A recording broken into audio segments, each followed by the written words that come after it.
baby. We back, baby. Hey, I was tied up. I apologize, man, but we back, baby. And we got an amazing breakdown today. Again, this is I Am Zo Media. I'm your host, Prince. Make sure you share, like, subscribe if you haven't already. Make sure you hit that chat. Make sure you hit this comment after this video as well. Again, today, we got the breakdown. We got the film study. We're going to get into the numbers of this. And y'all already know how I do this. I'm one of them ones. Let's get to it, though. Appreciate it. Be well. What's up, my dude? Be well. What's Zam, man? What's Zam, man? Welcome back, everybody. Welcome back. What's going on, Keywan Jackson? What's going on, my guy, Jay? You already know what it is. Blessings, my brother. What's going on, Reddit? Reddit. We about to get to it. Reddit. We about to get to it. I see some things, Reddit. We about to get to it. Hit that like button. Make sure y'all subscribe. Hey, my Cash App is at the bottom. Hit the boy Cash App. You want your chat read and put on the screen during my breakdown. Make sure you hit that Cash App. Other than that, I'll get to it after my breakdown.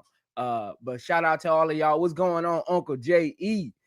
Blessings and peace, Uncle J.E. Hey, shout out to y'all, man. Hey, I'm in that algorithm. Hey, y'all see them numbers. Hey, look, I appreciate all the support. My day ones, y'all know who y'all are. Y'all always gonna get first dibs on the panel. You already know what it is. But y'all, let's see if I can get to 700 by the end of this stream, man. Let's see if I get to 700 subscribers by the end of this stream. Shout out to y'all, man. What's going on, Brass Tag? That's Unc right there. Shout out Unc, man. Hey, Unc, we got some conversations to get to today, and we gonna get to them. We gonna get to them. Again, this is the live post-game breakdown between number 7 USC Trojans and Juju Watkins versus the number 14 UConn Huskies. Post-game film breakdown. We gonna get to it. What's going on, Miss Goody Two Shoes? Welcome in. Welcome in. What's going on, Tim? What's going on, my guy, Tim? Welcome in. Greetings, Tim. Hope everybody having a great Sunday. Shout out to those who teams won this weekend. Them Ravens back there. Hey, them Ravens and them Lakers. Hey, them Ravens and them Lakers. Uncle J, he said, I heard no cap space say one of them ones. They listening. Hey, I already know they listening, but Uncle J.E., you already know what it is. Hey, you see them subscribers rising. I'm gonna get in that algorithm, and everybody gonna know who the originator is. So be cool, Uncle J.E. We gonna get there. We gonna take it there again. You know, I just gotta stay the course. Everybody been telling me, hey, stay the course. You're gonna be one of them ones. You see them subscribers climbing. I'm gonna get there. Look, I'm gonna get there. Give me till March. I'm gonna get there. We're gonna get there, baby. We're gonna get there. Shout out to my dude HD. Make sure y'all go follow my dude HD, man. That's my dude right there, man. I gotta get a live stream with him one day, man.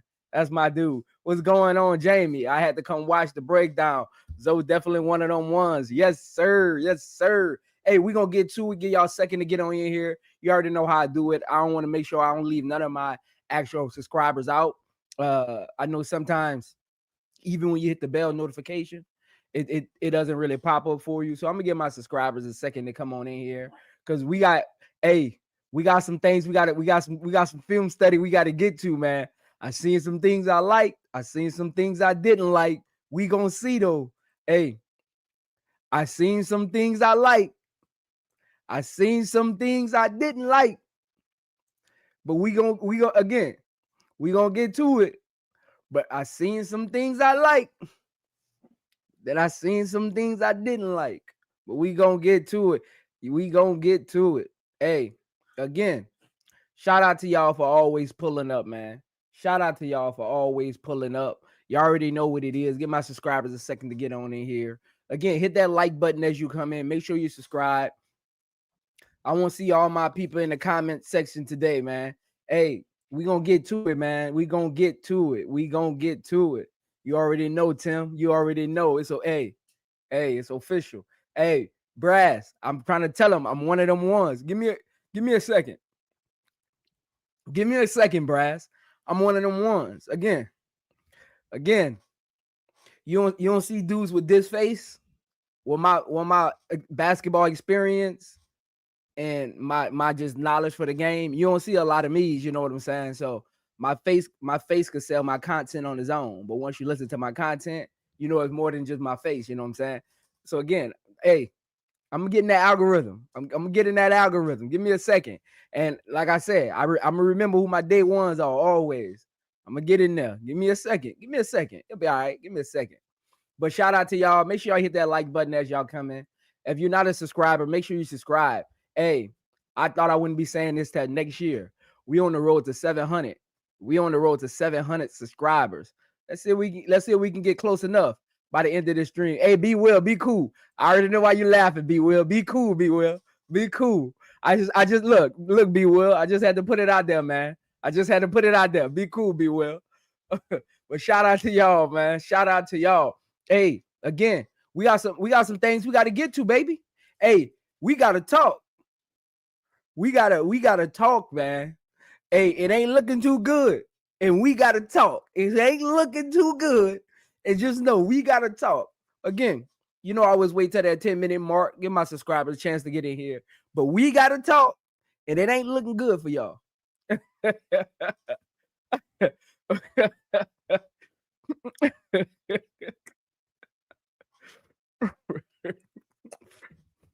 Hey, we gotta talk, and it ain't looking good for some of y'all out here. We gotta talk, and you know, when I pull up this film, you already know what time it is. And when I say listen, we gotta talk. But before we get to that, Lindsay Gottlieb, what are you doing? Lindsay, let me get this off the screen right quick, in case I want somebody to send this to her. Lindsay Gottlieb, what are you doing? What are you doing? Can you actually coach? I don't think you can actually coach.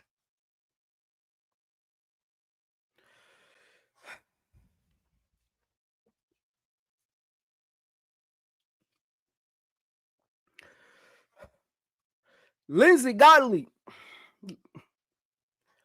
Lindsay, you have Juju Watkins. There's no way in the world UConn should have got back in that game. I don't care how much good defense they was playing. What are you doing?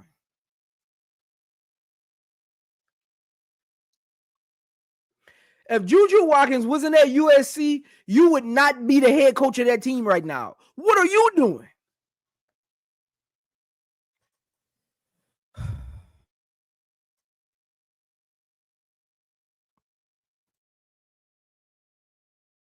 I am distraught. I am upset.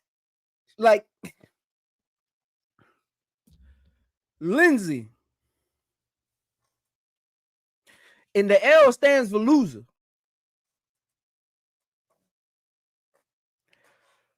Learn how to utilize your best player in the right situations.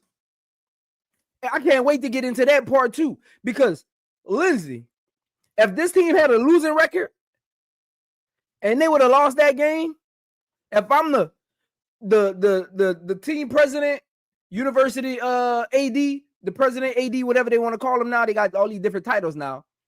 I would fire you yesterday. Your Christmas present would be a pink slip. You were horrible at coaching yesterday. Horrible. You do not know how to coach. And nobody can tell me you do. Because when I pull up the film, I can literally expose you anytime I want to. You are not a good coach. All you do is talk rhetoric. You talk old style basketball. You have new generational players. Even when they did the in the huddle, mic'd up, what are you talking about? The players wasn't even engaged with you. What are you? I watch bench players in the huddle. That the stars gonna be who the stars are. starters, people who get playing time. They're going to be who the stars are, right? But when you think about the bench players who are trying to get playing time, they're teachers' pets. I've been around them. I've played with players who don't get in. They're teachers' pets. When they're not even engaged with you in huddles, that lets you know no one believes in your coaching style. You don't know how to coach. And people need to get out of this mindset because people got a job at a prestige university they can actually coach. Nepotism is a real thing. Unwarranted opportunities are a real thing. I'll say it again. We need to get out of this mindset when people got certain titles, they're above reproach. Nepotism and unwarranted opportunities are a real thing. If Juju wasn't on that team and I was the AD, I was firing you yesterday, win or lose, because that was a horrible coaching job. Horrible. How you come out of halftime like that? Horrible. You hold nobody accountable. You make no adjustments throughout the game. Geno literally lost and still outcoached you. If that game would have had 2 more minutes, USC would have lost that game.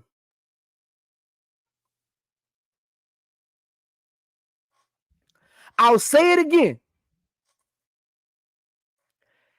If UConn had 2 to 3 more minutes, they would have won that game. USC was railing. They were falling off the hinges, and their coach was sitting on the bench doing this to her hair. It's one thing from letting your players play through things like Geno does, and no matter what you say about Geno, he holds his players accountable. I watched him sit Paige because his team wouldn't shoot the ball. He gave up meaningful minutes to start the second quarter so his team could start shooting the ball. And it played out and worked well later because his team had a rhythm. Again, talent only gets you so far. You need a coach to put the pieces together, and she is a horrible coach. She should not be the coach of the USC Trojans. If I'm Juju Watkins, I need to have a press conference with her. This is crazy. And you don't see nobody. I've seen tabloids this morning praising Lindsay Gottlieb for winning the game. If you watch the game, she literally did nothing. Nothing. She's the reason they almost lost. If Sarah Strong, a freshman, would have made those 3 free throws, USC would have lost that game. Juju was out of rhythm. The players were out of rhythm. They didn't have a defensive set to run. They were just everywhere. Kiki guarded 4 people in 1 possession, just running around the perimeter. Hold your team accountable.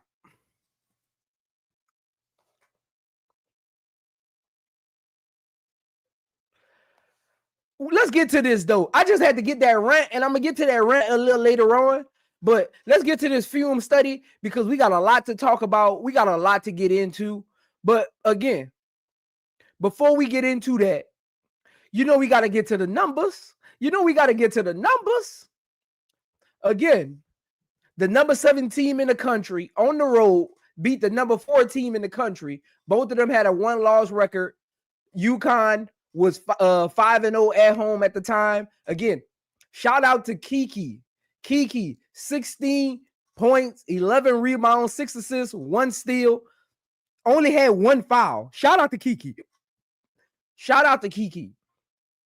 Kiki set the tone in the first 10 seconds when she got an offensive rebound and said, "This is my boards. This is my paint." Brady couldn't do nothing with her. Sarah got cooking a little later on, but it was kind of like on the perimeter a little bit. But Kiki dominated in the paint, boards, protecting the rim. Like, don't let those 0 block shots fool you.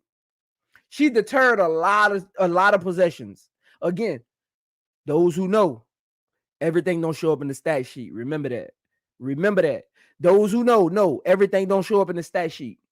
She had a lot of possessions where she initiated a turnover or a missed shot that don't show up in the stat sheet. So don't let those 0 blocks fool y'all. She controlled that paint from the first 10 seconds of the game. When she got that offensive rebound, I already knew what time it was. I was like, you got to take Brady out. And he barely played Brady. You got it. Brady only played 13 minutes. You got to take out there. You got to get out the game. Cause Kiki was about to give her a 40 piece. If Brady would have stayed in that game, Kiki would have gave her a 40 piece. If she would have stayed in that game. Because Kiki had the elbow jump shot working. She was at the nail. Kiki, don't you know Kiki even hit a flare screen? I was like, what? Kiki was on one. Again, we're going to get into her and Sarah Strong a little later. In my unsung hero, moving forward doing my film breakdowns after post games, I got my unsung heroes edition. Again, my streams is just going to continue to get better and better as I continue to do this. So I appreciate those who was here in the beginning when I was still raw and ain't really had a lot going. I appreciate y'all. Y'all reaping. I reap the benefit from y'all feedback. So shout out to y'all, man. Shout out to y'all, man. Shout out to y'all, man. Hey. Let's get them likes up, man. We got 40 people in here. Let's get them likes up. Y'all heard Unc Brass. Let's get them likes up, man. Let's get them likes up. And again, I'm going to get back to the comment section after I finish all of my stuff. Let's get them likes up. Let's get them likes up. Again, we got a lot to talk about. I appreciate it's Sunday. We got a lot to talk about. Hey, Uncle J.E., she was dog walking her. We gonna get into it though, Uncle J.E. We gonna get into it. She was. Again, Strong is more of a small forward kind of style, even though she looks like a power forward. She's a small forward. Kiki ain't coming out there to guard her. And again, Sarah Strong, let me tell you how smart she is. She knew just posting up. She wouldn't be able to get all the shots she wanted. So Sarah Strong, even as a freshman, is smart. Guess what she did? She would catch the ball at an angle and just drive to the hole on Kiki or whoever was in front of her. Because she knew if she can just get on the move, she's big enough, nobody not getting in front of her. People were stepping to the side, just letting her lay the ball up. She was running through people. Even Kennedy Smith got a couple fouls on her. Just trying to guard her like she too big for her. Hey, Sarah Strong gonna be one of them ones, man. Sarah Strong gonna be one of them ones. But shout out to y'all, man. Again, let's get to this stat sheet because we got a lot to get to, man. We got a lot to get to. Again, we got 40 people in here. We on the road to 700 subscribers. Make sure you hit that subscribe button if you're not a subscriber. Make sure you hit that subscribe button if you're not a subscriber because we got a lot to get to. And again, we got a packed house. The chat going wow. The chat is going wow. Shout out to the chat, man. Hey, I love looking at the chat and seeing y'all just get it in, man. Shout out to the chat, man. The chat is going wow. Y'all are wow, man. Shout out to the chat. Again, Kiki with a double-double, 16 points, 11 big boards, 6 assists, 1 steal, and she only had 1 foul. Marshall, 6 points, 9 big boards, 2 assists. She did have 5 turnovers and 2 blocks. Talia, 5 points. Kennedy Smith, 9 points. She was 3 for 6 from the 3-point line. So shout out to her. And Juju MVP Watkins. If it wasn't for Hannah Hidalgo, Juju, listen to me. Juju, if you ever listen to this, if it wasn't for Hannah Hidalgo, like my dude HD say, Hannah Hidalgo, you would be player of the year. If it wasn't for her, you would be player of the year.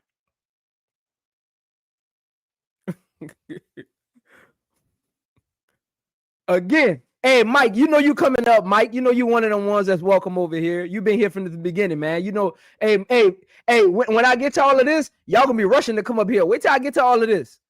Again, hit that like button. Hey, why my chat gotta keep telling y'all to hit the like button, man? Hit the like button. Come on, man. What are we doing? Hit the like button. Why my chat gotta tell y'all 20 times to hit the like button? I'm confused, man. I'm confused at what's going on. Hit the like button. Again, we got 40 people in here, man. We got 25 likes. 40 people in here, 25 likes. Hit the like button. What are we doing? Hit the like button. Come on, man. Come on, man. Hit the like button. Again, off the bench, Howell had a big three in the corner off an assist by Juju Watkins.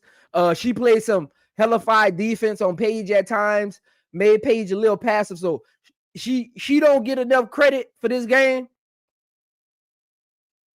But shout out to Howell. Howell played her part. Again, you just need players to play their role.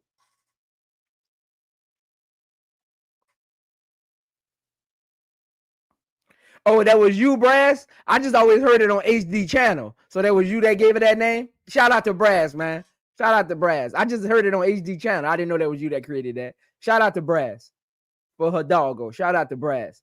Heckle off the bench. I think she had 6 points as well. So shout out to the bench. They didn't really do too much. They played their role. They didn't come in the game and try to do too much. So shout out to the bench. Sarah, my freshman of the year, strong. 22 points, 11 defensive boards, 2 offensive boards for a total of 13 rebounds, 5 assists, 4 steals in a block. And she only had 2 fouls and played 38 minutes. Shot 8 for 50. Her 3-pointers, she could have held a couple of them. She took like 2 3-pointers I didn't like that went at the end of the game. And we'll get into that end of the game scenario. We'll get into that. We'll get into that too. I didn't like that 3 she took, but other than that, and I mean, I feel like she could have got a better shot. I think she miscalculated the time on the clock, but we'll get into that. We'll get into that, man. We'll get into that. Ice Brady in 13 minutes, 0 points, 2 assists, 2 rebounds. Shay had a big 3 in the third quarter that rallied the troops together. She had 9 points on 4 for 8 shooting. Chen needs to be on the bench. Chen needs to be on the bench. I don't know what Geno sees in Chen, but she is not a good basketball player. I don't know what he sees in Chen. I haven't done no real homework on her to know what she was in high school or anything, but I don't know what he sees in Chen. But she is not a good basketball player. She should not be starting for UConn. Like, and so she was trying. Hey, look, let me tell y'all something about basketball. When you're trying to be good and you still suck, it's the difference between being good and having bad games and not being a good player and trying your heart out and you still don't have an impact. That's a hurtful feeling, man. That's a hurtful feeling, man. Hey, shout out to Chen though, man. She don't say a word on the court. She do her job. She be trying. So I'm gonna give her. She be trying. She's just not that good.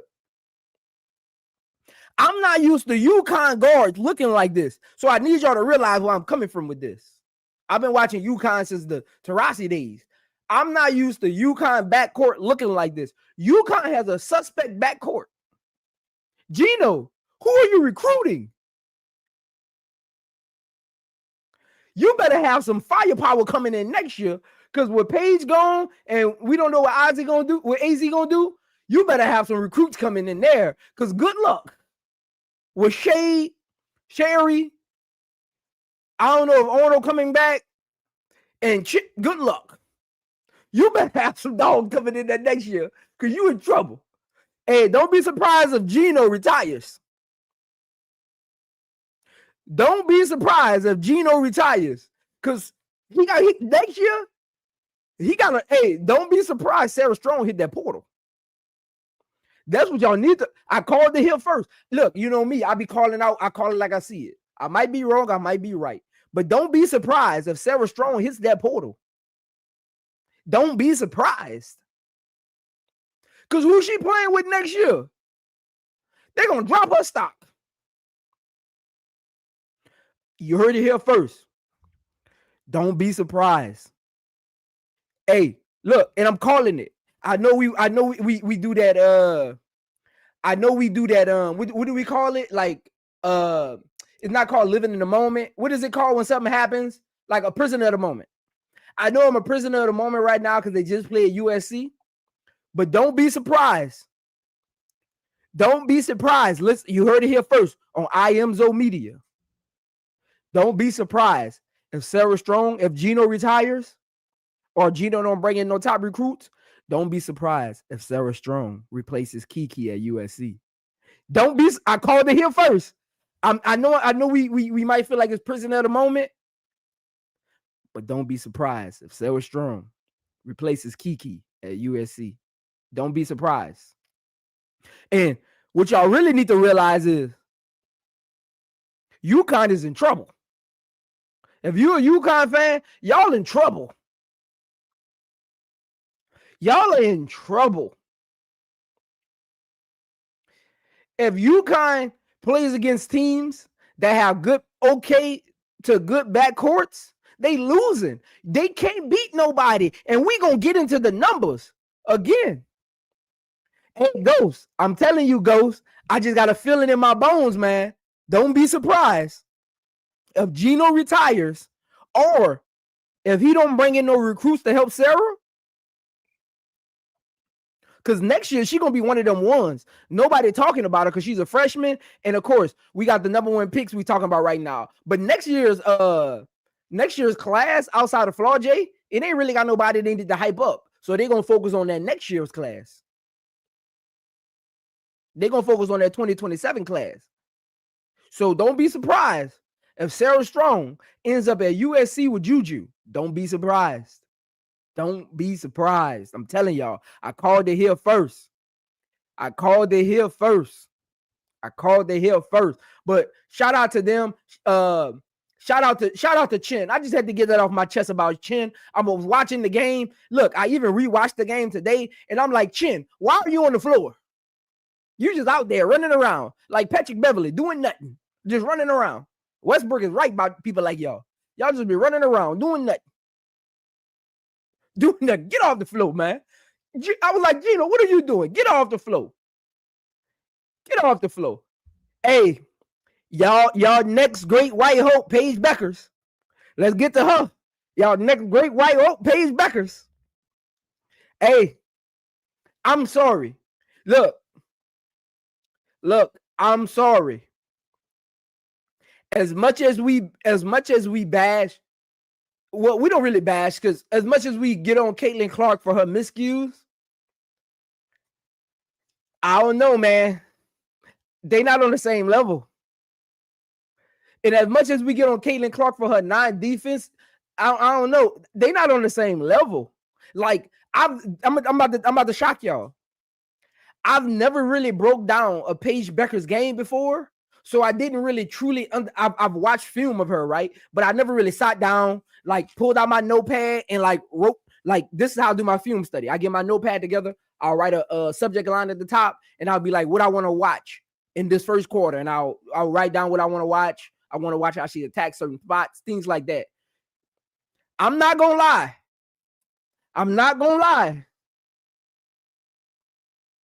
Stop putting her and Caitlin Clark in the same conversation. I get what they was ranked coming out of high school. I get Paige being player of the year as a freshman. I get all of that. But at this point, from what I'm seeing, don't put Paige Bueckers and Caitlin Clark in the same conversation. I'm just, look, and again, this statement can change throughout the season. But I'm going off of number one potential hype. Don't put them in the same conversation. I'm sorry.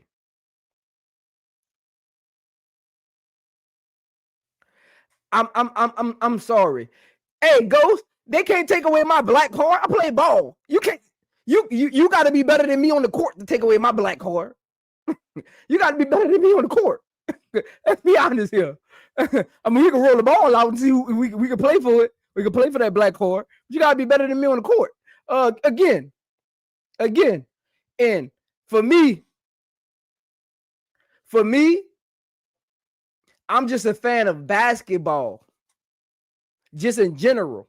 So that statement doesn't come from a place of jealousy, hate, envy, whatever, black, white, whatever, nothing.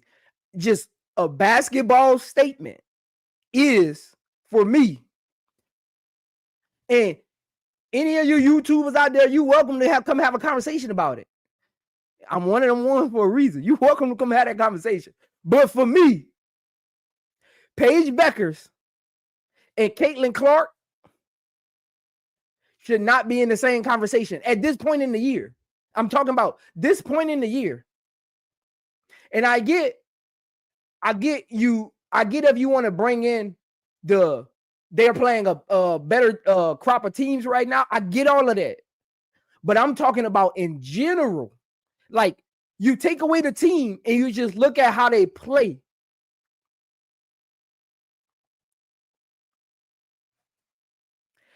You just take away how they play. It's a difference. And this isn't a Caitlin Clark glazing section. Because again, I've stated this from the get-go. I'm a point guard. Caitlin Clark is in the point guard fraternity. I don't care how y'all feel about it. I don't care. Look, when you play basketball, you got a different, it's a fraternity. I don't care how people feel about it. Because if you was a point guard, you would be in there too. Caitlin Clark is in the point guard fraternity. I don't care how y'all feel about it. And I don't even glaze Caitlin Clark. Y'all know how I rock. But at the end of the day, I'm just calling it what it is. So Paige, and again, I live in reality, not in conjecture. I live in reality. A lot of people don't live in, they don't report in reality. If we take away the Caitlin Clark, Angel Reese stuff, and we take her fans out of it, because this not about her fans. Y'all know how I go ham on Caitlin Clark fans. I'm talking when you roll the ball out and put it on the court, and you say who's the number one pick. They're not in the same conversation right now, and I'm sorry. I'm sorry. I'm sorry. She's not. Paige is. I want to tell y'all something. I'm gonna tell y'all something, man. Paige not even in the same conversation with Angel Reese when she was at LSU. Like, I watched Paige play every game this year. I've watched every Paige game this year. She's a senior, scheduled to be the number one pick. So there's a different level of expectations for number one picks. I'm going to say this.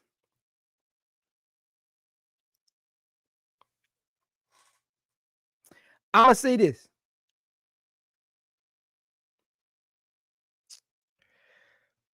I'm going to say this.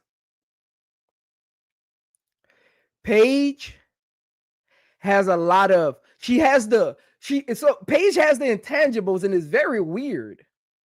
She has the intangibles, and y'all need to stop listening to media pundits and all of that. Because me and my homeboy had this conversation yesterday watching the game. Y'all need to stop listening to media pundits and all of that. It ain't her aggressiveness. It's not her aggressiveness. Paige doesn't actually understand the game. Paige plays off of her talent and watch how she. And if you never been in a film room, it's really hard to really explain it. It's really hard. I would have to literally do a whole game and really explain it to y'all. So to some of y'all gonna be like, what? What did he just? Paige, her level of understanding of when to get a shot, how to get a shot, how to draw double teams, how to actually move a defense. Like, she struggles with those things throughout the entire game. Like it's very, very weird. Again, no knock on Paige as a basketball player, but nobody is above reproach. No knock to her. Nobody is above reproach. Like, nobody is above reproach. And that's not saying Paige is a bad basketball player. Paige is immensely talented. But when you're playing players who are just as talented, you have to do something beyond just your talent. And when I get to this film, y'all gonna see what I'm talking about. When you shout out Political. Hey, Political, I was looking at the volleyball championship thing. I got it on record, so I'm gonna check it out later, man. Shout out to the volleyball teams, man. Shout out to the volleyball teams. My niece plays volleyball. She plays like travel volleyball. She's very, very good, and she's tall, so height runs in our family. But she's tall, like she's very good. She's only like 14, like she's very good, very good. She didn't even get to high school yet, so she's very good. She already got like private school like invites, like, so she's very good at volleyball. So I'll be into that volleyball. Shout out to volleyball.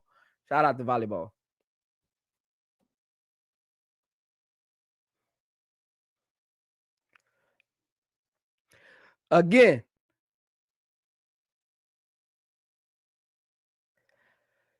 Paige,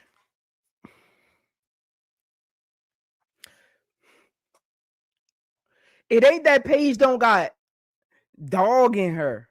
It's just that when her talent isn't the best on the court, she struggles like immensely. Like, she struggles. And I'm gonna show y'all what I mean in one of my breakdowns. I'm gonna show y'all what I mean about Juju. She got it. She's just young, and her coach doesn't put her in the right positions. But the way she plays, she got it. And I'm about to show y'all. Hey, Miss Goody Two Shoes. I said this on K-Chap channel. K-Sap channel. Shout out to K-Sap, Simply Balling. Make sure y'all go follow my uncle, man. I say this on K-Sap channel. If I'm any team and Flaw J comes out, I'm taking Flaw J number one. Flaw J got it on both ends. And she's smart. She knows how to really find her shot. It isn't that Paige, again, y'all got to stop listening to media pundits. A lot of them didn't actually even play the game. It's not that she's not aggressive. Paige doesn't know how to find shots. That's Paige's biggest problem. She's talented. So, and she's 6 feet. So if she got a small guard on her, she just shoot over them. You don't have to learn how to find a spot to shoot over somebody that's shorter than you. If you're quicker than whoever they put on you because they want to put a wing defender on you, I'm going to just blow by them. And she got an okay handle. Her handles aren't the best. So she got a good enough handle to drive by someone. You know, her handles are a C+ at best. She has a little dipsy doozy kind of move sometimes, but on a consistent basis, she's a C+ ball handler. C+ ball handler on a consistent basis. The ball, if you watch her a lot, the ball rolls off her foot a lot. See, that's those little things that y'all don't pay attention to. Next game, watch how many times the ball rolls off of Paige's foot.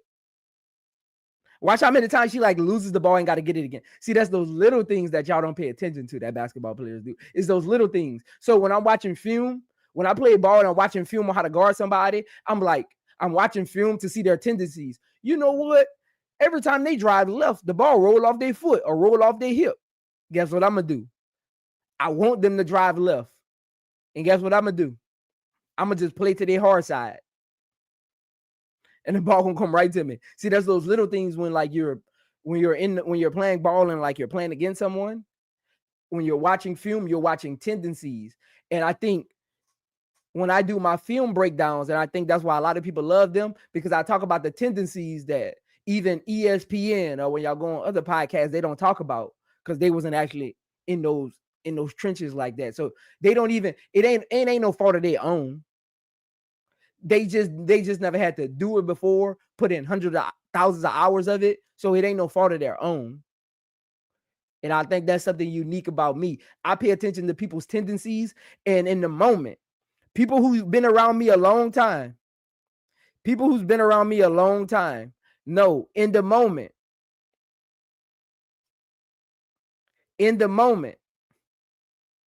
anything I say might be wild, but those who's been around me a long time, even from when I used to be on Showtime channel, know most of what I say makes sense down the line because I was in those trenches. And again, y'all don't hear a lot of perspectives like mine because a lot of us not actually on YouTube.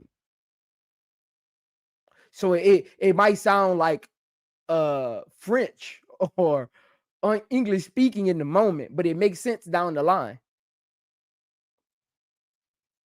Again, Paige has to figure out how to actually play basketball and not just depend on her talent and her advantages over who's guarding her.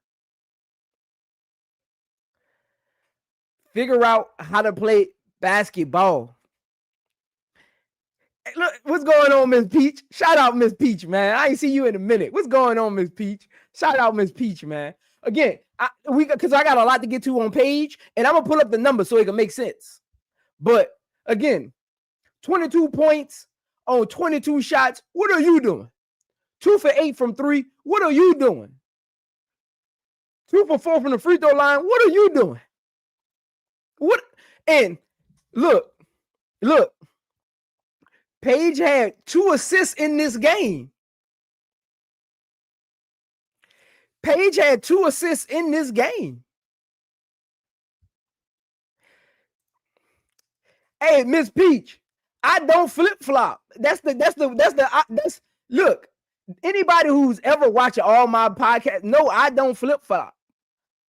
I was on KSAP channel. Anybody who was on there that day will tell you. I went on KSAP channel. Matter of fact, that was Thanksgiving Day.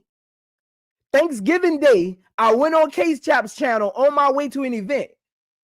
And Brooklyn was up there, and I literally said that day, I would take Flaugier over Paige. So I don't flip-flop. Look, first of all, I don't know who thought I was find the Paige. Find them. Find the stream. That's the weird thing. I see some of y'all in the comments acting like I'm being disrespectful to Paige. When did I ever hype up Paige? I am confused. That's what I'm confused about. Show me when I hyped up Paige. Show me the stream. Show me the post. Show me the moment.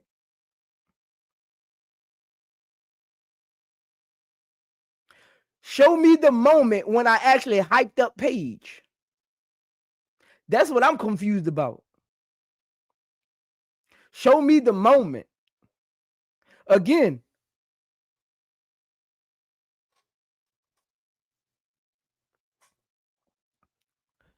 appreciate that. Oh, okay. You went. Okay. Bet. That's that. Hey, look. Hey, Miss Goody Two Shoes got y'all in the chat all confused, man. Miss Goody Two Shoes got y'all in the chat all confused. Miss Goody Two Shoes got y'all in the chat all confused. Shout out to the ladies, man. Shout out to political. Shout out to the ladies. You know, we support all women over here. Again, Miss Political, this y'all sport. We just borrowing it for a minute. Thank y'all for the invite. We just borrowing y'all sport. Thank y'all for the invite. But let again, Paige got to do better. You can't have 2 assists in a game like this, and you can't take 22 shots and get 22 points in a game like this. You just can't. Can somebody tell me why Azzi Fudd only played 8 minutes and you had Chin play 28? You had Shade play 35? Can somebody tell me why Azzi Fudd did not play? I don't care about her field goals she missed. I thought Fudd was one of them ones. I don't care if she's not coming off. So 8 minutes, you get 8 minutes coming off an injury? Show me a player of Azzi Fudd's. Hey, look, David, I'll give you $100 right now. You can request it from my Cash App. It's on the stream. Show me a player with Azzi Fudd's talent and her hype that gets 8 minutes coming off an injury game. I'll wait.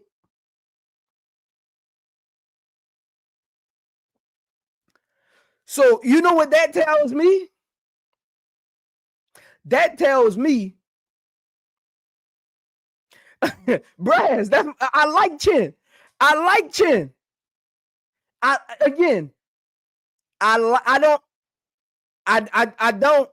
don't have nothing against Chin. She's trying. I gave Chin credit. I'm confused. What y'all want me to say about Chin? I gave Chin credit. All I said is what I'm used to expecting from UConn's backcourt over the years isn't what I'm seeing. I'm not used to seeing a player like Chin in UConn's backcourt, starting backcourt, maybe coming off the bench, 8 minutes for Chin kind of play style, but not starting, getting 28 minutes in a game against the number 7 team in the country with one of the top 2 best players in the country. I'm not used to seeing a UConn backcourt look like that, is all I'm saying. So maybe I'm spoiled. So, Saheed, I'm about to put your chat on the screen because that's what I'm about to get to. I don't think Azzi Fudd is actually even healthy. I think they trying to put her out there to let the scouts know and teams know she's available just so they can see her on the court. I don't actually even think Azzi's healthy. I don't think so. Saheed, what I'm saying, Saheed, is this is what I'm getting to, because you know I got a point to this. This is what I'm getting to. Azzi Fudd needs to sit down. Azzi Fudd needs to sit down. If she needs surgery, she needs to go get it, like the right surgery. Because I think she's doing nip and tuck surgeries and having a quick recovery. She needs to go get the proper surgery. Yeah, Uncle J.E., I seen that she was rubbing that knee on the sideline. She needs to go to Turkey, get that Kobe Bryant surgery, whatever, something. I think she needs to. This is the reason I'm been saying this is, and David, this wasn't really directed at you. I was trying to make a point. You just happened to comment during it.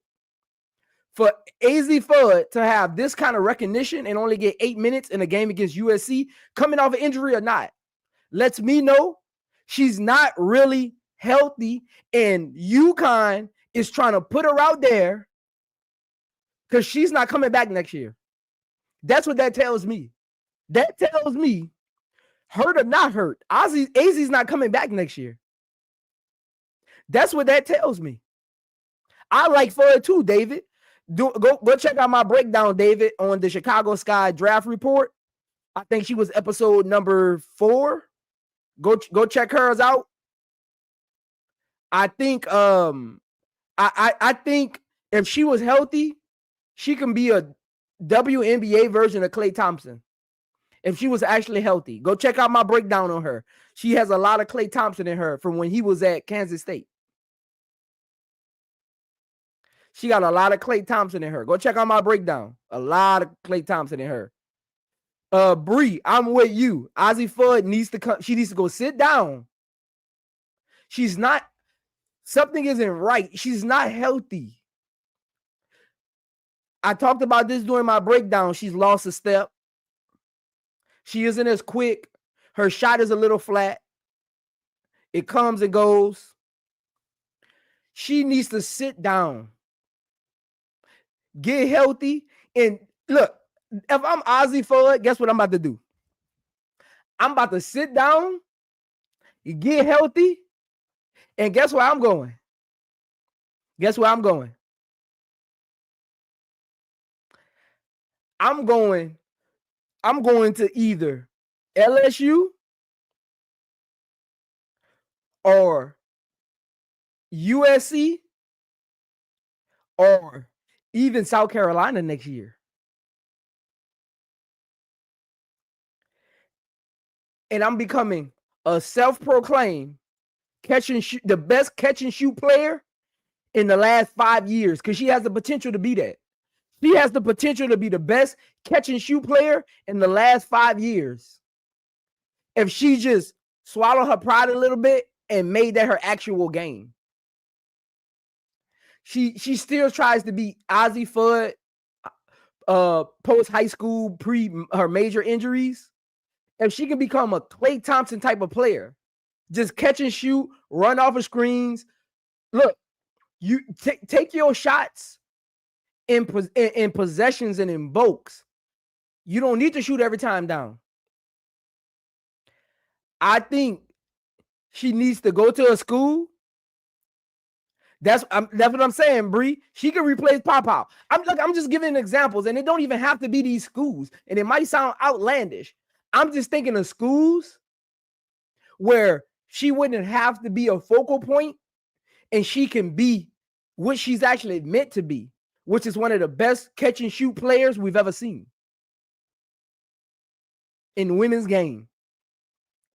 I'm just thinking about what she's built and meant to be talent-wise. She's meant to be one of the best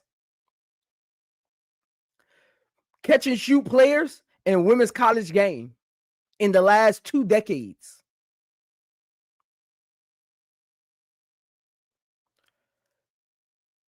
I think she needs to be at a school that's going to highlight her catch and shoot ability versus trying to highlight everything else.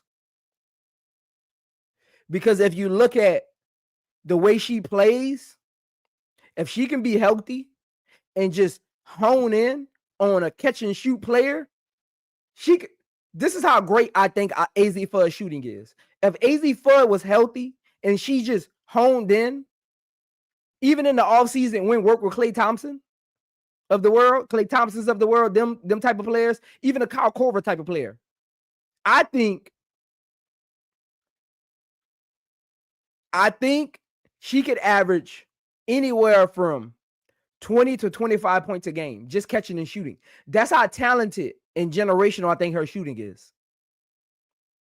Her form, her hip ratio to the rim, her high release, her quick twitch on her backhand. Like, I think she's immensely talented when it comes to her just catching and shooting.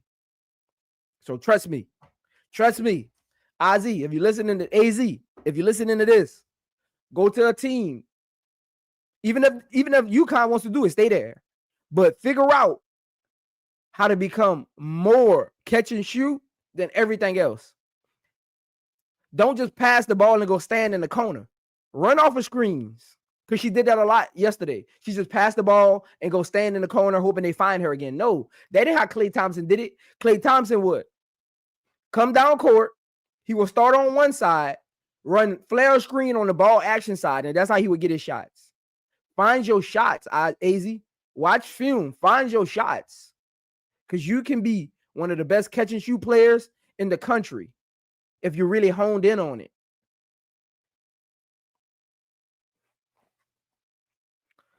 What's going on, Jalita? Jalita, you ain't driving today, huh? Yes, hey, Jalita, happy birthday. Hey, happy birthday to Jalita, man. Shout out to Jalita Pearson. Happy birthday, Jalita. Hey, I really came up here for you, Jalita, because you was in my post. Like, man, I don't got nothing to drive home to. I was like, you know what? Let me see if I can get a stream. And that's where I'm at. But shout out to her. No, Ghost. See, a lot of Ghost, a lot of basketball fans that are new only remember the catch and shoot Ray Allen. In college, Ray Allen was dunking on your head. So she not a Ray Allen type of player. She's more of a Klay Thompson. They got low center of gravity. They have a great shooting, quick release. She's more of a Klay Thompson type of player. She's more of a, she's Ray Allen just became a catch and shoot player. That's not actually Ray Allen's real game. So if you watch Ray Allen during the Miami Heat days, that's not Ray Allen's real game. Ray Allen wasn't just a catch and shoot player. He became that because it helped him stay in the league longer. And he was always one of the most pure shooters. But Ray Allen had a bag. Ray Allen would dunk on your head. Oh, yeah, you talking about 08 Celtics? Yeah, if she can swallow her pride like Ray Allen did, because Ray Allen still had game when he got to the Celtics in 08. If she could swallow her pride a little bit, because she still, you can tell the way she plays, she still wants to be remembered as the Gatorade Player of the Year, Azzi Fudd. You can tell the number one recruit in the country, Azzi Fudd. You can tell because she wants to handle the ball, she wants to assist. But if she can just become that catch and shoot prolific player, she's gonna be one of the ones. And she can just become that.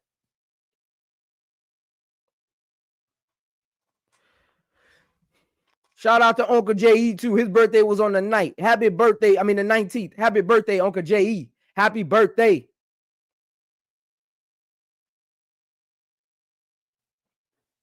Happy birthday, Uncle J.E. Well, happy late birthday. But again, Azzi Fudd, I don't know what that was about, but let's get to this though, because we got some stuff to talk about. Hey, make sure you like this video if you haven't. If you're not a subscriber, we're on the road to 700 subscribers. Make sure you hit that subscribe button. Let me check these likes, man, before we get to this, before we get to all of this, man. Let me see what these likes looking like, man. Hey, we got 55 people in here and 35 likes. What we doing? Hit the like button. What are we doing? So y'all know me. I come with the facts. So this is the possessions when Juju was guarded by Paige. Missed shot above the break. Left wing three-pointer made. Fast break layup off a steal. She stole the ball from Paige, trying to run a pick and roll. Fast break layup on Paige. Inside the break, shot made from that same spot. She got that one-step pull-up dribble. Same spot, shot made. Miss shot inside the right wing. Fast break layup off a Paige block. Paige was trying to pull up for a three. Juju blocked it. Layup other end. Then this was her second. These two missed baseline shots were all in the fourth quarter. Two missed baseline shots. She finished the night 9 for 16 from the field, 25 points, 6 rebounds, 5 assists. So that is Juju's possessions when guarded by Paige. When she actually attempted a shot, not when she just passed it off or whatever, because she did have a couple assists when guarded by Paige. But I wanted to talk about possessions, and I'm going to get to why. You know, I always got I be putting y'all in that trick bag. I be letting y'all in the comments go crazy. And y'all know I always got an end game to what I do. I just be putting y'all in that trick bag for a second. Paige, when guarded by Juju, missed driving shot, missed baseline shot, missed elbow shot, blocked by Juju, blocked three-point shot by Juju, made a three-pointer off a turnover on Juju, but technically it was a loose ball, and Juju was just the closest to her, and she didn't even really try to attempt it. It was more of a run out to her. It was a loose ball off of a steal inbound play from a turnover, but I gave it to her anyway because Juju the one that ran out there. Then she shot an air ball inside the break. So you tell me, I'm going to go back to this one. You tell me who guarded who better. This is Juju when guarded by Paige. Missed shot, made layup, made shot, missed shot, made layup, missed shot. This is Paige when guarded by Juju. Missed shot, block shot, turnover, air ball. Again, it's levels to this. It's levels to this. It's levels to this. It's levels to this. Now, when I look at this, when I watched the film, it all made sense. And we about to get to the film. When I watched the film, it's all made sense. It all made sense.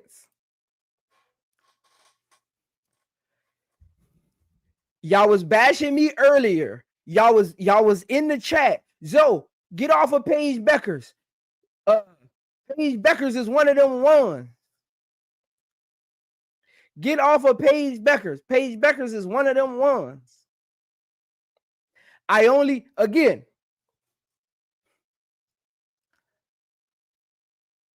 you can play this stream back.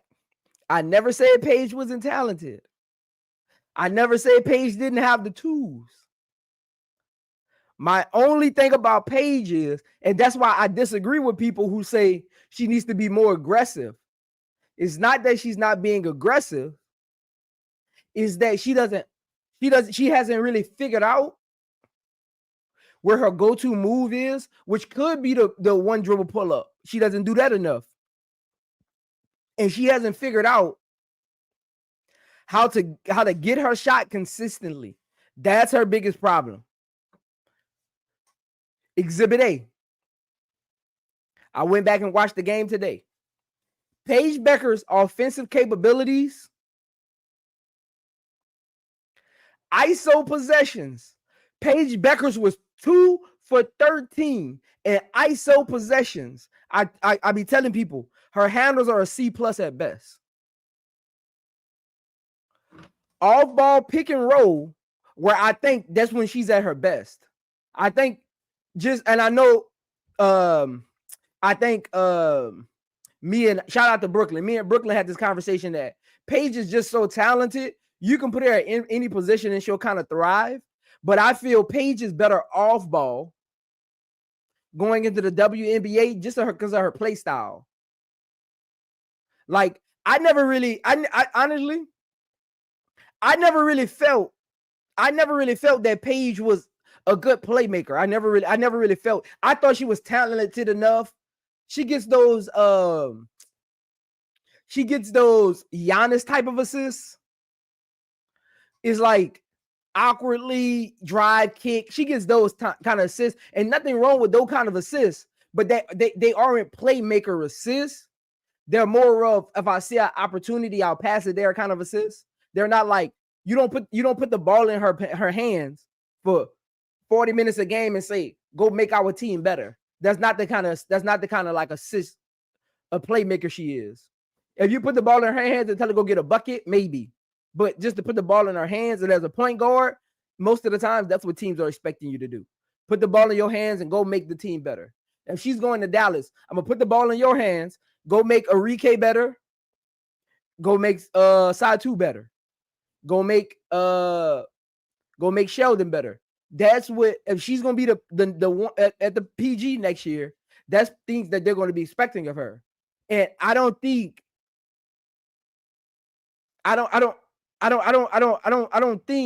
that's her what she's best suited as.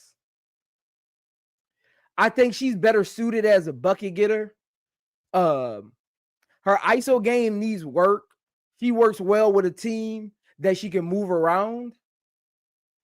Because, again, y'all know me. Y'all know me.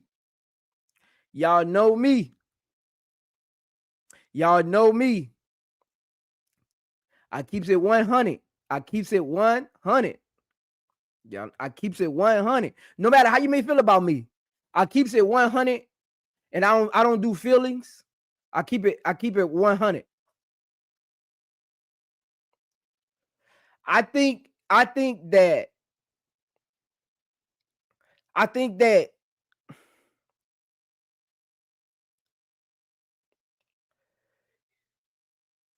UConn biggest problem with Paige is they want her to be the one, and it takes away from her game.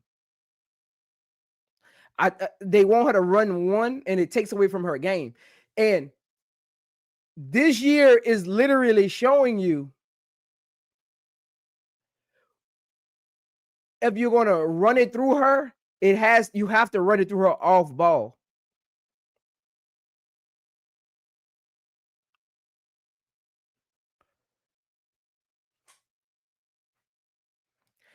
Again, UConn, I think Paige is struggling right now, and she's not really struggling. It's like weird. It's like she's teetering because she's not struggling. She's not having a bad year or anything. So I don't want people to think she's having a bad year. She got the numbers. Her numbers are there. Her team's winning. They've only lost 2 games. It's just that when she plays against competition, it doesn't look as great because Geno has her, even though Chin is the point guard, Chin is really just playing catch and shoot. She'll bring the ball down every now and then, but Paige is really running the offense. And I hope Dallas is watching Paige run her offense and really doing film breakdown. And I remember people was look, this is the crazy thing. I tell y'all, I say stuff from experience, not from feelings. And don't y'all know people was telling me Paige Bueckers would be a great point guard at the next level, and I was hating on Paige. I told them I'm not hating on Paige. People hate when you got a difference of opinion than them. They feel like you hating on somebody. That's very weird. Y'all need to get out of that mindset. That's a very weird mindset to have. It's basketball talk. I ain't saying nothing about Paige's mama, her daddy, her uncle, her brother, her looks. Nothing. It's basketball talk. People got to get out of that. That's a very weird mindset to be in. And that's why the sports circles aren't even safe anymore to even have conversations. Because everything got to be either hateful or super good. If there ain't no in between, then it's very weird. When sports became a two-sided coin, is very weird. Sports is supposed to bridge the gap. That means there's an in between. It's very, very weird. It's very, very weird. It's very, very weird. It's very weird. Because look, the moment I said Paige Bueckers doesn't have handles, the chat started saying I was hating on Paige Bueckers.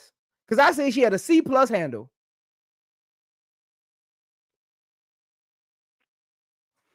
Come on, man. Come on, man. Come on, man.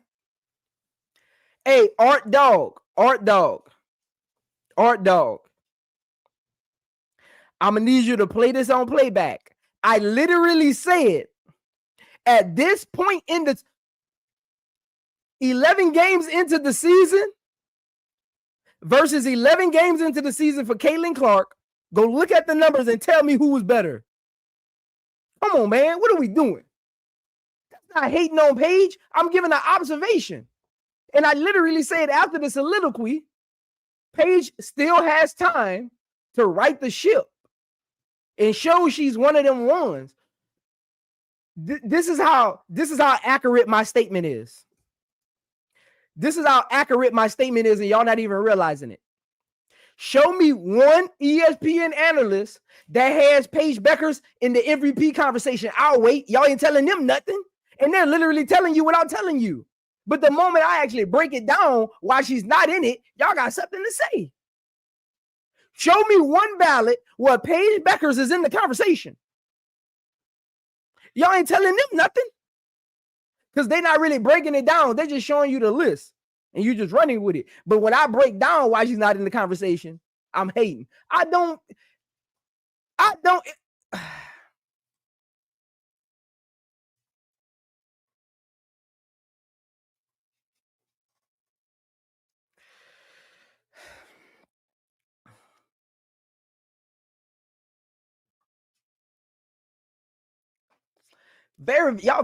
Some people are very, very weird.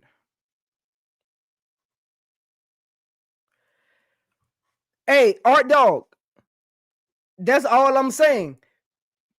Paige Bueckers is not a point guard.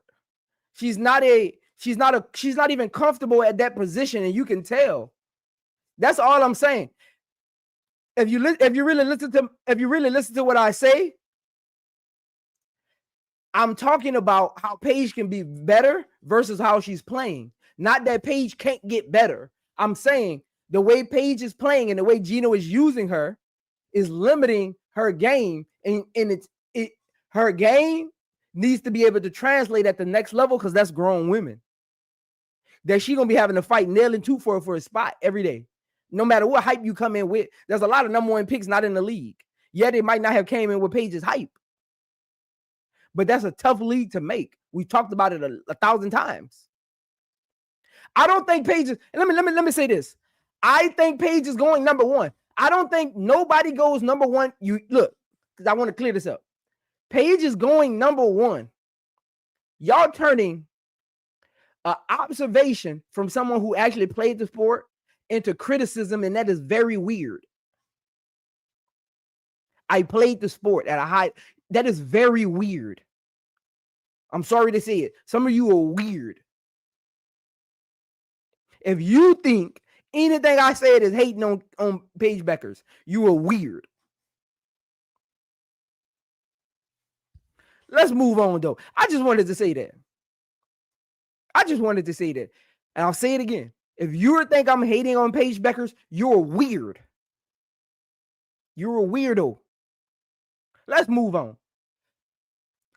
Paige Bueckers' ISO game, and I only brought this up because I watched her last two games.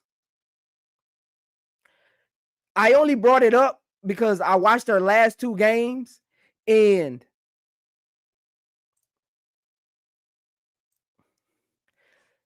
I only brought it up because I watched her last two games, and her ISO game is very limited. She has like a one-step pull-up that she does. It is very like slow and methodical. It's very like slow and methodical. Hey, Ghost, I already know, Ghost. If you find it disrespectful, you put it in the comment and I'll block you. I don't know why people. Y'all must not know me outside of YouTube. I don't long for friends. I don't long for people to agree with me. That's very weird. Go to channels you can just agree with and they just don't actually give you real basketball takes. They just say stuff. Go to those channels. Over here, we actually talk basketball, whether we agree or not. That's very weird. That's very, very weird.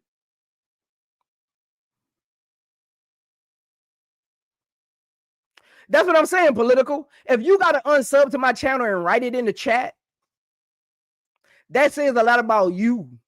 Like, that's why I literally banned them. Like, okay, yo, one sub, okay, cool. Very, very weird.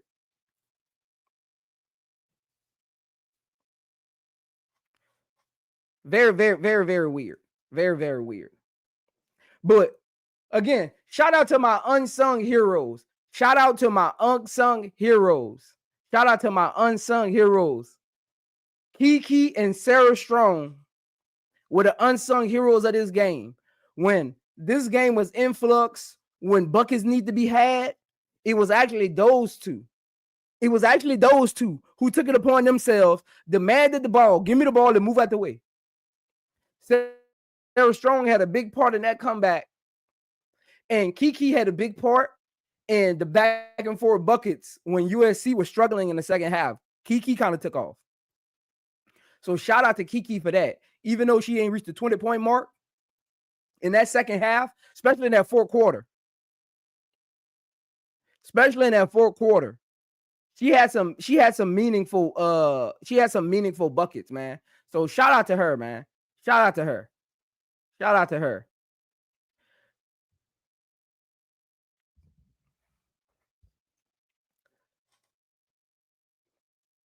But let's get to this film, man. So shout out to her. Let's get to this film, though. So when you think about the best player on your team, right?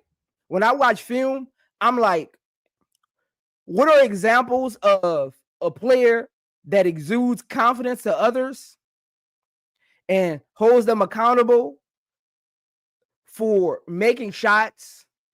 And I'm going to give y'all an example. I'm going to give y'all an example. I'm going to give y'all an example of what it looks like when you got two players. And again, when you watch this, both of these players are going to be identical. But when you have a player passing you the ball and they exude confidence, and when you're with them, you feel like you're going to win, you hit those shots. It's like they're shooting the ball for you. It's like the basketball gods are at work. So I want y'all to watch these two plays, same identical plays, same shot, same pass, same court. Like the basketball gods wanted to show this play, and it's very, because they knew I was going to look. They knew I was going to do a film breakdown, and they wanted to make sure these two plays happened. Like, when y'all watch these plays, it's going to be crazy that these two plays happened. Watch this. Watch this. Watch this. Paige kicks to the corner. No good by Shade. Watch this. Juju, same play, kicks to the corner. How? Knockdown.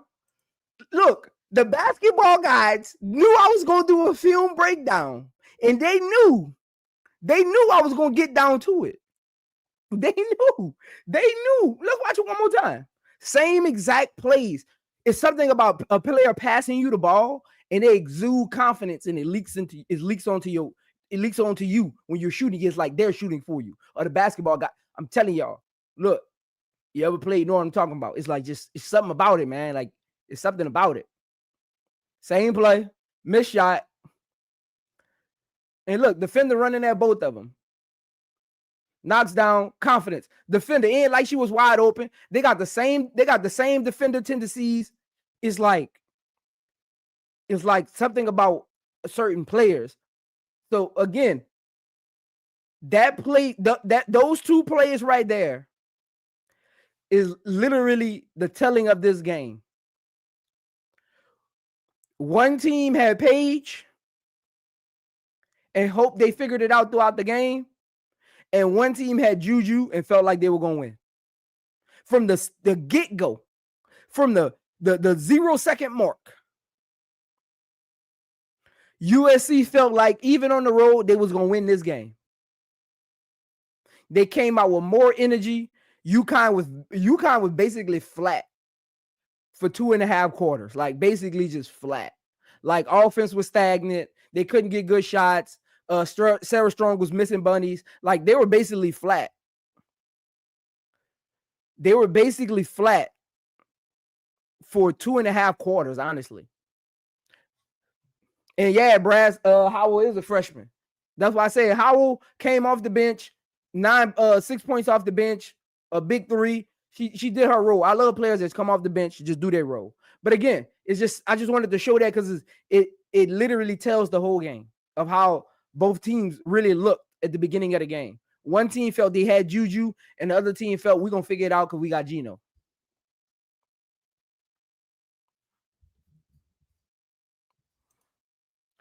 I want y'all to watch this. I want y'all to really watch this. This is pick and roll. Watch Paige. Watch Paige. And y'all say I'm hating on Paige. What is she doing? What is she doing?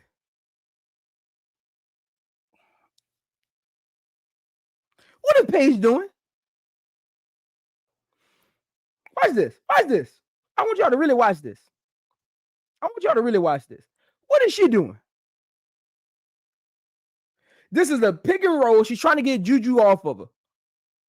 This is a pick and roll. What is she doing? Watch this. What is this? What is this? Now, I want y'all to really pay attention to that play because I seen somebody in the chat say it earlier, and I don't know who said it. If you said it, let me know who said it. Somebody in the chat said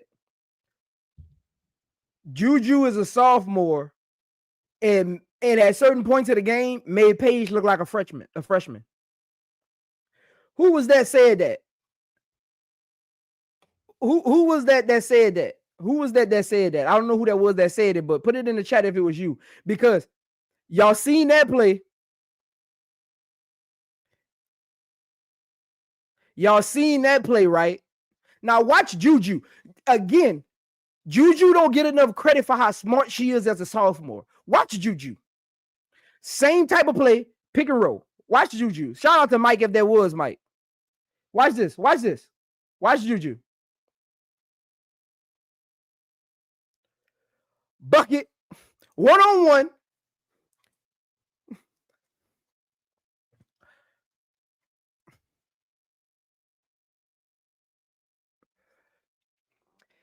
It's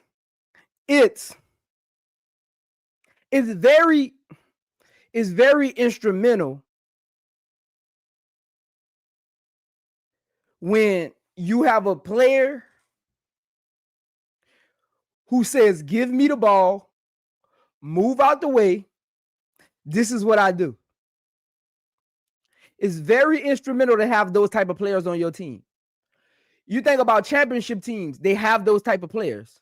Your Stewies, your Sabrinas, your Asias, even your Jackie Youngs and your Kelsey Plums. Like, you have those type. When you think about championship teams, you have those type of players.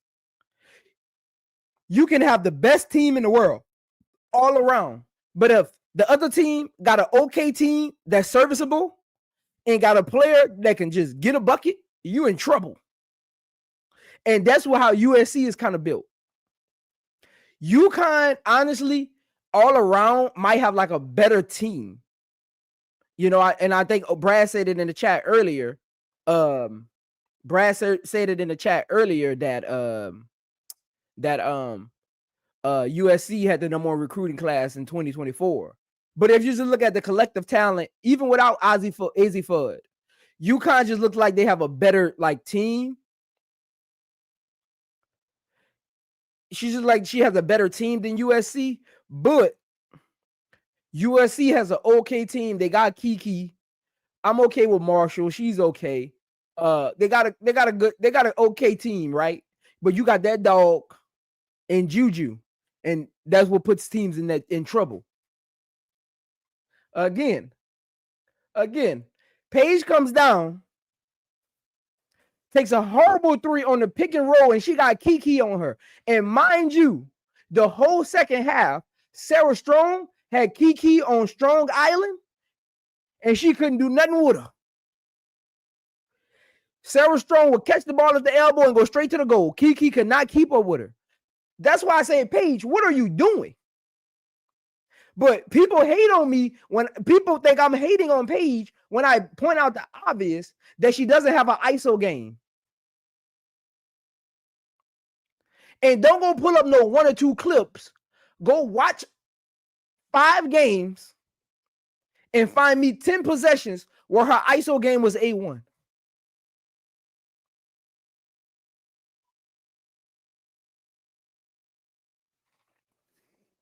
Again,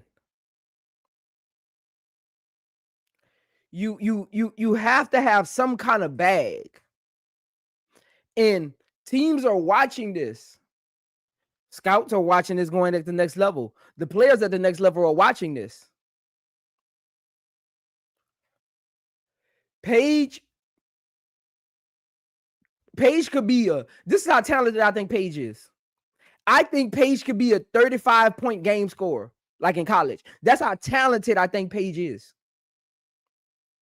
The problem is she's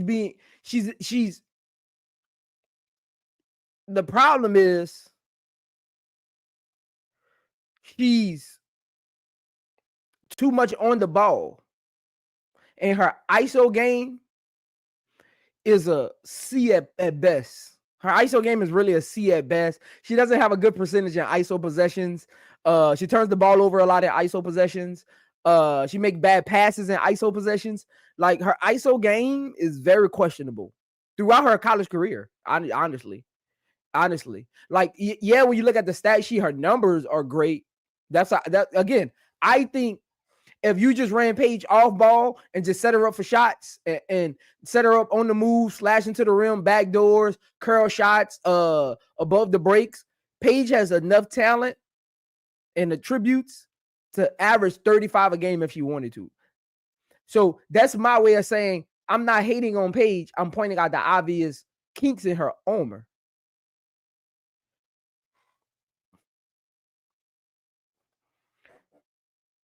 Again, it's a lot. It's a lot. It's a lot. It's a lot. Hey, Reddit, you're right. She doesn't even know when to take a player out the game. You're right. You're right about her. She got to go. She got to go, man. She got to go. She got to go. But let's watch this. Let's watch this. We just talked about that pick and roll, right? Watch this. I want y'all to watch this. Watch how patient she is. Pulls up. Look, it's different than what Paige did. Paige got Kiki on the island and settled for a long three. Again, it's a difference. It's a difference. Watch Juju. Calm. I got this. She got that. I got this. Look, got Sarah Strong on her. Let's see if we get Brady in this pick and roll going. Again, come under the screen. Like she's calm with it. She's calm with it. She's calm with it. And look, Juju had it in that. Hey, Juju had it in that trick bag. Juju had it in it. Juju had it in it. Juju had it in it. When Juju actually wanted to guard her, she did well. When Juju actually wanted to guard her, she did very well. Very, very well. Again, Paige has this one dribble pull up.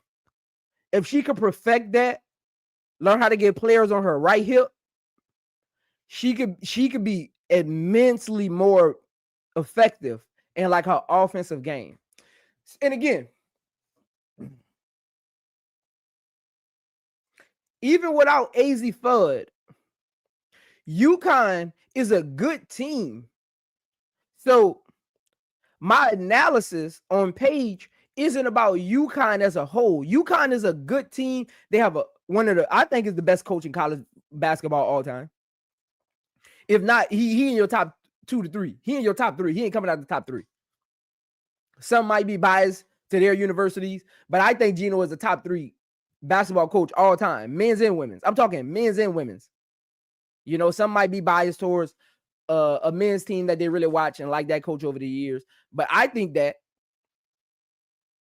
But my analysis isn't about USC. So don't leave away from here. I mean, about UConn. So don't leave away from here. And your talking point is, Zoe said all that about Paige, and they're 10-2. That's if you walk away from my analysis talking about UConn's record,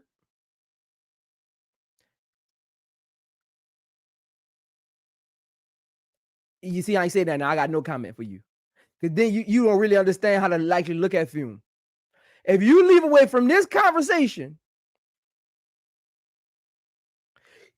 and your talking point is Zoe said that about Paige, but they're 10-2, then you don't know basketball.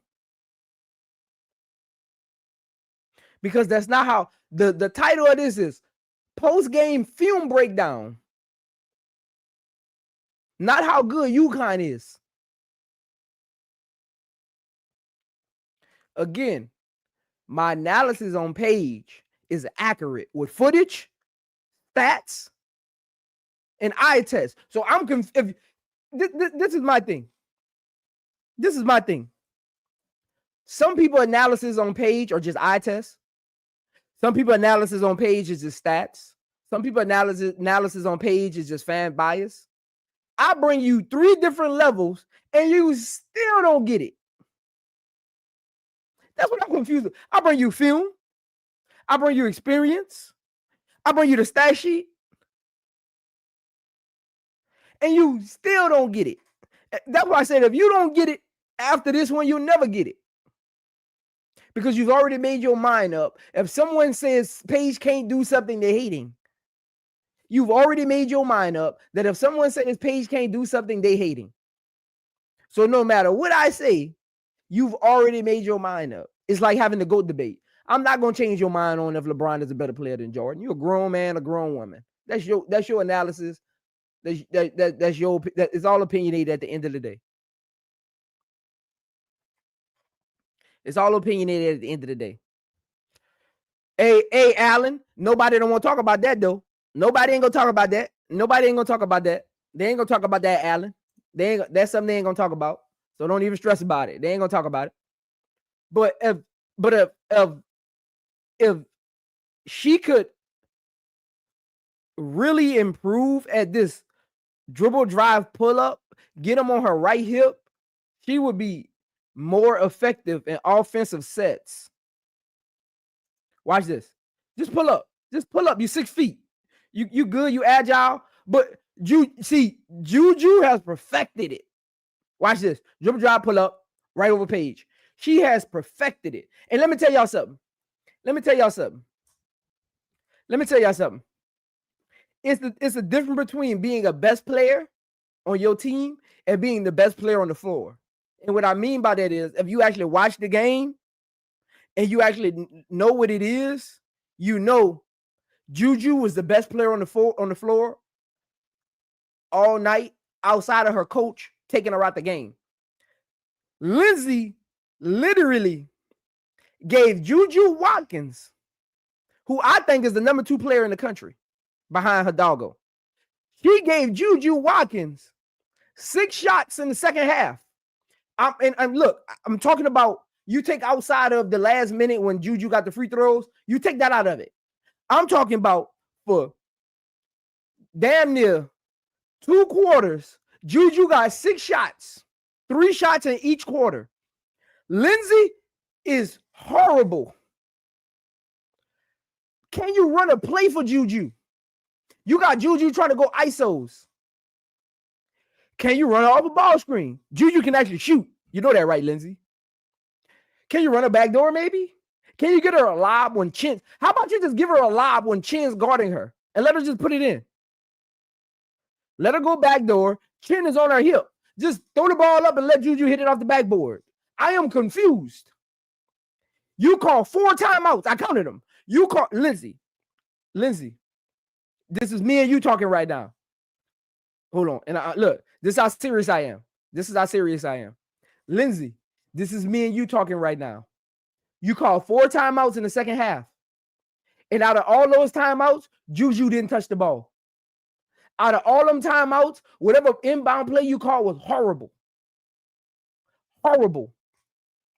One of your inbound plays was for you to have Howell dribble and drive from the elbow, and she turned it over.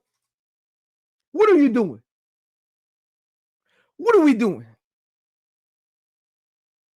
That's back to my stuff, man.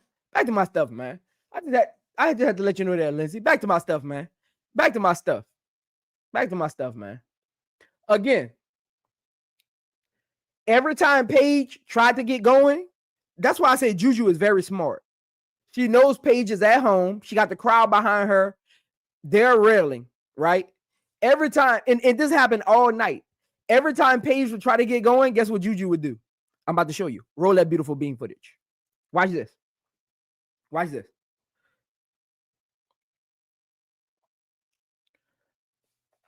Oh, I wanted to show that because I wanted y'all to see one of the only 2 assists she had all night. So you're welcome. That's why I wanted to show that.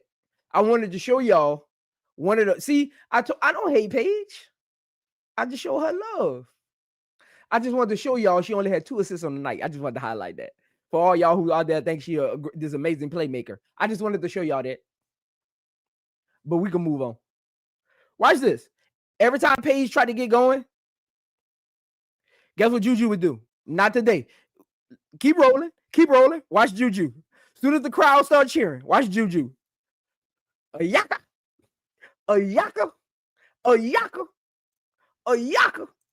Hey, let me open this up, man. Hey, Juju is one of them ones, man. Look, next year, right? Next year, Juju, y'all gonna be in trouble. I don't even think y'all know it yet. Next year, all you Juju haters, y'all gonna be in trouble. All you Juju haters out there, y'all gonna be in trouble. And look, the link is in the chat. Y'all gonna be in trouble because next year, Juju, a year older, more confidence. She gonna be the veteran. Next year, Juju is the veteran. Look, experience is the best teacher. And Juju been in battles. You think about last year, making it as far as they did in March Madness. You think about the competition she's played this year. Next year, Juju gonna be battle tested. Battle tested. What's going on, Mike? What up, Zoe? Zam, what's Zam? I've been saying it. Hey, make sure y'all hit that like button, man. Make sure y'all hit that like button. You broke up, Mike. They went after me. You breaking up, Mike? It. Hello? Can you hear me now? Yeah, I can hear you now. Can you hear me? Yeah, I can hear you now. Okay. I said I've been saying it. They went after me. Paige is good.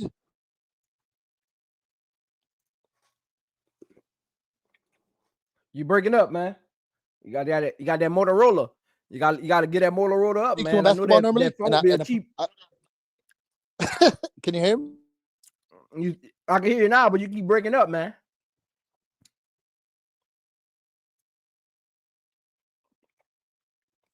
No, man, my Wi-Fi signal so strong. Keeps loading. You might have to go out and come back in. Okay, I'll do it. Yeah, go out and come back in. Sometimes that works. What's going on, B Will? What's happening? What's happening? What's up, man? What's up? It's all good, brother. It's all good. Man, I was so mad I was at a party last night, so I couldn't watch the game. So as soon as I woke up this morning, I turned it on and watched it. That was a great game. And definitely.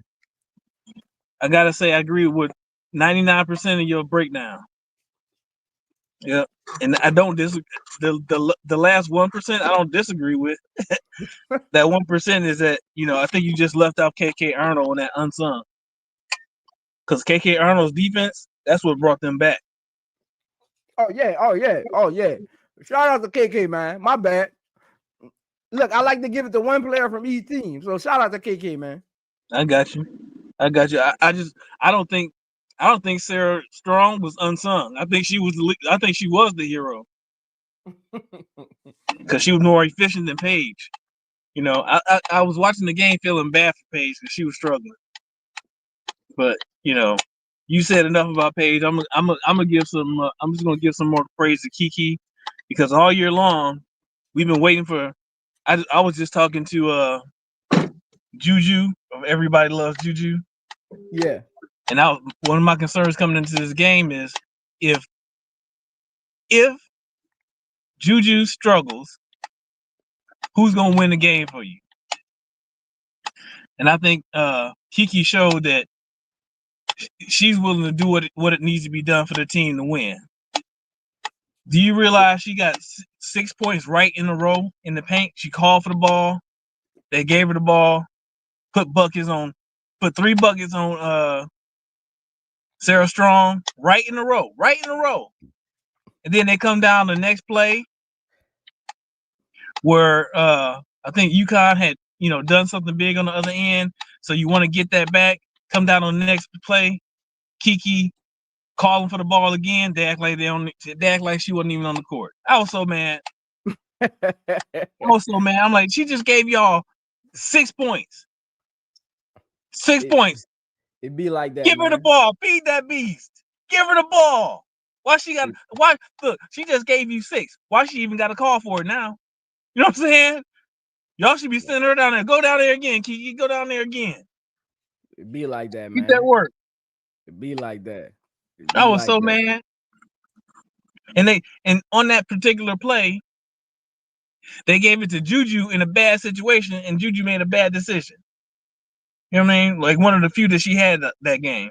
It was just like, man, and it was at a pivotal point. And I was like, man, if that might be the play that I'm gonna zero in on if they lose this game, because she had the hot hand, and she was again. What we've been saying is if Kiki had that dog, she showed it to us, and then they went away from her. I was so mad. Now, one thing I will say is, I'm gonna be honest, man. And I see. Be you've been around a long time, so you know I just don't come up here and start ranting. I really think about what I'm gonna say, and I'll try to stick to that. Because I really wanted to talk about Paige's mindset on that last possession. She didn't want no part of that, man. She had the ball. She had it on the move. Pull it back out. She didn't want no part of that 3-pointer. Hey, can you guys hear me now? Yeah. You can hear me, Zoe? Yeah. We got you, Mike. Yeah, what I was saying is, I said this a while ago, and they came after me, so I'm going to say it again, now that everybody seems to see what I was talking about. Paige is good or pretty good at everything. Great at nothing. When you're that type of player, what is your ceiling normally in the professional game? It's a very high-end role player. You said if they can run her off screens, they never do that for anybody in the professional game, except maybe like if we're going to the NBA, the only people that really did it was Ray Allen and Rip Hamilton. That's it. And Klay. Klay Thompson also, but Klay Thompson has some strength to him. That's the difference, right? Yeah. Where he can take you, put you on the hip, and shoot it right on your grill. Mm-hmm. You know what I'm saying? We see the same thing with Paige. It's dribble handoff, or they run the same play where they run an off-ball screen, pop somebody out, and send somebody cutting in. That's why the efficiency is so good. It's very high efficient shots. But how many times, we're not talking about a freshman, we're talking about a super senior. How many times, Zoe, can you say she took over? If we want to keep it real, you want to keep it a buck, Zoe, how do they lose to Iowa when you had everybody on that team as a 5-star recruit, except Nika Mule, who came from overseas, but she's a WNBA player? And the only thing Iowa had besides Clark was one 4-star recruit in Stalky, and the rest 3-star recruits. And Gabby Marshall was guarding you.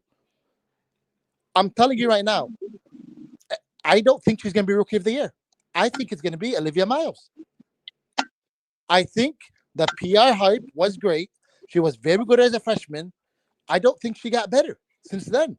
Am I wrong, Joe? No, you're not. I mean, you're not wrong with nothing you're saying. And again, did you get people that get caught up in the high school recruiting and they don't want to let it go? No, listen to me. I keep it a buck. I watch the game.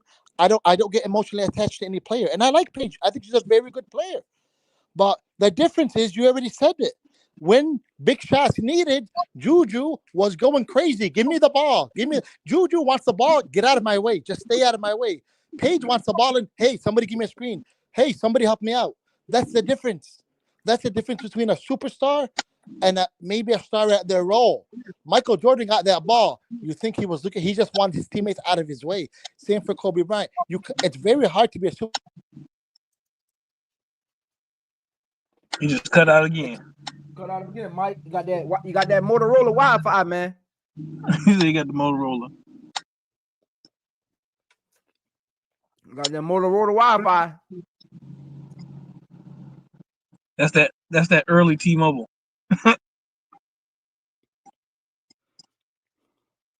So I think you're right, Zoe. I think the book is not closed on Paige. I hear you now. You there, Mike? Anyway, I think you're right. The book is not closed on Paige. I think she can turn it around. I think on the one hand, I want to say, Paige, one factor in Paige not taking over is because of Geno's system and how he wants them to play. But on the other hand, I think Geno, if Paige took over and dominated the game, I don't think he would have a problem with it. So it's a catch-22, because I believe that aspect is there, but I don't know how much. I mean, he needs something. Right now, he does not have a national championship winning team. So he needs something. If Paige can be more impactful, because we can't say Paige isn't effective. She just needs to be more impactful. Because her efficiency, this game, maybe one other game she played this year, excluded, her efficiency is, top notch, elite even. But Right. she's had a couple games where her efficiency was not that. I hadn't really looked at the stats to know that she got 22 points on 22 attempts. I didn't know she had 22 attempts, but I know she missed a lot. You know what I'm saying? Right.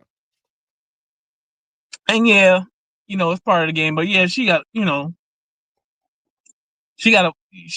they missed a couple foul calls. They could have given her, but that's part of the game. Hey, Miss Goody Two Shoes. Paige ain't going number 3. Paige going number 1. Sorry, Miss Goody Two Shoes. I know you're trying to cause confusion, but Paige, she's still going number 1. Paige still going number 1. She's still going number 1. Let me get some of these chats right quick, man. And we get back to it. We get back to some of these chats, man. Let's see. Allen said Miles will be better for Dallas at number 2. Top Notre Dame guard. But Dallas don't got the number 2 pick though. Dallas got the number 1 pick. Allen, you're not wrong though. Yeah, he not wrong. Look, I said that the other day. Who channel I was on? I think I was on KSAP channel. I said that. I said if I'm Dallas, Olivia fits the best with Dallas. Yeah. Because to me, Dallas is literally a mature Notre Dame team. To me, they're literally a mature Notre Dame team. To me. Yeah, I can see that.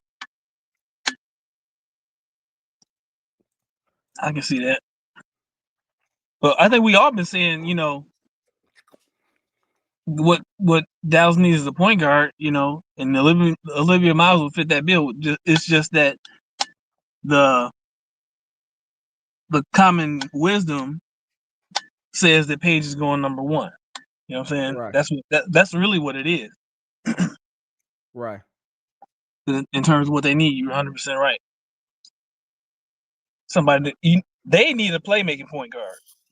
Hey, Reddit, we taking Sonya. We taking Sonya, Reddit. We right on time. Hey, Olivia over there balling, man. Olivia hey, I'm gonna have to get I don't see home the and watch sparks that game. passing on Olivia. I'm gonna have to go watch that game. If the Gremlin Hannah Hidalgo scored 33 and Olivia got a triple double, I gotta watch that game. I don't see Dallas passing on Paige, and I don't see the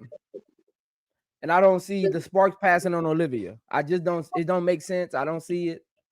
I would be shocked. I mean, I don't know. No, Olivia, they go on 1 and 2. Unless Flage come out, then Olivia probably does drop down to 3. But what's going on, Duvall? What's going on, Duvall? What's going on, Miss Lisa? Shout out, Miss Lisa. The brother Duvall, what's happening? Man, nothing changed. You know what I'm saying? Going on, between this game and the Jaguars being sorry and I'm watching them as usual. You know how that go. You know how that go. They give me heartburn, man. But they constantly come back. I don't know why. They might be losing now. Man, they lose. You know they lose to sorry ass Raiders. Let me go check out that game, man. Man, shoot, I'm getting off this narcotic, man. I got to go to rehab. Oh man, how y'all losing to the Raiders? The same question I'm asking. His name is Matt Jones. That's why we lose to the Raiders. That is wow. That's why, man. I ain't studying them no more. But this game last night I watched start to finish. I got 5 things to say, but 3 of them be real quick on. Like what's your girl name? Sarah Strong. I love her. I love the way she plays.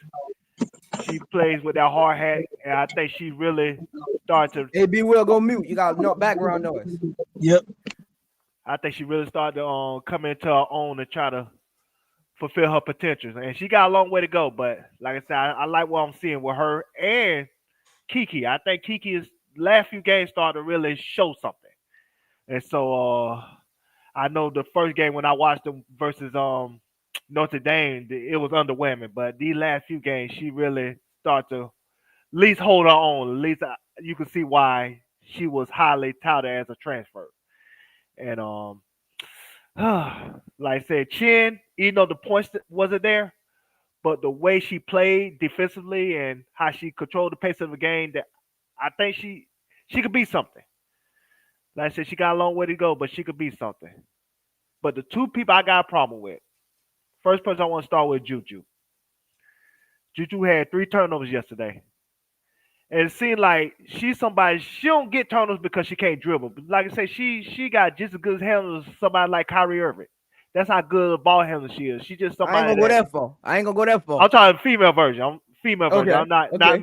just saying her similarity to how they handle the ball is the same. But okay, ball on the string.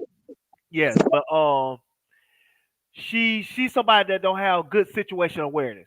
It seems like all her turnovers is when she dribbling into the traps. She dribbling into the double teams. She does that a lot. Instead of really, it's like she dribble with her head down instead of dribbling with her head up, seeing what's going on. It's like she's a bull in a china shop. That's how they describe Russell Westbrook in his career. I think Juju plays the same way. So I think that's concerning. She needs to work on that, but she's a sophomore, so she has time. And I'm losing some respect for Juju for this simple fact. God dang, what she did? I'm gonna tell you, when you're a great player, man, what she did? When you are a great player, you gotta stick the great the whole game. Don't pick and choose when you want to stick Paige Bueckers. It seemed like Holland was sticking Paige Bueckers more than she was. I don't like that. And see, maybe this is why I'm spoiled with somebody like Angel Reese, who sticks.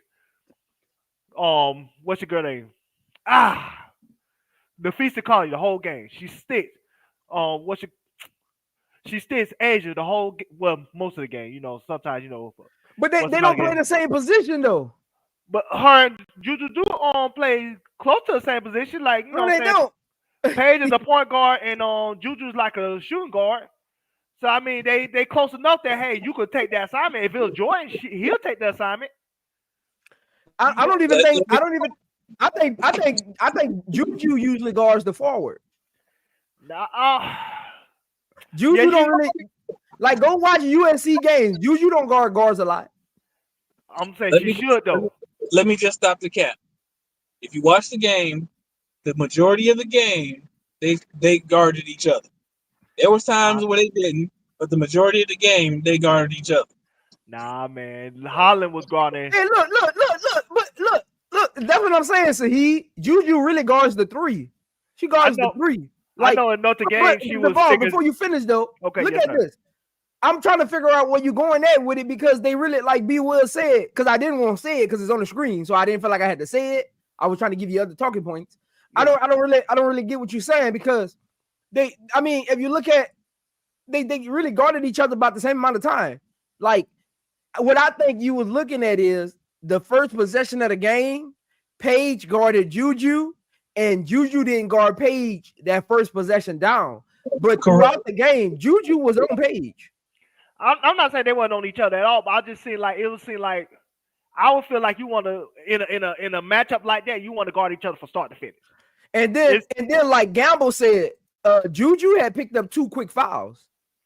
Yeah, that could be a factor.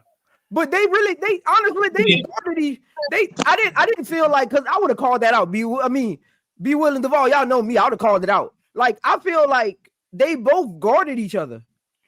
I'm not saying they ain't guard each other at all. I just feel like she picked the spot when she wanted to guard her. It's like, you know how you see somebody that want to save their breath on defense at times so you can have enough on offense. That's how I feel to me. That's why like I'm just a person. If a matchup like that, you stick each other from start to finish. I feel like every possession, even if you're in foul trouble, y'all guard each other every possession because that's what people came to see. People came to see the show. And you know what I'm saying? I just feel like that should be a drag out heavyweight fight. You know what I'm saying? I'm not saying they didn't guard each other at all. I just feel like Holland guarded her just as often as Juju guarded Paige. And I just feel like that's a situation like that when that type of build up, y'all guard each other from start to finish. Maybe I'm just, what I'm saying, maybe I'm being nitpicky when it comes to that. No, I mean that's just how your view of the game. I understand the sentiment, but that Holland didn't play that many minutes. She didn't play 22 minutes. So when Juju and her was on the court, Juju guarded Paige the majority of the time. I agree, it wasn't all the time. There was a couple times where I was like why they switch off, right? Yeah. But then there was also a couple times where, if you're watching the game, they just matched up because they were transitioning to defense, right? And so Juju might have been in a different bad spot on the court to get to Paige. So they switched up a couple times just because of that. So because I watched it again, I was looking for the same. Because you're right, that's what the people came to see, Paige versus Juju, and for me, that's pretty much what they got. Yeah, and that's just how I feel. Like I said again, when it comes to like even when like going to WNBA, Brianna Stewart, you know what I'm saying, Angel guarded her start to finish. You know what I'm saying? De'Erica Henry, start to finish. Even Aaliyah Edwards, start to finish. You know what I'm saying? That I just feel like when you have those type of matchups, you just guard each other from start to finish and knock out, drag out, see who the last man standing. But again, there could be some switches that allow them to be on other people. So I can understand that too. But that was just me. That was just and Duvall, if you watch the game, like remember there was a couple of plays where Juju was guarding Sarah, so Juju was actually all over the court. Yeah, that's true. Because Sarah really plays that like three, honestly. Like she plays there, she's their offensive wing. Yeah. So like I think it was just you was looking for that. Know what I think you was looking for? You was looking for that Kobe Bryant Michael Jordan matchup. Basically. Kobe Bryant, you only gotta go Kobe Bryant Michael Jordan. Go Kobe Bryant and LeBron. You was looking for that. You was looking for that matchup. Yes, knockout, drag out, fight. You know what I'm saying? Fight to the finish. If one foul out on going each other, cool. At least we seen that. You know what I'm saying? I just feel like that those two players are too great of a matchup when it comes to the build up for them not to guard each other every single possession. That just me. That's the Kobe Bryant in me. Like I said, Kobe Bryant would guard the best player on the other team every single possession. Because he took it personally. That was him. He took it personally. You know what I'm saying? And it just, but like I said, maybe that was, you know what I'm saying, coaching. Coaching also maybe is like wanted to get some switch off, you know what I'm saying, for a better matchup for them scoring wise. Now, I'm gonna get out Juju and I'm gonna go to Paige. All right, what you got for Paige, man? Man, I feel like Paige is, when you watch the game, you look at her numbers and her numbers look good, but the impact is not there. It's like she feels like Rakia Jackson to me. Like you'll see a Rakia Jackson game, she'll score 20 points, but then when you watch the game, you'll see Rakia Jackson go cold and long stretches of the game, or you'll see that, you know what I'm saying, the defense had dictated how Rakia Jackson had played instead of the other way around. One thing I can say about like somebody like I say Caitlin Clark or Kenny Carter, like they dictate how the defenses get played against them. They, you know, say they pressure defense by, you know, say they penetration, they play a fast-paced offense. They, you know what I'm saying, they always slash it to the basket and stuff like that. I just feel like with Paige is like, I don't feel like that impact is there. She didn't feel like a person that when you watch that game last night and when you watch the game against Notre Dame, that she felt like the best player in the upcoming draft. That's just me. Even though I know she's gonna go number one because of like, you know, marketing and because of the build up, but she don't feel like the best player in the draft when I watched her last night. That makes sense. Yeah. And it is very weird. Like I think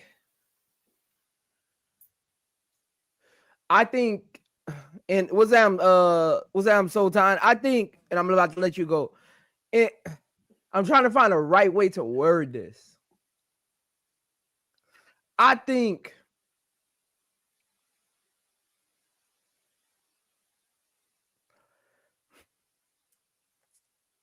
It's like I'll leave she's that. there. I'll leave that for another stream because I really want to get into it about the whole Paige is above reproach thing, but I'll leave that for another stream. It's like she's there, but she's not there. If that makes sense.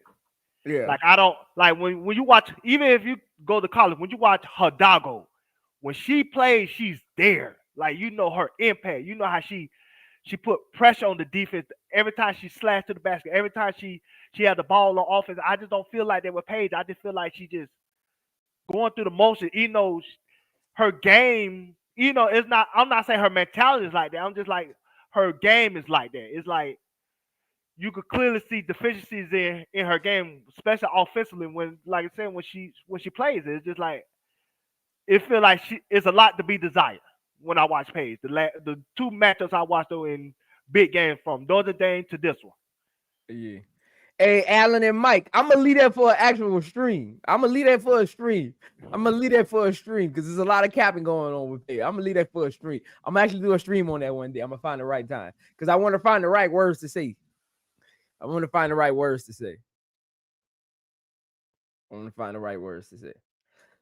going on, Sultan? What's going on?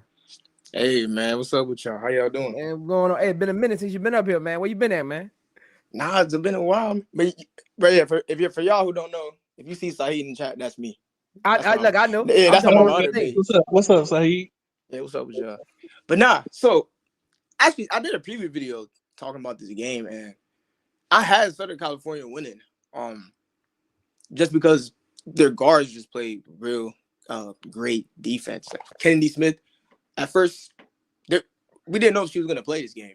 As soon as it was announced, I was like, "Oh yeah, it's definitely over." They won by 2, but I feel like they should have won this game much more than 2 points because they was up more than 15 points at one point in the game, and yeah, Kiki and Juju, they were just balling. I feel like Kiki, she's definitely getting better. Like in terms of, passing out the post. There was a lot of plays where they started doubling her because they saw that, Kiki she was hitting that mid-range jumper. She was attacking the cup real hard. She has that, that nice little power dribble to a layup. But yeah, so soon as she got the ball, UConn, they started doubling her. And she had a couple of assists. She hit one nice pass to Kaylee Heckle that I like. So, and she definitely needs to start doing that when she gets to the W. She had 6 assists. Yeah, her playmaking ability is getting better. And even Juju, her playmaking ability is getting better as well. She had one nice dime to Howell for the corner 3. But I don't know if y'all noticed, it was one play where Ava Howell was open and like she was calling for it, and then Juju just like waved her off. And then you can see like she looked frustrated. Yeah, she looked real frustrated. I was like, yeah, you got to swing that next time. Yep. Yeah, this was a good game. She was wide open. Yeah, she was wide open. I know exactly what you were talking about. Yeah. But this game did not disappoint. But I was surprised when UConn went on that run to come back because I thought the game was over. But hey, I put that on the coach, man. Oh yeah, they were sloppy with the ball, man. Because B. Will gave Arnold like defensive credit, and of course Arnold, had a defensive impact. But I feel like Lindsay could have had better play calling. I don't feel they was ready to take the ball out at times. Like I just think they was totally discombobulated, and she didn't do a good job at reeling them back in. Oh yeah, no, definitely. Yeah, they just look real sloppy, and I feel like they got comfortable. Like honestly, I really feel like they got comfortable with the huge lead. But yeah, as soon as she came in the game, she really gave them that spark, yo. I know Paige, Sarah, of course, they were the leading scorers, but when KK came in the game, I really feel like she ignited that run because she had the energy. She really had the energy for UConn, right? Mm-hmm. She did. Yeah. Appreciate She's that. like, what y'all doing?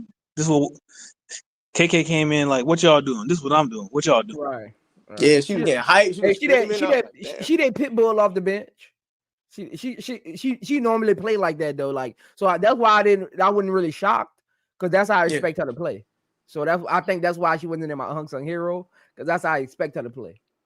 That's really her calling card, like being that pit bull off the bench.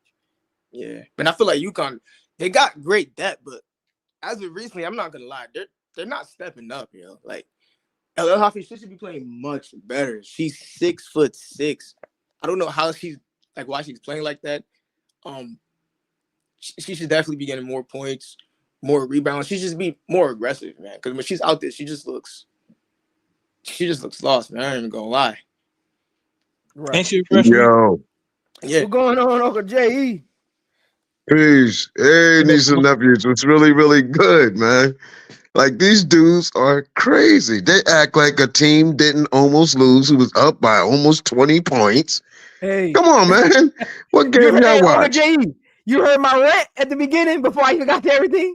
That was Right. I said Like, it. these dudes act like they're giving a Prince, they giving an obituary or something. Like, come on, man. You have to wake up. Look, hey, USC look, almost Uncle J.E., lost. What are you talking about? hey, if Sarah Strong would have hit those free throws, USC would have lost in overtime. Right. Listen, Juju had 15 points at the half. She ended the game with 25. Something went right. She should have had 30, 40 the way she was going in the first half. Paige got on her. She slowed it down a little bit. Yeah, man, listen, I don't care what you talking about. They almost won that game. And they didn't have Azzi. You know what I mean? Come on, man. They act like Paige didn't show up. Paige showed up. She shot a lot of shots.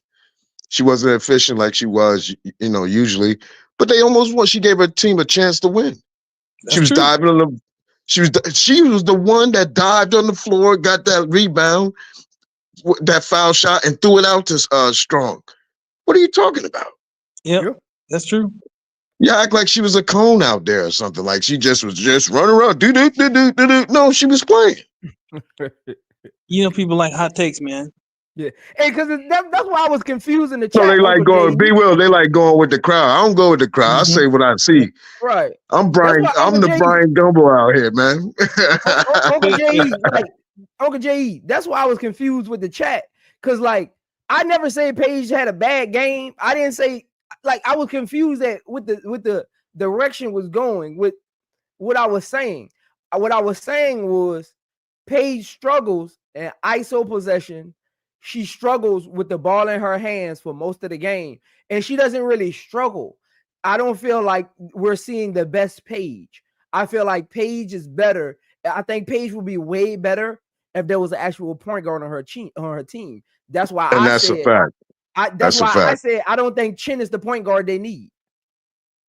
Prince, see what it is, they trying to come out. The narrative is to say Paige is not a number one like Caitlin. She's only number one because there's no one else in this draft. That's what the narrative is now. Paige is a great player. Yeah. She should be in pros right now. She would have been number one if she never got hurt. She would have been the number one. We would have never heard of Caitlin Clark. She almost beat Caitlin in the elite. What was the Elite Eight or whichever one that was? She almost beat her last year. Final Four. Final Four, right? That questionable call that Edwards got. Come on, man. This is that moving screen. Yeah, that moving screen, right? Yeah, come on, man. Y'all act like screen. I did not agree with that. This is man. She's good. She's gonna be good. She's not a point guard. She's a shooting guard. That's the whole point. But she got handles. Uncle J.E., you know what I mean? It's weird when people say that. People act like we bashing Paige. You can't make that statement. It's like some comments she above. That's what I'll be confused about. Like you can't really give a good take on her. It's just like to me, it's like the impact. Bro, she was killing. Last year they were short. She played all the way up to power forward, and she was killing because the ball was out of her hand. Yeah, the problem is just like the impact is not there, and that I think you could clearly see flaws in her game when you watch it throughout the game. Bro, what game did you see, bro? No impact. Her team almost won.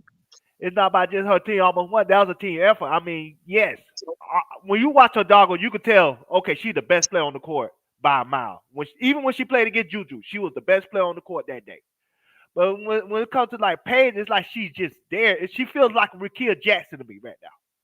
And I'm not saying that can't change, but I'm just saying as of this moment, she feel like Rakia Jackson, like the points gonna be there, but the impact is not there. It's not like you walk away from that game like, damn, Paige did that. It's like you walk away from the game feel like Paige is there. Yes, sir. You want to know how important Paige is? Who was on her all the way? Who was on her at the end? Juju, tall 6'2" Juju was on her, keeping up with her because that's how important Paige is. You can't let Paige get going. Paige can get going, bro. Come on.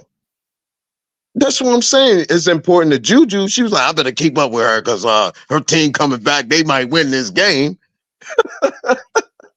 They didn't throw nobody. What's the other girl? Smith is an X factor too on USC. I love Smith. Yeah, She reminds me of right. She reminds me of Lana Smith. Yeah. She reminds me of Angel Reese. She's the dirty. She does all the dirty work. Yeah. That's what they won too, because she's back. Hey, let me say something. But y'all act like Paige is dying. Let me say this. Either Juju is taller than 6'2", or Paige isn't 6 foot. Because you seen them standing next to each other. Yeah, Paige is like 5'11". Juju like that. Paige was at like Juju nose. So one of them lying about their height. Either 1'6'3", one ain't 6 foot. If Paige is at Juju's nose and Paige is 5'11" and Juju is 6'3", that's 3 inches. But so that's what I'm saying. But they got Paige listed at 6 foot, and they got Juju, like Uncle Jay, he just said, they got Juju listed at 6'2". That ain't no 2 inches. Give or take, yeah. Yo, these people 5'11" and a half. No, these people scared of Paige. Yo, you know y'all better 2 inches ain't that big. Man, y'all better write Caitlin obituary. Y'all scared because Paige got her shoe. The black folk love Paige. Y'all know when she come in this league, there's not going to be any more talk about Caitlin Clark. So that's what y'all trying to diminish her for. That's what it's all about. Y'all trying to put the propaganda out right now. I can't speak for nobody else, but that's not. You better write Caitlin Clark obituary. That's what you better do. Hey Zoe, I'm a prosthodontist. I'm a dentist. So if you want to dumb it down, I'm more like a cosmetic dentist, right? All right. More than that. So I deal in facial thirds, and so I know anatomic averages, and that's why I'm saying like from the hairline or top of the head to the nose. I mean, depending on what you judging it from, it could be 2 to 3 inches. That's fair. And then it also depends on what shoes they wearing too. So yeah, but you might be right. They might both be lying, or I don't know. Them heights off, man. I'm just saying. Look, them heights off. I done stood next to people 2 inches shorter than me. Like them heights is off. Like nah. But even in the NBA, they'll say like AI 6 foot. And I've seen him before in real life. He's close to me, and I'm literally 5'10". Yeah, so. AI not 6 foot. Yeah, he closer to AI closer to like 5'10". AI not 6 foot. AI not 6 foot. But again, like I said, nothing's wrong with Paige's game. Paige is going number 1. Honestly, I hope nobody leaves from this with the idea that I don't like Paige or I don't think Paige is pro level ready. My whole analysis is on things in her game that she struggles with, which is ISO possessions, ball handling, and just understanding where to get shots at. Like I've watched a couple games and I really didn't want to say nothing when I watched a couple games, even the Notre Dame game. I really didn't want to say anything because I was like, I play ball. You get in a slump sometimes, you got a week where nothing just ain't clicking right. So I really wanted to give it a few games. I watched a few games, even on playback. Today I watched like 3 games, the last 3 games over again. I even watched yesterday's game over again this morning when I was doing the film study. And like she struggles with just getting to spots on the court. How you feel about that, Uncle J?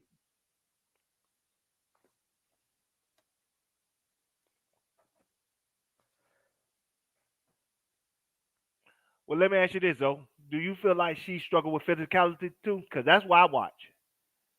I don't see nobody push Paige around. I don't see her get like pushed around.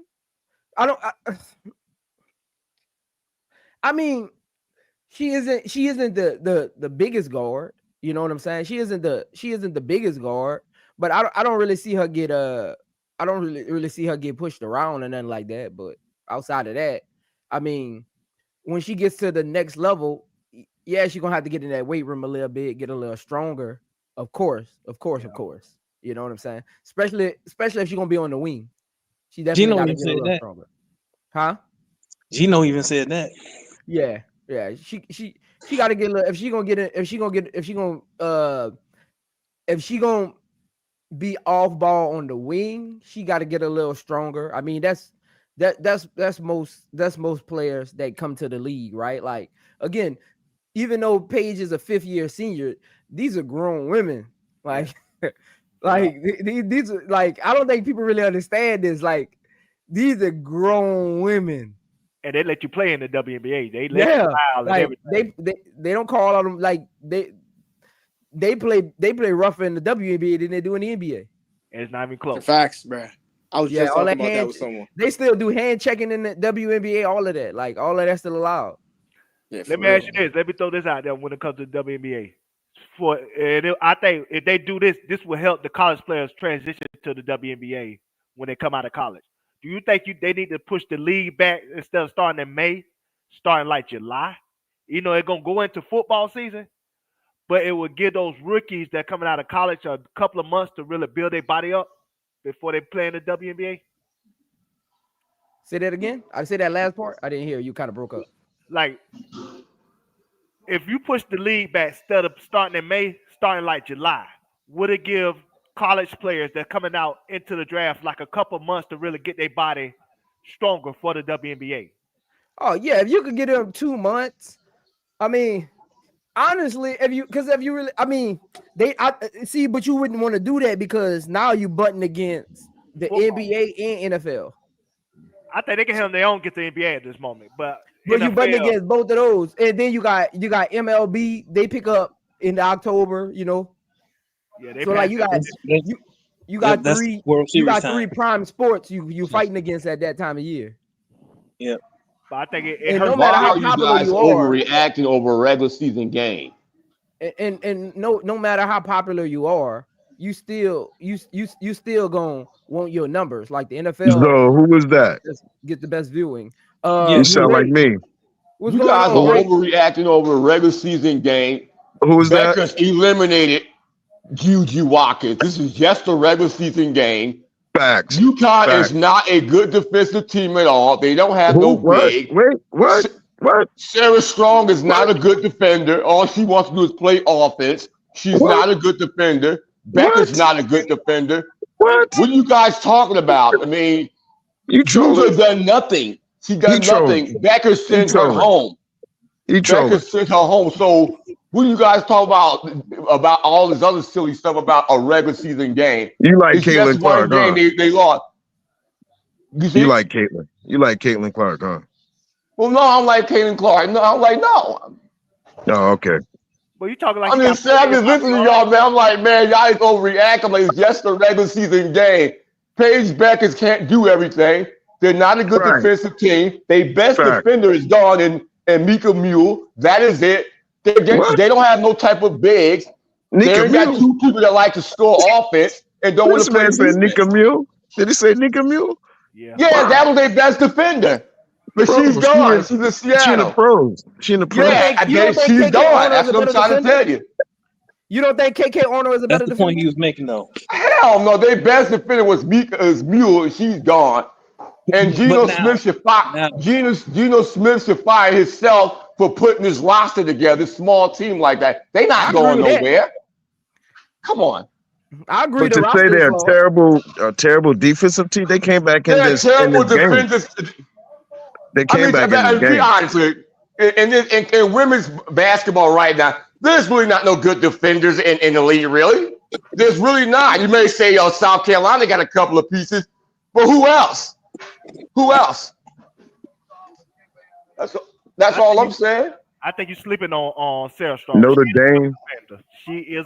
Sarah Strong is not a good defender. My thing is this: it's two sides of the ball. You got to be good at both. If you ain't good, if you good at offense, you can't play no defense. Then no. Sarah Strong just want. So Sarah Strong just want to play offense all day. Huh? So Hannah Hidalgo, she don't play defense. Hannah Hidalgo is all right, but at the end of the day, they're making Hannah look like she's so good, which she's not, because there's really no defenders. Because if you be honest with it, that girl is so small, you can post her little ass up all day. Bro, I can't tell if he's trolling and run with her. That's all you got to do with Hannah. But these girls are start your defense. I can't tell if you're trolling or if you're serious. I can't tell. I'm serious, man. I'm not. Why am I trolling? You know what I mean? I hope. I'm good. I'm about both sides of the ball. And my whole key thing, if I got this little 5'4", 5'6" girl running around, I'm gonna post her little ass up. I'm gonna get physical with her. And Hey, great. We don't curse over here, man. We don't curse. I appreciate you coming on the panel. It sounds like you're passionate about sports, but we don't do all the cursing over here, man. And lower your mic down something. Your mic was a little too high. I'm gonna unmute you. In the mouth. I'm gonna unmute you. Your mic was a little. Look, I talk with passion, so they don't do nothing to me. But we don't do cursing over here, though. The great. Yeah, it's just ball. My thing is, I'm like, where are the defenders? I'm like, Juju Watkins, she's okay, but she's not a good defender either. She got to do all this stuff, and she got to do all this stuff, man. We need Brass to come to the stage, please, because we need Brass to put this guy in order. Because please check me, my man. I mean, I know what I'm talking about. Yo, this guy is half trolling and half telling the truth. Like, come on, man. Bro, hey, so great one. Who you think is a good defender in college right now? Who I think is a good defender? I think. Well, there's not really that much. I say Raven Johnson's a pretty decent defender, but that's all I say. But there's nobody else. That girl Mule, she's gone. That went to Seattle. She was a good defender, but we ain't got no good defenders in the league. That's why Hannah can go off and do what she wants to do. Juju can do what she wants to do. Where are the defenders at? Where are they at? And they letting that small little girl. Come on, I would have posted that girl up, use my size, and get physical with her. She wouldn't be doing all that. Especially what she did against Texas. Big as Texas is, that's ridiculous, man. Hey, Greg, you play basketball, Greg? That's to show you how good. Yeah, I played basketball. What position you played? Huh? What position you played? I was the point guard. I could play both sides of the ball. I could play both positions. Point, the backcourt, front. How tall you is? Say it again? How tall you is? 6'2". Okay. Yeah, I mean, I'm a little old school, but I'm about both sides of the ball, man. I'm like, okay. Yeah, you got somebody little, man, post them up, you bro. got the same attributes. I was the point guard too. We got the same attributes. What kind of point guard you was? For me? Yeah. I'm a post-up point guard. I'm Okay. gonna sit there, I'm gonna use my size, I'm gonna post you up, I'm a good ball handler. If I got somebody tall on me, I'm gonna use my handle, get them all balanced. But if I got somebody small like Hannah, come on now, I'm posting Hannah up all day. And I'm just gonna run with her on defense. I'm gonna use my size and wait till she throw that dumb old whatever thing she gonna put up and send that thing in the stands, man. But like I said, so we supposed to ignore the results, defense, man. I'm a defender, bro. Big man, we supposed to ignore the results. We supposed to ignore their winning. The way she's playing, they're winning. They're beating ranked teams. We're supposed to ignore that, right? I'm ignoring that. I'm ignoring because at the end of the day, I watch these ladies play. I'm like, where are the defenders, bro? So you live in an alternative. We're the defenders. You got an alternative reality then. You want to see what you want to see. Yeah, I mean, come on, man. She shut down. Bro, she shut down Juju. 5'9", shut down Juju. No, that was Sonya Central. No, that was Hidalgo too. Hidalgo too. Hidalgo too. No, I'm going there. She helped. She helped. Citron on that one. The problem is with Juju. Juju don't know how to use her size because she's taller than a lot of these girls. Bro. She can post these girls. Come on, man. She's averaging what, like 2 steals a game or something like that? Yeah, right. That's defense. Yeah, because at the end of the day, is half of these girls don't want to run with her, man. Hannah's a little short little girl. You could just You can sit there, get physical with her, and post up all day. How come they ain't doing it then? Huh? How come they're not doing it? How come they're not doing it? Because these coaches, I don't know what the hell they're coaching, man. I guess come on, man. Like I said, I can say my style is old school, but that because something's old doesn't mean it doesn't work anymore. My thing is, you got this short little girl, man. Come on, post her up and then make them double team. Listen, make her double team. Smart. Hannah is smart. Hannah is quick, and she's got a defensive-minded coach. If somebody try to post Hannah up, what she gonna do is drive them to the help, and then she gonna rip them. That's what's gonna happen. No, not necessarily. If I'm putting my biggest five on the court, I'm gonna make Panda play defense. I'm gonna post her up, and they're gonna have to figure out is y'all gonna double or y'all gonna stay with the shooter. What y'all gonna do? Because you're gonna play defense, games, bro. Watch the games. So what? Watch how they play defense. So great. What I watch her play defense. I mean, yeah, she's like she move around, but I'm just talking about when she get the ball. I'm like, I don't see nobody really get up on her. Like, I'm like, that girl, come on. All you gotta do with her is run with that girl. Run with her, get physical with her. You know what I mean? Bro, she a blur though. She like Kennedy Carter's be quick. Come on, man. The court she only quick, bro. So who's better? So big. At some point she had the rim. You only can run with her so long before she get to the rim. Come on, man. Come on, bro. I ran track too. I think you gotta be able to run, man. Bro, you older than me. You gotta fix your glasses because I don't know what you seeing out there, bro. I see very crystal clear. I see crystal clear, my guy. If I had a team, I wish I could prove to y'all. We could shut Hannah down. All that little dumb stuff she doing, that stuff would not work, bro. Big man, they prescribe me bifocals. Come on, man. Whatever, bro. Yeah, man. So you wear that, man. You acting like that girl is this and that. I'm like, come on, man. Stop. There's half of them girls in college ball just don't like to run. They're lazy, man. They don't take pride. Nobody in college playing D. This man is crazy. Ain't nobody. Ain't no really good defenders in there. Really, you might say South Carolina a little bit, but who else? Only South Carolina. Gee. Huh? Only South Carolina. He ain't watched NC State play. He ain't watched that. So why these ranked teams? Really play defense. Why these ranked teams getting beat then? Why these ranked teams are getting beat? Well, if you want me to be honest with you, I mean, I'll keep it 100 because no one really talks about this, but I'm gonna say this: half of these games are rigged and fixed. Come on, man, stop. Now he trolling. No, I ain't trolling. Come on, I'm keeping it real. Why I gotta troll for? I'm just sitting there chatting with y'all, man. Why you feeling rigged? Come on, why man. you feeling rigged? Come on, man. Watch the game, bro. Watch the game, man. What's simply say? Bro, what's simply say? You only hear the call. You know why, bro? You only hear the call confusion. Because there's money involved, and when there's money involved, there's gonna be some fixed games. Stop. Listen. The great one just said is suggesting that these games are rigged and fixed. He's suggesting that I watch basketball, bro. Let me finish. What? You're suggesting that these players who you already trashed ain't none of them worth nothing.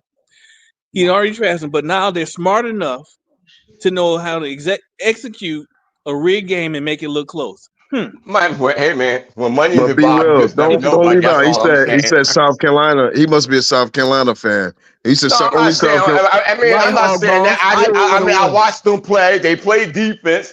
They play defense. They got the coach there. She got those girls playing hard. But at the end of the day, I'm like, I don't see nobody else really taking time on defense like this. South Carolina and Don Staley. Come on now, who else is a good defensive team? Notre Dame is just as good as South Carolina. Oh please, Notre Dame suck, man. Tell Notre Dame get a national, man. What? Have you watched NC State? Come on, man. Tell Sanaya Rivers she could have had a natty and she'd still with South Carolina. Stop. Oh, Miss, man. You better tell Coach Yo. You better tell Coach Yo. Her program is boring. Nobody wants to play for her. Her style is not going to go anywhere. It's boring. It's boring, dude. Get some elite players in there. Hey, Greg, who's your team, man? Who's your team? You can't say Notre Dame not good. Who's your team? For me, yeah. I'm liking Texas, but I'm like they should be better than this. So you like Maddie Book? Who? You like Madison Booker? I like Booker, but I like Texas bigs. I like they bigs. Booker's okay. The other girl they got, the point guard, that's all she really got because Booker's too slow. Harden is good. Booker's too slow. She needs to be quick with the ball.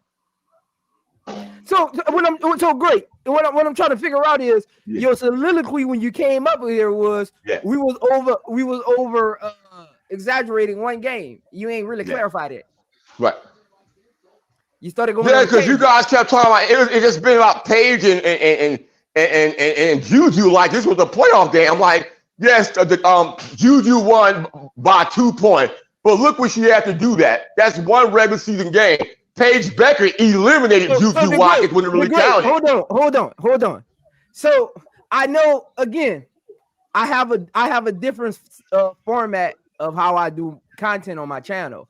I know you're used to going to most channels and just hearing them just talk about the stat line. I don't really do that on my channel. I really just break the game down. And this post game was really about how these two matched up because they were the highlighted players. So again, a lot of people had to get used to my style. I don't really do the ESPN kind of concept as far as just reviewing the game. I don't really do that. I'm more of a film breakdown kind of channel. Right. So it might seem like we just on and on about Juju and Paige, but that's just how we do it on my channel. Other channels, they might talk about them for a little bit, then get back to the score of the game. That's not really what I do. Right. Now I get if it's your channel, you run the way you want it, but I'm like, man, I just had to put that out there. I'm like, man, they acting like they lost. It's one game. But the biggest thing is when it's time for the elimination game come, that's when you know who can play.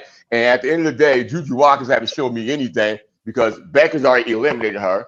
So I don't use Bueckers not even worried about that because Bueckers already know if she see her when it really counts, she will send Juju Watkins home. So you wasn't did you see that? Out of gas, man. Was you watching Juju yesterday, bro? Yeah, I did. I did, bro. And it's like I feel bad for her because she got to do everything. You feel bad for her? Yeah, I feel bad for her. She got to do that. If that girl don't, let me put it to you like this, my man. If that girl don't put up big numbers, USC ain't nothing. She has to do all that. No. Bro, no. I'm talking about the individual play. Did you see her play? I've seen her play, yeah. She got nice games. Did she look like the best player on the court? Yes or no? Did she got the best player? Here we go. Looking like and looking like it is two different things. She still got big. I asked a specific question, Big. What? I asked a specific question, Big. Did she look like the best player on the court? Yes or no? Okay, against a sorry defensive team. Yes or no, Big? Yes or no? No. You capping right now, I'm not capping because you know what? You want to say she looked like the best player on the court and she playing against a garbage defensive team. Stop. So, Prince, did Juju look like the best player on the court, Prince? Yeah. No. Look, he can answer the question. He can say yeah because he don't take pride in defense. Come on, man. If you're playing against a team that doesn't play defense, of course you don't look like the best player. UConn suck on defense. They suck on defense, man. Bro, come on, What's going on? Zoe break down defensive. He break down defensive film. What are you talking about? He concentrates on that. Whatever he's teaching, I guess he's teaching some more. I guess he's teaching some more some kid stuff. And at the end of the day, his team to me looks like they just want to play offense and they don't want to play defense. He played professionally. I ain't trying to get into that. Okay, Big, he played professionally. Did who? He did. Zoe played professionally. Well, I guess they must have forgotten because at the end of the day, that roster he put together this year, they don't want to play no defense. Sarah Strong don't want to play no defense. All she want to do is play offense. She forgot about the other side of the ball. And Bueckers, I mean, come on, she the same thing. Same thing. I'm like, where's the defenders at? The great. Hold on, the great. Yeah. I'm hearing your tangent. Yeah. And I'm trying to get there with you because when Salton was bringing up when it was bringing up teams, you knew players on the team, you knew the coaches. So I'm trying to get there with you. Some of it do sound like trolling, but I'm trying to get there with you. You sound very old troll though. You sound basketball. Look, what I'm trying to get to is I'm trying to figure out what you consider defense because you really haven't established that. When I'm considering defense, somebody that can slow a team down, lock them up, and get their hands dirty down there. That's what I want to see. So nobody does that, but Nika Mew, who's in Seattle now. Mika Mule was a good defender. I liked how she played defense, but at the end of the day, she was the only defender. She's gone to Seattle. Now UConn lost that, so UConn is really bad on defense. You got Sarah Strong, that was great, but unfortunately, all she wants to do is play offense. And the coach should fire himself for putting this little team together because UConn ain't going nowhere. They're going nowhere. I do want to get Juju Watkins. I do want to get Brad's take, but I got one more question because I do want to get Brad's take. Yeah, go ahead. Because I want to get his take. So, I'm trying to really. That's why I've been quiet. I've been listening to you over Jamie and everybody else. I've been trying to my bad, put bro. together the pieces. So yes. So tell me if I'm wrong. Right. You're saying if UConn loses, it's not Paige's fault. It's because they don't play defense. Yeah, that's what I'm saying. Because my whole key thing is this: if UConn lose, it's because number one, they don't have a post-up player, they don't have a big. So they're not going to go anywhere. The last couple of two games when it really counted, they lost. They lost against Notre Dame, and that's a game they should show us that they can play defense. But that girl did whatever she wanted to do, and then they played against USC, and it's like it was a close game, but both teams were sorry on defense. So it's just whoever wins wins. But at the end of the day, I still give Paige Bueckers the upper edge because, like I said, she sent Juju home. Juju done nothing. All right. So Brad, what you got, Brad? What you got on this, Brad? Yeah, what you got on this, Brad? What's good, fellas? What's going on? What's going on? Well, I'm just sitting here enjoying the snowball fight. So no trolling here, man. Just basketball, just sports, bro. Y'all busting shots at each other. Bow, bow, bow. I'm speaking fact. I'm a defender, man. My thing is, you in the alternative reality. I'm a defender, man. Ain't no me trolling, bro. He need my glasses, bro. I like to see the women play, but I'm like, come on, man. You got to get on both sides of the ball, man. I'm like, and they talking about Paige Bueckers. Like, tell Paige learn how to play some defense. I appreciate each and every one of y'all. Y'all got y'all's points of view, and it is what it is. But for me, what's up? So my thing is the question: who y'all think gonna win the national? Big, can he get his take out first? Can I get my take out? Get the take, my man. Get the take, bro. Yeah. I'll keep that question in mind. It's a little too early. It's a little too early, but I could throw out any number of teams. But for me, going back to what you were saying, Zoe, earlier, because I was listening to you earlier, but you went to drop the link a little late. I had to go to work, so I'm at work now. You good? So, I like your breakdown, and I agree with everything you said about it. But there's no question about it. Juju's going. Paige is going number one this year. I mean, Dallas ain't going to back up off of that. Yeah. But going back to the coaching, I call her Gottlieb. And you was talking about earlier how Sarah Strong might, if Geno retires, don't be surprised if Sarah Strong goes to USC. Now, my question to you is, unless USC decides to fire her after this year, why in the hell would Sarah Strong go from the best coach, arguably the best coach in the USA, Dawn Staley notwithstanding, Kim Mulkey notwithstanding, and go to the wackest coach in the NCAA? Why in the hell would she go to USC? I found on that. That's my wishful thinking, man. That's my look. That's what I thought. You caused the confusion. Yes, you caused. I'm looking at UConn's roster. They don't got nobody next year. They got a whack, but they'll have a coach. Exactly. That's right. Like Lindsay like that, man. You don't like Lindsay, man. Hey, listen. Right, if she transfers, she gonna go to Dawn or she going to Kim. Exactly. Or she might even go to Tennessee with that up and coming phenom coach. Well, I call her the prodigy. I think she's the prodigy, the new coach at Tennessee. Because I studied her and looked at her record, and it's very, very good. I don't care what level it is. She's a winner. But anyway, As far as what y'all saying about Juju, let me go back to what Duval was talking about, Juju being on Paige Bueckers the whole game. Now, Duval, I ain't mad at you because at the end of the day, sports is entertainment. Right. And people like their entertainment a certain way. Some people like comedy. Some people like drama.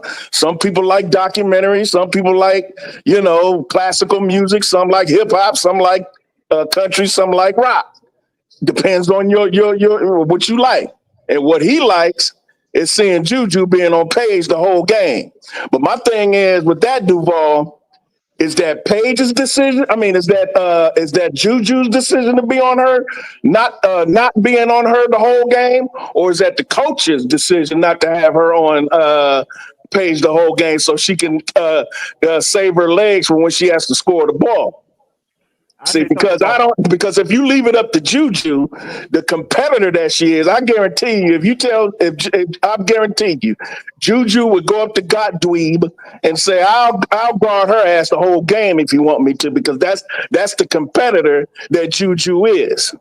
But the coach might say, "Well, no, hold on now. Hold on now. I need you to score the ball. If you wear your legs out guarding her the whole game, I might not have you on the offensive side of the ball." So you never know. It might be a coach's decision that Juju is not guarding her, as opposed to what they do in the NBA, where they paying you $20 million a year to guard somebody for the whole damn game, like a Kobe, like a Jordan, or like these other top Bruce Bowen, or these other top defensive players in the history of the league. Their job is to guard as well as score. So, but I'm not, it is what it is in the NBA because you get paid. I mean, they getting paid in college too, but I guarantee you her NIL deal ain't going to reduce just because she didn't guard Paige Bueckers the whole game. That's true. She's going to still get paid. So I'm just saying that could be a coach decision, but I'm not going to put that on Juju because I don't know, because if you understand the competitor she is, trust you me, she will want Paige all game because that's how dogs do, because she's a dog. She's not demonstrative like Hidalgo. She doesn't beat her chest and all that stuff. She gets Lisa. Huh? Oh, talking to Ms. Lisa. She goes about her business, and the business she take care of. Now, as far as I'm concerned, Hidalgo statistically is playing the best basketball in the country right now, statistically. But the best player in the country is Juju Watkins. Nah, I ain't with you on that one. Juju Watkins. It's the best player in the country. Nah, I ain't with you on that one. I don't care what you're talking about. I don't care what you're talking about. It's either one. My opinion is my view. My opinion, my view. Juju's the best player in 6'2", can play three positions. Sorry, Hidalgo can't play three positions. Sorry. I'm sorry. She could guard your forward, she could guard your two, and she could guard your one. Nobody, and she could score from each position. She could score from the forward position. She could be a stretch forward. She could be a two. She could be what they call a point forward. Hold on. I want to clarify this. So, Braz, are you talking about the player of the year or the best player? Oh, the best. I'm talking about the best player. The player of the year. Okay, I said that in my soliloquy earlier. I don't know if you heard it. Juju is the best player in the country, but the player of the year is Hidalgo. Right. Exactly. Okay, we're on the same page now. Yeah. If I was to vote right now, player of the year would be Hidalgo. Okay, we're on the same page. Okay, you continue. Yeah. We good. Yeah. So that's why I say she's playing the best this year, but the best player is Juju. Period. Okay. She can rebound, she can assist, she can score, she can drop 30, 40 on you any given night. But I don't like her coach. She's a goofball. And everything that she comes up short on, or perception that she comes up short on, like when you talked about Zoe in the second half, about how they allowed them to come back, I put that on Coach Gottlieb.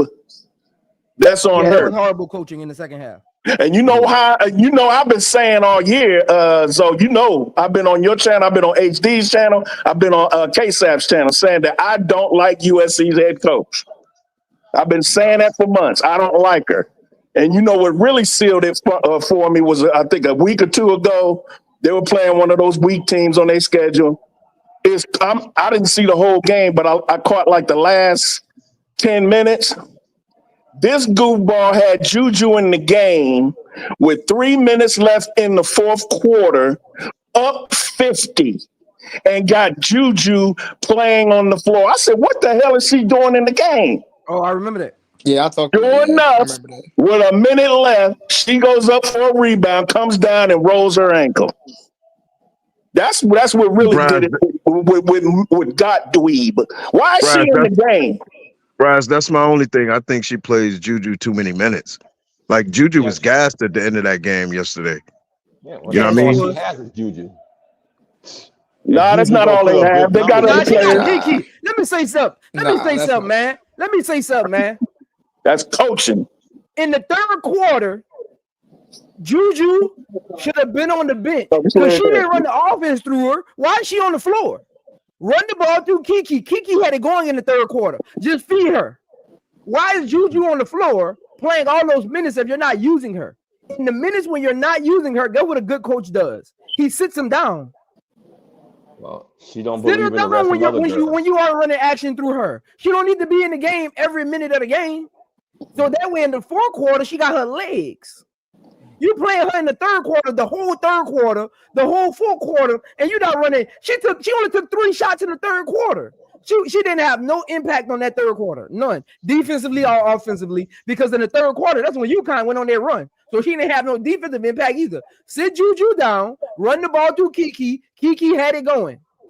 You wasn't giving Juju the ball anyway. That's horrible coaching. That's what I mean about horrible coaching. Because at the end of the day, they don't. All they really have is Juju. No, they don't. The coach don't believe in them other players. No, they don't. They got the number one recruiting class. They got the number one recruiting class in the 24 cycle. Dawn knows how to use her freshman. Kim Mulkey know how to use her freshman. Geno Auriemma knows how to use his freshman. But there's a lot of freshmen going around that are making an impact on their team if they under the right coach.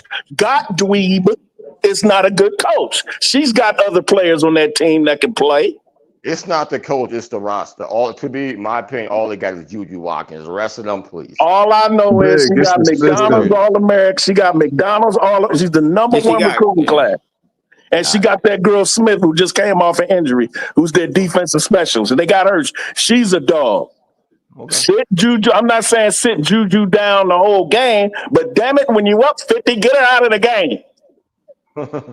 They're gonna run it's the system they're running. They still have Juju as a ball dominant guard or wing. They need to take the ball out of her hands sometimes, so you could facilitate it to Kiki Smith. There's other players on that team, so that's why you're looking at it like, oh, they're trash or whatever. Now it's the system they're running. The coach is horrible. I don't know what. She's a great motivator. I hear her speeches. She can motivate you. But I don't think she knows how to coach Juju. I don't think she's the right coach for Juju. Horrible, yeah. And she's from your neck of the woods, J.E. She's from the East Coast. East Coast. Don't do that. She's from Ohio. She's from Ohio. She's from the East Coast. Usually the best coaches I've seen come out the East Coast. Rick Pitino, PJ Carlissimo, Raleigh Massimino. I mean, you can go Geno. I mean, you can go on and on. Dawn is from Philly. You know what I'm saying? Y'all known for having coaches. Where this clown come from? No wonder she out in LA. She got exiled. well, you got to blame that on Sarah Strong and Juju Watkins because they both should have came to South Carolina and they wouldn't be in the position that they're in now. Well, I mean, they are playing for Geno though, bro. Well, who cares? They playing for Geno. I mean, he got what, 8 of them things. Yeah, well, he sure don't look like 11. He got 11, whatever, 11, yeah, 12, but he sure don't look like he got any experience putting that roster together. That roster ain't going nowhere. I mean, he know better than that. Big, they almost won the game yesterday. What are you talking about? It doesn't matter if they don't. It doesn't matter. They almost won the game. Bro, they lost. He still outcoached. If Sarah Strong It doesn't matter if they almost won the game or not. UConn they is not lost. going anywhere, dude. He still outcoached that woman. He still outcoached her. If Sarah Strong would have hit those free throws and sent it overtime, Geno would have won that game, and Gottlieb would be getting roasted in the LA Times today. That's facts. Because UConn would have won in overtime. UConn would have won that game in overtime. They had all the momentum. They had all the momentum. They would have won that game. Because again, you got Juju. You don't run nothing. Like, I don't think people realize, like, go back and watch the second half.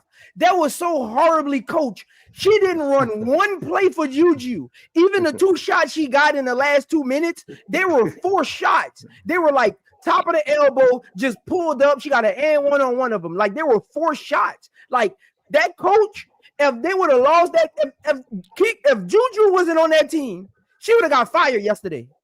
I mean, come on, dude. At the end of the day, though, you know, it didn't matter if USC won the game because in the end, it didn't prove anything. UConn have nothing to prove against USC. They already sent them home already.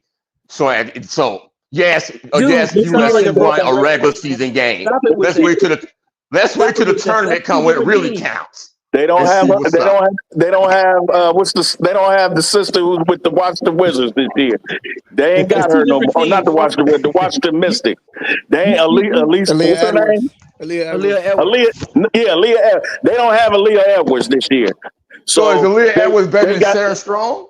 I'm sorry? Is Aaliyah Edwards better than Sarah Strong? Yes.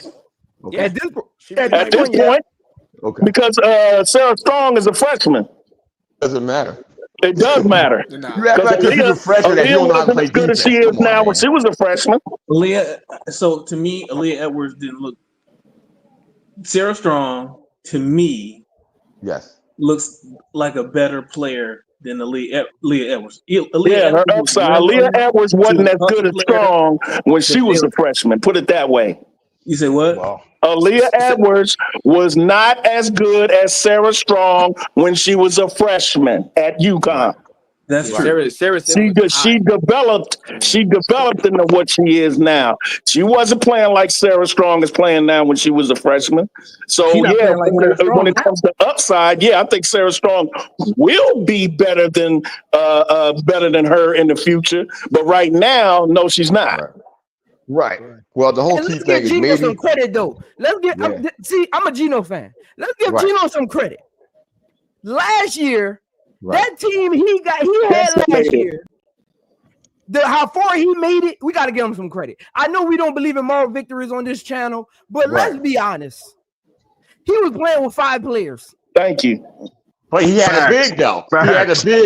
He had a big point guard. It don't matter. Nobody else would have did what Geno did with that team. If you would have taken Geno, he had a big point guard and coach somebody. And that's what he should have gotten this year. A big and a point guard. No. If Geno wasn't coaching that team last year, they probably wouldn't even have made the NCAA tournament. Well, at the end of the day, we're not talking about last year. What Geno should have did this year. You were saying that they ain't have nothing to prove. You did. Well, at the end of the day, they ain't gonna be done because UConn got sent home. You said they got nothing to prove based on last year. Big, where you live? I gotta send you my glasses, I'm talking about this year's roster what UConn had.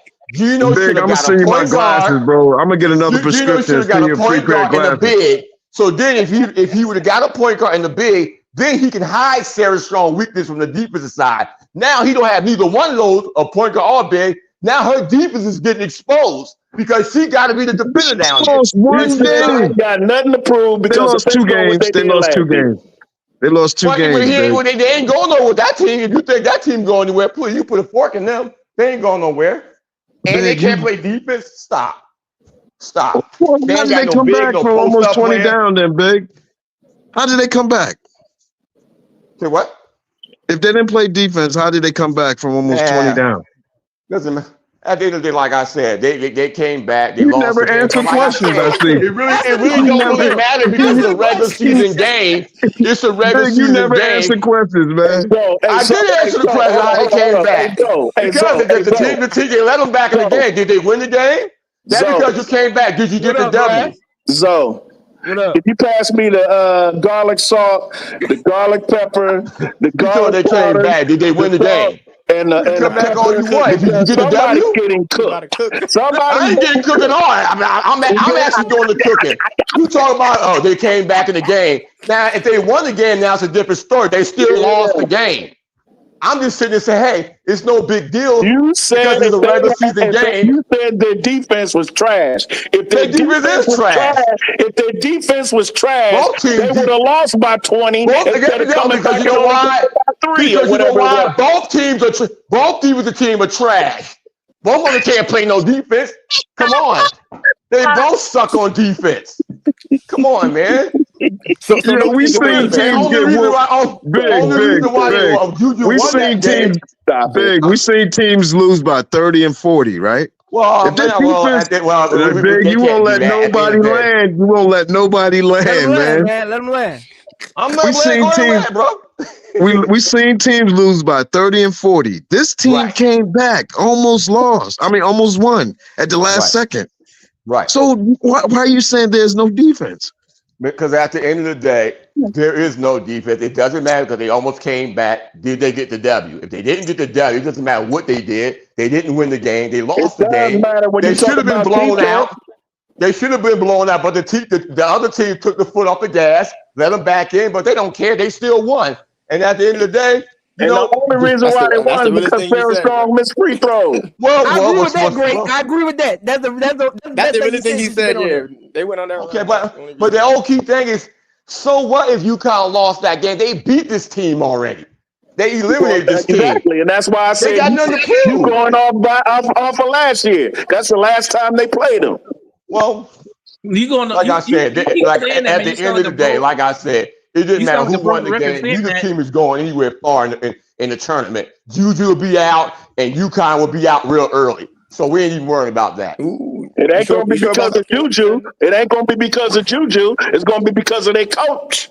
Well, no, it's not because of the coach. Coaches coach, players play. Maybe the roster that they got is not that good. If that's the case, then they don't need no coaches. Just have the players out there. Forget the coach. The coaches coach and tell you what to do. But at the end of the day, those girls decide the ball game. They don't just tell you what to do. They design the plays. They get you motivated and they get you ready. But you still got to play the game, though, right? Right. So every coach in America should be in the Hall of Fame since they coach. There's no such thing. My thing is this, There's no such thing as a better coach. My thing is this, my man. Coaches coach, they tell you what to do. Let me finish. Let me finish my question.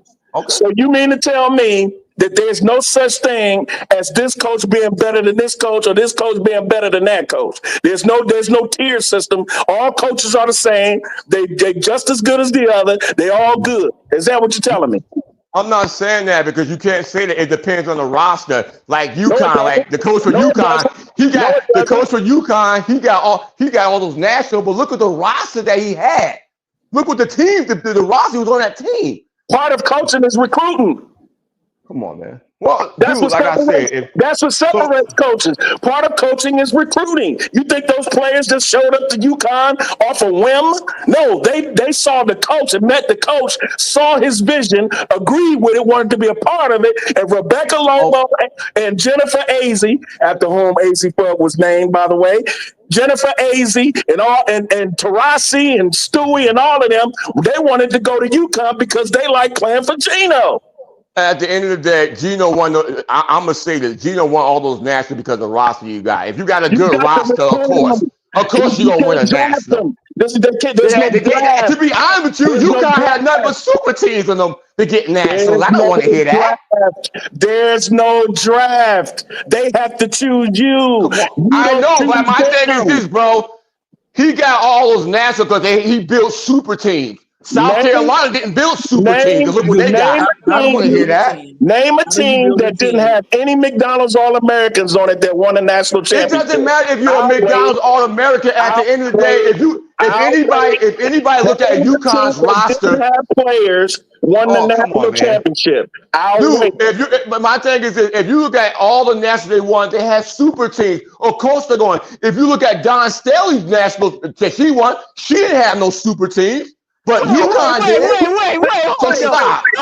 So stop, man. I'm letting y'all call. Hold on. Wait So a stop minute. all that. They had super teams. This dude crashed out, bro. He crashed out. I'm serious, man. I'm speaking facts. No, you're not. You got a super team. You want, national. You a South Carolina? You one of them Gamecocks fans, man. Hey, man, like I said, I like the style. I like the style Hockey coaches. You ain't got to bring no superstar in there. God, girls play hard on defense. Hold on. Who's Kim Cardosa? Hold on. Leah Boston. Who are these people? They're not stars. Hey, look, great. I had to mute you because you kept talking. You gotta let people get it in. Great. You can't build a super team in college. This is not a professional league. You gotta go sit in their living room and convince them and their parents that you're the institution their kids should play for. You don't build super teams. Give credit to the recruiting system. Don't just say build super teams like he went by them and he just beat everybody. No, this isn't NBA or NFL.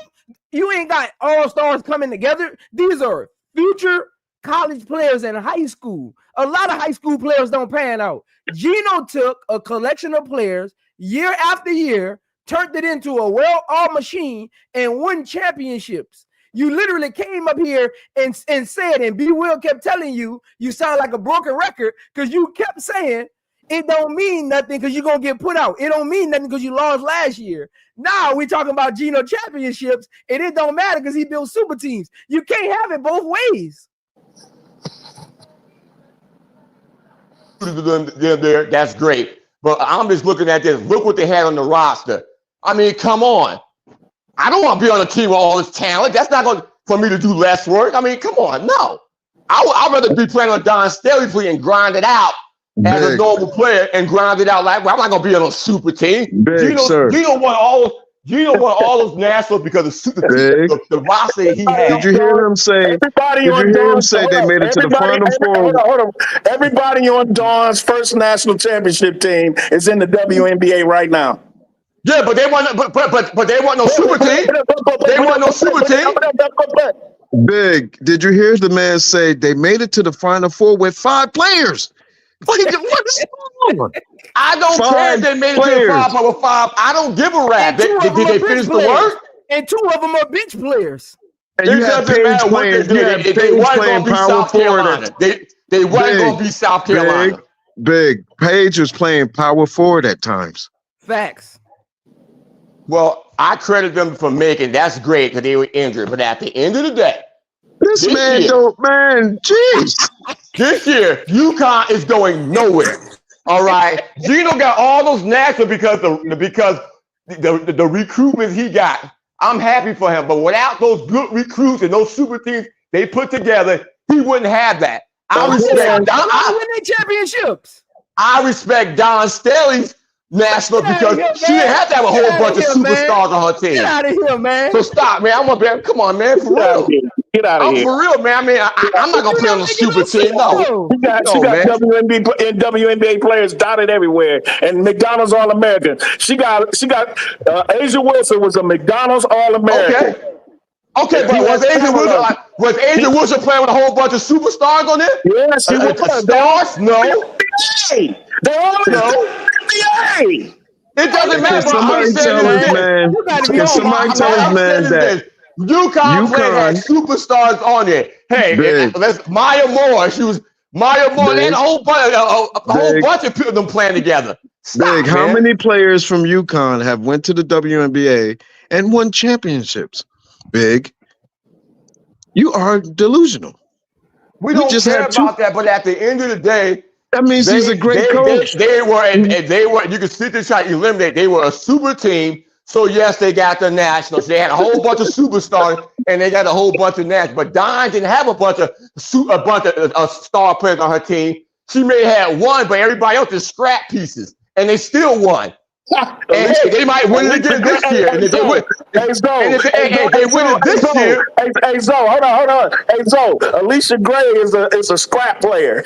Man, stop it, man. Come on, man. Tiffany Mitchell. Yeah, I'm getting you, but like I said, they're a scrap player. Okay, but okay, you're gonna say, okay, and Alicia Gray ain't better than nobody in those she's not better than nobody in those national championships that UConn won. She's better than Tamika Williams. She's better than Tamika like I said, she's not better than none of those stars there. Tamika Williams played for UConn. Zion Cook about to get kicked out the league. Zion Cook about to get kicked out the league, man. You might want Zion. She's done. As good as Alicia Gray. No, who? Zion Cook? Tamika Williams, nigga. Like I said, look at UConn's championship and look at the roster they have and see is they better than anybody that came out of South Carolina. How many of them were superstars? Because you're calling them superstars. Some of them. Hey. How many? Stewart. Name them all. Stu Bird. Collier from Minnesota. That's two. Stewart. Who? It's a whole bunch of them. I can't. Diane Taurasi. That's three. How many? A bunch of them, bro. Keep in mind he's 111. Keep in mind he's 111. Yeah, he's 111 because the roster that he put, the roster that he recruited. Time out. Hold on, Great. Let me ask you this, Great. Let me ask you this. I'm about to give you a list.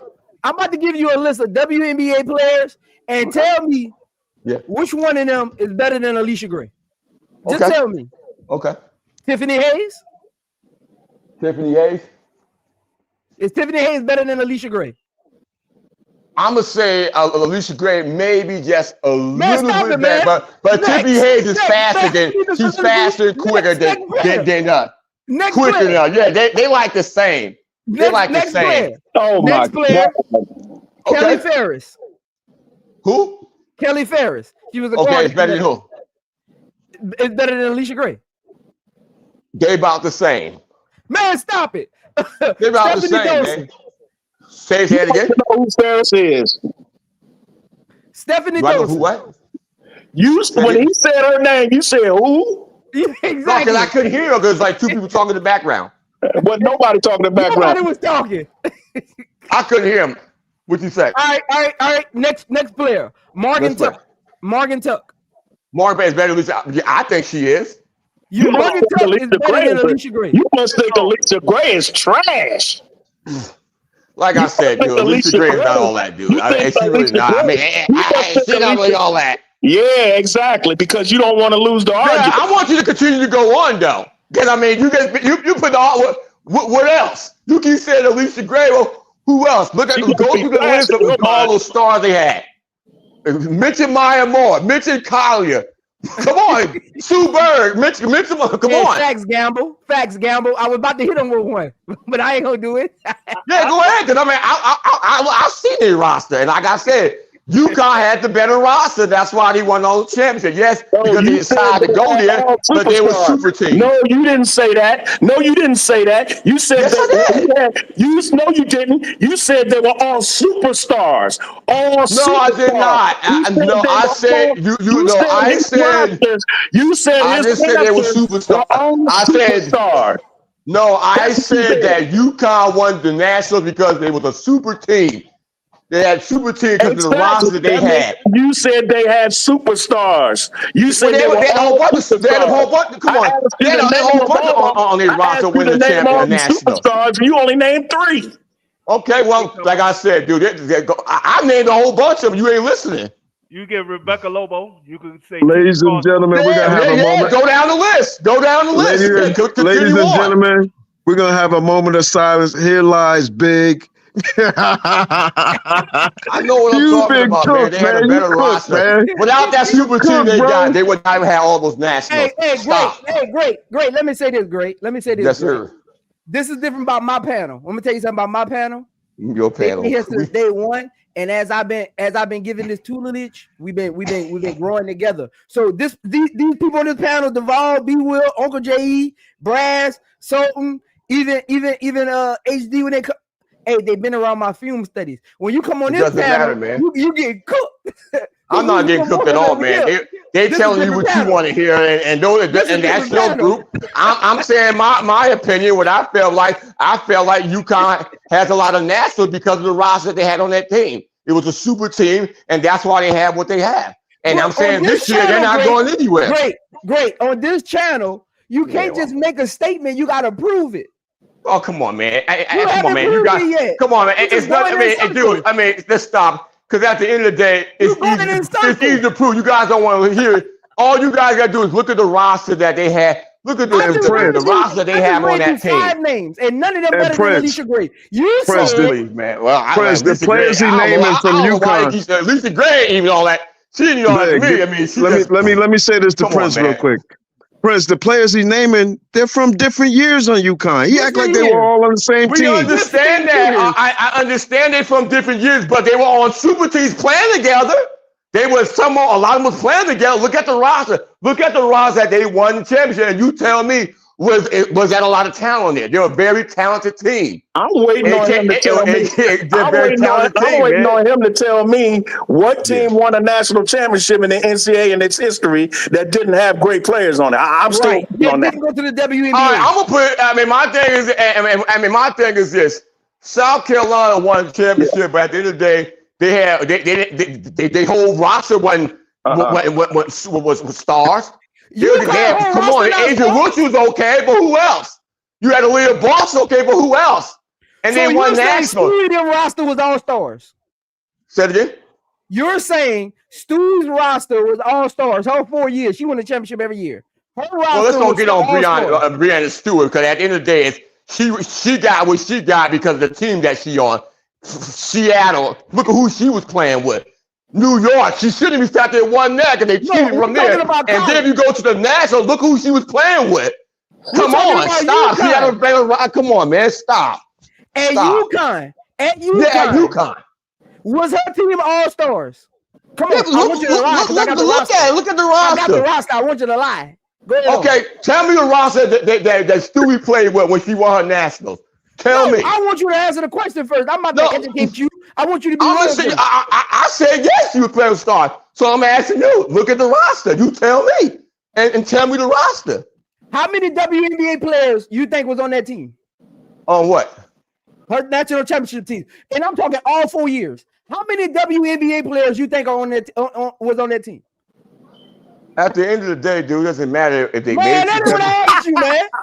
My thing is this: there's a few of them in there, but I'm telling you, at the end of the day, if you look at, you ain't about to cook me, I'm talking about nationals. I'm saying, look at the leave the WNBA out of it.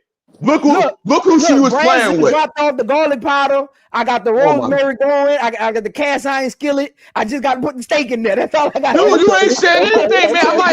I'm asking you a simple question. I'm asking you a simple question, fam. I'm saying, tell me on UConn what Stewie was playing with to get those nationals. Who she was playing with?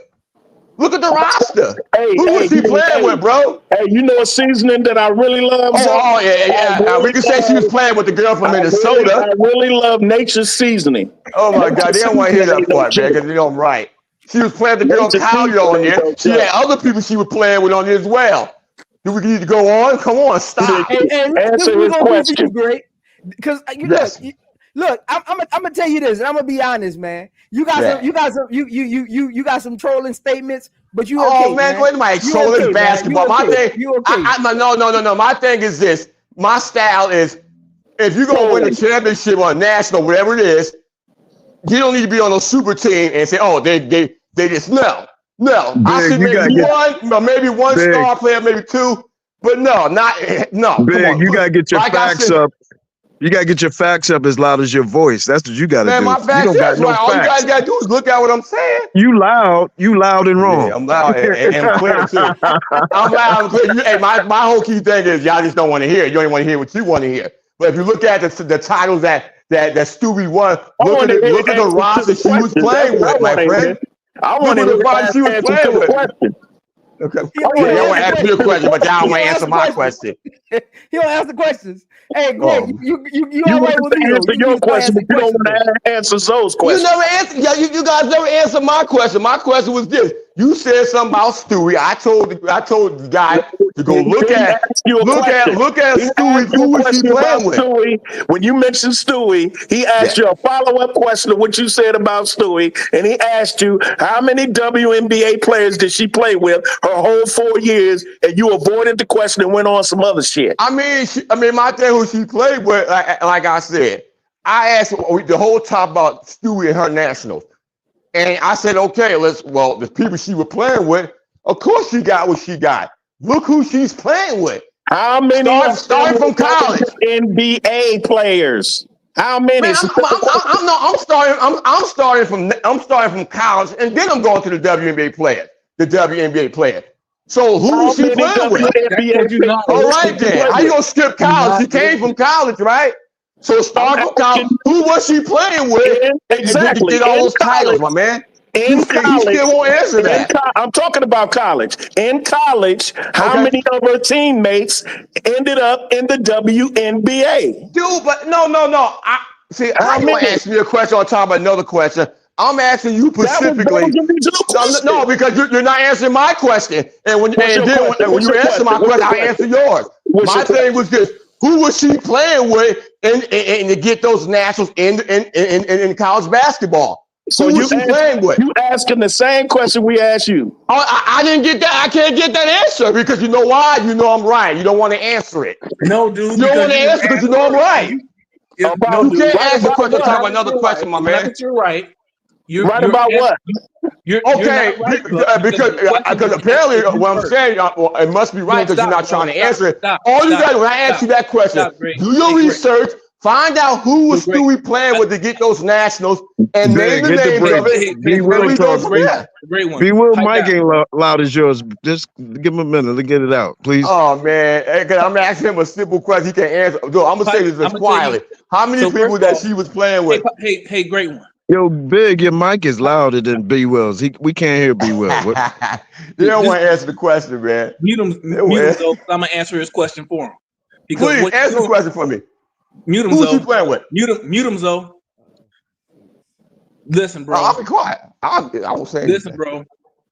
Nobody's answered your question because you asked your question in response to the same question being posed to you. I'm not getting the answer though, man. Answer my question. He keeps interrupting, Zoe. Hey, great one. Yeah, because he won't answer. Let me talk.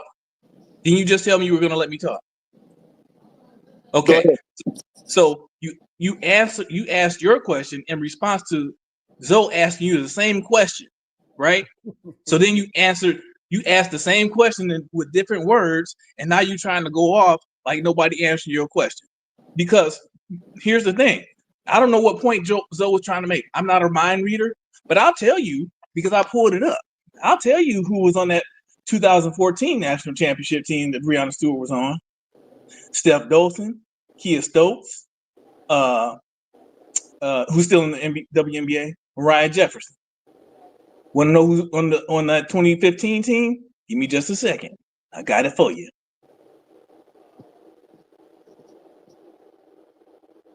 So again, Stewie is the same. You got Mariah Jefferson, Kia Nurse, Gabby Williams, Nafisa Collier. Let's go. Let's keep it going. Azzi Stevens on that team too, and Gabby Williams. Let me see. Oh, that was the year I think she was on 2017 team. I mean 2016. Because Gabby Azzi Stevens and Gabby Williams, they all got drafted with Kia Nurse. All of them got drafted together. Yeah, it's the next year. I think. Yeah, so it's the 2016 national championship team, and that was Crystal Dangerfield, Kia Nurse, Gabby Williams, Azzi Stevens, Nafisa Collier.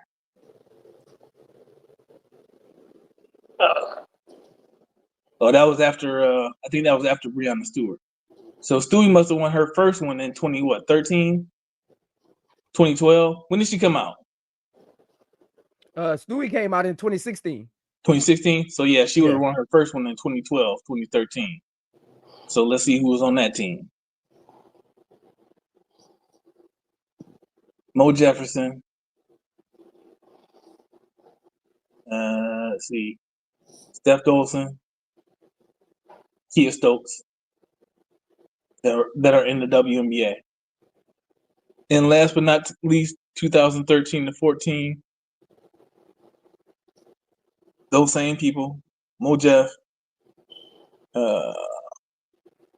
Steph Dawson, Kia Stokes.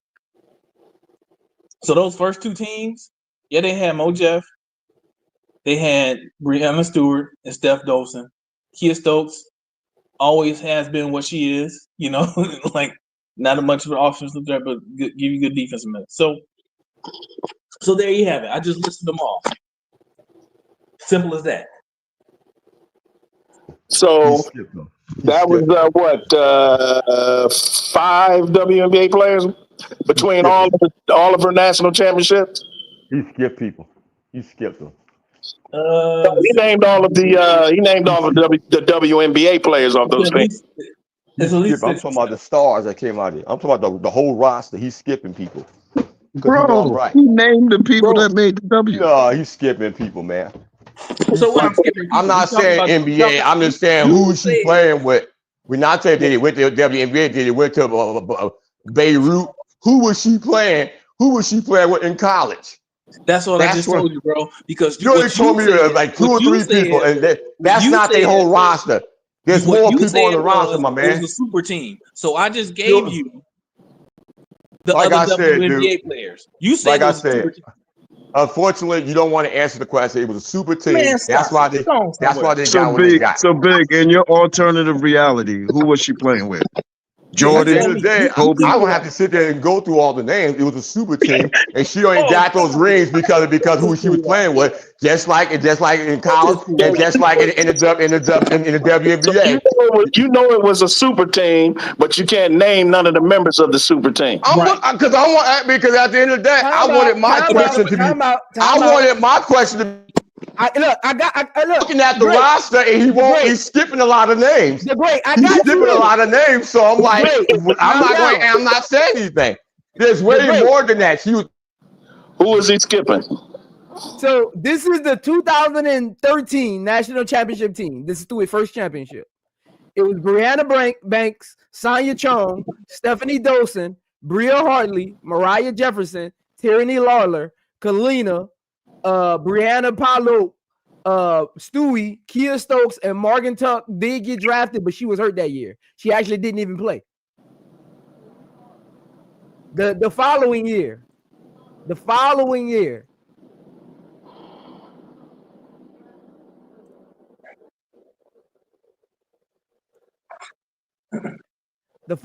it was the same team. It was literally the same team. Literally. Nothing changed. The same team. That team literally stayed together every year. That team literally, because I think a couple of them got drafted together. That team literally stayed together. The next year, the only people that was on that team was Mariah Jefferson and Stewie in the 2015 season. And then the 2016 season,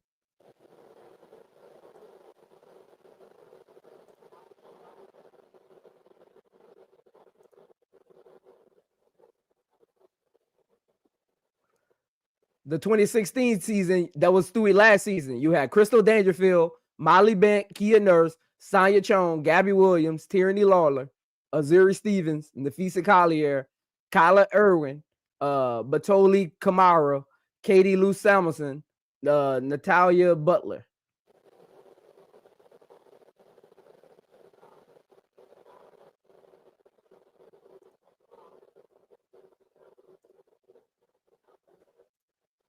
Names, I'm only a few of them names I'm familiar with.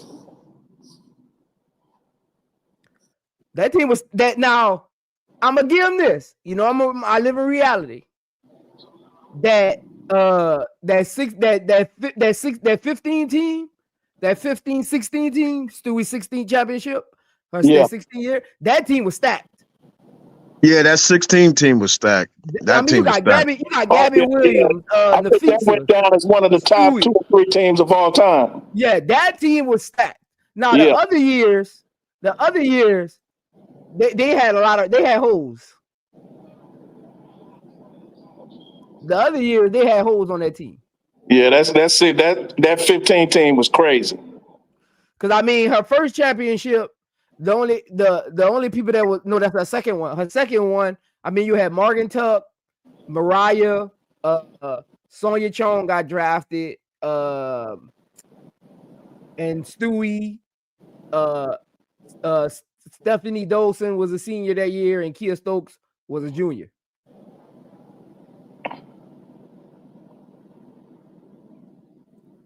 Not what I call a super team. But it don't even matter. She won. That's like this guy That's is what crazy. I'm confused at. That's what I'm confused at. That don't sound like a super team to me. Because he's trying to discredit Geno for some reason. I don't know. My thing is, I don't care if he had all WNBA All-Stars. You got to recruit him. Right. He didn't start from a super This is team. not the NBA. This is not the NBA. This is not the NFL. This is not Major League Baseball. It's not a professional organization. You have to recruit players, and part of coaching is being able to recruit because you can't win without players. I mean, that's simple math right there. That's simple math. You have to get players that are better than the other team's players. That's how you win. At that level. I'm confused at what he was. I'm confused at what his soliloquy was about, though. The super team would have been the right sport, but the wrong team. He need to look at like the '97 like Tennessee Volunteers. That's the team that was stacked. Now you in my wheelhouse because I grew up a Tennessee fan. You talking about the three Meeks? Yeah. See, that's the team he need to be talking about. It wasn't UConn. It was that team that was like probably But even when you look at that though, bruh, the only superstars was Tamika Catchings and Shamika Holtzclaw. Samika Randall, she didn't do nothing. Kelly Jolly, she didn't do nothing. I remember that team. I'm a fan of that. Kelly Jolly was their point guard. She didn't do nothing in the WNBA or in the pro. The superstars on that team was Tamika Catchings and Shamika Holtzclaw. That's it. And Hall of Famers, if Tamika Catchings in her situation, she had some stuff going on. That was derailed her. Are you talking about Shamika? No, Tamika didn't have nothing going on but All-Star and Hall of Fame. I'm talking Shamika Holtzclaw. She the one that had some stuff going on because she tried to talk about Atlanta at one point. Yeah, I know. Yeah. She had some like domestic violence stuff. Like she had some stuff going on. Yeah, I know. It started when her grandma. I know her story. It started when her grandmother died, and then when Pat Summitt died, that really sent her. Those are her two most important people in her life, right there. Was Coach Summitt and her grandmother who raised her. And she came up in a rough area in Queens, in Astoria, Queens. So I know her story. Tamika Catchings was I guess the best player out of Indiana Fever until I guess. Hell yeah. Now so didn't they retire her jersey in Indiana? Yeah. Ooh. Tamika Catchings. I think so. Yeah. Yeah, she's a first ballot Hall of Famer, one of the greatest of all time. I mean, that's etched in stone. Yeah. She might break her records, but as of right now, she got a lot of records in Indiana Fever. And Tamika Catchings was a dog, bro. Can I interject something? Can I ask y'all something? Now, Juju wants to come out early. You think that game yesterday was like a statement to show that she's ready to come out? Or do y'all disagree she shouldn't come out early? Nah, she should wait 27. She trying to come out. No, she's saying she wants to come out now. She can't. Oh, she can't. No, she wants to change the rules. Like, she wants to play in the W. Oh, yeah. She's trying to create the option. About that. Because it's a 3-year rule now. You got to be a junior at least to come out. No, understand what I'm saying? She's trying to change the rule, whereas she wants to play in the W. She should be able to play. Yeah, she's trying to pull a Maurice Claret. Yeah. She ain't that powerful. She's trying to spearhead it. Yeah. She ain't that powerful. Yeah, she's trying to pull a Maurice Claret, and look what happened to him. She ain't that powerful. Right. Hey, but it's not the years though. I did some discovery because I'm going actually over the CBA stuff. That one is coming Wednesday, man. Somebody actually sent me like the entire contract, the CBA contract. It's like the age 21. No, it's the age, it's not the years. It's 22. You got to be 22. Yeah, you got to be 21. 22 before August, though. Yeah. It's not the age. But the men are able to be one and out. Why can't the women? I don't understand what we're doing here. Because men are built stronger than women, and they boy, here we go. Brad. I don't think it's really about that, though, Brad. Brad, they are adults. I don't think it's really about that, though. I'm just saying that. I think it's about the limited spacing in the WNBA, and I think that's what it is. I think behind the scenes they got some kind of agreement. Interrupted. Yeah, I was gonna mention that too before I was interrupted. yeah, I think it got more to do with the teams than anything. I think that's the deciding factor. But there are other factors as far as women's college sports is a little different than how men's college sports is like represented. I mean, it's getting there now, like on the same level playing field. But back in the day, men's college sports was like on this level as far as like ratings and notoriety, and women's sports was like down here. So like when you just think about like players staying in college longer, a lot of it had to do with like branding. And again, it's a lot of different factors. So it's like you don't really know like which one and which strings is actually being pulled behind the scenes. But I definitely believe it has to do more with the amount of teams, and they have some kind of like backdoor agreement with college sports. Just about the men used to have it as well. Just about to say that.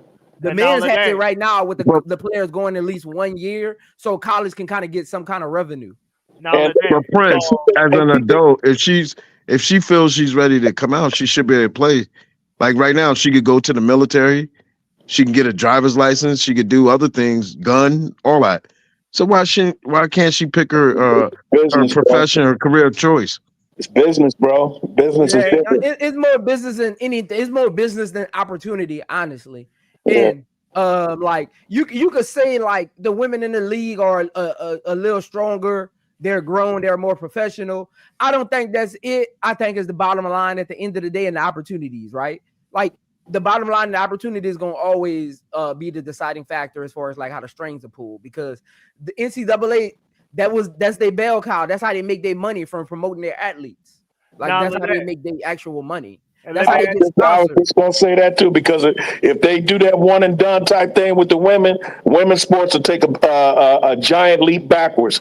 Because right now, what's driving the sport, when you talk about the Caitlin Clarks, the Angel Reeses, the Juju Watkins, the Paige Bueckers, these are college stars who bring fans from the NCAA to the pros. Because that's why I'm an Angel fan. I wasn't watching the WNBA like I watched the WNBA, but for my own reasons, I stopped watching it. Mainly because too many damn studs, but mainly because I got bored with it. Because I just wasn't interested until I saw Angel. Now I'm back interested again. I used to watch the WNBA all the time back in the day, but like I said, with my own personal ideology, I just don't like seeing a bunch of studs. If I want to see men, I watch the NBA, not the WNBA.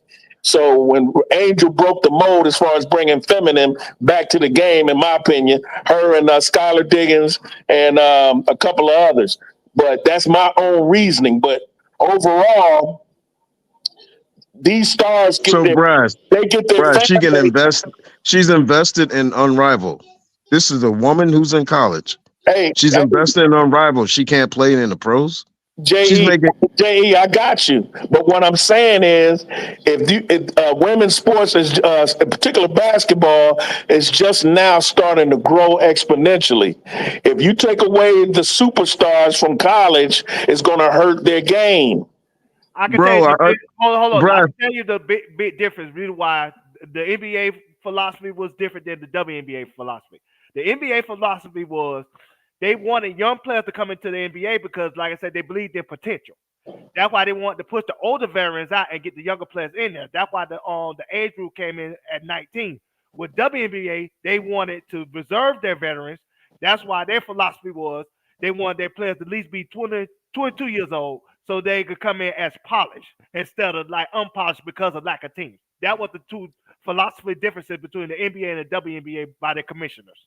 That's an aspect of it, but Zoe made a major point. One of the major reasons is because of their backdoor deal with their under the table backdoor deal, whatever, with the NCAA. I'm telling you, if they take the superstars out of the game in the NCAA, nobody's going to watch.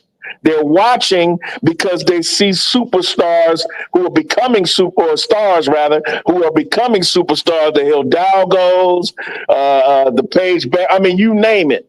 If these players all leave, why in the hell would I watch college basketball then? Because it ain't like the men. The men are years ahead of the WNBA and NCAA. And look at matter of fact, look at the NCAA because of the one and done. Now nobody's watching the men's game. Yeah. You would ruin the women's game. Plummeted. You would ruin the women's game if you did. Imagine if Juju and Paige wasn't in. Juju, Paige, Hidalgo, Olivia Miles wasn't in NCAA right now. I would watch. How about Flage too? Because you're not building. You gotta hope they come there and build. If they're going straight from high school or 1 year in college to the WNBA. You're not watching these ladies grow. Like Angel grew on people over time. Like they're not, even Caitlin Clark to a certain extent, she grew on people. Like they're not getting that opportunity to grow. Basically, if they could come out, we wouldn't have all this Caitlin Clark fanfare. We wouldn't have this Angel Reese fanfare because they grew on people. LSU probably wouldn't have their championship in 2023. Nope. Like because Anissa Morrow would have been in the league by then. Yep. Like because she was balling when she was at what you call them. Like you wouldn't have all these players coming together like that. Even like the South Carolina teams, they probably wouldn't be a staple like they are right now in women's college. Can I get some pushback? You don't have that many spots though, Uncle J.E. So and I understand that. I understand that, but it's that WNBA is competition. So like if you think about it, you're basically telling anybody with that amount of space in the WNBA, you're telling anybody that's probably over the age of 28, good riddance. Like every year. But Prince, everybody that come out early in the men's game don't make it. So it's the risk you take. But what I'm saying is you could get a degree in 2 years. So why can't these women decide what they want to do with their own lives? There's a risk of being injured in 4 years. There's a risk that you might have a life tragedy or something might happen in 4 years. Azzi Fudd, this woman wants to play. She wants to play pro basketball. Why can't she? She should be given that alternative. That's what I'm saying. That option. She just can't go to the WNBA. Well, I'll go to Unrivaled then. I'll skip the W and go to Unrivaled. She's invested in the league. Yeah. Now you losing Juju playing for W. Come on, man. They gotta change the rules. They gotta become contemporary. They gotta come with the times, man. This woman wants out. She wants out of college. She probably doing bad in college. We don't know. Let's say the WNBA gets to 20 teams. I could see them having the conversation, but for now, it's just speculation and fanfare. The league got to get bigger for that to happen. Like it got to get bigger because the college isn't going to again. College has a say in that. Like the NBA doesn't have the full say. College has a say in that as well. Bro, we talking about Juju Watkins. I get it. But if you let her, college is depending on Juju right now to make money. Like Juju Watkins. If you open that plug, everybody's going to want to come in because you're going to have women who feel that they can make it just like Juju Watkins, and they'll be allowed to go in. I'm telling you, it will ruin the women's game. Because a lot of those players get cut. It sure will. A lot of those players get cut. So they get cut. They get cut. That's the risk you take. Watch. Because they don't have the fan base that they grew in and their brand that they produced and grew in the NCAA. It's just not going to happen. Bro, we can't have different rules for women and different rules for men. That's how I see it. It's different, though. It's different, though. Their support system is different.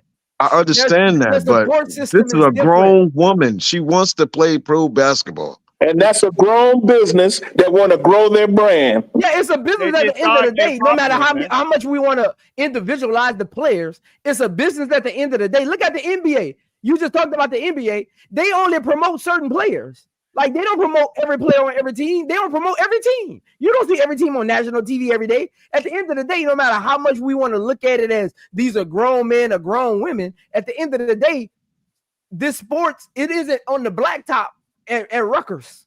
You know what I'm saying? You ain't playing on the park. At the end of the day, it's called basketball, but if you scrape away that little basketball, you know, you get them little pencils with the eraser on it. If you get that eraser and erase that basketball, it got money maker behind it. So Prince, how do like there's players that made it to the WNBA that didn't even go to college. So how what's the other way you can make it to the W? You gotta go to 4 years of college? No, it's your age. You can sit out. Actually, yeah. Yeah, you can sit out. So. You don't gotta play. Well, I gotta sit out 4 years? Come on. Hey. Man, the college basketball women and WNBA, they just started to build. They just started to get the excitement, man. Let the league grow first. You know what I'm saying? They already working on the collective bargaining agreement for 2026 now. Maybe that be a part of Lakeisha, if you think for a second the WNBA has their own say in who comes there and the NBA don't get the final roll call, I don't know what to tell you. And I'm gonna say this. Money back. And y'all know I come with some crazy takes. I'm usually called male chauvinist, but y'all sound male chauvinist on this panel. Look, I don't Uncle J.E. I'm just telling you what it is. I'm not saying I like it. I'm usually called male chauvinist, but y'all beat me to the point. He's not chauvinistic I'm giving you at all. a business model. Yeah, it has nothing to do with you know. If a man could do it, a woman should be able to do it. She make that choice. That's her choice. She shouldn't be forced to go to 4 years. Like, I went to school. I didn't want to go to college. I went to college, but I didn't want to go to college. Everybody doesn't want to go to college. JE, it's about business. The men get the NBA is more popular than the WNBA. It's been around longer than the WNBA. They got more teams in the NBA than the WNBA. They're more brass. They're more brass. So brass. Okay. Sir. Okay. The ABA, when the ABA was formed and the WNBA, you think all those dudes went to college? No, they was plumbers, they was carpenters, they was regular people. And that's why that's the reason why before Larry Bird and Magic Johnson, who went to school for 4 years each, when they came in the NBA, they saved it from going into the ground. And the NBA right now is at the worst as it's ever been. They had to merge. The ABA had to merge with the NBA, and they didn't even keep all the teams. So if it wasn't for Magic and Bird, the NBA would have been defunct because it was going down into the ground. Let me say this right quick. And I want to do a stream about this one day. I hear this a lot. Even when people doing breakdowns, I hear people in the comments say, this is the WNBA, not the... We gotta stop using that tagline because we're using it at the wrong times. And if you think about it, it doesn't make sense. At the end of the day, no matter what sport it is, it's a business. I don't care if it's baseball. We gotta stop using this analogy. WNBA, NBA are two different entities. No, they're not. They're the same entity. That's just like saying Walmart and Kmart back in the day are two different entities. No, it's basketball. It's basketball. And it's a business that's running the basketball part of it. Again, the NBA has been fronting the WNBA for multiple years on record. That's not conjecture, not an opinion. That's fact. So the NBA and their sponsors need their residuals, and they get their residuals by women creating a fan base in college, bringing it to the WNBA, creating ticket sales, merch, jersey sales, filling the seats. That's how they get their residuals. We got to stop doing this. I get it. We want to separate the two because women's been under so long. We need to rise them, and we can't rise them if we keep comparing them. But at the end of the day, it's just sports. I'm confused because this is why I'm confused, Uncle J and Brass, because when people do breakdowns, if I do a breakdown on the WNBA and the NBA, they sound the same. We're just using a different name. I didn't know you shoot the ball a certain way. I didn't know the NBA and the WNBA don't use the same basketball. I didn't know both of them wasn't the same air in it. I didn't know they both didn't have a full court with a goal and some jerseys on. I didn't know the WNBA dribbled a certain way and the NBA didn't. I didn't know they passed a certain way and the NBA didn't. It's basketball. I'm confused. It's the ball. On this is the ball and the 3-point line. I'm confused when people use this soliloquy for every time you bring up NBA and WNBA in the same sentence. Sometimes you can use it, but when we just want to keep throwing it out there every time to try to separate them, when we're just talking basketball and business, at the end of the day, business is you sign a piece of paper and you get a check in the mail. It just got a different name on it. Basketball is you put it in the hoop or you go home. We gotta stop doing this. I'm gonna do a stream on this one day. We gotta stop doing. I get it, but people need to stop using that soliloquy for every argument because then it dares the argument because then it doesn't make sense to the argument sometimes. But continue. Like I said, the NBA is as worst as it's ever been because of the one and done and all these players not caring. They're getting paid too much and they play when they want to play. That's not the women's game. Even the All-Star game, the women play like it's Game 7. They have a different mentality. That's why it's that it is at any point in their history. Hey, and it's going up from here. Yes. Hey, Duval, that All-Star game, the WNBA All-Star game, that's the best All-Star game I've seen probably in 20 years. They played like it was Game 7. But Duval, one and one didn't kill the WNBA. It's the defensive rules they changed, and LeBron killed the NBA. Well, not one and done, because one and done produced Carmelo Anthony. You had Garnett. You had Kobe. You had Dwight Howard. Come on, Chris Bosh. Right. These are Hall of Famers. Uncle one Jay, and done. I'm not talking about the NBA, brother. I'm not talking. No, he mentioned the NBA, bro. He mentioned the NBA. I have a right to refute a point he made. He mentioned the NBA. I need clarity. You talking about what Duval said? Yeah, what Duval said. Yeah. Oh, okay. All right. My fault. I thought you was talking to me. I said NBA is as worse as it's ever been. And I said part of it is because of one and done. Part of it is because we don't follow the story anymore. I remember when Patrick Ewing was playing 4 years at Georgetown. We knew who he was. I mean, we go to Chris Mullin, we go down to the Alonzo Mourning. A lot of these players that we knew who they was because we used to follow their journey. We no longer have that anymore. So we no longer have that attachment to those players coming out of college to the NBA. In addition to these NBA players, they want to leave after their first contract. And so now we really don't have no team attachment to that. Why do you think the Caitlin Clark and Angel Reese rivalry is so passionate? Because now we're following two players that they think hate each other. That's not the case in the NBA no more. Everybody buddy, everybody want to play against each other everybody want to play with each other instead of competing. So it's a lot of AAU circuit, man. The AAU circuit. Yeah, it's a lot of things that hurt in the NBA right now. The mentality is bad. The 3-point shooting. One team, they said one game, people shot 75 threes.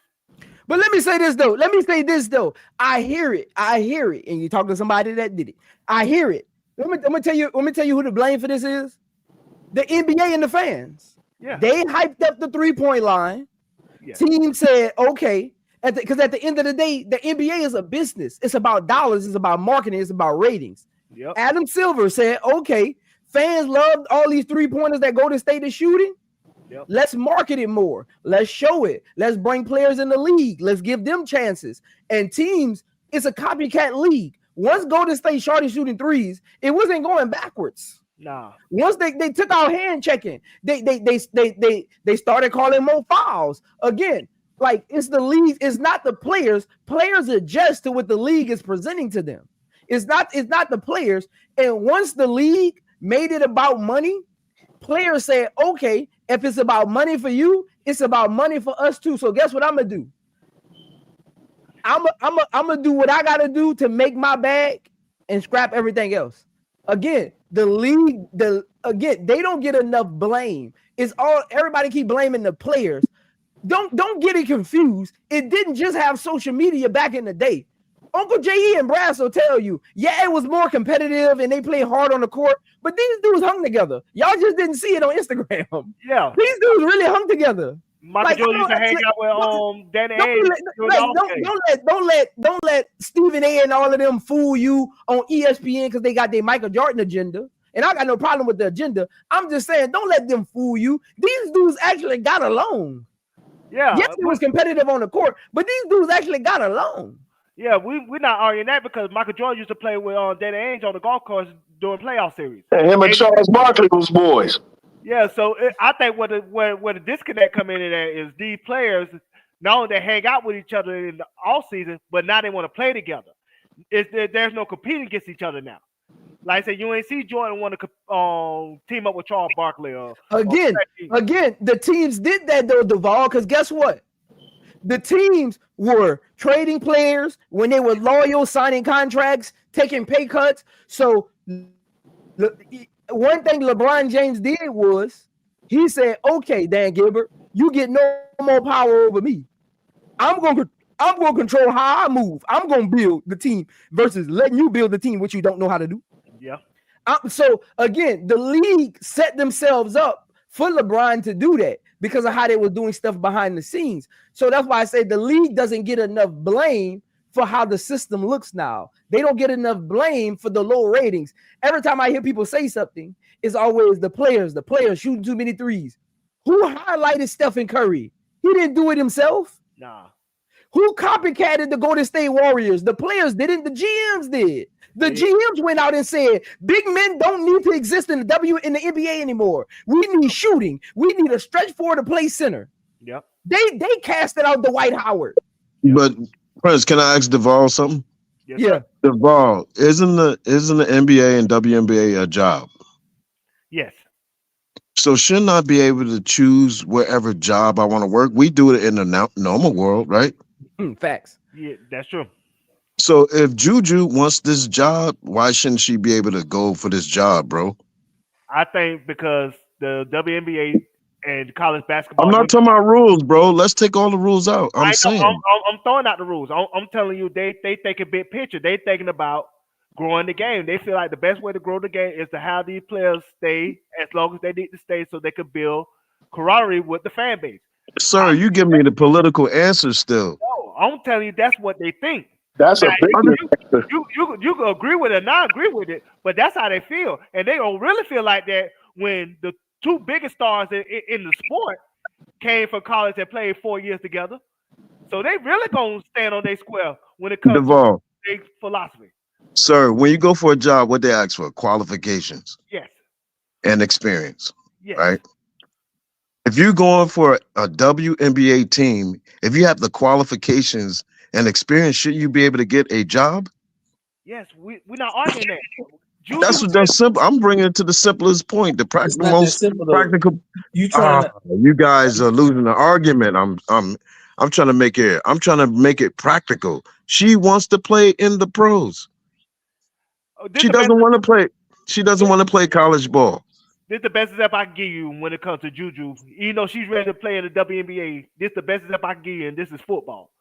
Adrian Peterson, Herschel Walker was the best running backs coming out of high school. They could have played in the NFL after high school.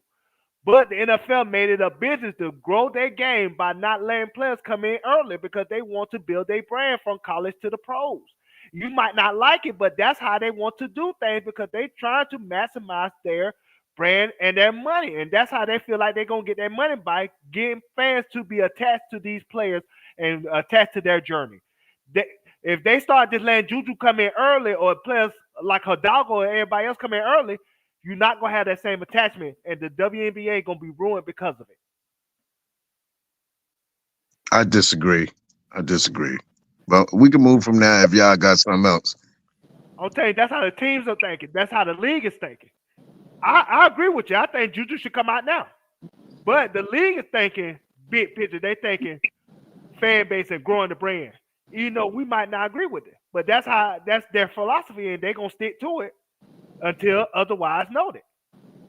My thing is if they do the one and done with the women, all of the work they've done up to this point as far as promoting the game and getting more eyeballs and butts into the seats, it's all gonna go into the trash. Ruin it. And so Juju, you know, she could do that if she want.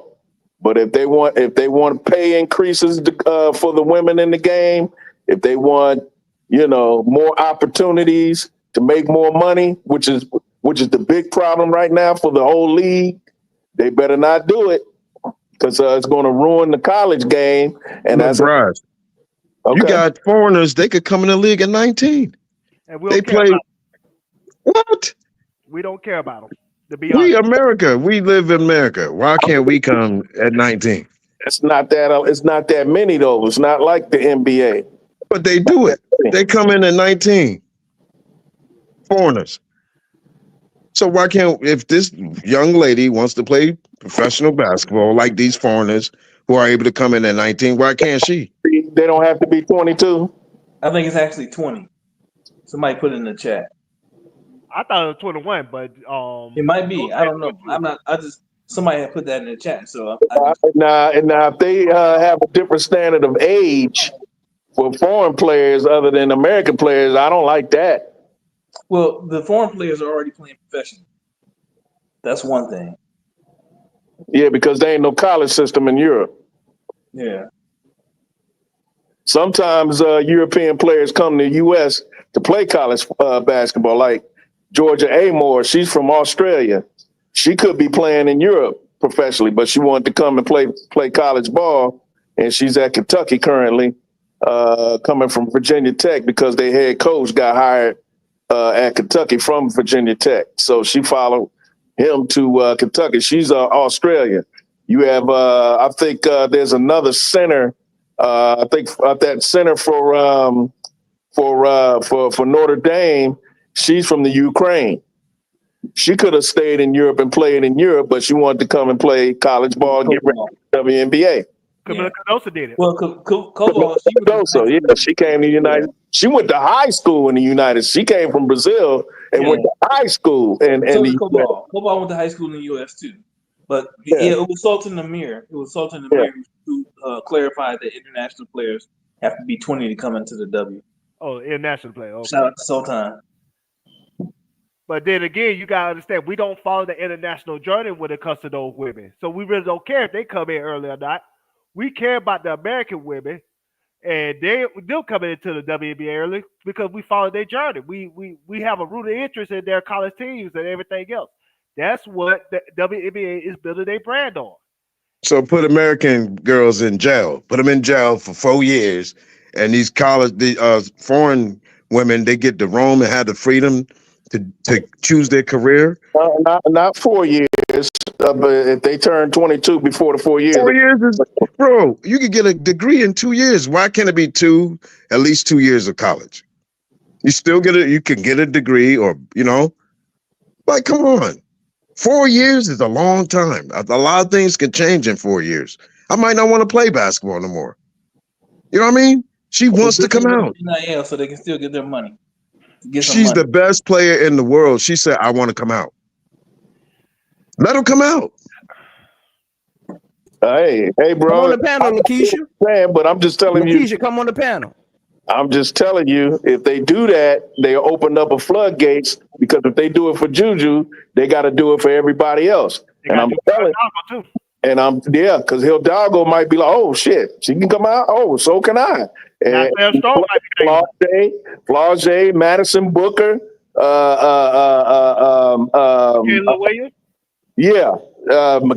Malaysia Fulwiley, Chloe Kitts, because Chloe Kitts is only a sophomore. Yeah. All these girls will be, okay, well, we can go in the WNBA. Oh, one and done. Oh, shit, cool. Brad, let's be honest. Braz, let's be honest. Most of these girls are staying in college for what? NIL. They're staying for the money. So they're doing all for money anyways. So they might as well go become a professional and do it for the money. J.E., all I'm saying is if they allow Juju to do it, others will follow. So be it. The NCAA, then don't expect the growth of women's basketball then. Because we should have freedom to choose whatever career you want, man. If it doesn't require credentials or a degree, you should be able to do it. long as you're qualified. Businesses, You don't need a degree to play basketball. businesses have the right to write the rules that are required for you That's to a fact. organization. That it's a business, is what I'm saying. I don't have a right to work for McDonald's. I gotta apply for that. Just for an example, I gotta be qualified to be a corporate manager. There's certain rules that have to be followed to qualify for being an executive, or to work for this, or to work for a mining company, or to work for a oil company, or architect. But sir, you don't need a degree to flip no burger. You know what, Uncle Jay? I'm listening to you talk. Yeah. You don't need no degree to flip no burger. Every business has rules, though. Hold on. I'm listening to Uncle Jay talk, and he what he's saying is growing on me. I think because I sat back and was just listening to y'all run it. So what I think is going on with a lot of us is we got into a comfortable stage of how women's basketball moves, and like you always opposed to change in the beginning, right? Especially change that's that big. That would be a big change. And I'm thinking back to it. I remember when the NBA didn't allow it anymore and then re-allowed it. I remember when they didn't allow it, how everything felt like 90% of the world and fans were in a disagreement with it. Like when you think about like big changes like that, so to us, it's a big change, right? It's not something we're comfortable with or used to seeing. And hearing somebody just say it, it's like a triggering moment of, nah, that ain't how we do things, right? But when you sit back and think about it, that's how all things sound in the beginning. When somebody or a company does something, we're like, nah, that's not how we do things. And then once you let it kind of play out, it starts to make more sense to you. And you're going to always have those who are going to always begrudge it, right? But to most people, they'll always find a way to kind of adjust to it. So when Uncle Jay is starting to grow on me, like because we're thinking of it as, and we're thinking of it as we're trying to look out for the female athletes that are in college to come in and grow their fan base before they get to the big leagues. But if you're talented enough, why can't you grow the fan base in the WNBA? It's on the same television. The channel doesn't change. The same people are going to watch. So it's a double-edged sword. But let me ask you a question real quick. There have been all-stars and stars in the WNBA for years, but yet the ratings are nowhere near what other sports are in North America.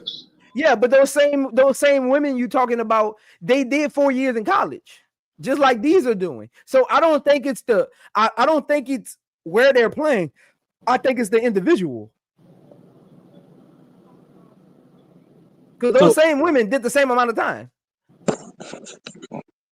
So I disagree with your rationale, at least for me. I can only speak for myself. That's not why I see it the way I do. I think I agree with Duvall and Brass. I think if you open up the door for Juju, you open it up the door for everybody, right? Mm-hmm. Anybody who wants to put themselves in the draft, right? Right. Unfortunately, right now, the WNBA can't really support it because there's just too few teams. Because if you look at it, if they let Juju go now this year, guess who else going? Everybody that we're talking about. But again, that's up to that team though to draft. See, I thought about that too, B. Will. I almost had pushed it. I almost was with you. That's why I said I was sitting back listening, and I just started having epiphanies. So think about this: the NBA has more teams and more roster spots. How many first-year college students or high school players got drafted every year? And the floodgates were open. And the floodgates were open. Friends, these girls play 4 years. They still get. They put their name in a draft. They don't even get on the team still. Anyways. Yeah, again, beware. I get what you're saying. And before I got that epiphany, I was actually with you. That was one of my staples of why they don't let them come into the WNBA. That was what I had 3 reasons. That was one of them, B. Will. I was with you until I had the epiphany of, hold on. The NBA does it now, and you don't get all these one and dones. You might get a handful in the first round who were already coming out anyway. If they were allowed them to come out of high school, they just had to go to college. You get them, but you don't get a lot of players who just, I got to go to college to work on my game and come out. A lot of them, they stay 3-4 years. You don't, and then when they was coming out of high school, LeBron, look at LeBron's class. They were still able to come out of high school. How many of them came out of high school? Listen, the only one. What I'm saying is, I get what you're picking up from what I'm saying. So I'm listening. I'm not talking about one and done. I'm talking about 2-3 year players, right? Whatever. Because I don't even think Juju was one and done ready. I don't know. Maybe she was. I don't know. But anyway, what I'm saying is, why are we watching NCAA basketball right now? Because of these players like Hannah and Juju and the South Carolina crew and these players that are young. They got a lot of spotlight because they've been getting a lot of spotlight, so people know who they are. And so people are tuning in the games to watch them, especially trying to find those games on TV, right? Those players start exiting college. The superstars, they start exiting college, then people are going to struggle to find reasons to watch women's NCAA basketball. That's you changed the argument because I just posed something to you. I said, even these women that do 4 years, they put their name in the draft. They don't make teams. So it doesn't matter the length of years you stay in college. There's no guarantee you're going to make a team. So let me ask you this.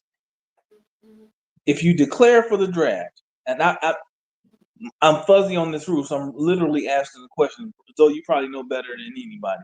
If you declare for the draft after your first year, if you don't get drafted, can you go back to college? There's a moratorium period where you can. How long? I think it's until I don't know about the WNBA because they don't do it, but in the NBA, you can declare throughout the season, and I think you have until like April 23rd or something like that to decide if you're going. But they just started that a couple years ago. It ain't used to be like that. Before that's in the NFL too. So if you declare and you don't get drafted, you can't go back. You go back now. No, you saying if they don't call your name, if you stay through the whole draft. Yeah. Yeah, if you stay through the whole draft, no, you can't go back. That's what I'm saying. What about the girls that do 4? So what you can do is, this is how it works. Oh, I'm sorry. This is how it works. When you're in college, right? Your senior year, or if they feel if you declare your junior year, right? As a man, they give you a letter of intent. You sign that, you get your agent. Back in the day, it was you get an agent. You didn't have the NIL deals, and you couldn't get an actual agent until you declared. But the way it works now is you can declare the first game of the season or the spring before season even starts. You can declare for the draft, right? You can go to all the workouts, the mandatory workouts. You can talk to GMs. You can hire your agent. You can do everything. But at that memorial period, I think it's like April 23rd, because the draft is usually like that first second week of June, somewhere around there. You have that up until April. After March Madness, you go to all the workouts, you talk to GMs, you and your agent get a feel for if you're going to get drafted or not. A lot of second round picks last year went back to college in the men's league because they declared and April came, they went back. So again, now you get a better feel. If I'm the WNBA, I'll do the same thing too. Let them and their agent talk to scouts, get a feel. If you feel you're going to be a first round draft pick, hey, go with it. If you don't feel you're going to be doing the primary workouts, go back. But Prince, this argument still is kind of weak because these girls that go 4 years, they enter the draft, they don't make a team. What do? I mean, they probably have their degree and they earned it with a. That's what you can still finish college even though you come out early. Well, who's going to pay for it? So you're making money or whatever you're gonna do, you're gonna have to pay for it. That's the risk you take. Okay. Life is risk. That's what business is. Business is risk. There's no guaranteed you're gonna make it. You know what I mean?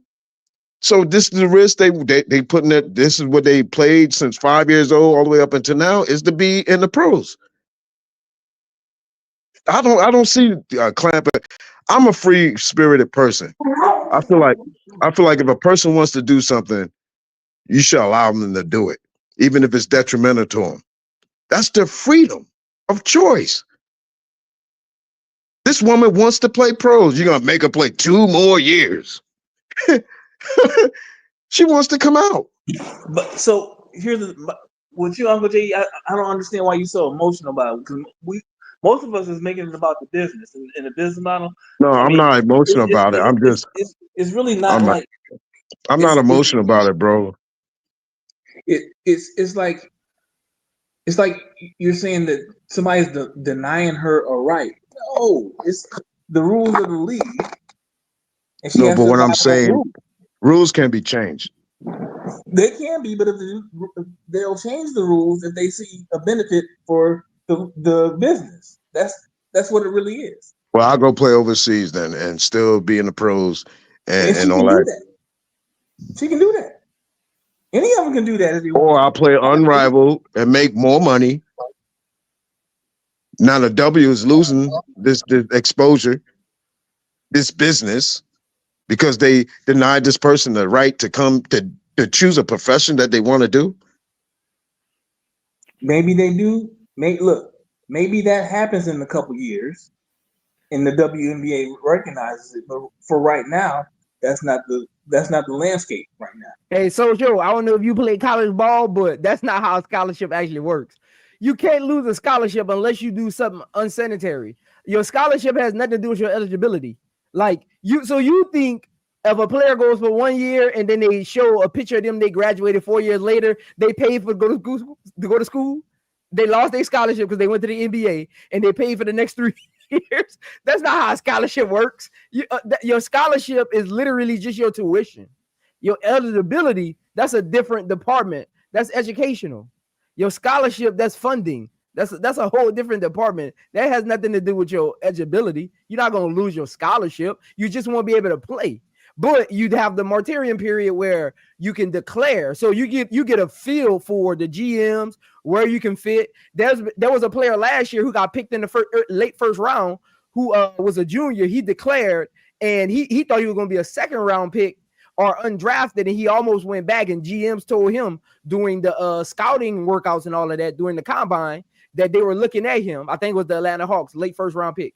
And he ended up getting drafted in the late first round. So like it happens, but you can go to all the combine workouts because Bronny James was about to do it last year. Bronny James was at all the combine workouts. He wanted to get a feel for where he was going to get drafted, if he was going to get drafted, and he decided to stay in the draft. You can declare and still go back to school. You just have to decide if you're going to undeclare by a certain time. And your scholarship, you don't lose your scholarship no matter where you go, because the scholarship is a tuition fee.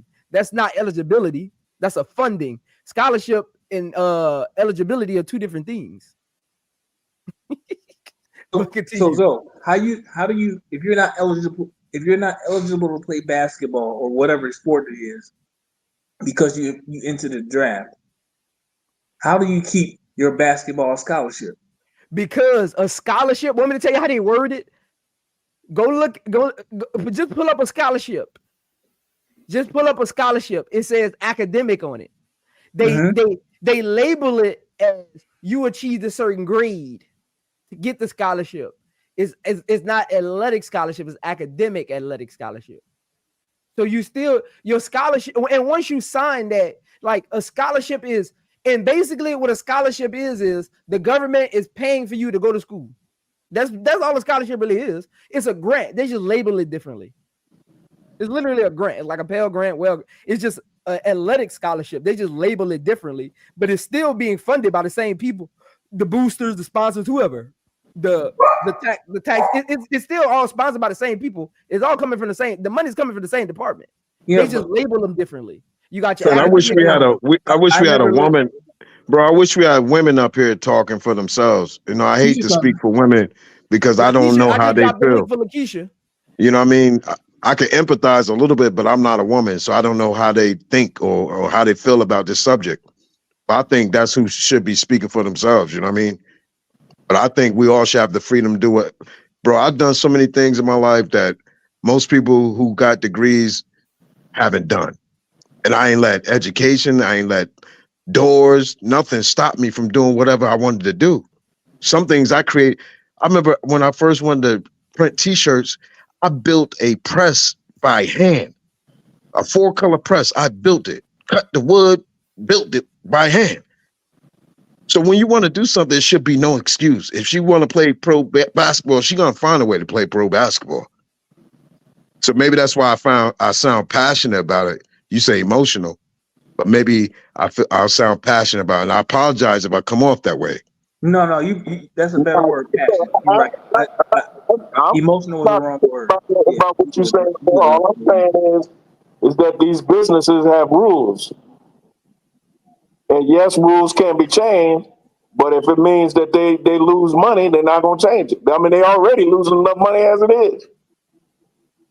According to what they say, they won't open their books to see if that's really true, but at the same time, they're saying publicly that the WNBA is losing money anyway.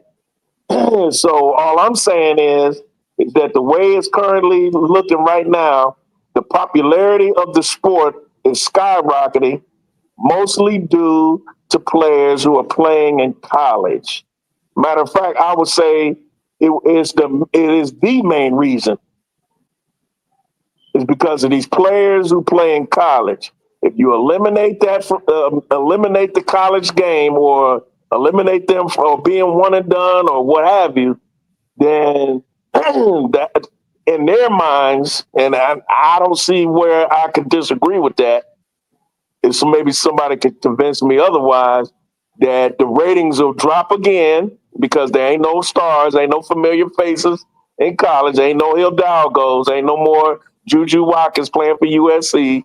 These powerful programs are no longer have faces of the NCAA anymore because they're going straight to the WNBA or whatever.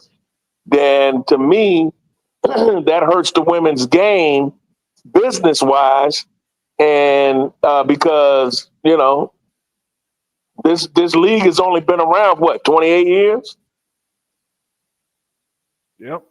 Yeah, so that's not a long time compared to the other North American sports. The WNBA is as popular as it's ever been, and so is women's college basketball. And there's a reason for that. It's the star power. It is. So if you let me finish, I was gonna tell you that they don't have no reason to change the rules anytime soon because if it ain't broke, it's not. Don't fix it. Like I said, part of the reason why the league is popular right now because of storylines that they follow from these players. If you let these players come in early, there's no emotional attachment from the fans to these players that they are watching currently. Yo, I'm gonna step down because I don't know if Keisha can't come up because the panel's packed or not. I'm gonna step. Keisha up. Oh, okay. Oh, I'm sorry. Go ahead, I'm Jamal. here. I'm sorry. I'm just letting y'all finish. Let me tell you something. Prince don't got Cricket. He got Verizon Wireless. He got a good cell phone company. He don't got He don't got Cricket. He got room up here. What's up? Hey, how you guys doing tonight? I'm doing good. What's Hey, Miss Keisha. What's your take on all this? Women, the sisters coming out early for the WNBA, and Juju wanting to come out. Speak your mouth. I would say naturally, sooner or later, that would be a natural step that once the business grow, it can get to a step where these women can come out earlier than later. But these women in the WNBA and the business, they negotiated a CBA and they decided that they didn't want one and dones in their league. They collectively agreed on that. So it's not that anybody is stopping people. Players Association, business of the WNBA, agreed that it was not the best interest in their business model to have one and done. That can change in the future. One, because they are for a new CBA agreement right now, I believe. 2026. Right. But as of right now, their business model doesn't support it. It has nothing to do with whether I like it or don't like it, or whether somebody's being held back from doing something. They all collectively agreed on this is the best way to grow the game. So in other words, it was women that agreed with this. Correct. The Players Association agreed with the WNBA. That's what a collective bargaining agreement is. Just like in the NBA, when they made the change to have high schoolers come in, or when they went to the one and done, because it wasn't always like that. They had to agree to that. But they did that in a time in their business when they could support it. Well, there goes the male chauvinism argument. But Miss Keisha, my point is the best player in the world don't want to play college. She wants to play pro. What are we gonna do about it? She doesn't want to play college. The league doesn't. Unfortunately, the league doesn't revolve around Juju Watkins by herself. Facts. Around the other 144 ladies that are currently in the league. But ma'am, I'm sure there's some smaller Jujus out there. They might not be on the platform she's on, but they feel the same way. They want to come out early. Maybe not a year, one and done, but maybe 2 years, 3 years after they're done, after they win a championship or something. They want to come out. I agree. You're missing it, Uncle Jay. I agree with you. Some players should come out. But unfortunately, their business model in their mind does not support it. And they have the right. It's not like they made this agreement by themselves in a vacuum, though. It's voted on. It was voted on. Now, maybe who knows when they come to negotiations for this time for 2026 or whenever it's coming up, they might decide that this lightning in the bottle that they just captured be okay for them to come out. I don't know about one and done. That's a big leap from 4 years to one and done. I would think you'll probably scale it back maybe to 2 and see how it goes. But make no mistake, they've already been losing money for what, 20 some odd years? They don't want to make a mistake like that now. It's their business. So you think they'll lose money if they allow players to come out after 2 years? I think I would say in the men's game, because I watch both. I watch the men's college and I watch women's college, right? Like I forgot who the gentleman that was talking. On the men's side, we're losing connection and relatability to these college kids. Their fan bases are not growing. I couldn't even tell you who was in the last draft for the NBA. Can you tell me? Ben Carroll is the only one I remember off the top of my head. Ronnie James was the star in last year's draft. That tell you all you need to know. And I was the one that said that you lose the connection of the fan base. But ma'am, in all reality, Angel only blew up 2 years. It's only been 2 years. When she was in Maryland, we knew about her, but she wasn't as big as she is now. It's only been 2 years. You can build a fan base in 2 years. But you said one and done. No, I said if they go to 2 years. I just agree with you. I say if they think their model can sustain, I said right now it's 4 years, right? Ain't that what it is?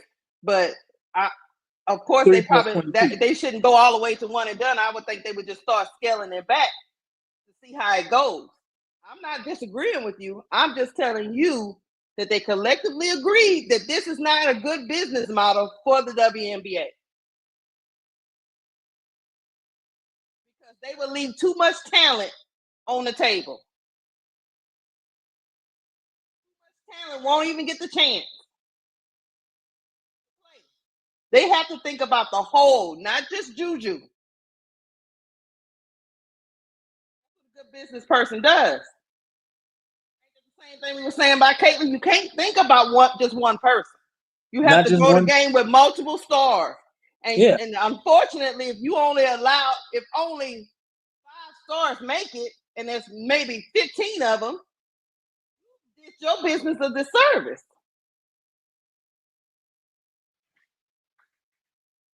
Especially when you don't have enough teams for them to go to. You're a bottleneck.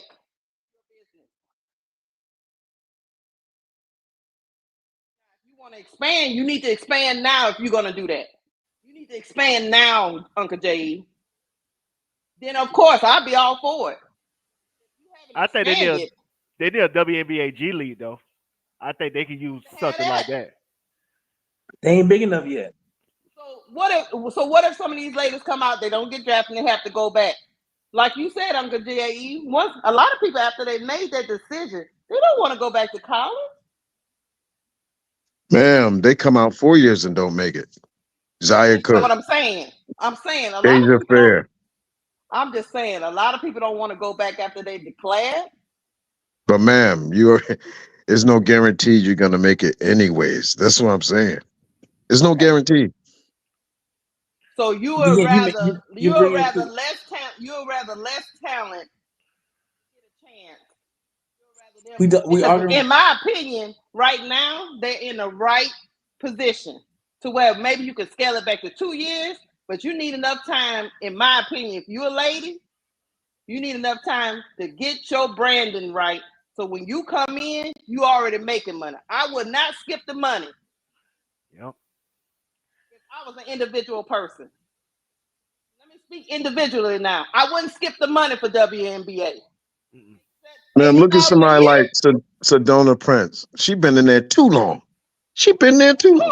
Oh no, I agree with you. I agree with you on that. But what I'm saying is Juju really and truly, I get where she's coming from. I completely understand it. But Juju, make the money. Yep. Ma'am, she just signed a multiple $1 million deal with Nike. She ain't hurting. She ain't. The people behind her, let them make the money. Ma'am, she making grown decisions already. She's invested in Unrivaled, a pro league, but she can't play pro. But she can't make the grown decision for the WNBA and the Players Association. Y'all keep running back to these rules.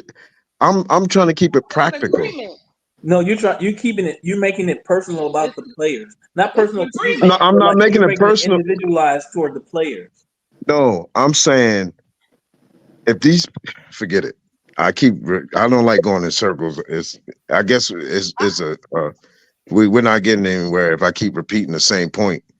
I think what you think it is. I think what you think it is. We're trying to stop her. It's not that we're trying to stop her. They agreed that this was not the best thing for their league. Now, they looking at what I'm saying to you, Uncle J.E. They looking at the numbers every day. I'm not. The Players Association is looking at the numbers and they looking at the trends. I'm not. I don't see their books. I don't know the reason why they made this decision.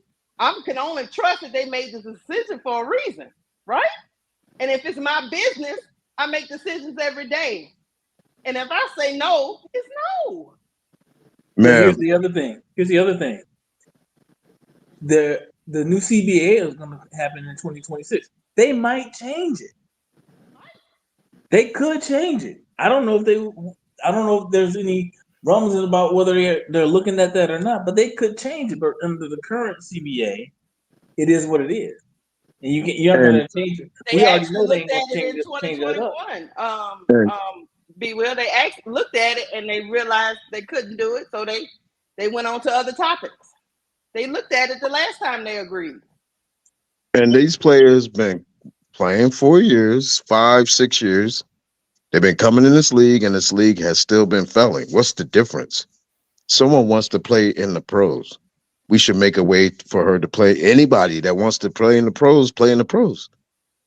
They have a different age for the foreigners. It should be the same age then. Then you go talk to the Players Association and let them know what you feel. I'm not looking at the business side. I'm not looking at the rules. I'm saying as an individual, if I want to choose a career path, I should be able to do it, especially if it doesn't require any credentials or licenses or anything. I should be able to do it. You're dealing with the business that doesn't think of individuals; they think of the collective. That's why it's called collect. That's why it's called the collective. That's why it's called a CBA. Collective bargaining. They're not going to change the rules for one person. They're not. I mean, it's just not the way it is. It's a business. They don't think individually. They think collectively. What's good for the whole business? What's good for us as a whole, not individual. And I'm telling you right now, because of Caitlin Clark and Angel Reese, they're not going to change the rules anytime soon. They seen what the storylines of those two players playing in college for 4 years done to their branding. They're not going to change it anytime soon. They're going to keep it the way it is. They feel like it's working. Even if you disagree with it, they feel like it's working.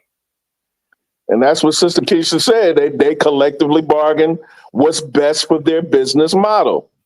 And they feel that what's best for their business model is that either the player stays 4 years of college or they have to be 22 years old before August. If they turn 22 before August, they're eligible for the draft. But most of that was made because they wanted women to have a degree, to have something to fall back on in case their career didn't work. That's what that was about. That's what that 4 year. Okay, so until that CBA agreement is expired, that's the way it's going to be, and it expires at 26, so they can renegotiate. And like B. Will said, they could possibly change that as the league grows because they're starting to expand already. You got the Valkyries, they're going to Toronto, and they talking about going to Portland, and they talk about other things. So that might change as the league gains more success as far as more people watching the game, more people going to the games, more ticket sales, the TV deals that they're gonna get down the line, because the bottom line is the bottom line, and if anything affects the bottom line negatively, they're not gonna do it. And guess what, Uncle J? I actually, at the end of the day, I still agree with you. Because I like for people to have options. I love to have options. Yeah, I agree with you too. But I love to have options. I'm just explaining to you why they're not doing it right now. That's all. Right. Because look, if the business model doesn't work for them, it's not going to work for the players, because the success of the league is the success of the players. If the league doesn't succeed and make money, the players ain't gonna make money. As far as and really, it'll even affect their endorsement deals, because the more popular you are, the bigger the deals you get, because more people know you. And if you come out of college and don't nobody know you, you ain't getting no endorsements. You might have that little NIL money you may have made locally from the car dealership or Kroger or somebody like that. But as far as the national, like Gatorade and Sprint and Progressive Insurance or State Farm Insurance, stuff like that, you ain't gonna get there because don't nobody know your ass. But Bryce, we all know special is special. It don't matter how long you stay. If you're special, you're special. It matters. It don't matter. Juju was special in high school.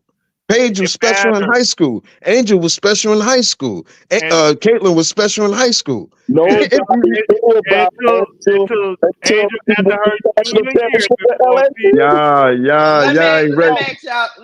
Uncle J, y'all got too many holes in your arguments. Let me ask you something, Uncle J. You think Caitlin Clark could have came straight out of high school and played in the WNBA? No. Caitlin needed to go to college. Okay. And Angel needed to go to college too. Angel couldn't come straight. They had questions on Angel before coming to the WNBA, so that tells you right there that they needed the development and to develop their own brand. That's why she dropped the 7, is because some people thought her game was not going to translate.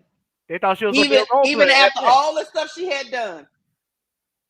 They thought she was going to be a role player at best. But ma'am, just because you're given that option don't mean you're just going to take advantage of it. You know what I mean? Of course. So just because they can play 2 years, right? I understand. The only problem is, did Angel Reese need to stay in college? Yeah, she made up money and made herself a national name in college. Now, would she have done that if she'd have came out in 2 years in the WNBA? Nope. Answer that question for me. Nope. Nah, she wouldn't have. She would have been injured. She didn't have no name. She didn't have no backing like she did now. Yeah, she would have need to be developed. She would have need That's the only thing I'm saying. Develop developing. You're not marketable when you're just developing. You need to be developed. When you're a project, Yeah, that only works for people that are WNBA ready. If you're a project or you need time to develop, you hurting yourself, man, because you can go to college and make some money. Yeah. This is where I would go for with JD is I think they should, if it's like a Juju, they should have to go to in front of committee, and the committee automatically say they will be a top 3 pick. They should be able to come out if it's junior year, sophomore, or freshman year. I get you, but then you run into the problem with other players saying, well, my stat line is just like hers. I'm ready. Yeah. When they judge you on a WNBA projection, it's not just about your stat line. It's about your height. It's about your weight. It's about say your foot speed. I get what you're saying. I just know some players will be like, y'all being biased. No, what he's saying is he's not just saying Juju will go before a committee. Any player that wants to come out early will go before that same committee. So keep the rules the same rules. Oh, okay. Like yay or nay. I got yeah, it. like yeah. And the rule, in my opinion, the rule would have to be you'll have to be an automatically top 3 pick. Like you have to be that special where they feel like you ain't gonna drop no lower than 3. Then you'll be eligible. They'll give you a special exemption. But other than that, you couldn't do it. I don't think that's gonna work because because of the imperfection of the science of evaluating players. A player can look like Juju. We don't know. Juju might be a bust. We don't know. Yeah, there've been so many of them. It looked like she's not. And in my opinion, she's not going to be one. But you never know. You never know. Miss Keisha, some of these players are already playing with pro players. Look at Haley Van Lith. Michaela Williamson, they played for the 3-on-3 team. They playing with pro players already. So why not let them come in the league if they want to come in the league? Good question. They have an advantage they have advantage on their peers already because they're learning pro techniques, pro regiments, how to practice like a pro. Hey, that's a good question for the WNBA brass. It's not a question though. That's a great question. Yeah, it's not really a question because they don't think it's currently they don't think it's a good idea. It's a rule. It's the rule. So it's not a question. It's the rule. Right. I know y'all like Uncle Jay. I look at all angles, man. That's fine. I'll be turning that thing over, flipping it and everything. Hey. You got a legitimate question. It's a legitimate question, but these are the same conversations that these businesses do. You got to ask the right people that question. Right. The decision makers. Yeah. Because in my opinion, now they got some kids don't have great support systems. But in my opinion, a lot of these kids do have good support systems. They know when to come out and not to come out. Unfortunately, the WNBA doesn't trust them to know when to come and when to stay. Yeah, because a lot of these athletes got people in their ear. They tell them they better than what they really are, and they got egos. And I'm better than her, and I'm ready to make some money. Make it. I bet I could score on Dejanay Carrington. I bet I could drop 20 on her. Yeah, that kind of thing. Like a fool. Yeah, exactly. You get out there and Dejanay ragdolls your ass. You know what I'm saying? And so. But there are athletes like that who have such confidence and their ego is bigger than 2 planets. They think they can get that off. Isn't that what LeBron said? LeBron said his son was better than most people in the league. We all know that's what he said. There you go. There you go. What he said. He said that a year or 2 ago before the boy came out. I'm looking at the NBA. My son better than half these dudes. Really? Can he get a shot off? And so he told his son that. His son believed that. And out of all these people that was around him, how does that boy come out early? Can he get a shot off? Yeah. And is he still in the G League or is he with the Lakers? I think he got a G League. He got a dual contract, so he can play in the G League and they can bring him up and send him down. yeah. Oh yeah. Oh, okay. But I'm just saying, with all that support system around him, the decision was still made. Yep. Hey, all I'm gonna say is, Lakeisha, hey, it ain't, don't let social media fool you, because technically there's actually 13 picks that are currently in the G League that got drafted ahead of him, and he's averaging more than them. Oh, I'm not talking about. I'm what I'm saying. I think the boy. To be honest with you, though, I think sooner or later he's gonna be okay. Yeah. He got the tools. He got the tools. He got the he got the people in his corner. Yeah, I was one of those But people. The I wasn't on was, YouTube was yet. he ready? Yeah, I was one of those people that say he should stay. I was one of those people that say I thought he should go to a lesser college, right? Find his rhythm for like just the NBA game, and then come out like and become a focal point, USC. right? I was one of those people that said he need to go to a lesser college, maybe like a Iowa or something like that, or Florida, like a college that ain't in championship contention or got a spotlight on him. That way he can kind of develop his NBA game, because he has the talent, he has the individual attributes. Shout out to LeBron for giving him those, right? The quickness, the speed, the hops, but I don't think he has it yet. He hasn't figured out the game. Right. The problem is he's a tweener, so you don't know if he wants Right. to guard or two shoot guard, and that's something he need to figure out. He needs to figure out. He's a tweener. He needs to figure out what he gonna really want to be. He needs and once he figure that out, that's when he needs to hone in his craft because of it. Yep. I always felt like he was a poor man's Drew Holiday. Yes. If you kind of watch Drew Holiday's game, he's a poor man's Drew Holiday. If I'm his athletic trainer, I got him watching all Drew Holiday tapes. I got him trying to get workouts with Drew Holiday. I'm pretty sure he can get them. I mean, Drew Holiday was on the record with LeBron. Right. So I'm pretty sure he can work out with him. But I just think he needs to swallow his pride a little bit and kind of figure out like what kind of athlete he actually is. You know, the reports are that he is getting better. He's doing. He's developing nicely according to what I've read. You know, I grew up a Lakers fan, but I haven't watched one game this year because I'm done with them. Yeah, I don't think he's played for the Lakers. But they're not fun to watch. I hate watching bad basketball. I just can't stand it. Me too, Bryce. I'm a Laker fan. I haven't watched since basketball. I'm a Laker fan. I haven't watched since LeBron been on the team. Oh damn! I'm not. You know, I like I hear Zoe say all the time. You can't make a grown man change his mind.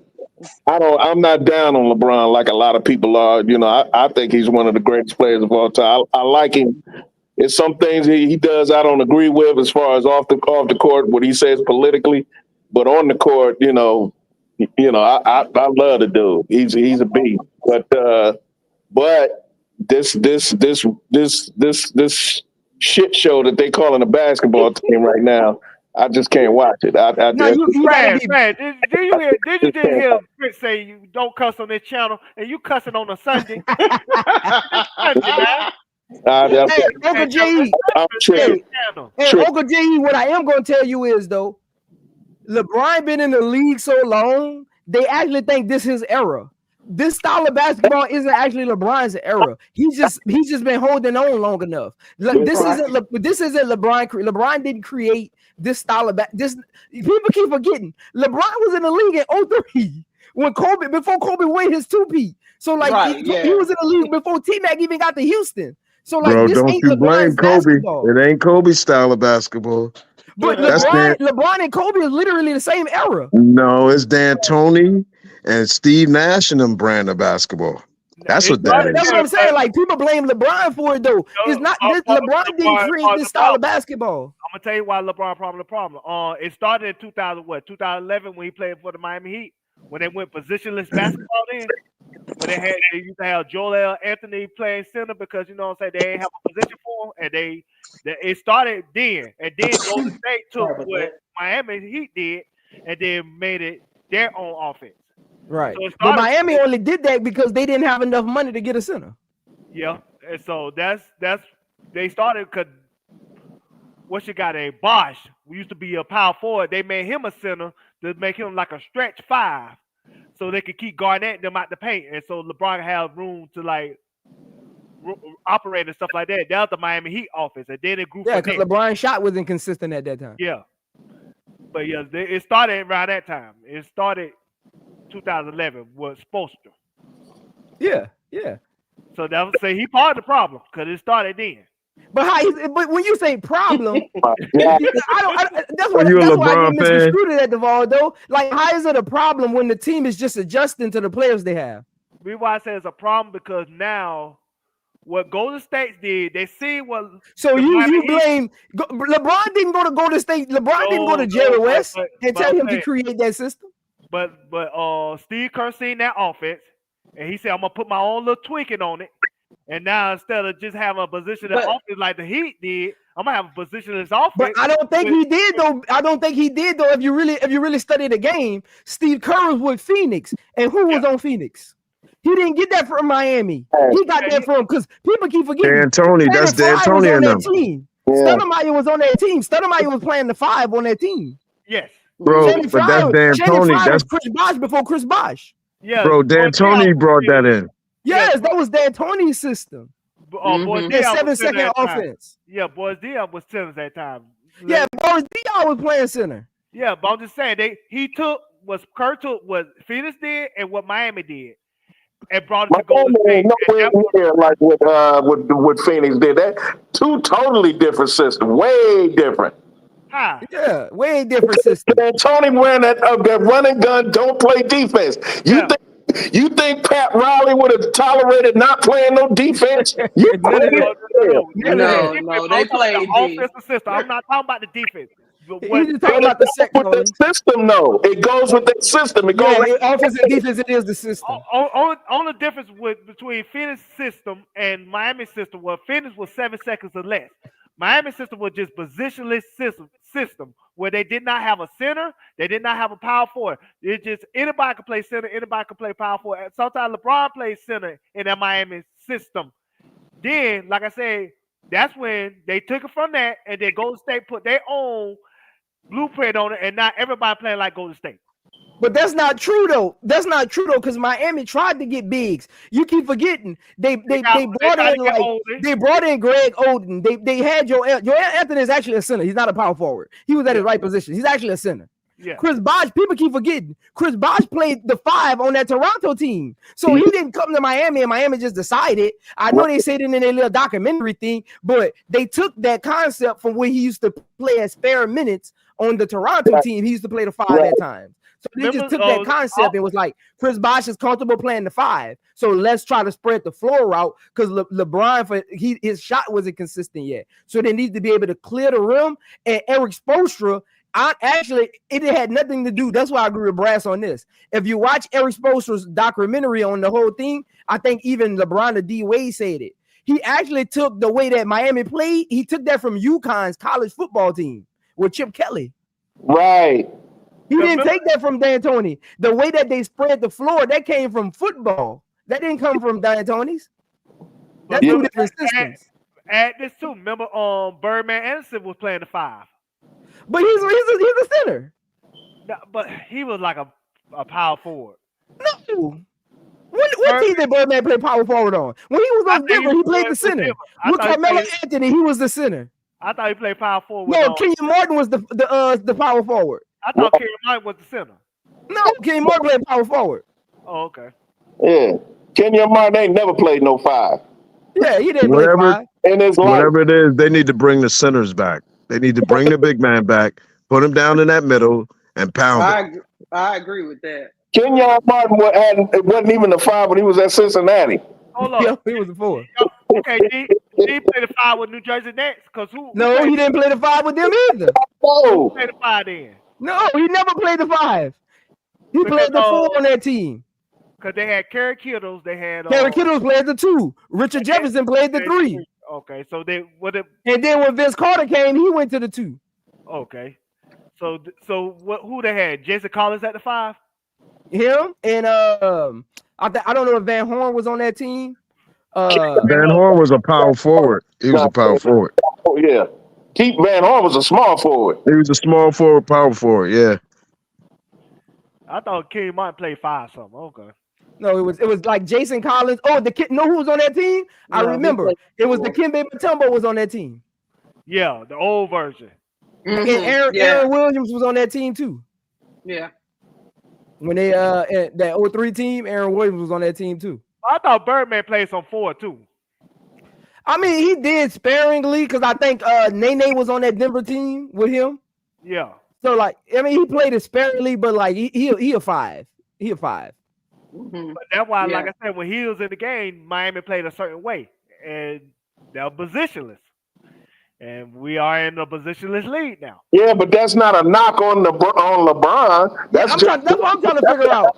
But I'm trying to figure out how that LeBron James is the problem for that. I'm gonna tell you why it's not on LeBron because LeBron, like you said, LeBron wasn't playing. LeBron wasn't the shooter that he is now, and so because they needed him to drive to the hole and stuff like that, they needed a positionless basketball so he'll have room to run in the paint. Because like I said, when they could push Chris Bosh out to the 3-point line, you didn't have no choice but to push somebody like Kevin Garnett out to the 3-point line to follow Bosh. That's why it started with him. Because they played that system to accommodate LeBron to go in the hole without nobody clogging it. Because remember, LeBron used to have trouble with centers throughout that Miami Heat tenure. That's why he used to have trouble with Roy Hibbert. When Roy Hibbert played, he used to have trouble with Dwight Howard when Dwight Howard played. And so how they used to like isolate that is they used to have Chris Bosh kick out to the 3-point line so they could have Roy Hibbert and Dwight Howard and all those people kick out to the 3-point line too. That started with LeBron. He say he's standing on business. He's standing on 10 toes. He says LeBron fault, God dog. I just get confused. I just get confused when, you know, like. And that's the true. What's that the philosophy of Miami Heat? The philosophy of the Miami Heat was, we gonna run and gun. We gonna get you on the move. We gonna limit your half court offense with the way we play defense. We're gonna pressure you full court, limit your half court offense, and get the ball movement. Like they didn't have no pristine like San Antonio Spurs kind of system in Miami. That's why I'm confused. Like they didn't play nothing like Golden State plays. Like you can't look at that team and say, okay, Golden State probably got that from them. I don't see nothing that Miami Heat team did on the offensive end or defensive end that Golden State did. Like if anything, they were a hybrid of what Pat Riley used to run up in New York. Yeah, like I'm trying because and Duval, you know me. I try to live in reality. I'm trying to think. Nah, like, in New York, he had Patrick Ewing. Yeah, Patrick Ewing, he had Anthony Mason, he had Oakley, He had the same personality in New York, but he took some of the same principles, the same style to Miami with him. That's what I'm saying. The hard nose. Yeah, we're gonna get it out the mud. Yeah. But like with the Miami system, because like they had Birdman playing the 5 and spreading out the floor and stuff like that. When Golden State started to have their variation of that same offense, instead of them having like, non-shooters, they had shooters and they used Draymond Green at the 5 and push him out. That's where the depth lineup came from. And that's where like Iguodala used to play the 4. And then Clay and Livingston and Steph used to play the 3-2-1. That all y'all forgot Pat Riley is the architect of the Showtime. So he always had that running offense. Yeah, because you got to remember though. People got to remember though. Uncle J, I'm about to educate them again. Social media wasn't around, so people credit a lot of the small ball to the new era. They played small ball back in the day. Kurt Rambis was only 6'8" when he went to the center.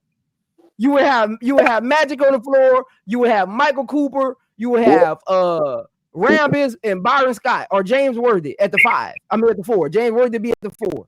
Yeah, that Paul West offense. What? That Paul Westhead's offense in the 80s. So it started with Paul Westhead and then with Paul Westhead. I mean, that small ball that's been around. We just gave it a coin phrase in this era. That small ball thing has been around. Even Denver in the 80s used to play like that. The ball ran through the bigs, so nobody really called it small ball. Yeah. But like putting your power forward and center and stretching the floor, it's been around. Yeah. It's just how the shots come is different now. Now you play outside in, and back then you play small ball. They would go small, but they would go inside out. Yeah, you had a trailer. You no longer got a trailer now. Yeah. Cause like not Kareem Abdul-Jabbar used to be a trailer.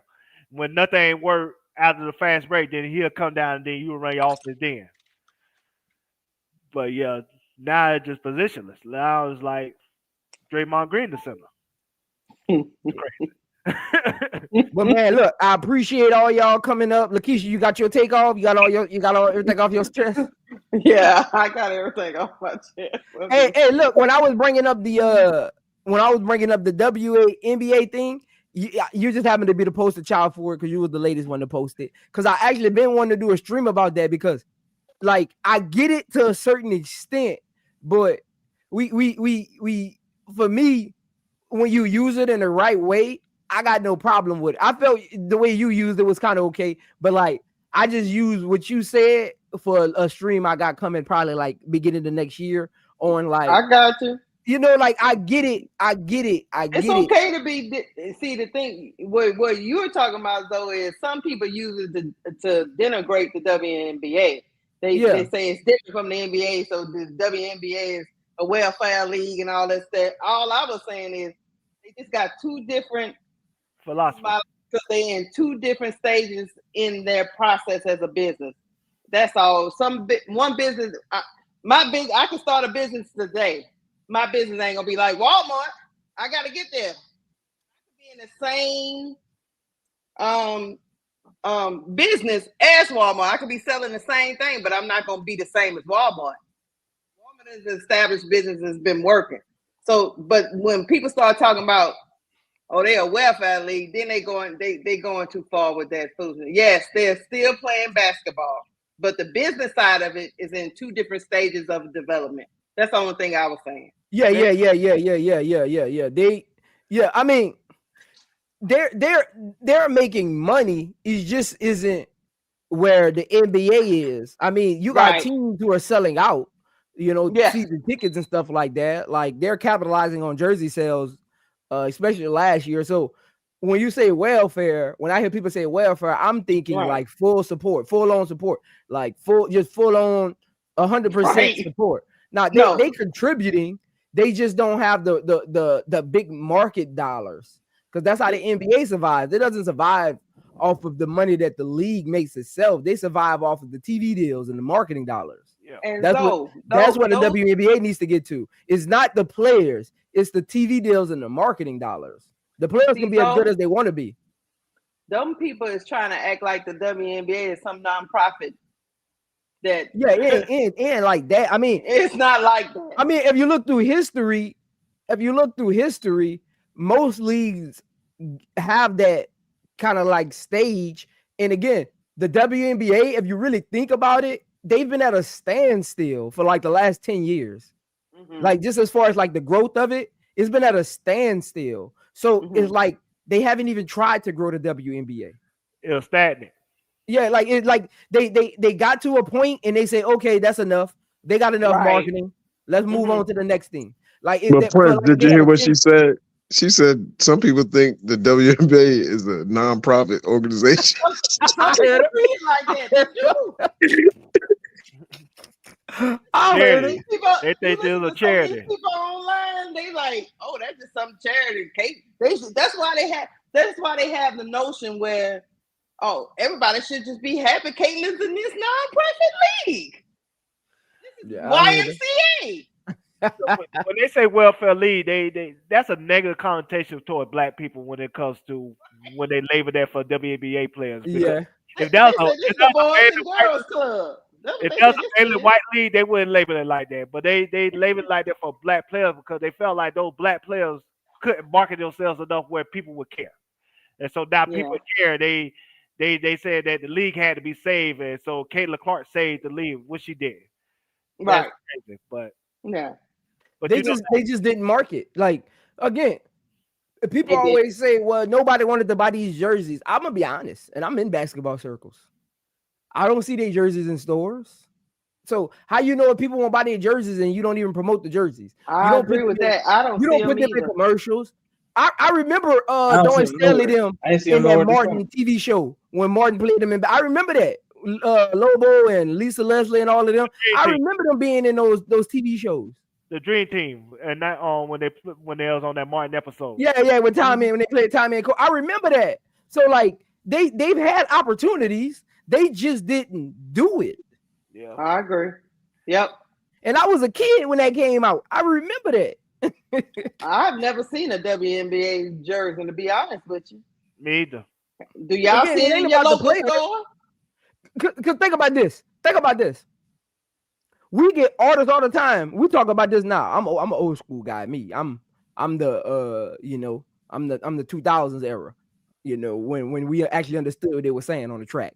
But anyway, how many rappers come out nowadays that they hype up, that they put money behind, they put the machine behind, they get them in front of certain people, they get them in front of certain podcasts, they get them on certain TV shows, they create certain merchandise for them, and they blow up. The WNBA can literally do the same thing. These are personable athletes. These are marketable athletes. It's up to them to market them correctly. I think not the fans.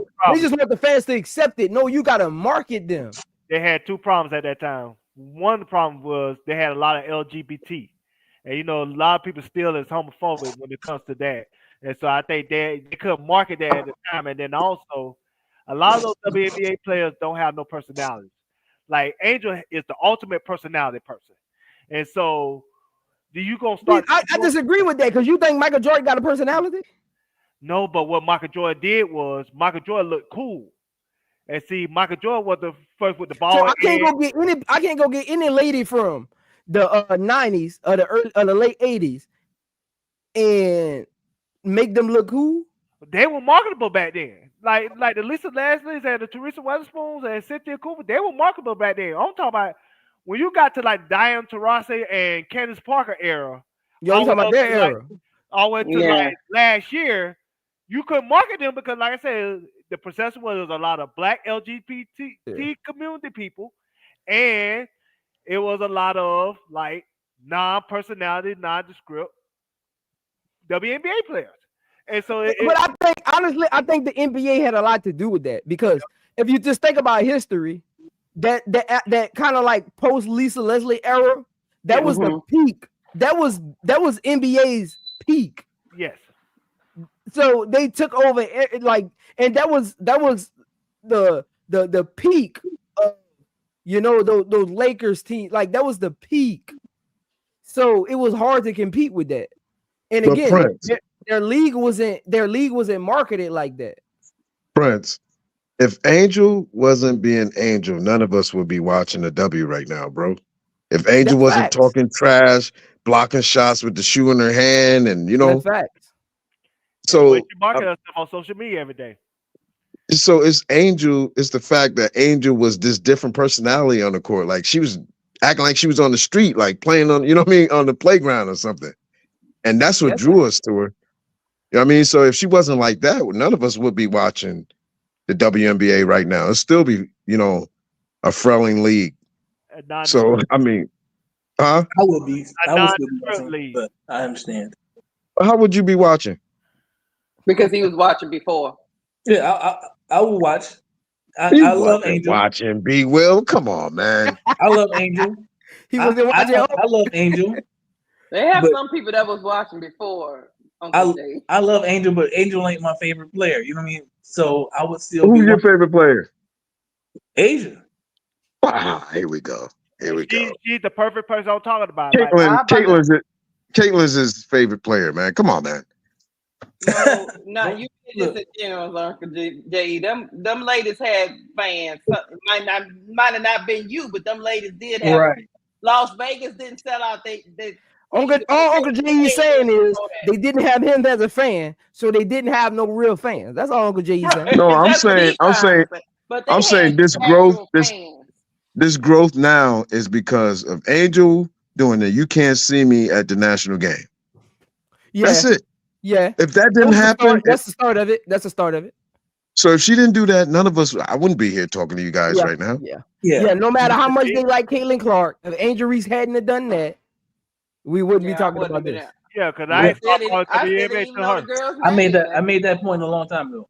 Yeah, I still didn't We all know agree with Caitlin's name until Hey, they look, started Uncle all the J.E. controversy. Hey, Uncle J.E. They should that picture should be in the WNBA Hall of Fame. Yeah. It really should. It really should. It should. I mean, think about it. really It should. Bro, they should put it on every commercial, right? Put it something, memorial, some kind of way. That picture should be Caitlin Clark and Angel Reese should go to the WNBA Hall of Fame. I don't know where it's at. Is this in Canton with everything else? I don't know where it's at. That's what should have been in that time interview. Yeah, This I don't know. moment I in don't know. time I don't know right wherever the WNBA Hall of Fame facility is. Angel Reese and Caitlin Clark need to go over there next to the trophy case and take a picture with that picture. That moment reminds you of what we're going through now with the president. What the president did is brought out the racists that was in hiding, and now they feel comfortable showing their face. And that's what that moment did with Caitlin Clark. Now the racists who was in hiding, who was doing other things, now they found their symbolism, their embolism to fall behind as their savior. So that's why those two moments conclude together, because like I said, a lot of racism, a lot of racist people used to hide behind, avatars and everything else, because it was consequences for their actions. But now they could be all in the open and nobody cares. Right. So that helped the lead. My thing is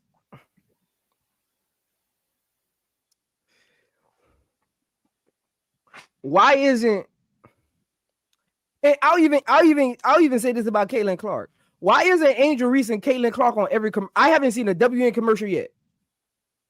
I don't understand it. They're on the commercials. I don't understand it. They'll not do it right. They'll not. It's the off season. It's the off season. Where are the commercials? Yeah, Prince, I said during the All-Star game, Caitlin should have been laughing with Angel, slapping thighs, something. You know what I mean? She was isolating herself. You know what I mean? Because it's hard for her, I think, sometimes. What is the merchandise? Yeah. Like, okay, they already put out the schedule. They playing each other 5 times next year, which is unheard of. Yes. That's the first time in WNBA Where's history. the promotion of it? That's the first time in WNBA history a team has played somebody 5 times. Yes. Even LeBron and Kobe had the puppets. Yeah. Where's the Uncle Jay, you see what I'm saying? Like, fans, they need something in the off season. You're not just gonna get them back. You can't just go 0-30 and get them back when the season starts. But I'm gonna ask you this: Is the shoe company the problem? No, it's WNBA. They don't got it. Again, the shoe gonna sell itself. That's different. So I ain't talking about the shoe selling, but I'm saying like the shoe. The shoe company got a lot of influence, and maybe they want to keep them separate instead of together. But no, because Kobe was with Adidas at that time. But I'm talking Caitlin Clark and Angel Reese. Reebok. Saying maybe they want to keep them. Again, you got so much technology now. You can literally erase whatever logo they have for the commercial. Like it's just WNBA. Forget what the shoe company talking about. They got a contract with my league. I'll promote them how I want to promote them. That's a fact. The shoe company have a lot of politics behind it. But forget what they talking about. I got a contract with this league. So Duval, you can't arrange a sit down with Caitlin and Angel? They should. I'll just say I'm wondering if the shoe company. They don't need a sit down. They need publicity. They need that's publicity. They both sitting down being interviewed by someone, joking and laughing, and you know what I mean? Yeah. Looking personable. I'm with Zoe. They don't even have to go that far. I'm talking about what Zoe's talking about. Just put them in commercials, promoting the league. They don't have to be in an interview. Look, I got the perfect commercial. Look, be real. I got the perfect commercial. And WNBA, Kathy, if you're listening, do this. Do this. Look, I got the perfect commercial. Perfect commercial. You get Angel Reese sitting on the bench, sweating, right? Just sweating. Sitting on the bench, sweating. Out of nowhere, the background illuminates. It's a dark background that illuminates. You get Caitlin Clark shooting across the screen, and she pulls up for 3. Makes it. Angel Reese goes back to the other end. Goes back to the other end. Game. Referee comes in. Y'all want one more? Y'all have already played 6 games already. Y'all want one more? Oh, like they going Throws the ball 1-on-1. in the air, and the ball becomes the WNBA logo. Okay, I get it. Stuff like that. I get it. Look, you could CGI that. They don't even got to be on the court together. Like I said, all she got to do is talk to the NBA, because remember they used to do the NBA's fantastic commercial with Shaq and everybody, and just to promote the league. They don't even do that. Like they could do a WNBA. They don't do none of it. But that's like the Magic and Bird. There's like those commercials they had when they were shooting those threes off the net and off the backboard, and you remember those commercials? Yeah, they could do McDonald's commercial together. They could do Burger King commercial together, and play around with it and trash talk each other and stuff like that. It's just like, again, Kathy Engelbert need to be replaced. She's not a good commissioner.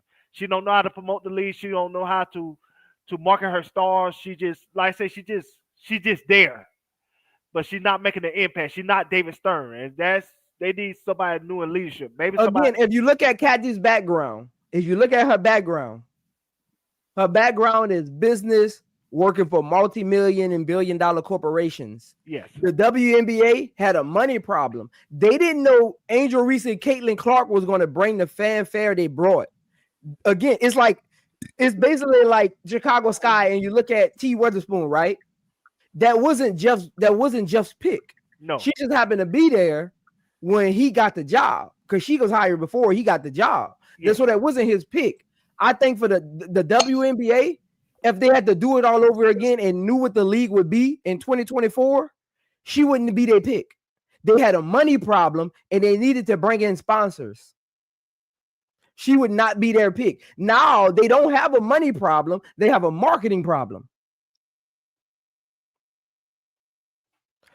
If they could do it all over again, I guarantee you Kathy would not have been their pick.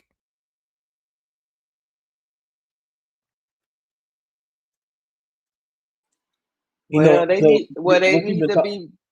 Oh, go ahead. Oh no, I was just thinking back, man.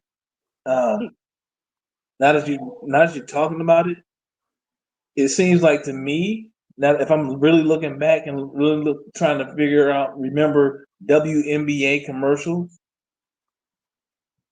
it seems like the WNBA is relying on other companies like,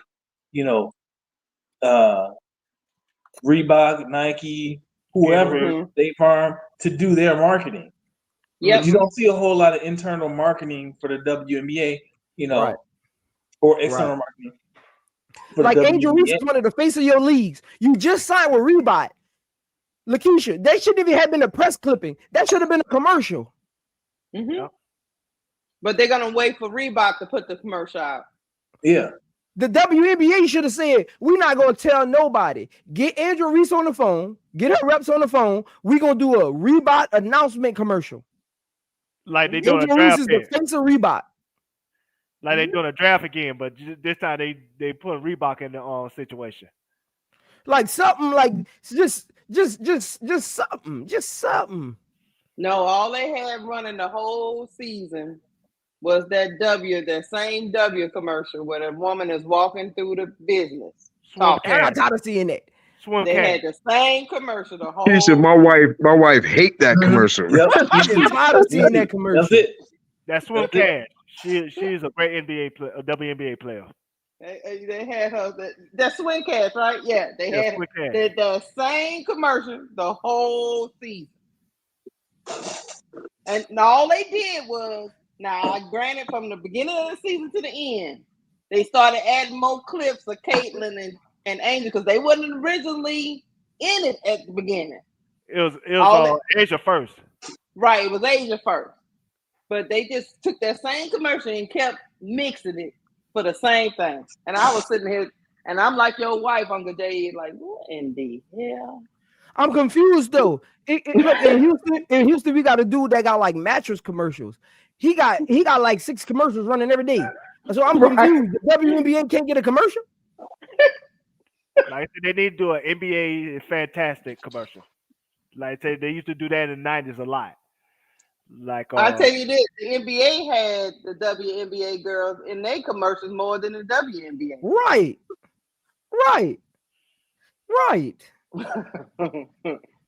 Like, I'm confused. I'm confused at the model. I'm confused at the model. It's like you hate to say it, but it's like they want the league to fail. Because if we just sitting on the panel randomly, we're not even thinking too deep into this, right? We're just having a casual conversation and we can come up with these things. How are they sitting at desk with millions and all this experience and all these brands behind them and they can't think of stuff like this? I don't think they want the league to fail. I just think they don't know what to do with this newfound popularity. They don't know how to market it because they never had to do it before. And so now I think they try to just figure out as they go along. They're a step behind for something they should be a step ahead of, if that makes sense. Mm-hmm. Then they're stupid because that's what you pay people for. Yeah, that's what I'm talking about. Now you're making my point, bro. That's what you pay people for. You pay people to develop, to teach you how to market this. You pay consultants to say, hey, how best can we take advantage of this moment? But I'm thinking they learn that as they go along. They're not expecting this. They didn't expect it. That's the problem. One of my degrees is business communication, right? In college, one of our final exams was to draw out a 5-year blueprint plan. They give you simple, basic segment points, and you got to draw out a blueprint of a 5-year concept plan for like mass communication marketing. You don't need 1,000 tools to create great marketing for your league.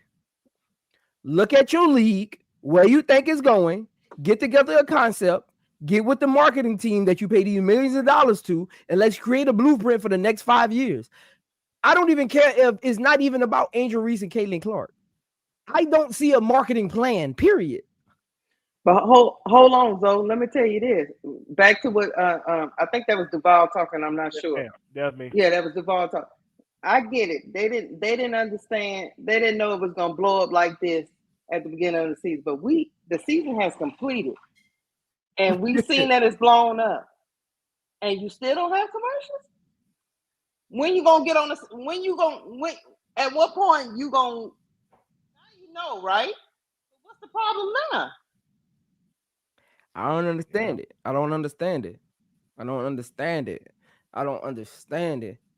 We've seen Asia, we've seen Angel, we've seen Caitlin on all these different brand deals, these articles, these Time magazines, and all this stuff, but we haven't seen them marketed by their own league. Like they've marketed. If you go on Twitter, they've marketed the expansion team more than they market the league. That is true. They pushing that. I was like, God damn, we know the draft coming. They were posting it every day. What'd you say, Prince? Can you repeat that, sir? What'd you say? They promoted on Twitter. WNBA promoted the expansion draft more than they promoted the league all year. But that tell you all you need to know. Cause last year or even year before that, they ain't promote the draft or anything like that. They still go in their car right now. They're still tweeting about the expansion team. Go. That's why they had us so excited. That's why we were so let down. They promoted the hell out of that thing. They promoted the hell out of that draft. They should hire somebody like Grant Hill as the commissioner. Grant Hill was part of the golden age of the 90s where they knew how to promote and market the game. And he was part of that marketing. Well, Grant Hill not leaving Nike. Grant Hill, Grant Hill, the commissioner of the Olympics. I know. For the USA team. He's the director. He'll do some good things for the WNBA if he wants to. Nike ain't letting him leave that position. They can't afford Grant Hill. Yeah. So they need to. And then Grant Hill is a Nike ambassador. So if the WNBA is going to Reebok, they definitely ain't letting them go. Be the commissioner. Well, maybe they need to hire the Angel Reese manager. She seemed to know what she talking about. What to do. Yeah. Maybe they need to hire her. Just let her consult or something. Because I don't know. Well, I don't know how you can market one person, and with all the resources they have, I don't know because they should have the resources of the NBA at some point to where I just don't get it. I don't know. I'm just brainstorming. I don't get it at all. I think before, like I said, Caitlin Clark and Angel Reese last year, their way of marketing the WNBA was put them in their All-Star game as like the Celebrity All-Star game and then like the skill challenge. That was it. But it wasn't no other marketing for WNBA besides that. Because they know how to market the league in that better. Like I said, I think they still trying to learn how to market the league as we go along. I think they still are behind when it comes to that. And they finally made some money. They need to put some money into marketing because they finally made some. Yeah, because the only way to make money, you got to spend money to make money. Yep. I think that's where the standstill is at this time. Like they still are behind on how to really move this league forward. In my opinion. Well, Eaglebird, she might be on the clock too. She is on the clock. I think they're afraid of offending other people if they push these younger players as the face, because these older players been there for a while. You know what I mean? Oh, why are you pushing these new players? But I think they should do it. But they got older players they can push though. They can push Asia and Sabrina. Man. They can push them. Like social media, I would be pushing Angel and Caitlin like crazy. We are the only ones that's keeping the league alive right now. We talk about it every day or whatever. Uncle J, they can push Nafisa Kaya. Nobody cares.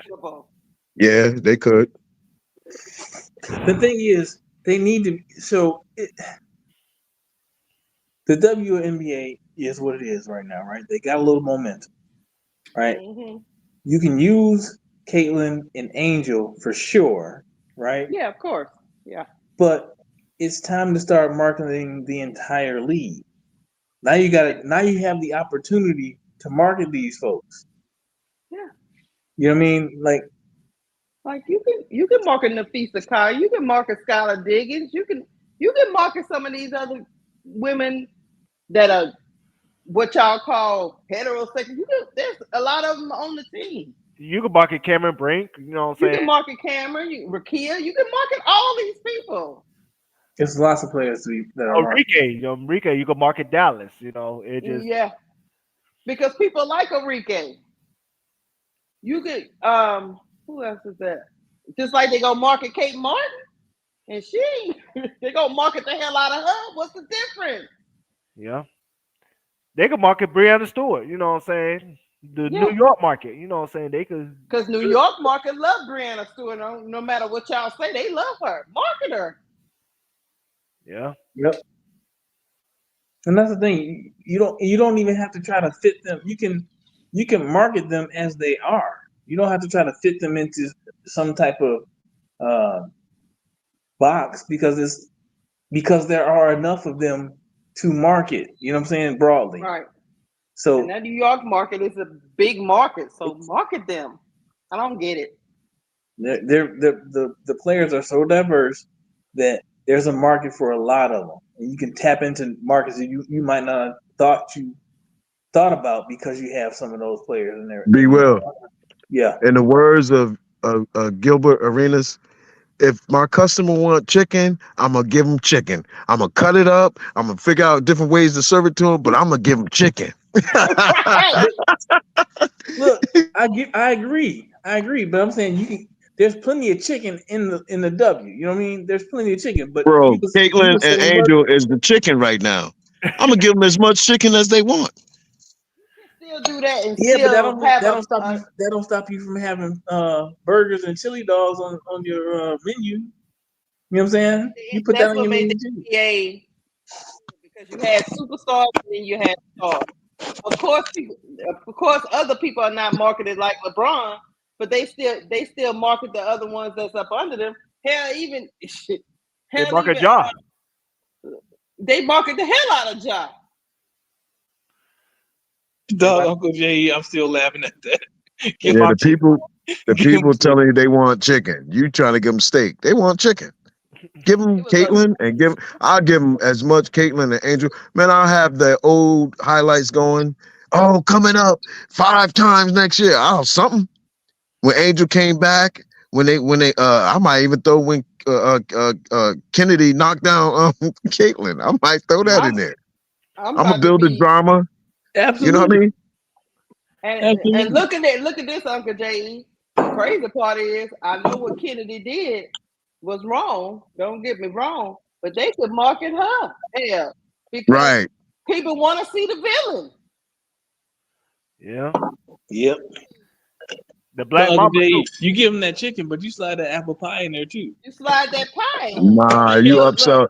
You give them chicken wings, you give them chicken fingers, you give them chicken sandwiches, you give them chicken salad, you give them chicken. Yeah, you keep giving them chicken. What you try to do? You want them to be like Razor Cane? You want them to be like Razor Cane, don't you? No, I want them to eat chicken. They said Popeyes don't serve you hamburgers. Popeyes serve you chicken. They also should have played up, like they be playing up the Angel Reese and Caitlin Clark, rivalry. They should have played up more with that New York and the Aces. They was talking all kind of smack to each other back and forth. People was all online talking about it. Nobody, now it's over with. Yeah. I was gonna say they can even market like Asia and Angel, like mama versus daughter. Mm-hmm. Like they could market that. That could be something that people would be interested in. It's just like I say, it's a lot of angles they could go into the situation. They have to have the right marketing team. Or they can have both of them, Caitlin and Angel and Asia, because every time Asia gets talked about or Caitlin gets an award, they putting them against each other right now. They pitting Caitlin against Asia right now. Market it. Do it. All you gotta do is go look online and get you some ideas. You're like, okay, that's what they're talking about? Okay. They do it every day. That's because they're closed-minded and they think it's only one way to sell that rivalry. Right. And that's through polarization and division. Right. That's the problem. That's the problem with Kathy, because she's already made it clear that's how she views it. Right. She made it clear. She can come back with that, the all she wanted to, but she made it clear. Oh, this is good for the game. It's good for WNBA. Okay, but that's the problem. That's why they aren't marketing Angel and Caitlin together. Yeah, because I know I would be over there talking about next year somebody coming for that MVP. It might be Caitlin. There's so many angles that I just don't get it. Listen, it's so many ways to market that. Hey, forget about all of that. Just market the whole class. Are you talking about the new class or the class that just came? The Angel Reese them class. Just market the class. You ain't even got to be that complicated. You ain't gotta isolate the players or nothing. Just market the class. They don't even market Rakia. Look, have them all up in there just playing 5-on-5 basketball. You got enough of them. Just market the class. Rival doing more than they ever did. I don't know. I don't understand this, man. I don't get it. I don't get it. They got Unrival got me excited for 3-on-3, and I never really was into 3-on-3. So they might need to hire some people. I don't know. I don't know. It's all in the marketing, though.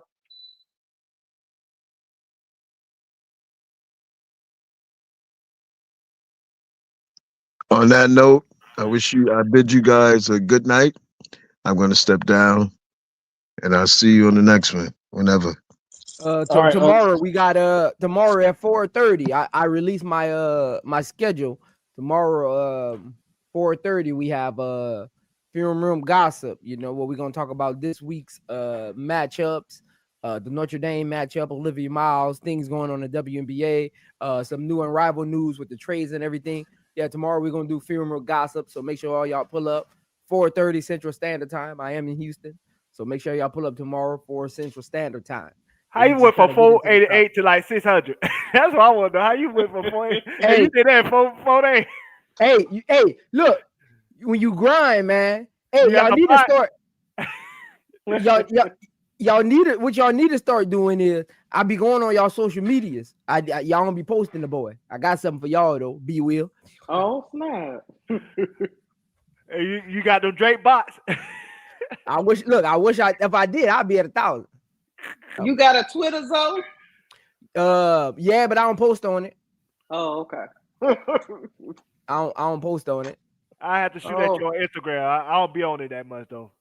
Yeah, because I need that merchandise though. Look, but I was doing some research and I talked to another YouTuber the other day. So you can't start monetizing until you get to 500 subscribers, right? I thought 1,000. Huh? I thought 1,000. Nah. Like the super chats and stuff. Okay. Oh, okay. It's at 500. Like the per stream thing is at 1,000. So like I was talking to him and we was talking about like subscribers and all that. He was like, they hold your subscribers because it was weird. One day I was at like 494. Next day I was at 488. Then the next day I was at like 472. Then I went to like 494 and I was like stuck there for like a week and a half and it didn't make sense because I was getting more views than some people with thousands of subscribers. Like I was getting way more views than them and like it didn't make sense. But as soon as I crossed the 500 mark, I woke up the next morning, I was at like 560. Then I woke up the next morning, I was at like 612, and then I woke up this morning and I was at like 650. Oh, so they holding them. He told me about that though. He said there's some YouTubers like they'll lose like 1,000 subscribers in like a month. They'll just lose them. Sometimes they unsubscribe for you. Yeah. Like the YouTube be out here playing them games, man. Right. YouTube be out here. You like, I'm just trying to see. I'm just trying to look at the numbers. What are the numbers, man? What's going on with this? You two don't want to give everybody that money, man, and you already know you keep certain people in the algorithm. I'm guessing they be trying to, verify some of these people, and I guess that's why they may be holding them. Maybe they not verified. Well, I did have to, but you can't do the verification until you get to 500 subscribers. Gotcha. You can do your generic one where you just kind of verify your page, but as far as like the monetization of it, you can't even do it until you get to 500. YouTube don't strike my channel. I'm just telling y'all what happened. When we gonna do Skybox Fun? What happened? The Skybox Fun. What that is? The Skybox. Oh, we were trying to go to the Sky game. Oh, the Skybox. You got to say it different than that. Chicago Sky game Skybox. I was like, what is a Skybox Fun, man? Because you switched the topic in the middle of it. I'm thinking you talking about something that got to do with talking about. Look. He said he's trying to get his duckers in a row. What we need to do? I told you we're gonna start doing it at the beginning of the year. Yeah, he did say at the beginning of the year.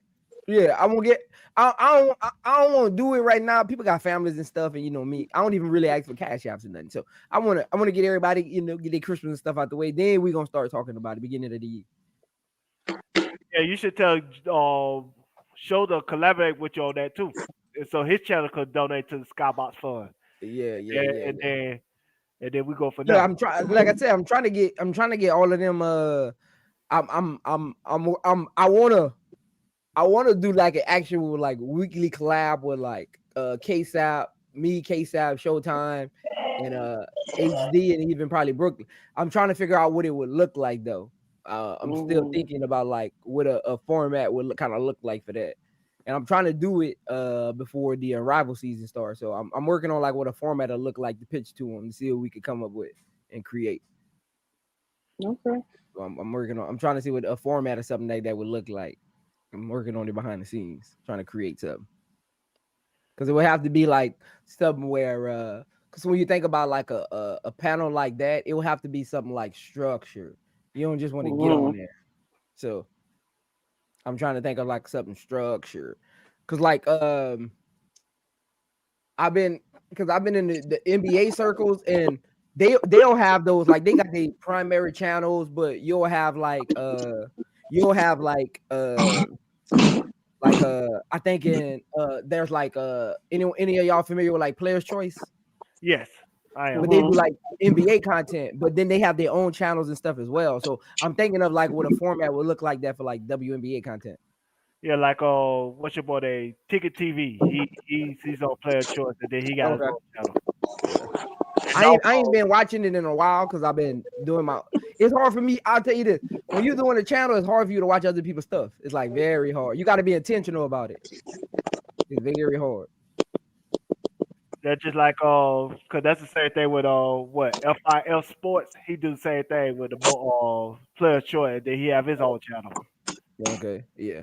So I'm trying to see what something like what a format like that would look like. That I'm gonna tell you, that would be cool because between all y'all be doing so much. It's hard to keep up. It's hard to keep up because I'll get pulled into all of them, and I'm like, before I know it, I spent about 6-7 hours. Yeah. In the day. I'm trying to make sure. I know. Because again, when you got your own channels and stuff like that, you want to make sure you got your subscribers and your views and all of that too. So that's why I'm trying to find like a legit like way to do a format where we're not taking away from each other's channels or like stuff they want to post on their own channels and stuff like that. I ain't gonna lie, I'll be on your channel, saying speaking on stuff, and then by the time Casey come on, I go to sleep. I don't have the energy. Hey, look, that's why I came out with my schedule, so y'all already know with times I'm. That's why I wanted to. Yeah, probably need to do it. You probably need to get a schedule going. Y'all gotta need to get a schedule going. Lakeisha like me and Lakeisha, we night owls. So hey, look, I'll be waking up like 12 o'clock in the morning. They be over there on KSAP channel. I'll be like, y'all cutting up. Y'all don't go. Sometimes catch me, it be either case or sometimes HD will catch me because sometimes I be working and if I say HD then went live at midnight. What the hell? Hey, HD is the hardest working man in show business, man. And he be on there for like 5 hours. I tell him that all the time. 30 minutes to an hour, I'll be like, I'm out HD now. I was just up wrapping gifts and I saw you was like. I tell him that all the time. You the hardest working man in show business. Yeah, because HD don't just do sports content. Well, you too, though. Because you do I'm saying y'all don't. HD don't just do sports content. He be doing he be doing topics, political topics and stuff. Yeah. And he do a lot of entertainment topics. Yeah. Mm-hmm. Yeah. Yeah, so I'm like, hey, and then he be looking like he be coming home from work when he start his live. Yeah, he's in the car. Yeah, he in the car. I be worried about because I'm like, how this dude seeing all these chats and he on the road? He must have a Tesla. I don't know what he got. He must have a Tesla. And he be talking to the audience and everything while he driving. I'm like, okay, how you reading what we saying? He be on it. He be on it. Hey, look, he don't just be talking to him. He be getting into it. Yeah, having a whole conversation. You gotta have that Tesla. Let me find out AD got that Tesla, man. He's got that Tesla where he can just sit back and let it drive for him or something. Yeah. I'm surprised it's Sunday. I'm surprised he ain't live yet for a football game or something. Mm-hmm. Might be. Hold on, let me see. Didn't the Eagles play today? HD live right now. Look at that. Look at that. I told you. Look at it. Hey, before I forget, any of y'all know why Sonya Central didn't play today? No, I didn't hear anything. No, she didn't play the whole game. Really? She was dressed? I don't know. I was watching I was watching Kita and she had like her view was from behind one of the rims. So behind one of the goals. So I couldn't see the bench. So I don't know if she was on the bench or dressed or what. Maybe because they were just playing Loyola, Maryland, so maybe they let them rest. Could be, but I mean, I don't know. Mm-hmm. I didn't hear anything about an injury or anything, so I don't know. Yeah, I'm looking at reports right now. There ain't no report. Yeah, that's why I looked too. I ain't see nothing. I ain't see I Sonya. know Sonya didn't Olivia post Miles nothing. had like 10 assists today. She had a triple double. 10 Uh-huh. assists, 11 rebounds, 18 points. Who, Olivia Miles? Yep. Man, that was The against a high King had school 18. team. It was a high school team. That was against a high school team. High school That team. might be why. I mean, that might yeah, be why that's Sonya- true. That may be why Sonya Citron said, "Look, I'm gonna set this one out." Yeah. Man, oh, wow. Man, that was a high school team, man. I don't pay attention to that. I watch them like when they play the big games. That's when I really didn't play either. Koval didn't play either. Oh no. Okay. No.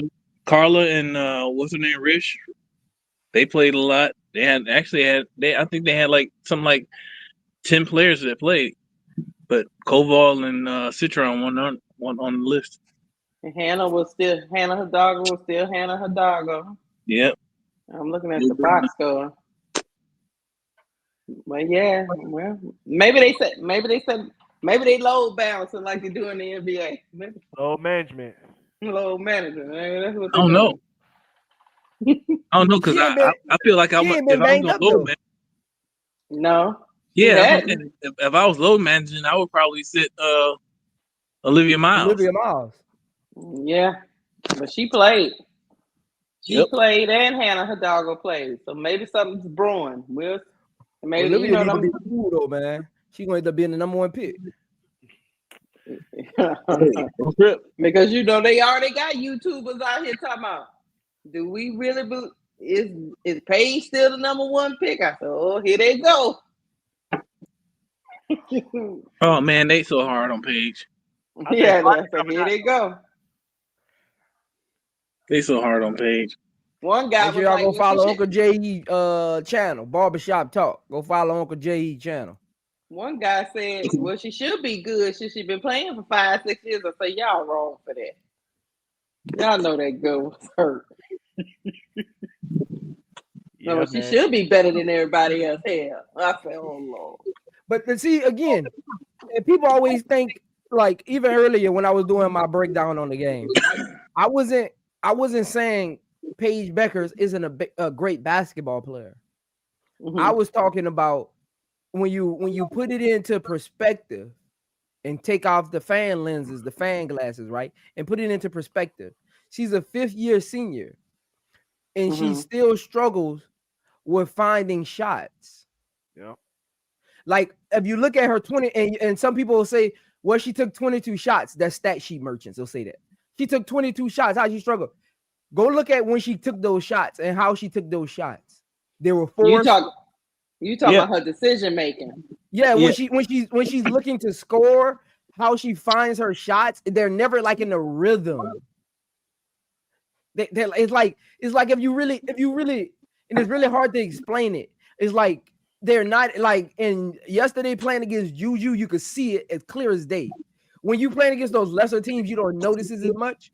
But when Juju on the other side and you take a bad shot and she comes down and take a good shot, you notice it. It's the patience. It's the knowing how to actually use the pick and roll to get a shot versus is only using the pick and roll to be a playmaker. Like those kind of things, those intangible things. Do you think Geno hasn't cut the umbilical cord, or do you think that's just her? I think that's just her because there was a stretch in the 3rd quarter where he literally sat her so the team could play basketball. Gotcha. Like, cause they kept like waiting for her to, and again, that's another reason that I feel like the team was waiting for her to be Paige. The team, both, you could tell in the beginning of the game, both teams wanted it to be Paige versus Juju. Nobody was trying to get in the way, even Kiki. Nobody was trying to. Kiki was doing all the dirty work. Nobody, even in the beginning, Sarah Strong was trying to do all the dirty work on the boards and stuff. Everybody, you could tell both teams, the players on both teams wanted it to be a Paige versus Juju show. And to me, when it was playing out, I only seen Juju. I didn't really see Paige like assert herself in a way, and it got nothing to do with her being aggressive. I don't think Like, it's I don't think she assertion within the asserted. game. Maybe the third quarter is when she started to assert herself, right?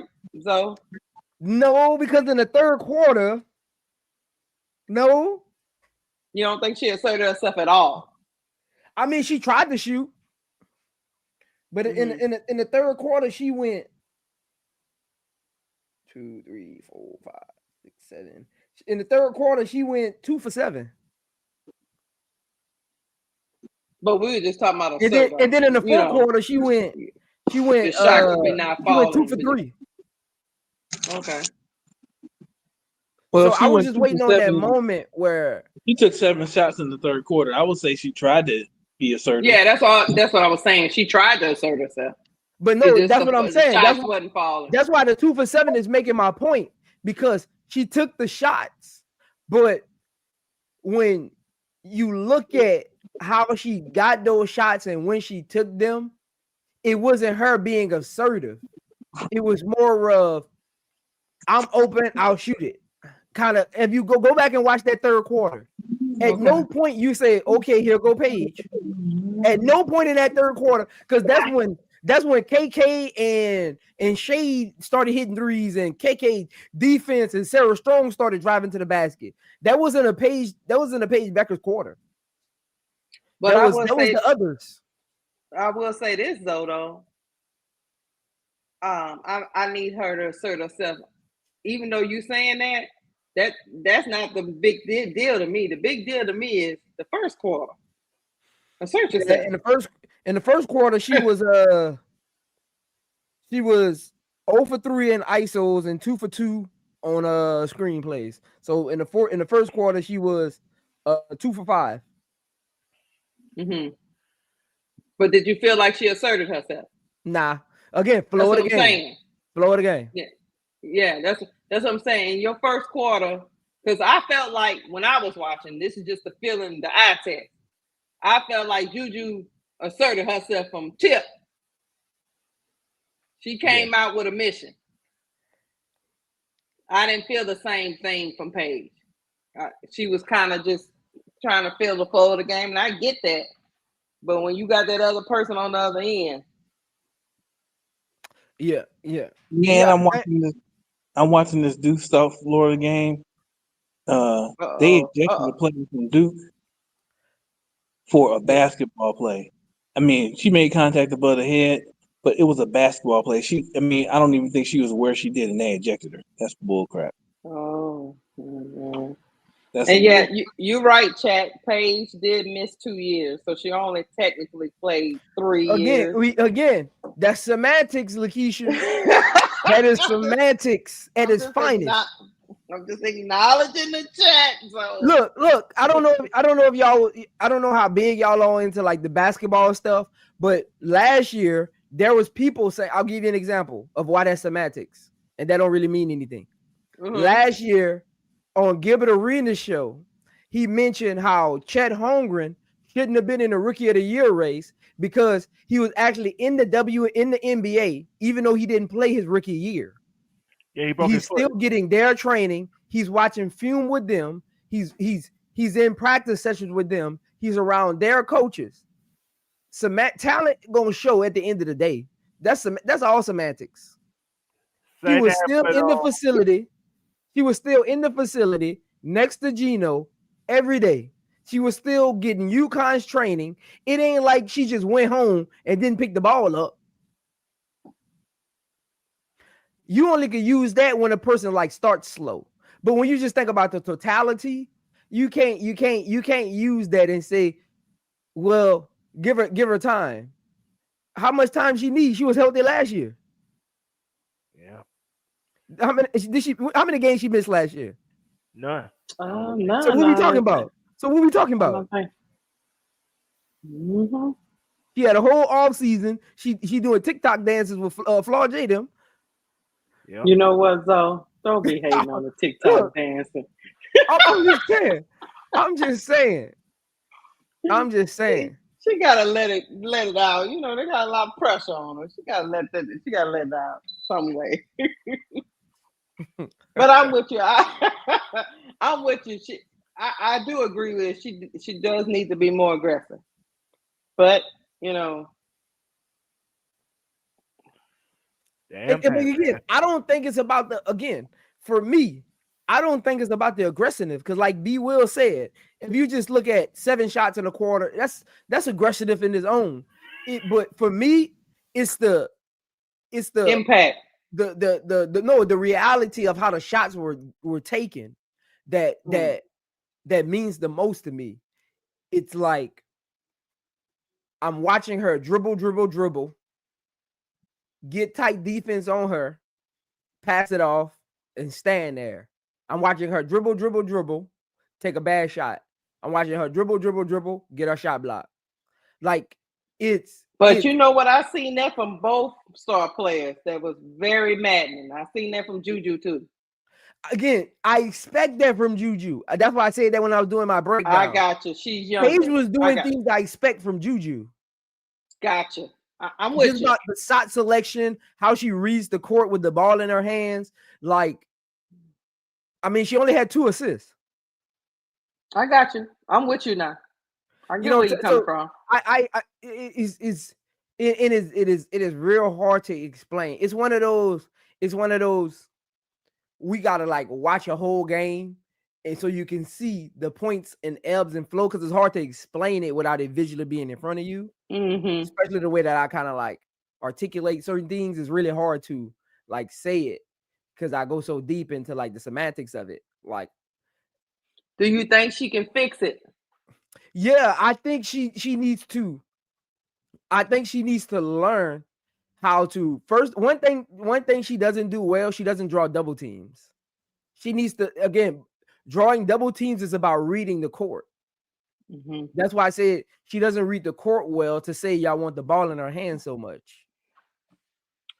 Because everybody keeps saying on Dallas she's going to be the point guard, right or wrong, B Will. That's what they're saying. That's what they're saying. Yep. That's what they're saying. I'm grading her as a point guard, not as a Rike type of player. Right. I'm all my analysis on her is I'm grading her as a point guard, and as a point guard, she doesn't shift defenses. She doesn't read the floor well as far as drawing double teams or moving the chess pieces to get people open. I never see her directing traffic. Like, it got levels to it when you at that point guard position. Mm-hmm. I don't see her use a lot of eye contact. I don't see her like guiding players in certain directions. Especially, I don't see her getting the ball to certain players at certain times. It's like I be looking for those things from her, because everybody's telling me I'm not grading Paige off of how great she is in college. I'm grading Paige off of what all these YouTubers and analysts are saying she's going to be at the next level. Mm-hmm. And that's what I'm watching. That's why I keep giving it up. She's going number 1. Do I think she's a generational talent? No. But do I think she's the best player in this draft? Yes. Gotcha. Do I think she's talented? Yes. Yes. Do I think she has the attributes? Yes. She doesn't fit what a point guard actually does. It's a fair critique for somebody that's going number 1, because number 1 means you're ready for the next level. Yeah. Ain't no warm up. I'm plugging you right in there. Right. Ain't no warm up. She still got the rest of the season to, do a thing, make a believer out of you. So she don't force the issue. That's the problem. Yeah. And that, like I said, she don't goes have with the impact on flow. the game. Like I said, you look at her numbers are good, but when you watch the game, you could tell that like you don't come away with the game saying that she's the best one on the court. You just feel like she's there. She's Rakia Jackson. That's what I keep saying. Like her numbers will look good, but the impact's not there. Gotcha. Like the even impact. like for instance, I give like even Angel. Even if Angel have a 15-point game, her impact is tremendous because who she guarding on the other side of the court? If she guarding Brianna Stewart, if she guarding Rakia Jackson, if she guarding De'Erica Hamby, she's shutting their ass down. So that means the game's gonna be closer because at the end of the day, she is guarding the best player on the other side of the team. So that gives the Sky a chance to win. that's impact. I don't see that with Paige. I just see like it feel like Paige is there. Well, here's another question then, sir. Is Paige a point guard? My question is she an impact player? Well, she could be if she maybe was. Is she in the right role to be an impact player? So I think so. We've seen Paige be an impact player before in college. Yes. So I think she has the ability to be an impact player. I agree. Was she an impact player in their two recent losses? No, not so much. As in spots she was, but if you're the best Not player on the team consistent. and you're the number one draft pick, projected number one draft pick, and she's the Paige Bueckers that everybody has been talking about for 4 years or 4.5 years or 5 years or whatever it is. Right. That it needs to be more like what Juju showed. Juju was impact all game. But that's what I said. But they also play very differently. Yeah, right. They do. They also play very differently. Even Paige's younger years, when she was an impact player, she still didn't play like Juju. She always played within the system. So. Yeah, that's why I brought up the system. But like Zoe was saying, he's thinking that it's more her than the system. Is what he was saying. So that's why I was trying to break it down to see where what actually is the problem is. Is it that she in the wrong role, or is it the system, or is it just her? Yeah, I don't disagree with though. Because again, I don't think it's a system. And again, she was impactful in the system before, right? Right. So right. That's something I agree with Zoe. Okay. Because if you say it's the system, you're giving her an excuse, and she shouldn't have an excuse at this time of her career. Oh no, yeah, I wasn't trying to. I was just asking. At some point, she need to be held accountable for not making that progression that she should be making at this time in her college career, especially if she's gonna be looked at as the hype for the next level when it comes to generational talent. You gotta be judged differently because of it. And again, when we having these conversations, sometimes it can feel like if you just a casual listener, it could come off like we don't think Paige is good. So these kind of conversations are complicated and have to be like explained strategically. Sometimes they have to have context and caveats to them, right? So again, like Lakeisha said, if we're grading her as a number one pick, like Duvall said, if we think about impact, like B Will said, like if you think about Paige versus the system, what kind of player is Paige? That's what I was trying to get to the bottom of. Like, what kind of player is Paige? We could talk about how talented she is all day. There's a lot of talented players. What kind of player is Paige, though? She a woman without a country. Explain that. That's funny, but explain it. Explain exactly what you mean. I'm interested to hear. I got the cliche from The Wire, and what it means is like she tried to play the best of both worlds when you have to just make a decision and conform to that. Like Stringer, when he was on The Wire, he tried to, on one hand, be the gangster, the thug, the mob boss that he needed to be to run the streets, but at the same time, he tried to be a legitimate businessman, and you can't be both. You got to choose one or the other. And I got you. And with Paige, is like, yeah, she's not a point guard, but then she's trying to do point guard stuff, or she's not. Her talent is bigger than the system, but she's trying to play within the system. At some point, she has to make a decision. Hey, is I'm gonna play within the system? Cool. Then I'm just gonna play like that. If I'm gonna play above the S's and O's, then hey, I need to demonstrate that too, and just let that be who I am instead of being bipolar, basically. And Duvall, what Zoe is saying is she's been at this long enough to know when it's time to come out that system and just be Paige.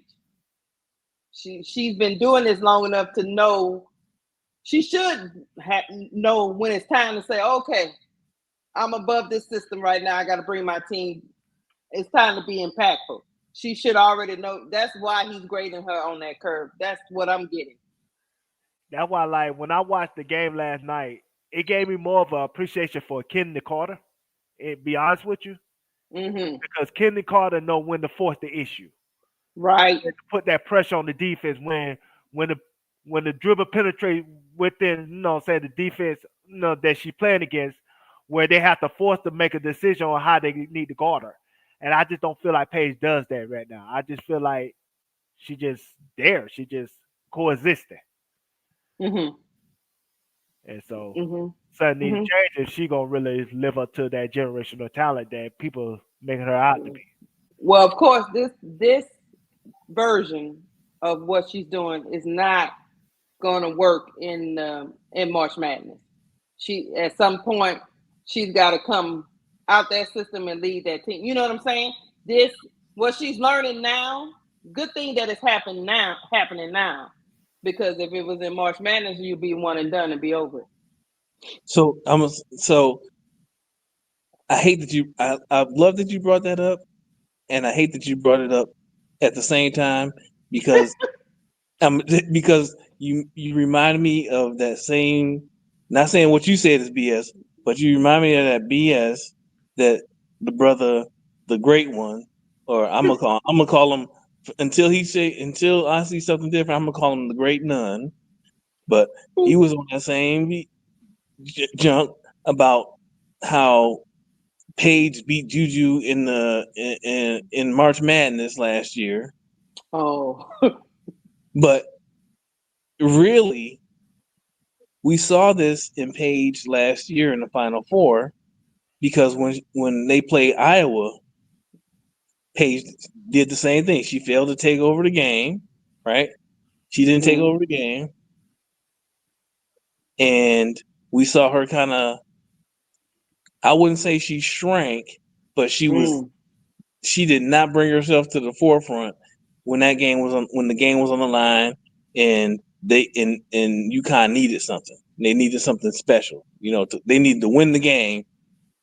So maybe it's not the talent, B. Will. Maybe it's the spotlight gets too bright. Maybe, I don't know. It could be. It could very well be that. We just throwing stuff out that we don't know. I just remember watching that game last year when they played Iowa. I remember watching that game, and when the game was on the line, the waning moments of that game, Paige didn't make sure she got the ball. That team didn't make sure Paige got the ball. They just ran. She was doing the same. She was running the offense as usual. You know what I mean? It was like talking about yesterday. No, he was talking about in the tournament last year. Oh yeah, when they played Iowa. Because yesterday she ain't want no parts of that. Yeah. My question is, do she got enough people in her corner to tell her the truth? That's another question. She might have it. I'm sure she has enough, but do she have the right T. ones? Carmilla, this is what I'll do for you. See, this is why I like when the chat say stuff. This is what I'll do for you, T. Carmilla. I will literally, and you about to make my point. Your statement, see, I be putting you on that trick bag. You about to make my point. You about to make my point. And the ref made that dumbass call. Okay. Again, Paige didn't have the ball. Paige gave the ball up. Yep. I mean, she did. T. Carmilla, whenever you're ready. T. Carmilla, whenever you're ready, because I got the footage, but I actually didn't put it in the thing because I didn't want to really bash Paige because it wasn't really a Paige bashing session. So I actually took it out of my montage from earlier, but I actually have that last 10 seconds when Paige had the ball on the left wing and dribbled and handed it off to Sarah. I have it. I have it. And when she got the rebound off of Sarah's missed free throw and kicked it back out to Sarah. You know that, right? She the one who actually caught the rebound. Yes, she fell and she kicked it back out to Sarah, but she never attempted to get above that floor. I got that. I got the footage. Footage don't lie. It literally happened, T. Carmelo. So whenever you ready, you let me know, and I'll pull it up, and you can explain to me what happened, because I seen what happened. And she had the ball in an ISO.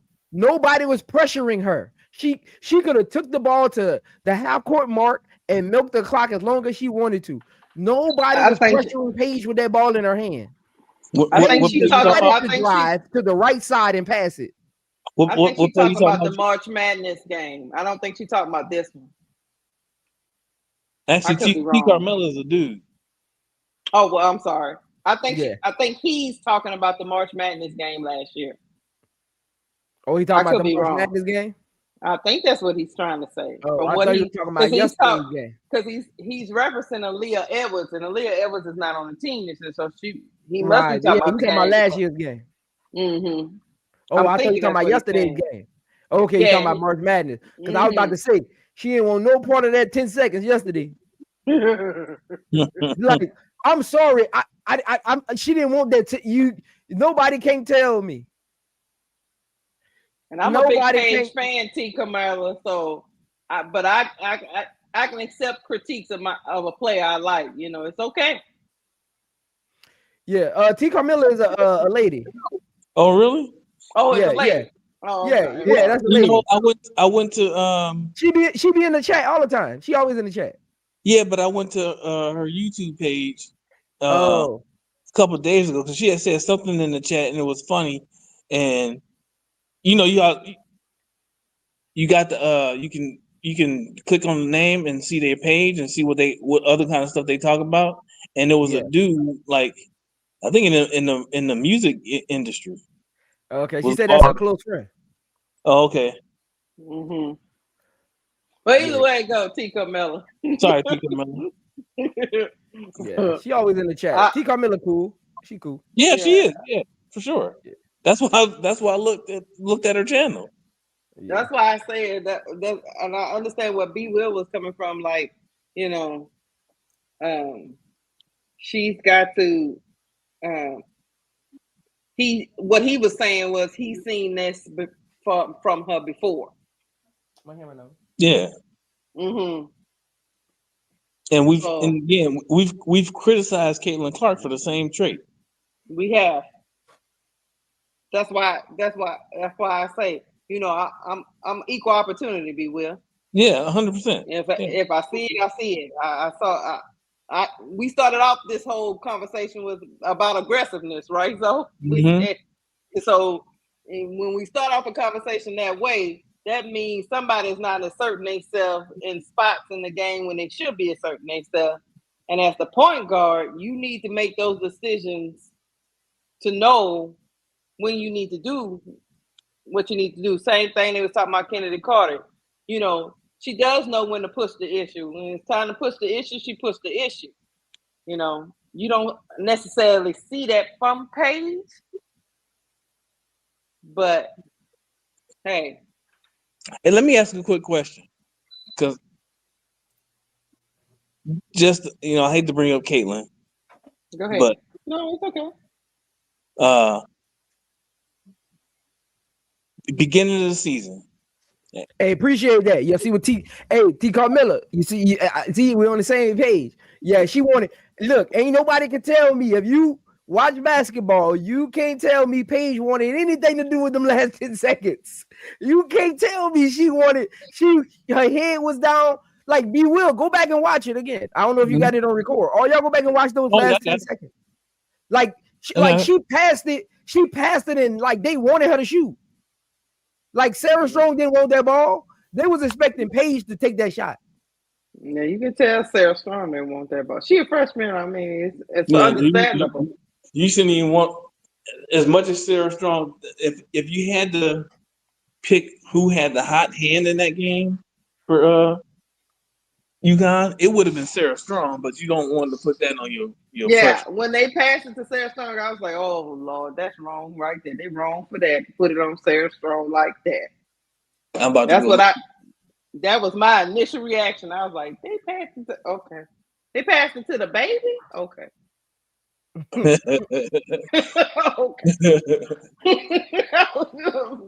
Somebody pass it to the baby. Yeah, the little baby that just came from high school. The baby. Yeah. Hey, but what I was going to ask y'all is, so beginning of the season, before a game was played, just projecting out. You know, we all know Paige is projected #1 player in the country, right? Or at least #1 draft pick. Right. A lot of, I'll just say us, a lot of us were saying that Paige Bueckers is a better player than Caitlin Clark. We still believe that? I never said that. I mean, she was like during her freshman year. She was one of the best freshman years. I said that because because I tell us the truth. I don't lie and do all that crazy stuff. Because I felt she was a better overall player all around. Mm-hmm. Do we still believe that? I still believe I think her injuries clearly show that she lost some of her effectiveness, especially her speed. And that clearly shows when you watch the film when it comes to Paige. Now, I felt like Juju was better than Caitlin. And now I feel like she's still better than Caitlin, but I think that conversation is a lot closer now than it was when I thought about it last year. Mm-hmm. Yeah, Juju definitely is. I mean, I feel like. Go ahead. No, I just think this year what Juju showed me so far, I think that conversation is a lot closer. I think her doggo in the conversation right now. You know why I say that? It's either B. Will or Duval. You know why I say Juju is better? Because right now, Uncle J.E. was just doing a whole soliloquy about her being ready for the WNBA, and I think she is. Yeah. And Caitlin was not ready. No. In her sophomore year. No. Oh no. Yeah, I don't think any of us disagree with. Right. Yeah. That's what I'm saying. That's ready. why. Yeah. 100%. That's why I know she's better. But I'm talking about Paige versus Caitlin. Paige versus Caitlin. Like I say, I still think Paige is better than Caitlin only because of her overall game. If Caitlin wasn't a cone on defense, she would have Paige. But she's a cone. She ain't even a cone. They basically put on the weakest person on defense so they can rest. Yeah, I can't give her over Paige when she letting people run around her like this is some kind of She be running, man.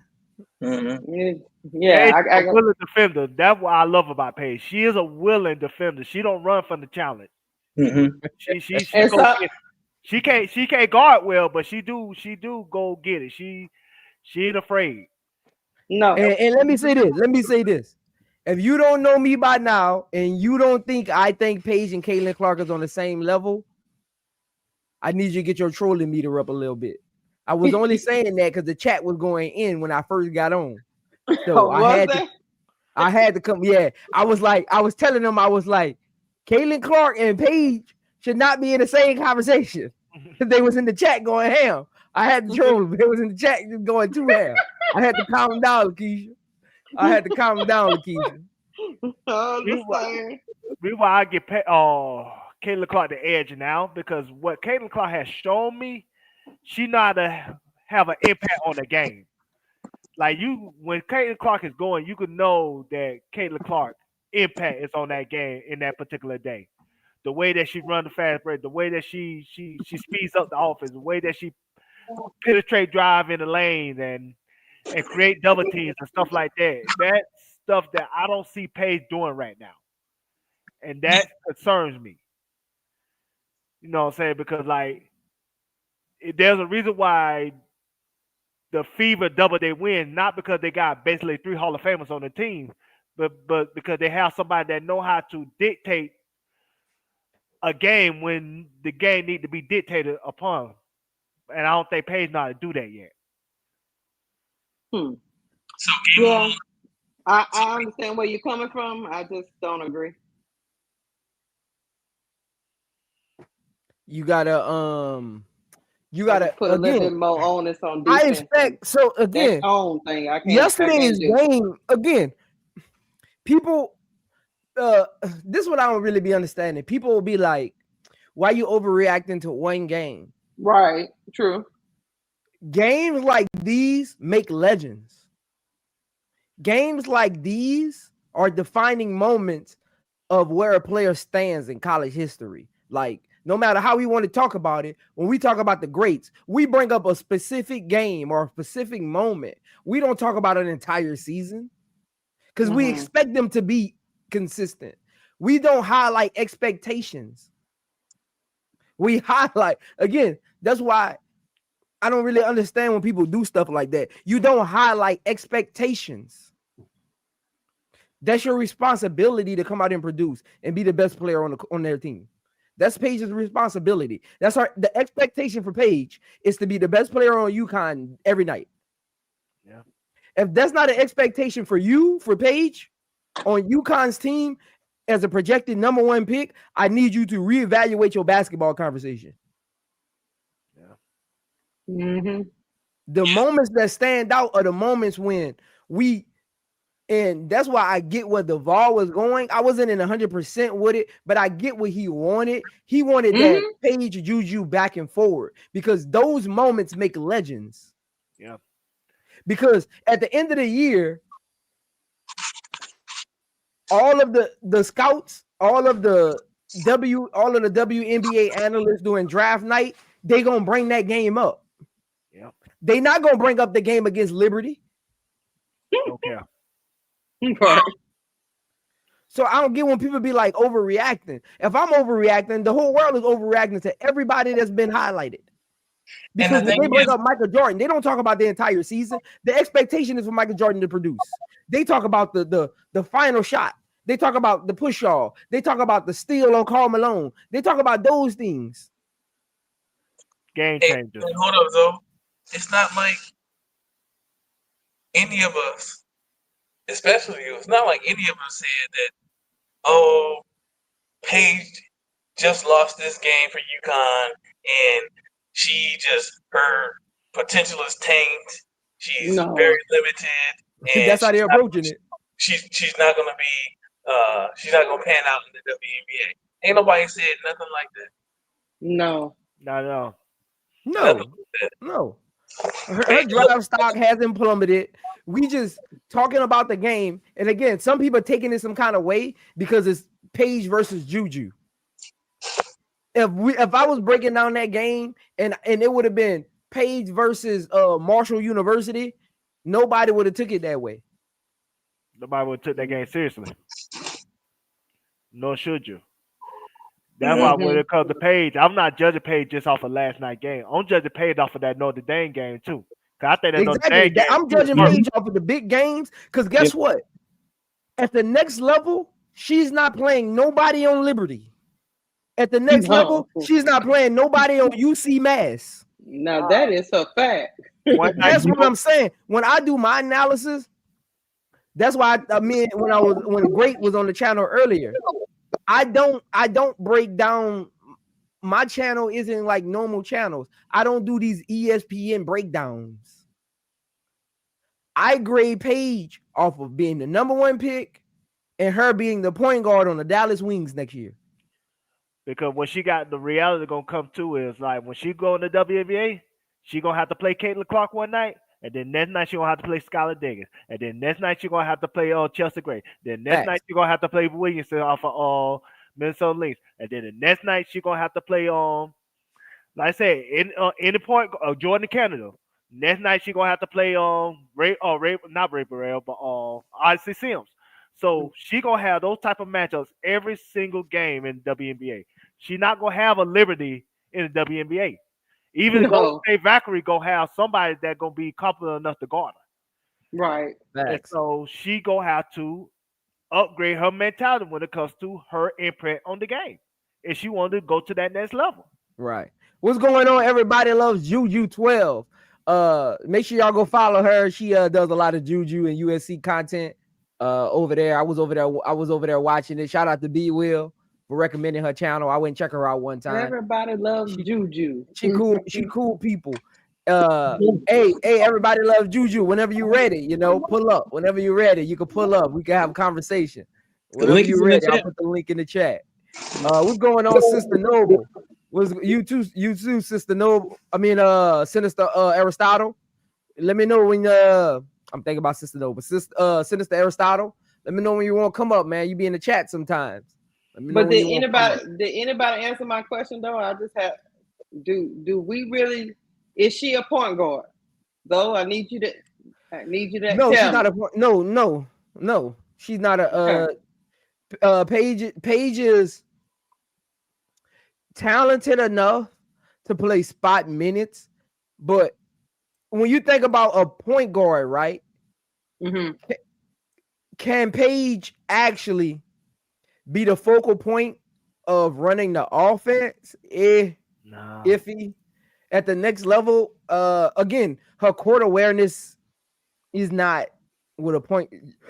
She doesn't have like I watched Olivia Miles play, even Cheyenne Sellers. I watched them play. She doesn't have like that vision, and you got to have that vision at that level because guess what? The game speeds up. It's a little bit physical.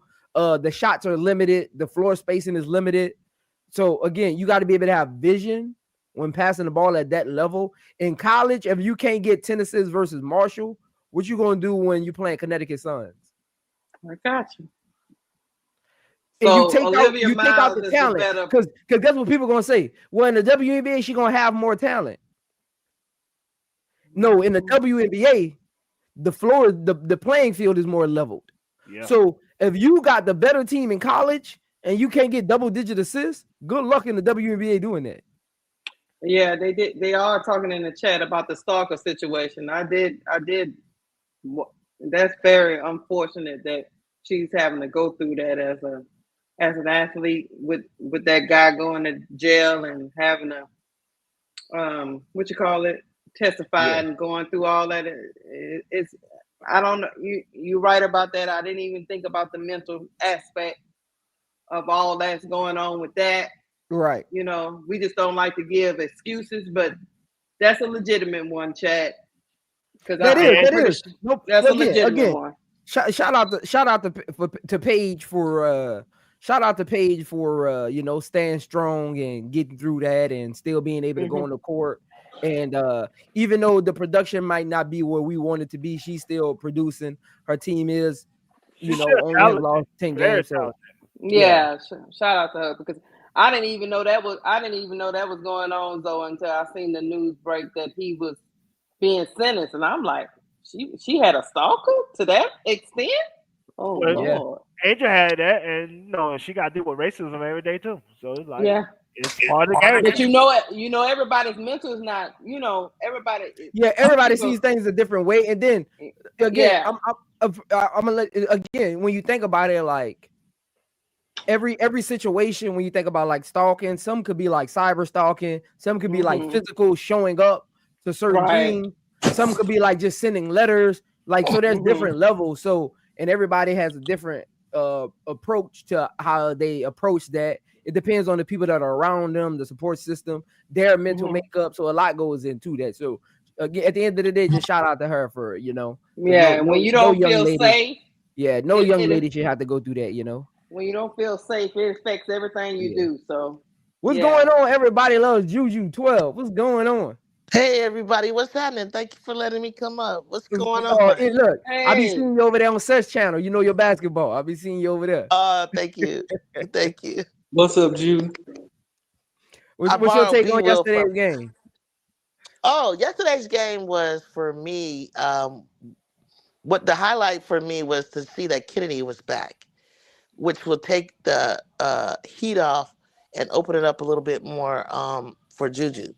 All I needed was Kennedy. I've been talking. People tell you. So what does she do for what does she do for Juju? What she does for Juju is she spreads the floor because you have to think about her. Kennedy had 3 threes. Who comes back from a knee injury just like that, comes into the game, is effective like that? And you know what? She's not underrated, but you guys got to check out her defense. Her defense is I'm not familiar with her game, so that's why I asked you. So let me tell you how she helps Juju out. Oh, she helps Juju out because she's the opposite like wing to her. and she's big. She's 6'1". Kennedy's already looks like pro ready for me. Hey, They, I know you who know, she reminds me of. tell me, Lady tell me. Hamilton off the Oh, off that's the Liberty. funny. That's funny you say that. That is funny you say that. Somebody else said that. That's what she reminds me of. She got her game. Yep. When she's healthy, 100% healthy, yeah. Say that again, Beaver? I was saying when she's 100% healthy, you could tell Kenny wasn't even. Well, I think she looks 100% healthy, but I can tell that one move where she spun and she went to the hole took normally she would take that contact and would have slipped as easily as she did, but they weren't called. I don't know if you all noticed, we only had one foul called the whole first half. I noticed. I didn't look. Everybody loves Juju. I noticed, so I didn't bring it up because I didn't want it to. I was really mad about the coach, so I didn't want to get into all the symptomatic things. But I noticed it. I just didn't bring it up. And everybody knows there's a little bias. It was definitely biased, and then it's funny because they started trying to call it and make it even in the second half. And as far as Coach G, let me say this: Coach G gets a lot of heat. I'm not sure why, because she's not Geno, because she's not Kim, because she's not Don. But let me explain something to you about Coach G that you may or may not know. Coach G took a team to the Final Four. She took the Cal Bears to the Final Four in 2013. Coach G recruited the number one recruit in the nation, Juju Watkins, followed behind the number one Gatorade Nation player, Kennedy Howe. She got 5 McDonald All-Americans, 3 Gatorade champions. She has the best freshman recruiting class, and she got the number one recruit out of the portal. And she's done something that hasn't been done at USC in over 30 years. And if she wins the championship, it will be over 40 years. I mean, in her time with Juju here and Kennedy, and she's getting Jazzy Davidson next year. This team will just need to replace Rhea and Kiki. But this team now, if you look at across the nation, they're losing players too. They're losing people. There's a lot of bigs and players too. Now, my thing when I went to the USC game in person to watch Notre Dame, I ain't gonna lie, Coach Z kind of upset me, and I know why she didn't do it because we didn't know. No, she upset me because they have a mean press with Kennedy, but Kennedy wasn't there. But even without Kennedy, when she did it in the second half, that's when Hannah was getting all out of control. Olivia, that shit, we're stopping them. They caused them the turnover. They closed it up to, they were down just 3 points at one point, 7 points at one point. With Kennedy on that floor, I'll tell anybody, anywhere, they would not have won because Sonia Citron. I got a photo of Sonia Citron, Hannah, and Olivia picking up Juju as she crossed the half court line. It takes 3. It takes nobody in the country gets doubled and tripled the way she does. Oh yeah, yeah. Speaking of that, I agree with that. Let me ask you something. Everybody loves Juju. Do you think Juju could improve her situational awareness? Who? Juju. Situational awareness in a sense. What do you mean situational? I think a lot of her turnovers come because she don't see when the double team's coming. Oh yeah, but yes, okay, but did you notice? But did you notice in this game how she got out of the double with the pass? Yes, yes, peep that out. It's not that she doesn't see that coming. It's her teammates for the first time. I'm so proud of them this game. They look like who I know. They almost look as good as. Believe it or not, this team has the potential to be better than the Forrest Padilla Davis team of last year. This team right here, I wasn't worried about them. They needed time to gel, to get their chemistry together, and the loss of Kennedy really hurt. Last night when she was doubled, she knew it was coming. They knew it was coming. They went to their spots. They went because Jewel will split. She'll duck underneath. She'll split, and she knows how to pass the ball. She's got this Phil Handy kind of flip thing that she can do, and she can do it from a long distance. But she doesn't have to force it as much anymore. She's not a volume shooter anymore. Her percentage in field goals, she shot about 40% field goals. She's at 46. She shot about 30, 31. She's at 36. Everything has gone up. So everyone that wants to say Hannah this and Hannah that, praise God for Hannah. I love Hannah. You doing your thing. But when you compare her stat wise to Juju, Juju was right there with her. And if you looked at their stats from people when she beat UConn, Juju's stats they're even. They're pretty much the same. And to say that she's a better defender because she steals, well, hold up, time out. Let me tell you what defense is about. Defense is not just about steals. Ju is like 0.5 away from her in steals, or if she ever is ahead of steals, she's ahead by 1. Juju is ahead of her in blocks. Juju was ranked in the Big Ten Conference with bigs. She's the only guard to be getting the blocks that she gets. Juju's getting. Now, here's another part of defense. You have to look at defensive rebounds. She's always, she used to grab 7.5 last year. She grabs less because she doesn't go in as much because it's too crowded with Kiki and I mean, you Rhea. got Kiki down there. You not, yeah. Hey, break it down. She I'm doesn't not. have Look, to go there. notice, There you go. hey, when I do breakdowns, anybody on my panel Break will it tell down. you I never bring up Juju's rebounding because you got Kiki down there. Thank you. That's Thank like you. having Andre Drummond on your team. You're not about Thank to get you. no boards. I mean, she can get the boards. I seen them kind of like, it was funny because Kiki was so determined one time and she had it and Kiki was like, eh, and then Ju took her hand off and kind of laughed and backed up like, you got it, girl. Like they were playing That's how Elon or Kiki gets something. going though, because Kiki is more of a in the rhythm and the flow of the game kind of player. Mm-hmm. Her rebounding is how she gets going. Yeah, When she and that's get those offensive boards, they and that's feeding what it we back leave to her. her. Yeah, we leave it back to her. What I saw yesterday too with Kiki and Rhea, because I've been on Rhea's head since last year. Take your time, take a dribble, spin around, get the player to, and then go back up. Kiki, slow down. Everything is not like catch and roll to the basket. Sometimes you're off balance and you're shooting to the other side when you just need to finger roll that thing over the top of the rim. What's up with that? Finger roll Yeah, that thing. You don't yeah, have she to, could jump. you Kiki know. can actually jump. She barely has to. All she got to do is just take her time, and they did it. They were doing that. I need little Avery Howe. Avery Howe, the little white girl from Idaho, right? She grew up in Canada or something like that too. But she was a Gatorade Player of the Year in her state, and so she's been trying to get her loose on her shot. She got it off last night. Plus, she drives. So she's 6 foot, about 5'11". What Coach G has created is length out there, and what I think you see sometimes you think these you look at our team and you think that we're soft. They're not soft. They're tough and they're smart and they're fundamentally sound. And last night I was so proud of them because it was 15,000 or more in that stadium, and I was worried about the communication. And somebody asked me, says Talk Sport, well, who's the leader? I said it's not just one person. It's all of them. All of them are leaders. They're all talking and they're all communicating. Ju is 19 years old. She is a sophomore. Trust me, when it comes to games like this, she will speak up. If you see her get in the huddle, she was like barking, like, let's go. You know what I'm saying? And she's talking to them. But that's something that Rhea has always been a talker. She was fired up. Kiki needs to speak up. Kiki needs to stop being so passive. Don't be passive. Juju she don't have no ego. Everybody get together when they come into the huddle and they're talking. I saw Kiki talking. I saw Avery talking. I saw Kennedy listening. I saw Kennedy. Kennedy played for Etowanda.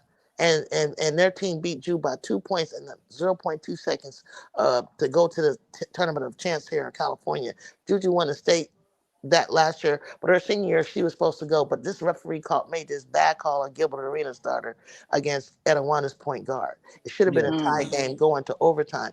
To get Juju's gravity, to get a player who was her nemesis to play with her on her team, that's gonna be the key. That's amazing. And you know what I'm saying? That is amazing. And Coach G was a scouting coach for Cleveland Cavaliers and NBA. And people are like, well, what are they running out there? What are their sets? Well, you don't know what it is because she has an NBA style offense. I'll say this. So let me get on my little rant. I'll say this. I got three takes. Okay. I feel like earlier you mentioned the Notre Dame USC game, right? I feel like a lot of Juju points did come when the game was out of hand. But I feel like the second half of this first point and my second point is about Lindsay. I know she's a great recruiter, but just systematically, the way she utilizes Juju, it isn't It isn't to my liking because I know the type of player Juju can actually be. And she doesn't sit Juju when Juju needs to sit. He doesn't run. Okay, I'll say that too. I agree with. I He noticed that doesn't too. again because But I'm gonna give you an yeah, example. that too. Yesterday, right? I noticed she needs to find spot places for her to catch her Right. breath. I agree with Right. that. I'll say this. Yesterday, Kiki had it going in the third quarter. Why is Juju on the floor? She could probably sit and catch her breath right there. She only took 3 shots in the third quarter, and 2 of them was forced. She wasn't running. Lindsay ran no plays for Juju in the third quarter, and barely ran any in the fourth quarter for her. Don't you know Juju only took 6 shots outside of them last 2 minutes in the second half? But I did notice that. But I noticed that when she had to sit because of the cramp or the injury, and then it wasn't really because of the fouls because she can play with 2. But when she did, one of the things I'm so proud about with these girls is they didn't do like last year where they would just completely sink and just like she You got had Kiki. to. Yeah, because you got Kiki. And Kiki was doing her thing. And I'm going to tell you, Kennedy's minutes are on restriction. But as soon as she's not on restriction and we get to playing in the Big Ten and then we get into the playoffs and then we get into the tourney, this team is a top 4 team. I'm going to tell you, they're going to get either they're going to get their 3rd spot back or they're going to stay in 4th, in my opinion.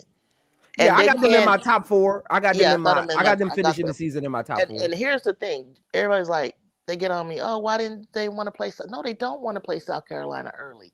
We didn't. We wanted to play the people that we played, which is Notre Dame and Connecticut, because through the tournament, one of them we're going to have to play to get through to the 4 out of the 8 or get to the 4 to get to the championship. There's an outside chance. Now, I didn't ever think that Drew would get there necessarily her freshman and sophomore year because Cheryl Miller, listen, I am in the class of 82. I am the same class as Cheryl. I played up the way at Cal State Northridge. So I've seen Cheryl Miller at Coop and all in person. I know them in real life. But my thing is, Cheryl had the twins, she had Cooper, and she had other role players that were tough and gritty. And at the time, it was La Tech that was the South Carolina of basketball, Kim Mulkey and them. Yeah. And it wasn't just Cheryl. I had a girl that I played against pickup that played for San Diego State. Got to play her on Thanksgiving because my roommate was Cheryl Miller's teammate, Sonia Chambers. We played pickup ball with Tina Hutchison. While everybody was talking about Cheryl Miller, there was a freshman 6'2" from out of St. Louis, Tina Hutchison, that was scoring 30 points a game, and that is the record that Juju broke. But what happened to Tina Hutchison is by her sophomore year, she blew out her knee. And that's why you never got to see it wasn't going to be, to me, in my opinion, it wasn't going to be just Cheryl Miller. It was going to be Cheryl Miller and Tina Hutchison. That girl had game, period. I love Cheryl to death, and she changed the game at her height because we have never seen a person handle the ball the way that she does. And if you see it in person at that time, there was no one doing what she was doing. So there's no doubt that I know she's a generational talent, but there also was Tina Hutchison. But I just wanted to say that as Coach G, you can only do so much with the players that you have and the style that she lets you be free and to feel the game out. She doesn't need screens. Sometimes I think she should use them a little more, but I like the way that she does fake out and go the other direction of the screen.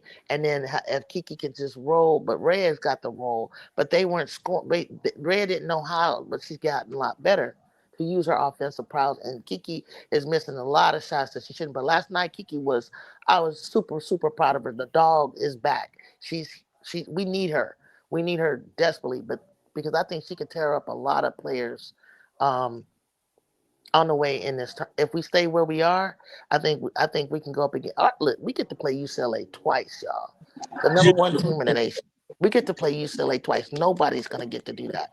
And if we stay where we are, we get to play them maybe for the Big Ten tournament. So that's going to prepare us big time for the actual run in the March Madness. And that's going to make us so much better. Because you want to know my honest opinion? I really think that UCLA is the one to beat. If they don't drop or do something weird, they will remain number 1 for some time. until the tournament. Betts and Baker's official. Huh? I said Betts and Baker are official. Yeah, it's Barker, there's Betts, there's Kiki, there's London Jones, there's Hawkes, there's Dukelich, there's Tamia Gardner. It's sick over there. It's crazy because we had to go into double overtime just to get out of the semi for the Pac-12. And then when I watched them at home, when they came we beat them without Rhea Marshall that day. Betts was coming out of COVID, Rhea had COVID, and the thing that you guys have to understand is when the game is close, and this is Juju's forte, at the end of the game, when the ball has to be in her hands, she's going to make the right read. It's not that I'm saying she has to score. What she's doing is she wants you to foul her. If these refs, I don't know what they're doing this year, but she is getting hacked. And because she used to average 8 points at least on the free throw line. Now, whatever they're doing this year or why they're acting like she's not getting hacked, maybe because she's so strong and she can pull through it and she can take the bumps. But if she gets the calls, you get the ball in her hands because she's worked on her pace. She worked on making the right reads and controlling the game at the end so that she can make her free throws. I've seen that girl make like 18 out of 18 free throws. And so and that's the thing that they do. I knew this game was going to come down, even though they had an 18-point lead. I knew from listening to Geno, I knew just from looking at them that this game was going to come down to the wire like it did. And if it came down to the wire, my money was on USC. So I heard you earlier talking about like Hannah, Juju. Mm-hmm. Who's your player of the year so far? I think because of the fact that now this is a team thing. Hannah is greatly impacted the wins over USC and UConn. But it wasn't just Hannah. It's a team thing. But individually, Hannah did her thing. She brought the energy, which also helps her team, those intangible things. So because she did that. But I also look at stats. So I think she's maybe like a smithering above Ju. But I think Ju's game here tells me differently. Tells me much more differently, of where that race is. It's between Hannah and Juju right now. But let me say this: that's how they grew. That's how they grew up. That's how it was in high school. But guess who merged not only in high school to be the #1 recruit in the nation, and Hannah being like 4th.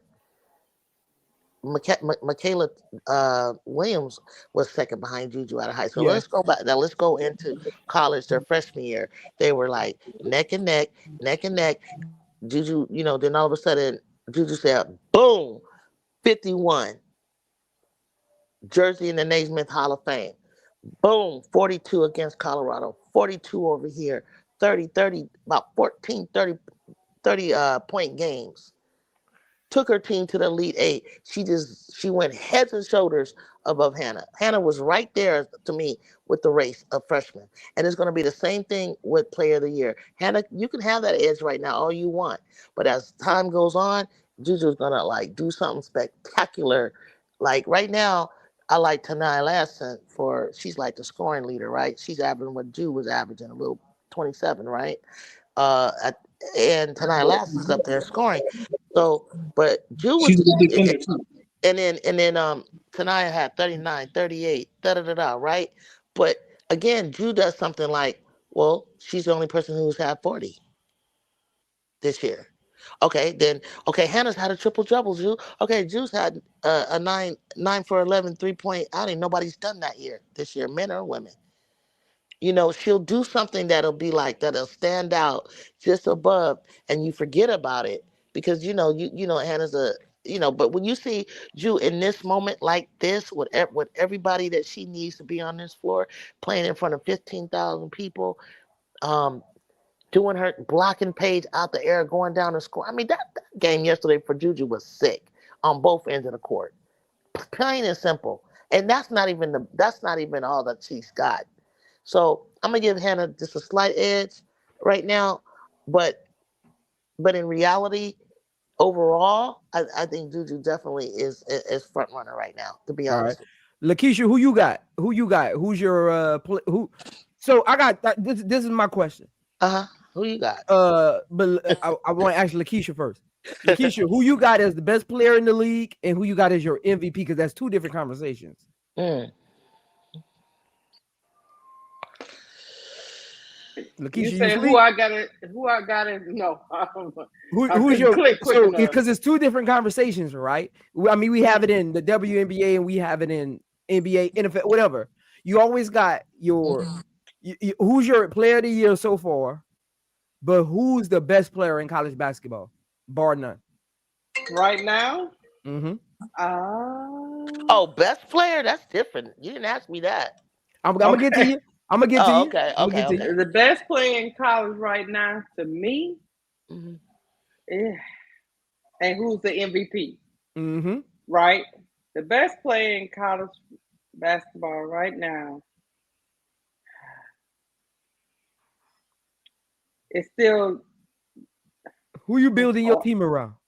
It's so hard. Oh Lord, Juju is still the best player in college basketball to me. All right, but who has your player of the year so far?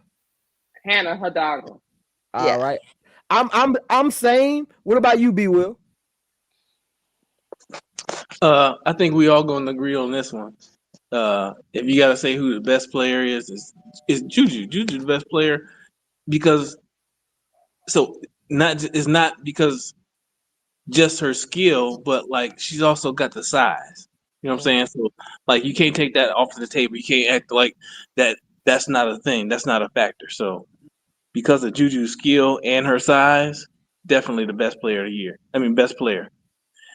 That's who I'm building my team around. All right. What about you, Duvall? Hannah Hidalgo is right now the front runner for player of the year.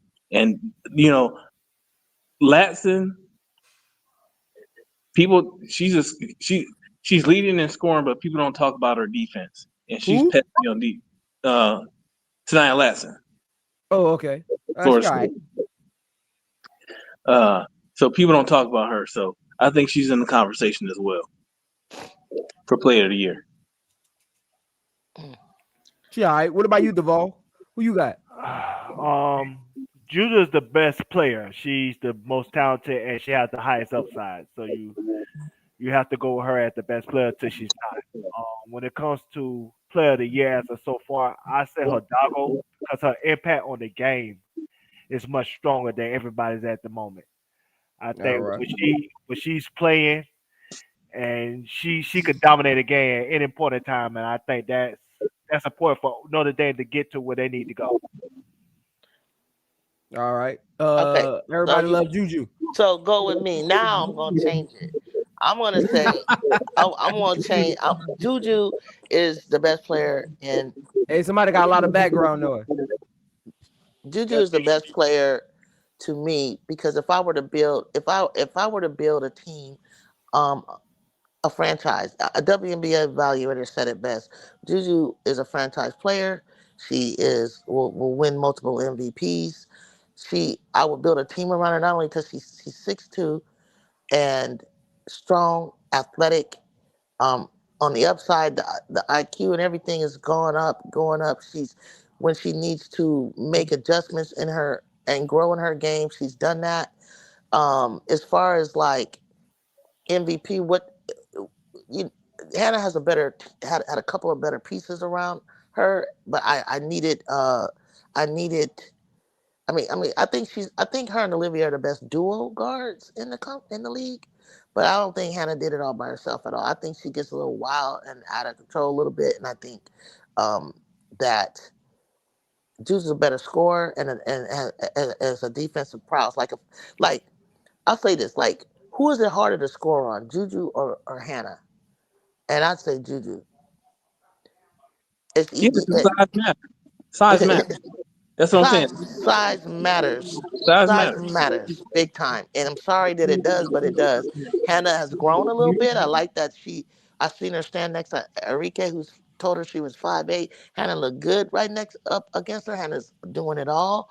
But when it's all said and done, I don't know. I think at the end of when it matters, when we do have to look at it moving forward, the Big Ten has about 8 or 9 teams in the top 25.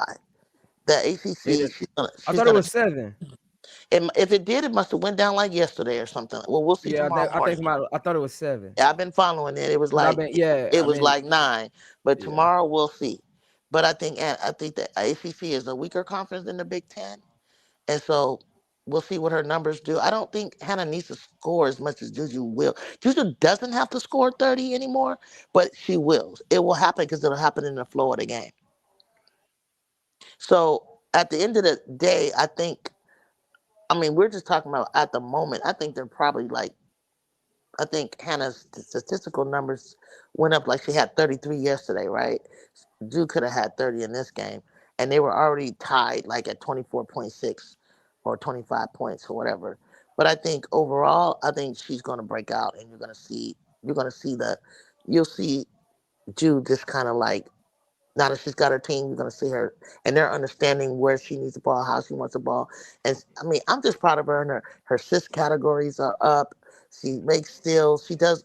Look at her stat line. Like, it's crazy. Like, it's all the way across the board. And they got about the same amount of turnovers, same thing. But I just honestly think that you're gonna. If I have to give it to Hannah right now, it ain't by much. It ain't by much at all. And she's gonna take off. After this, she's gonna take off, and you'll see her. I didn't even really care if she got Player of the Year this year. I wasn't even really thinking about it because I knew she was like runner-up probably last year. But because I didn't know what they were looking at. Are you looking at scoring? What are we looking at? So, if Hannah continues to be like right behind Latson, I think Latson will drop eventually in her conference, but we'll see. I just think that if Drew is the best player and she's never scored in single digits in her career. She scored one time under 20 points, and I think what hurt Hannah, you want to know what hurts Hannah for me is that you beat them and then you drop to unranked teams twice. Yeah.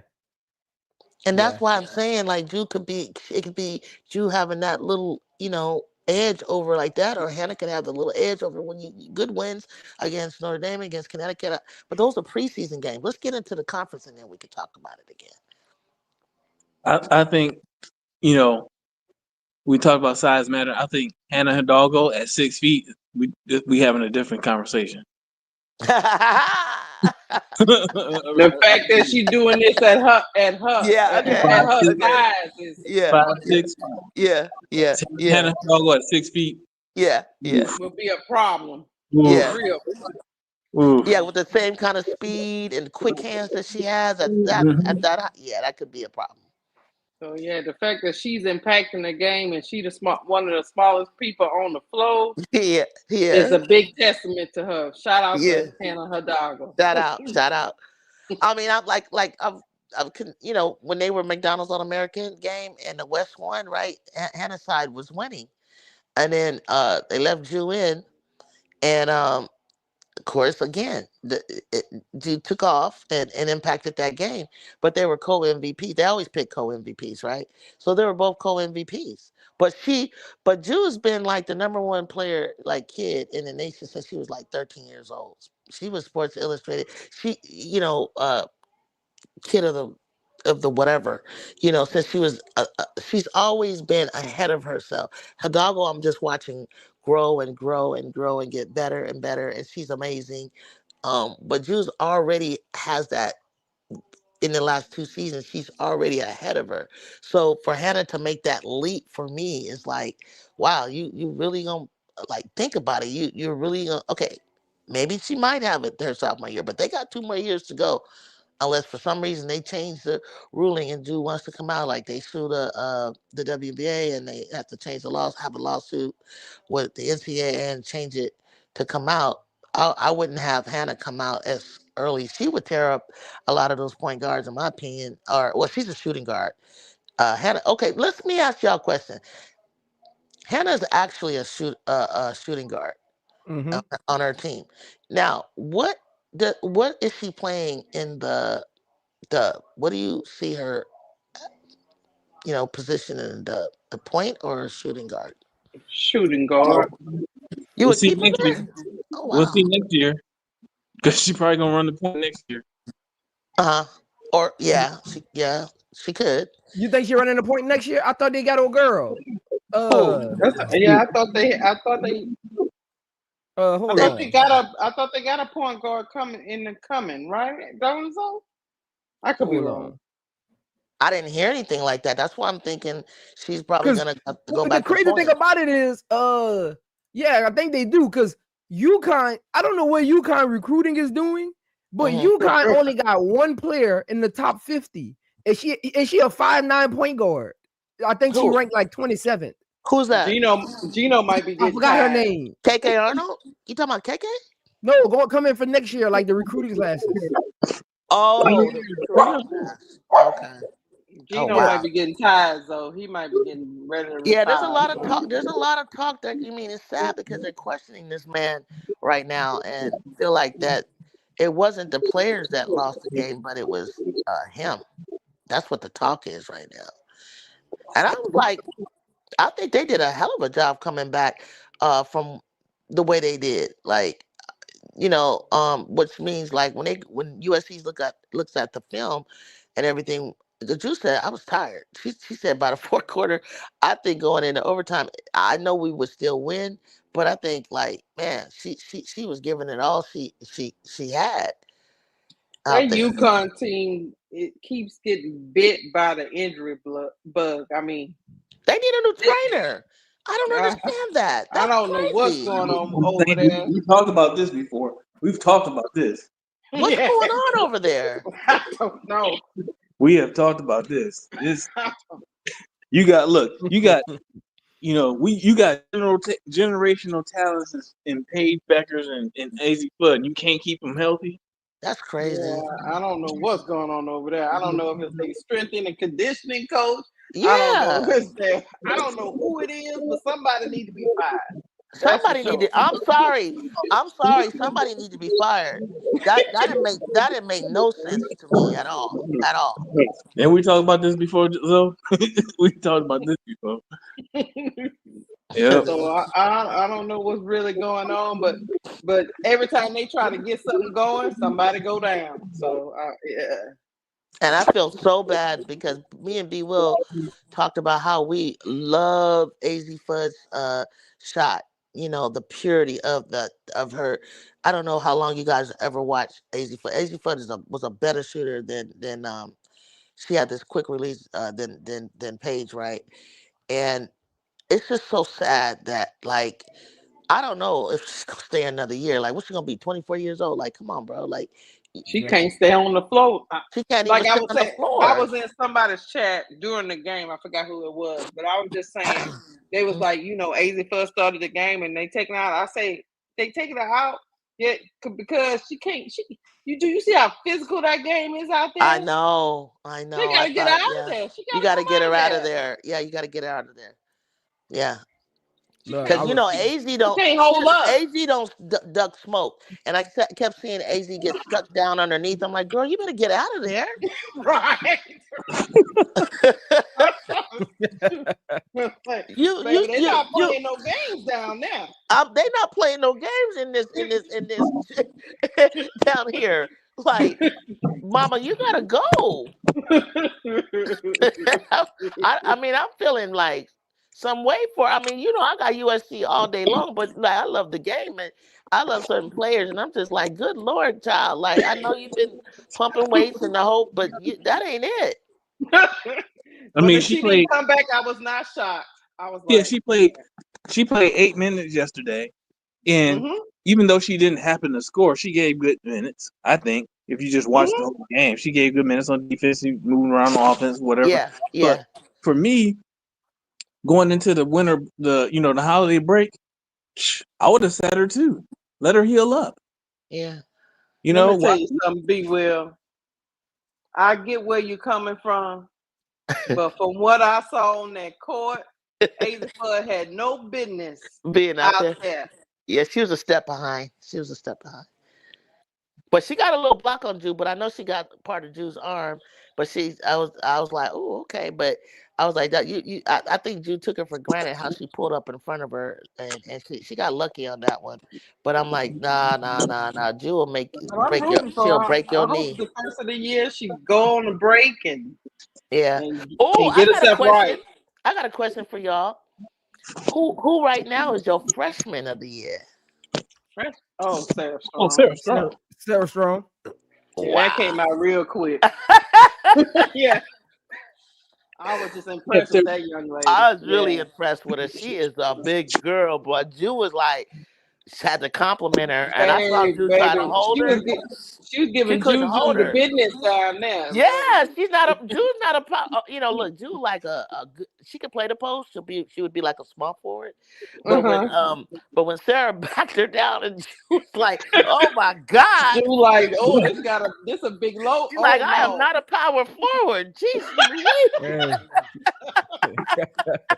Good luck with her. Hey, Yep. Juju was like, I should be. What am I doing That's a down big here? girl right I'm not here. supposed to be down here. Let me get on Sarah, out here. Kiki, get on back in here.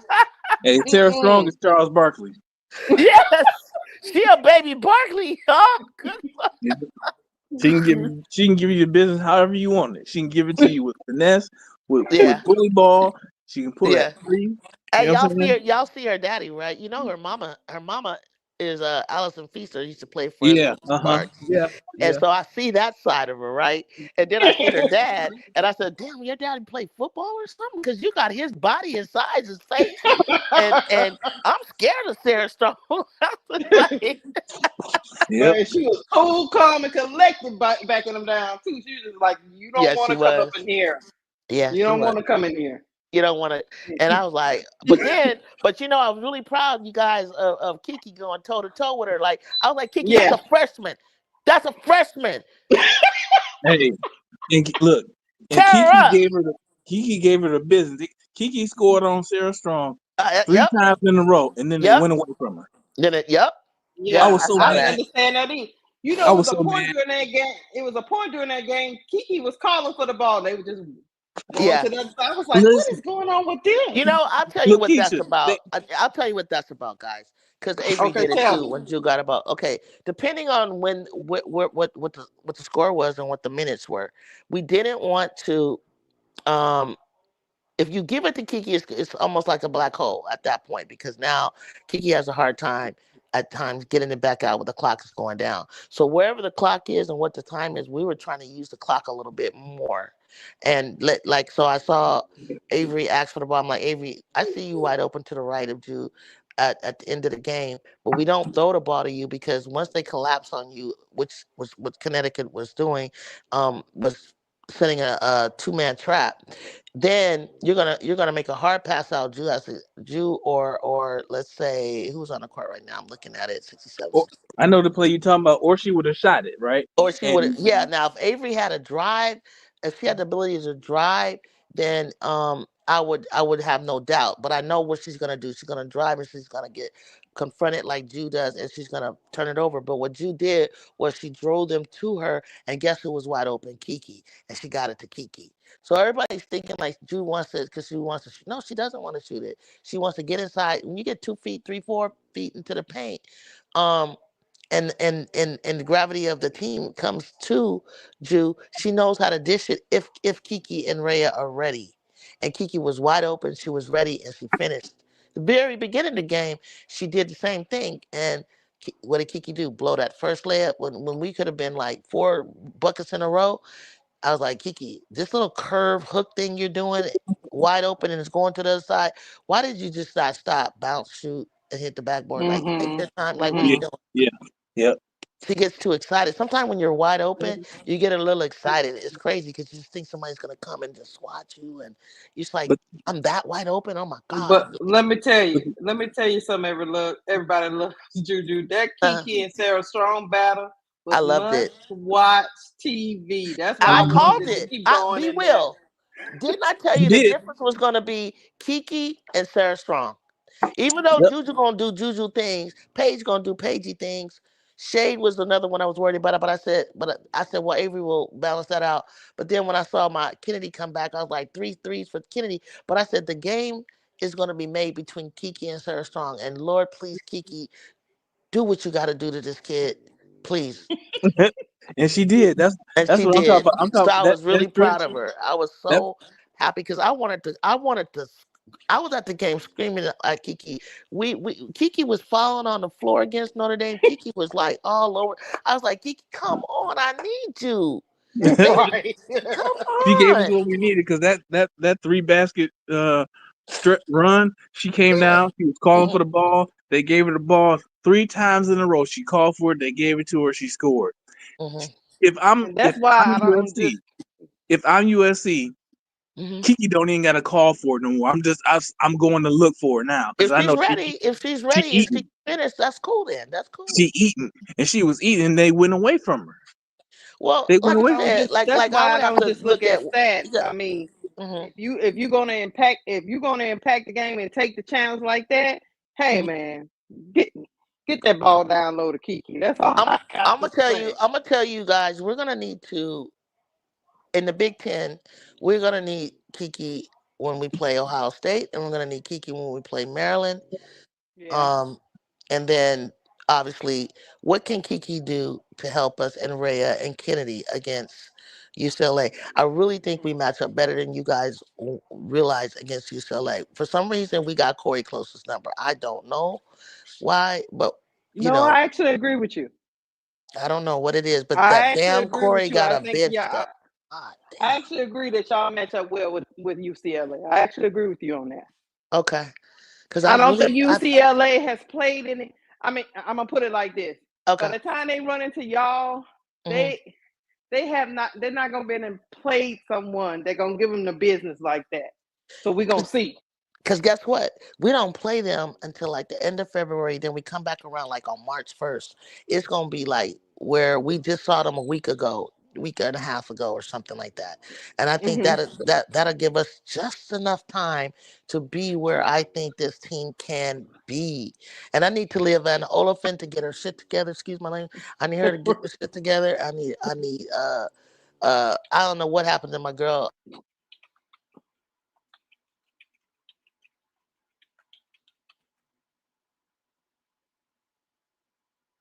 Juju, you cut out. Yeah, she could have. But yeah, I just don't know. I just don't know because UCLA, yeah, they number one ranked, and I get all of that, but I You don't think know, so? man. Do you think we can get them, guys? Do you think we can get them? At least, I think I think you Yeah, guys can get them. yeah. okay, They're okay, not I going. good. do. Look, Okay. they beat South Carolina because London was hitting all them threes. Well, actually, the whole team was hitting them threes. They not. Right. They haven't shot like that. They never shot like that before or since that game. And then South No. Carolina wasn't even, at the best, at the tip of their game, like they've been playing now. No. Yeah. But Yeah.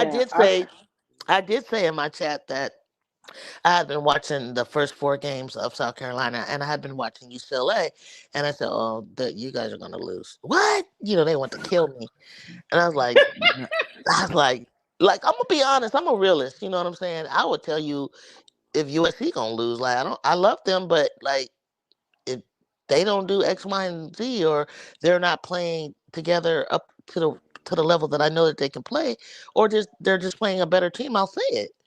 Hey, But Mhm. Jude, I was there. you They know, was giving you the business when they you was said giving that. me I was there. but was I holding my own though? You were. And I was trying to be as polite as I could, and it was no hate at all. It wasn't because I'm on the West Coast or anything. It was like y'all start too slow. You walk the ball up like you don't. South Carolina is not look. You don't look like South Carolina right now. UCLA is Mhm. very fundamental. They're very like they move the ball. They just could play. Right. But I. you're right. London was on a heater, but that London does do that every now and then, though. She does. Yeah, she was on the heater.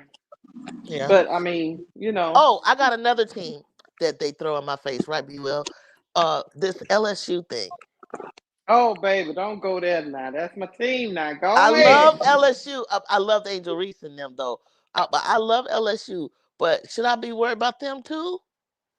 They USC? can shoot. That damn Gilbert be closing out. Flajay, I love me some Anissa Morrow. Gilbert is Michaela close. Williams. That Michaela Williams is starting to come alive. I was that like, first score. Now, mm, see where you can get us is probably the mhm. bench is a little suspect. That big woman role hasn't been defined. It's been by committee. All right. So if anything that we have confusion about is who's going to take up filling that Angel Reese role has been difficult. They've been Hey, trying different things. Anissa been doubling like every game. Yeah. Well, see, last year you had Anissa and Angel. Right now, that 4 and 5 position is just iffy. Even though Anissa is there, she's pretty much having to play 4 and 5. Yeah, absolutely. But we don't have Jersey comes along a little bit. Samaya Smith comes along a little bit. Once we figure out who we got, who's going to be consistent. Because they keep throwing different people in. You know what I mean? So yes, I do. I think that's what's throwing everybody off. I think Kim is trying all these different. She needs to find her 5 and stop doing that. Yeah, she keeps changing. And let them get used to playing whoever your 5 are. But she's admitted it. I think after Stanford, she said, "I think I found my 5." Because she admitted that she didn't know. She didn't know. Tinkering with it. Yeah. She was tinkering with it. But I still was like, how the hell did you guys get above us? And then why is Texas ranked where they're ranked? They got that Madison Booker who is really good. Nah. I like Madison too. I like Madison. I do like Madison. But I think Rory. I was hoping Rory would come back and gel with Madison the way Olivia just seamlessly came in with Hannah. Yeah. I don't know. But I'm gonna tell you that SEC is gonna knock. Tennessee is gonna knock on some of their doors. Mm-hmm. Oh yeah. They so long. They so long and athletic. And the SEC is always a gauntlet. It's always hard. They gonna knock each other around a little bit, y'all. That's gonna push. That's how we're gonna get up to the 4th spot. And we probably have to sit there because we never, unless Notre Dame does something weird, and just drop some games. But they'll, which is possible for them because like you said earlier, they play so good against ranked teams, and then sometimes they go up against teams they're supposed to beat, then you like, what's going on here? Yeah, isn't TCU in their conference? TCU, is TCU in the ACC? I can't remember. They in the ACC, I think. No, TCU. TCU not in the ACC. They're not. No, the ACC is like Clemson, Georgia Tech, NC State, Pittsburgh, Syracuse. Duke, North Carolina, Louisville, Miami, Cal, Florida State. What is TCU in? I can't remember because I'm gonna pull up on them in a couple of weeks because they play right there in Fort Worth. I think they're in the Big 12. Yeah, go check them out. TCU I'm gonna in the pull Big up 12. on them. Big 12. That's what it is. That's what they are. The Big 12. Yes. Okay. Yeah, I'm gonna pull up on them and check them out, see what's going on over there. Hopefully it'll be a good game. They were like your Texas, Baylor's, well, Texas is in the SEC now. Yeah. I see. That's why I'm saying Texas. I mean, not Texas. Texas Tech. I meant to say Texas. Texas is in the SEC. LSU, South Carolina, Tennessee, Georgia Tech. I think they're gonna beat up. I'm telling you. Nah, Georgia Tech is in the ACC. Or Georgia Tech is gonna be good, but Georgia is in the SEC. Just Georgia. But the SEC is known for just beating up on each other. That's what they're gonna do. They're gonna beat up on each other. Yeah. And that's gonna help us, like it's all about like net rankings and things like that for the bracketology part, right? So that's gonna kind of like move us. I mean, I think we actually got moved up to 7th in the bracketology, which even with where we are in the AP, so that was kind of cool. And then South Carolina is number 1 in bracketology because you got to give it to Dawn. She wanted all the smoke. She went out and scheduled anybody in She anything that, did. so that helped her a lot. But I'm just not sold on them yet. Like sometimes they impress me, and then sometimes they don't.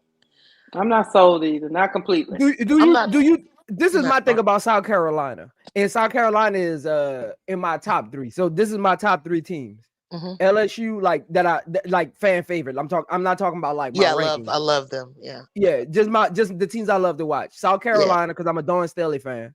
Right.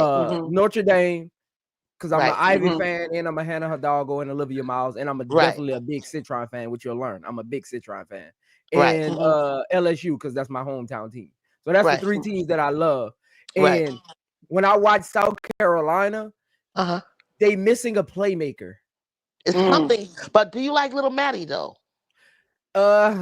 She don't do it for me. Really? Okay. She don't. Tina Tahina Pow tries to take on their responsibility a little bit. Yeah. But that's not her natural fit for her. Yeah. But so they're missing like something about them. Even when they're winning games, I'm looking at the offense systematically because Dawn Staley is a hell of a coach, so she can her coaching style can cover up a lot of issues. So you don't really harp on it. But if there are things about South Carolina that they need to improve on going into March Madness, is definitely playmaking. Raven's supposed to be their playmaker. Let me tell you, poor Raven Raven is like a Patrick Beverly type of player. She has dropped so low, guys. I think Raven will affect other stats, right? But she will leave a game with be in the game with 0. And Raven's stock has I'm just so what the hell is going on with Raven?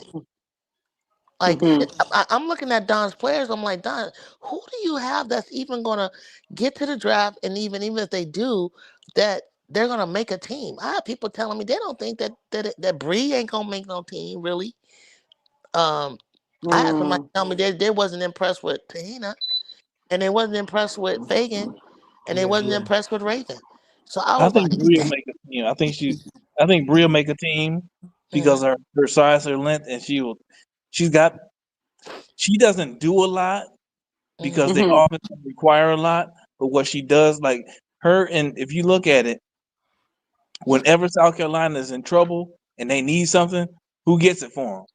Chloe and Bree. I haven't even seen Chloe lately as much as I used to play. They ain't been in trouble that much, but I'm talking about if you look at when they play, when they get in trouble and need to stay in the game, it's Chloe. It's Chloe and freaking Bree. Bree hit a big 3. I mean, she does. Bree does. And maybe they're gonna turn it on here in the next. You can never count them out. So I won't. Maybe they're gonna turn it on. Maybe they're working out some chemistry issues or what whatever. It's just that sometimes it don't seem like they flow together all the time. Raven handles most of their point guarding duties, but she's only averaging two assists a game. Two assists. Right. Yeah, right. I mean, playing 23 minutes a game, averaging 2 assists as a leading point guard. Talk to me. Yeah, I don't know. Everything is by committee with them to the point where it's I get it. I get it. You want to win a national championship, but what about their careers? Right. Yeah. And she's shooting 31% from the floor, 28 from 3. A lot of people trying to compare her good. A lot of people trying to compare her stock to Dejanay, but I don't see it. First of all, Raven is too short. Dejanay is almost 6 feet. But Raven has a 6'2" wingspan, even though she's my height, 5'8", 5'9". I don't. I'm with Zoe. It ain't given. She ain't giving what she's supposed to be giving y'all to come out this year. Yeah, no, I think she should stay. But hey, that's up to her. That's up to her. But here's the other thing: if she do stay, being in that South Carolina system, will it help her stock? I don't think it will. I don't know because Maddie's gonna step up, and then you're in the way of Fawali. How long are you gonna keep Fawali coming off the bench? You're in what's the she way. gonna do in the starting lineup though? And look at Tessa. You got freaking Tessa. Raven needs to go. Or for Wally, people are hollering for Wally to leave, and I'm like, no, don't. I don't know about all that, but I'm like, for Wally was supposed to be up there with Juju and them. Like, she can't even get no run, but she getting a little bit too wild. She ain't That's exactly improved why to she me. can't get no run. She gets too wild. She gets too wild. She get a little cray. She do. She do. And if she doesn't Always get doing that little under spin control, move. yeah, she don't get that shit under. That's what Kiyomi Miller does a little bit sometimes. Like, Kiyomi is fancy and she got it all going on, but I'm like, Kiyomi, like, really, like, certain things you can't spin, do this, do that, and then can't finish. Like, that's not gonna work. Yeah, Kiyomi is a dog, but she got to realize you don't have to do so much. Yeah. You don't have to do so much. Do that. Yeah. You pull that. You pull Keep that it back out simple. when you need to. You pull it out. Like, if you see Juju spin, it's because she had to get away from a defender. She just ain't doing it. And if you think she can't do what they're doing, you're sadly mistaken. Her bag is way fancier than you think. Well, sometimes it's just that you people don't be need to trying to do make that. highlight reels. They be trying Yeah. to get on Sports Center. Talk that talk. They try to get on Sports Center instead of playing the game. Kiyomi also playing at Rutgers, so she might. You might give her a little bit of a break because what else she got? What else she working with? We gotta play them. We gotta play. We gotta play Rutgers, and Ju's gonna introduce herself and let her know, like, and she's gonna introduce herself to Ju, because I don't think Ju probably have to guard her, even though they're supposed to. Because she goes only away from it unless there's a switch, and then Ju will be on them. But with UConn, they wanted to do was they had no choice to put Paige on her. Paige wanted to smoke, and Paige wanted the excitement. And I ain't mad at her, because you're 23 years old. You're a 5-year-old playing against a sophomore. You better go up there and shut Juju ass down. And you couldn't. And now what are you doing, Paige? Now how you looking? Look at Juju's body, which is more muscular than it was last year, than it's ever been. And look at poor Paige. Like, Paige got, I don't know, man. Her frame is just not getting it for me for the next level. It's just not. That's because they need to fire their trainer. Look at her body, y'all. What are they doing? What is her nutrition like? Who's her trainer? You talking about Paige? Yes. Yeah, I was talking about that. I was talking about that earlier. Because again, I don't think she's a point guard. And I see her more as a wing player. Off ball. She's gonna have to get strong coming off them screens because they're gonna be bumping her. Okay, so you're saying wing. You didn't even say off guard. You said wing, which is you're gonna go up against Satu Sabli. You're gonna go up against Nafisa Collier. Look at Paige's body. Why are you putting her up there? Yeah. I don't know. I think I need to hide her at the point or something. Paige, again, it's hard to really tell because she doesn't need Nemo a lot of protein. contact. So a lot of people don't knock her off her spot because she doesn't. Her play style is kind of finesse. So you don't really get the full picture. But I just know how they play in the WNBA. They not letting her get away with that little dribble drive pull up at the elbow. No. They not, and a lot of people think I'm criticizing her when I say stuff like that. So I'm glad I got a lady up here who been around the game, who played. Like, I'm really giving people insight at what we talk about in the film room. If you was guarding Paige Bueckers and you was in the film room before you guarded her, that's one thing you would say. I could knock her off her spot when she's trying to get to that elbow. Yes. That would be on the board. Think about Dejanay Carrington guarding her and talking again. She's not getting that shot. And that's her padded shot. Look, earlier, Juju, I don't know if you was in here. Every time Ju got in front of her, she passed it off. Watch the film. Yeah, I was telling people that, and it was in the chat going on me hard. And I was like, I don't think y'all ever played basketball because this is how we talk. Like, when we're watching film, we don't talk about the stuff ESPN talk about when we in the locker room. We actually talk. So I'm glad I got somebody up here that been in the locker room. Please tell them we don't talk. We don't have none of the conversations ESPN have. Right. We don't have none of them. It's very weird that the masses think that's what we talk about in the locker room. Yeah, that's very weird. You that's why I like YouTubers. That's why I fell in love with YouTubers, certain ones. And B Will told me to check you out because I'm like, I can't do this with some of them, and I can't deal with some of the media because I'm like, y'all don't even know what you're talking about. Like, you have not been watching this game. Some guys have been watching it a long time. Some of you haven't been watching it that long, but you know hoops, and you know what I mean. You know ball. You know what I mean, and and I could tell, like, for I'm pretty, I'm like, just when I came into play ball, we went. It was right after AINW. We won the lawsuit.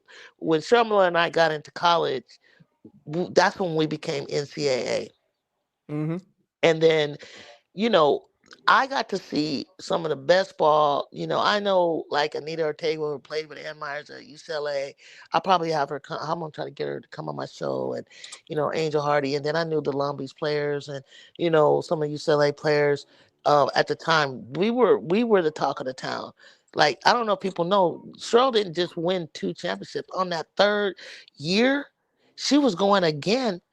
She went to the championship again and lost to Jody Conrad's Texas team. Yeah. So, like, Julie, that was 40 years ago. It doesn't matter. They are the standard. That's why the awards are named after Lisa Leslie and Cheryl Miller and Don Staley and Nancy Lieberman Award and Ann Myers Award and Katrina McClain Award. These women can play now. Their skill set.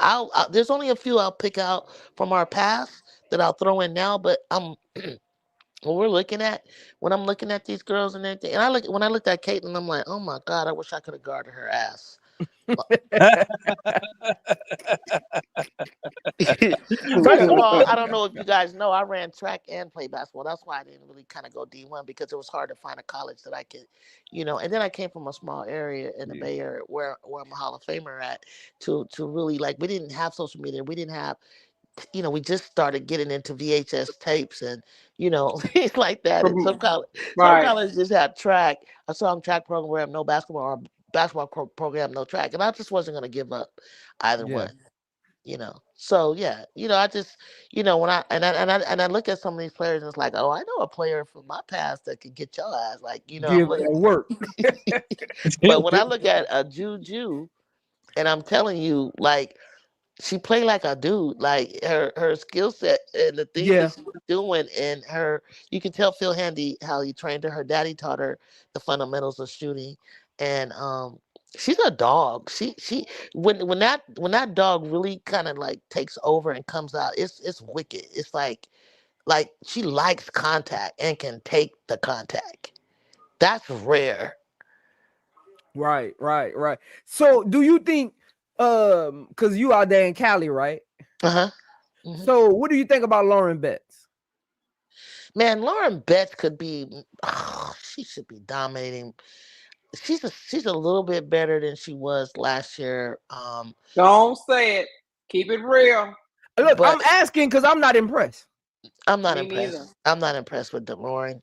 But size, you can't coach size, right? Size takes of course. But she's not dominating the way she should be. Mm-hmm. She's not. I loved when Flau'jae blocked the shit out of her and was running down the court laughing. That's something I would have done just because I wanted to. Like she said. Let me ask you this. Let me ask you this, Juju. Let me ask you this. Everybody loves Juju. What makes her stand out over, like, a Stephanie Dawson that was at UConn? That's a good comparison. Oh no, Stephanie had an outside shot though. She didn't. That's what I'm wondering. I'm like, she's not even. I'm like, she gets more hype than Stephanie, and I feel like Stephanie was a better player. Let me tell you something. Ruth Wiley was Notre Dame, right? She was player of the year. Stephanie Dawson, she was I like Stephanie Dawson personally. She can shoot the three. I don't see Lauren being in any of those. You notice we don't have her in the conversation of player of the year, when damn well she should be. She should be, yeah. Mm-hmm. But why isn't she? But why isn't she? Because the film don't lie. Just not impressed. Yeah, just not impressed. I mean, what are we talking about? That's why I was like, keep it real now. I did. I know. And it's crazy. She wants to stay another year, right, to play with her sister. Yeah, but she's wasting. Lauren left. Stanford because it was her, Cam, Kiki. It was too much. Kiki, It yeah. was too cluttered in there for her, But UCLA kind of fits her. I'm cool with that. Like, and she does just enough. And it's like, Lauren, what are you doing? You should be like I mean, she's only averaging 10 boards. That's why I'm not impressed. You can't when you teach see her size. in person, You can't teach size. But when people say you can't, I remember my coach told me this one time. You can't teach size, right? Right. But you only can use that phrase when your size means something. Right. You only average 6'7" and you average 10 rebounds a game. It's terrible. Hey, a lot of people think 10 rebounds, they'll be like, wow. But if you actually know basketball and you 6'7", that's a problem. That's a problem because Juju had 10 in the game one time. I had 15 against the number one team in Pomona at the time, was like a D1 type of team in our conference. And they dominated every year. And from me and Juju, the reason I love Juju so much because we're both shooting guards. I wore 12. I'm not 6'2" though, but I play like that. And I had 15 boards sneaking in on their asses, like against some big trees. And when I was at the game last year and I seen UCLA come out and they came running to warm up, and they were at where I was sitting, I was behind the basket. And the way they came out, and I looked at all of them, these women were huge. I was like, oh no, we don't got Ray and Marshall. Oh no, I was like, oh my God, they are menacing. Man, we got out there and whooped they were so slow. I was like, what? You got all that length, and if you guys would just have your arms out, like why? You would take up the whole court. They was just like whack to me. I was like, UCLA is. And look, remember even when UCLA beat South Carolina, Shania Figgin was giving Betts work. Yeah. She was giving Betts work down there. I can't tell that she not like physical. She doesn't like physicalness, or what is it about? What is it? Yeah, because I got a question. Do you think Anissa Morrow gets Lauren Best? What you think that's gonna be? Anissa Morrow is gonna like do Anissa Morrow things. Trust me. Just know it's gonna be elbow shot after elbow shot after baseline shot after elbow shot. Man, Anissa that's my girl right there. Now I get on Seth Talk Sports, right? B will tell you, Seth don't feel her. She's like, I don't think she doesn't look like a WNBA player. I said, well, have you seen Tina Thompson? Do you see what Tina Thompson developed when she got to the college? The outside shot? I mean, there's lots of players. She's a WNBA player. She's a WNBA player. And it's going to shock you. And in my mock draft, she was, I had her third. I think she's not going to translate like Angel because she's only like 6'1", 6'2", right? Is she 6'1"? I think she's 6'1". So she's 6'1". For her play style, that's a big difference because she's not 6'1" like Fee, right? She's not 6'1" with a right. So, but she got that angel dog motor. Angel motor. She's got that motor. That's the difference. Yeah, but size-wise, I think it'll take a little bit longer. She's not gonna have the year that Angel had. Well, do you think she'll have like a I don't want her to turn out like a Thornton or maybe a Marquisa Davis, like Kennedy Burke. Kennedy Burks or something like that. I don't know. I think she's going to surprise a lot of people in the league because they've always counted. I think that people have always counted her out. They have. Because of that. But look, everywhere even she as goes, I said that, I said the same thing about Angel last year. So I could be wrong. I don't know why people I could be wrong. I don't know why that she got drafted 7th. I don't know why people. I get it. I watched this man do this breakdown on YouTube, and he was like, the uncoordinated, this and different thing. But I know about the rod in her foot and her leg and all that. But I'm like, Angel has something that is a motor and a dog in her, and the fact that she has that Rodman anticipation of rebounds that you cannot.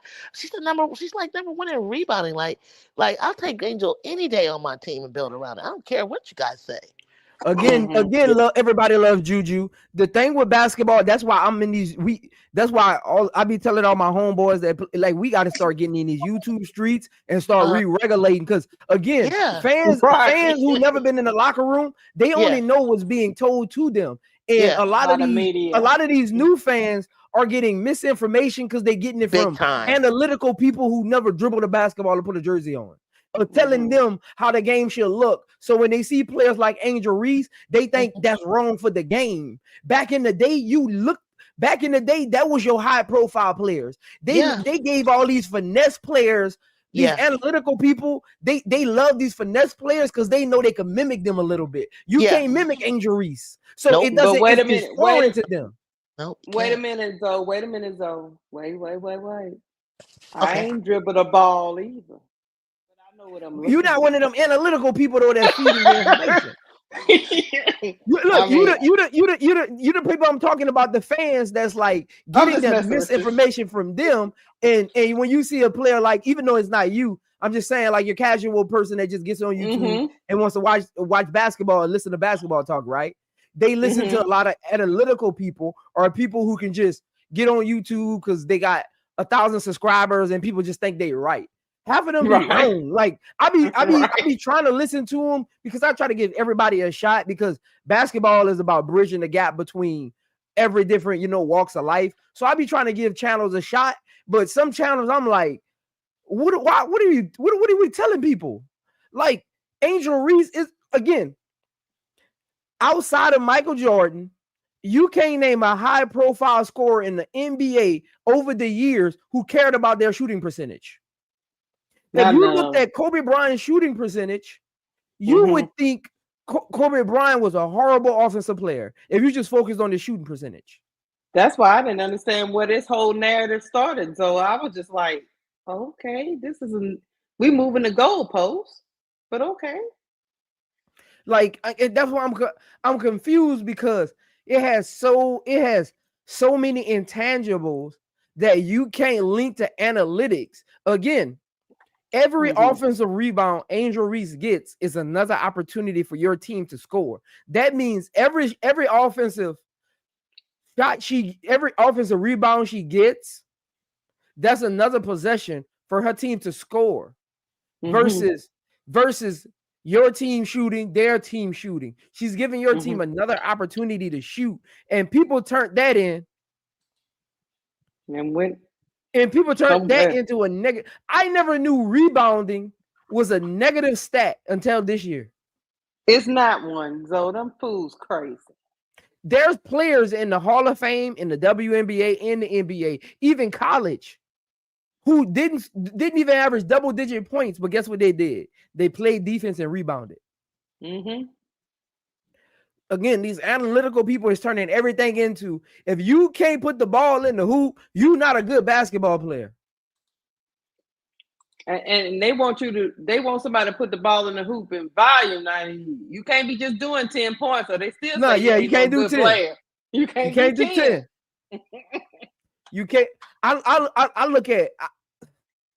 just look at and again, that's why the WNBA is suffering. Yeah. And I said this on one of my streams, I think like 2 weeks ago. I hope the WNBA doesn't trend that way, because every time you listen to somebody in the chat, they even got that WNBA mindset. Well, she can't shoot, even with Anissa Morrow. Well, she can't shoot threes. If that's how you picking your players for your team, right? Good luck.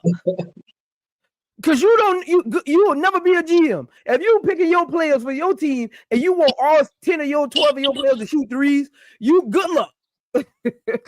That's not how you build teams. That's not a team. That's a bunch of people running around taking shots. That's what that is. Stupid shots. Globetrotter. Now you're not looking for specific role sets. That's why I was talking about when I do my Chicago Sky draft breakdowns. Everybody in the chat be like, well, this person can't shoot. Well, this person shooting percentage is this. Man, can you play basketball? I'm not trying to hear all that. Can you play basketball? I'm not trying to hear all that. Can you dominate a game? Can you have impact? Man. Well, rebounding is an impact zone. Taking that, giving your team extra possessions is impact because you're giving them more possessions than they were supposed to get. I don't. These people, you can't be listening to these people on these YouTube streets. I'm back in it. We gotta regulate this because this is getting out of hand. This is getting out of hand, man. Don't say he the regulator. Look. You got. I be trying to give people, chances. Even the Caitlin Clark supporters and stuff. Mm-hmm. I go to their channels. I go look at their videos from when they first started because that's what really tell you who they really are. When you go to people, when I go to people's channels, I don't go to the videos they do now. I go to the videos that they used to do before they started popping because that tells you who they really are and why they really got their channel. And again, throughout having your channel, you kind of pick up nuances of we're gonna get you subscribers, we're gonna get you views, we're gonna get you in the algorithm, and you try to find that and stick to it. But I like to go to people's channels and I look at they new video, their old videos. When you go to the videos, you can go to like oldest and popular. I go to the oldest ones. And I be going check the. I be like, y'all be having even some of these Caitlin Clark subscriber channel. Y'all be having the most weirdest people. These dudes be weirdos, and y'all just be following them like puppets. These dudes are weirdos. If he passed you on the street, you wouldn't even look at him. These dudes are weirdos, and people just be. I be like, we gotta regulate this, man. Weirdos. Well, people like that sensationalism. I'm gonna come up in here and say Angel Reese was doing this and she needs to stop doing that. And if I talk about that for a good 5 minutes, then I keep people viewing. I'm guessing that's what they. I don't know. Because some of those channels, because when I first started being in these YouTube streets, at first I was like, okay, because I'm actually a fan of both ladies, Caitlin and Angel. So I was subscribing to Angel Reese channel and Caitlin Clark channel. I had to get off them Caitlin Clark ones. I was just like, no, I don't know what. Because they're weirdos. And people just think weirdo. Like I don't even gotta know nothing about you. I can listen to the way you talk, how you carry yourself on screen. They weirdos. Yeah, somebody. That's all I gotta say. Weirdos, and they be following them. Weirdos. Somebody said that Ben Daniel guy is weird. Oh, and people be following them, and then they takes be so trash. And people in the chat be like, "Yeah, you go." Oh man, it was crazy. Like I was weird out these YouTube streets. Huh? No, I said it was weird out here in these YouTube streets. It was, man, because I was excited about the W, and I was looking for channels to again, just people who interested in the same thing I'm interested in, and oh my God, it was so crazy. These takes that I was like, man, I don't even understand how people are like, and these people have like thousands of subscribers. Yes, I was so confused. It's like, man, all they talking about is Caitlin Clark. Everything is related to Caitlin Clark. Every single thing. And if it wasn't Caitlin Clark love, it was Angel Reese hate. It was 100% stupid. It was like It got one dude that I won't even say his channel name. I went to his channel one time trying to give him a chance because at the end of the day, and everybody loves Juju will tell you this. When you in basketball circles, it's like a fraternity. Like you don't really hate you. It's hard to really hate because the love and the passion you got for the game is like a fraternity. So you don't like even Caitlin Clark. I'm a former point guard. She's a point guard. We got a fraternity. So I always have a level of appreciation, no matter how big or small it is. It's always going to be a level of appreciation there because she's in that point guard fraternity. Yeah, so I go to their channels because I want to give Caitlin Clark a chance, right? And I go to their channels, and the thumbnail is Caitlin Clark. They only mention her 3 times in a 2-hour video. And the rest of the video, they hating on everybody else. Yeah. I'm like, the thumbnail saying Caitlin Clark. Talk about her. I'll be like, the thumbnail saying Caitlin Clark. It didn't say Angel Reese can't rebound. Right. We'll be talking about Hannah, Juju, and Paige, and I gotta hear somebody bring up Caitlin Clark. Yeah, they doing it to Juju too. I'm like, God damn. Juju ain't said nothing. She's stat padding. I'm like, do I need to go in and pull up some games for you where so and so was in the game at X, Y, and Z point, or that Caitlin was at this point? It's like nobody. Why are you so frightened of this woman who was already ahead in her sophomore year, a few points more than Caitlin was? It's like that's a long way off to get to 4,000 points. Chill. Yeah, then there was some videos talking about I think they put they putting too much pressure on Juju, so they want Juju to be so good so she can take down Caitlin Clark. I'm like, what is oh my God, will you just let this woman play? God, dog. She's getting the limelight because she did some amazing things in her freshman year. So they follow up the following year, and she's trying to grow. She says it all the time, and they hated her because they asked her, who she felt was rookie of the year. At the moment, it was Angel, so she said Angel. Then they asked her if she likes Asia Wilson. And just because she didn't say Caitlin Clark. Now, Coach G want to bring up, I talked to Clark and said if I need any help with Juju, bitch, Juju don't need you to speak for her. She doesn't want it. She likes Asia Wilson because Asia Wilson is so damn dominant.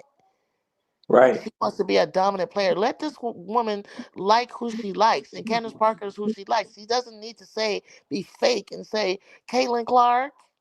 They don't even play the same position, bro. Like, what? Why? Even though I know Asia doesn't play my position, what she appreciated was, and she told you, I love how she dominates. That's dominant. She wants to be dominant. Yeah. Yeah, that was her. But Juju wants to be Juju, and actually, in all honesty, all of the players I've ever seen come across, like I told you, I've been playing ball since I was a little girl, like 4 or 5 years old, and I watched men, women, everything, the whole thing, for years. And Juju is just Juju right now for me. I like Copy. I look at Copy Pondexter. She's got handles. I remember Tweety Bird from Detroit, Deanna Nolan. I mean, the way that Ju gets to the spot, it's a pro level thing that Phil Handy has taught her. Like boom, boom, boom, pull up, da da da da, step back, da da da. Certain things that you can tell she's had hours of reps to do what she does, and it's just like Tamika Catching back in the day. Nobody at that position had the footwork. Like her daddy played Harvey Catchings, and then she just had like a male, like her footwork. We hadn't gotten to that point yet, so she was real dominant down there. But she had the footwork of like how the guys play. Everything else before that to me was just athletic and just rebounding. And I remember, I don't know if you guys know that Dennis Rodman's sister played for Louisiana Tech. Deborah, I used to look at the post players and all that, and her footwork was elite down there. And then you started to see people, even Courtney Parrish, who was going to be our assistant coach for the Sky. Courtney was dominant for Oklahoma. She had a twin sister, but Courtney was the better one. Yeah. You remember her? Excited. You remember? Yeah, I'm super excited for this. This is a good movie, guys. Yeah. I just don't know why they so weird, man. They got this whole Caitlin against the league thing. You know why? And I'm like, but she doesn't. But here's the trip part about it, B. Will. She doesn't want to be a part of y'all movement. Leave that girl alone. Leave her alone. Yeah, it's like they forcing her. It's like they like to me. If you really think about it, right? That's like they don't even realize what they're doing. They're literally bullying her into being their face of whatever movement they're trying to push. They're trying to bully her into it. You know what made me so sick to my stomach, and I really had a hard time, and I've never in a long time had a hard time with the WNBA, was the fans were so it was so vitriol. It was so like, where are you guys coming from? We're jealous. Black women, you old heads. And I'm an old head if that's what you want to call me. And I was like, why are we envious of each other? I mean, you are gonna, as time goes on, I used to feel like, dang, I wish I had when I was, you know, I'm I pretty mean, sure everybody did. I feel like that, but I mean, why are you saying? I mean, jumping all on Swoop. Swoop is crazy. Swoop be like up for the challenge and stuff. Just like I got Don't into it win with real them bad. people. I didn't have a problem with DT saying like, it's gonna be an adjustment because there always has been adjustment. And she didn't really come on until the second part of the season, and then she didn't come on for what she was known for. She used, that assist, and I love how she pushes in transition and all of that. But she wasn't hitting them threes like you said they said she was. DT didn't tell no lies. She told the truth. I don't She know. told the truth. It wasn't no hate. No, it was a little hate. You think it was And a little again, hate? nobody said nothing until she's a nobody said nothing about that statement because it was a week later. They act like it was in the moment. Nobody said nothing about that statement until the Mega started tweeting about it. Nobody was talking about that statement. The Mega started tweeting about it, and all the tabloids picked it up. They did not pick it up that next day, like, because at this time, Undisputed and all that was still around. Like, nobody was really talking about it until the Mega started tweeting it. The Mega crew started tweeting it and posting it on YouTube, and everybody picked up the story.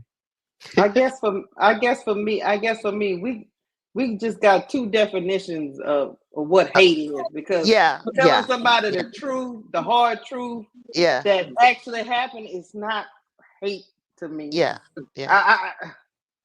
don't know. Again, nobody wants to be held accountable anymore. We're in that unaccountability era. So if you tell somebody they need to learn how to shoot, you bashing them. Yeah. I just watched Olivia Miles break somebody's ankles. Oh my God. Anyway. Just like Zoe. You just had a breakdown on Paige, right? So were you hating? To them, I was. No. Are you hating on Paige? Hey, look, Juju. Hey, look, everybody loves Juju. Let me tell you what happened. I literally see these stats on the screen. Can you see the screen? Let me see. I put this up here, and they told me I was hating. This literally the stat sheet.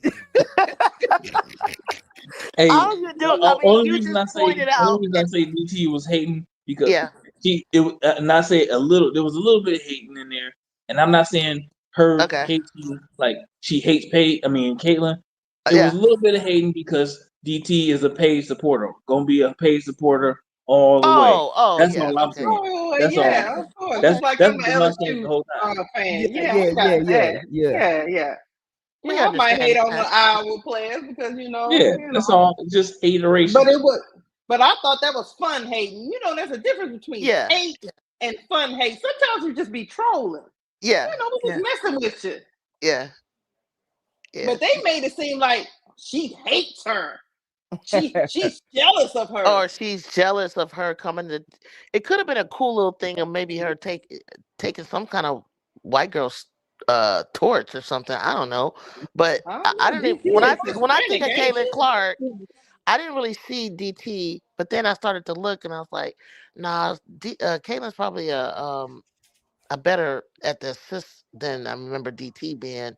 But I remember DT's reign, and she was dominant. Like Diana was like my girl. Like I loved Diana Taurasi for a long time. She was a girl. And here's the other thing. Everybody loves Juju. It'd be something we was talking about. Diana Taurasi's personality has always been this. She ain't changed. Right. That's the other thing. Yeah, that's always been her personality. Me off.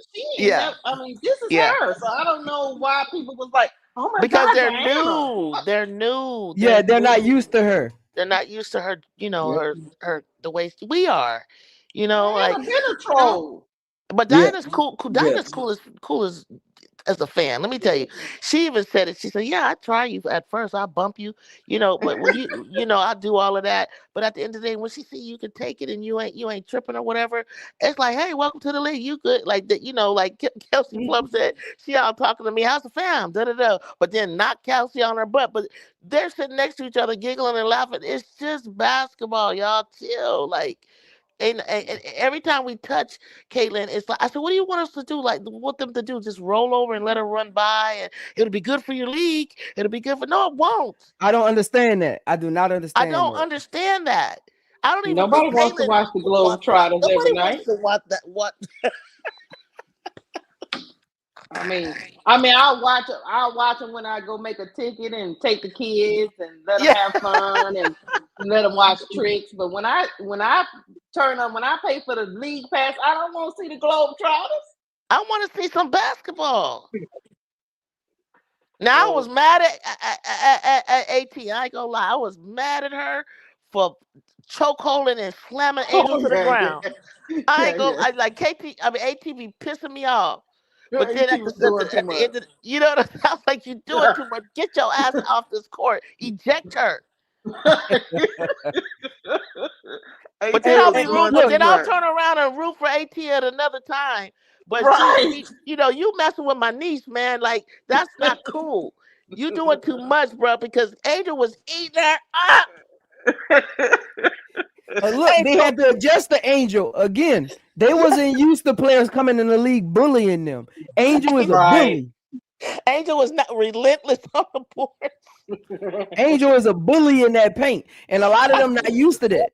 Man, yeah, because they were you know what they were starting to do? Go back and watch before Angel come. They were starting to get real lazy on the rebounding, right? They were just like, let them get the rebound. They were trying to play this offensive garbage that the NBA plays where nobody was really boxing out. Angels came from Kim Mulkey where, bitch, you better box out or your ass going to be sitting on the bench. Kim don't play that. Kim don't play that. I love Kim Mulkey. It's like, Julie, you like Kim Mulkey? Why? Like, Dawn this and that. I know what Dawn this and Dawn that does for the young black girl. I get it. But there's somebody for everybody. Kim Mulkey is cool as fuck. I don't know what happened between her and Brittany Griner. It's none of my business. I don't even know if we know. I don't even know what it is that she did, but she didn't come out and support her. How do you know she didn't support her in private? How do you know? Yeah, we don't know. I just stay out of it. I just need her to coach my team. I stay out of that. Yeah. When it comes to basketball and with getting stuff doing out what of she people, do, Kim over there. I want Lindsay to get a little Kim Mulkey-ish because I'm like, don't you see them fouling your damn players? You be like Pathead Summit, get in that referee's ear and tell that ref like you better start calling these calls. Baby, that first half of that game yesterday, the way they was calling that game, I was like, Kim Mulkey had been down that court quick with them sparkly jackets. That's what I'm talking about. What the hell is going on Every time that goddamn ref would run by me, I'd have been like, see, that's why I can't coach, man. I'm from Pat Summit. Pat Summit used to, man. Oh, they were getting beat up and nobody was calling nothing. Nobody was calling that, but you know what? They kept their poise. I love their body language was really good yesterday. I caught a couple of them trying to, and see, that's what you got to do. And when I heard them talk, they have the straight face and the confidence. That's intimidating. Where you're not getting the calls. I know we grabbing on you. I know we doing this, and you still ain't budging, and you still straight face, rest face, bitch face, and you ready to go. I was so proud of USC. I was like, they felt their confidence was exuding in a room full of 15,000, and I'm sure that the Trojans were not as much in there, but they were there, but not as much, obviously. And the way, because I was worried, you guys, I'm not gonna lie, I was like, these freshmen ain't never seen this before. Juju ain't never seen this before. But you know the real pressure was on ceremony. UConn, though. They got the retirement ceremony on the day that Juju comes to play for Iowa. They retired the jersey.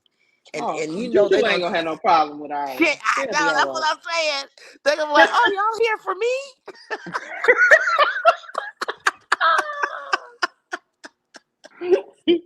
Y'all here to see me? Yeah, y'all not gonna have no problem with Iowa. Y'all just gonna y'all gonna have Caitlin coming down there retiring her jersey. While Yeah. y'all just over there spanking the hell out of that team. I hope Y'all so. be all right. Okay. Hey, All right.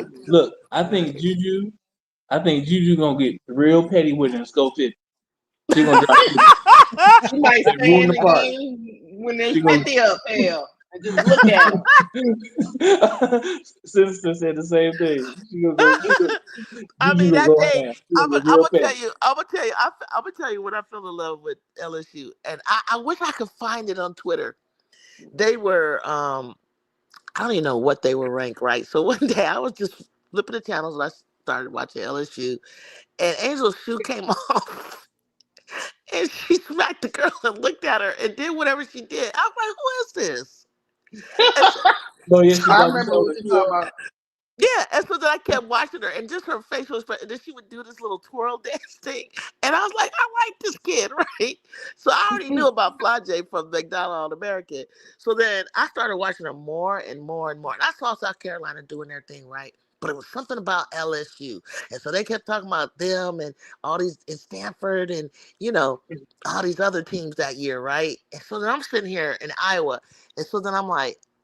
I just went on and did it. I said, I'm gonna put this right here on Twitter so that I can look back. And I said, LSU gonna win the championship. Really? I promised to God. I said, this team right here, this chemistry that these girls have with each other, and the dog that they. Cause see what it is. I like fundamentals, but when all of that, you gotta have fundamentals. But when it comes down to the nitty gritty. I said, there's something about this team right here that they are going, and they weren't even nowhere in the conversation. I said, LSU gonna win the Yeah, they championship. wasn't. I said they're gonna win the championship. And then soon as Aaliyah Boston got the 2 fouls at Iowa, and then what pissed me off about Dawn was she sat down, and I said, what's wrong with her? Why is she not coaching? I was like, get up, Dawn. I kept looking at Dawn like, what's going on? Like, what is she? I felt like Dawn was saying, you know what? I can't win against these refs. There ain't no way. Yeah, it was a little suspect. And so then they lost, right? So then when when LSU went to play Iowa, right? And Iowa came out like killing it, right? 13-2 or something crazy. And I was like, I still going with LSU. And then when Carson and the other girl just start popping, because that's what it is. It's usually the non superstars that end up kind of standing out to be like your role complementary players, right? I said it's Owen and Crockett. And then when she turned around, and you could tell they were on their best behavior. They had their hands like out. They would like play this kind of defense where they didn't want to touch them, like so they can get through the first couple of quarters, and they did super well. So then all of a sudden it started towards the end when she looked at that girl on the free throw line and said the John Cena Tony Yale thing and all that, and she started doing the I said, I just love this kid. I said it's a bit much, but at the same time, because I seen what Caitlin had been doing, how she waved off Raven, shoved that girl to the ground, all the stuff Caitlin was doing, and trying to pump the crowd. I was like, she deserved everything that She deserved all the Angels. smoke. She deserved all Yeah, the because smoke, all of baby, it. they had Raven all over Twitter with hugging waved. Oh Lord, that was trending all over the place. And poor Raven kept looking at her like, Don, can I shoot? Can I shoot? And I'm like, Raven, I've been watching you since high school. Why are you not shooting? Pull Just that. shoot it. Yeah, You don't what's need no going on damn with Raven? permission. So in high school, see, I didn't watch her in high school. Could she shoot? Yeah, she was on a team with Tanaya Lasson and the girl on Tanaya's team named Lipson, a big girl, and she has this black coach, right? And they like won 4 years in a row, like state championships and stuff. Like she was Oh, really good, okay. really fast. Yeah, she was Wait a good. minute. They had their high school team had Simpkins, I think it Latson, was Simpkins and Raven and Latson, yeah. and Camila Cardoso. No, Camilla didn't. No, Camilla didn't play for her. They might have played AAU together, but I don't think Oh, they. okay. Oh, you okay? Okay. I just Yeah, found she out was talking that about high school. high school. Even that, I, even still, that's a pretty damn good I high was just school. wondering, when did she stop shooting? That's what I was trying to figure out. remember she hurt her knee, so then she kind of sat out that year, whatever. And then so then she Then when she pretty much came back, then she kind of came back, and she was still kind of like, you know how you're like sort of like a freshman, you look to your coach for instruction or whatever, and the instruction was to get the ball inside, get the ball inside, get the ball inside. So that's why Caitlin just sagged off. I would have did it too. Like, they were so intimidated by Dawn that they didn't play freely. And Dawn had this theory that she didn't want to go away from. But I'm like, girl, you're gonna have to go away from that. Because I wasn't impressed with Cardoso like that, y'all. I wasn't feeling her like she was player of the year or anything like that. Like, she, offensive minded. Right. Yeah. Yeah, I But love how everybody has mixed emotions when it comes to Cardoso. Sometimes, I'm like, I think I root her on. we've talked on here multiple times. Sometimes you're like, oh my God, Cardoso. And then sometimes you're like, God damn it, Cardoso. What? Yeah, that's So right.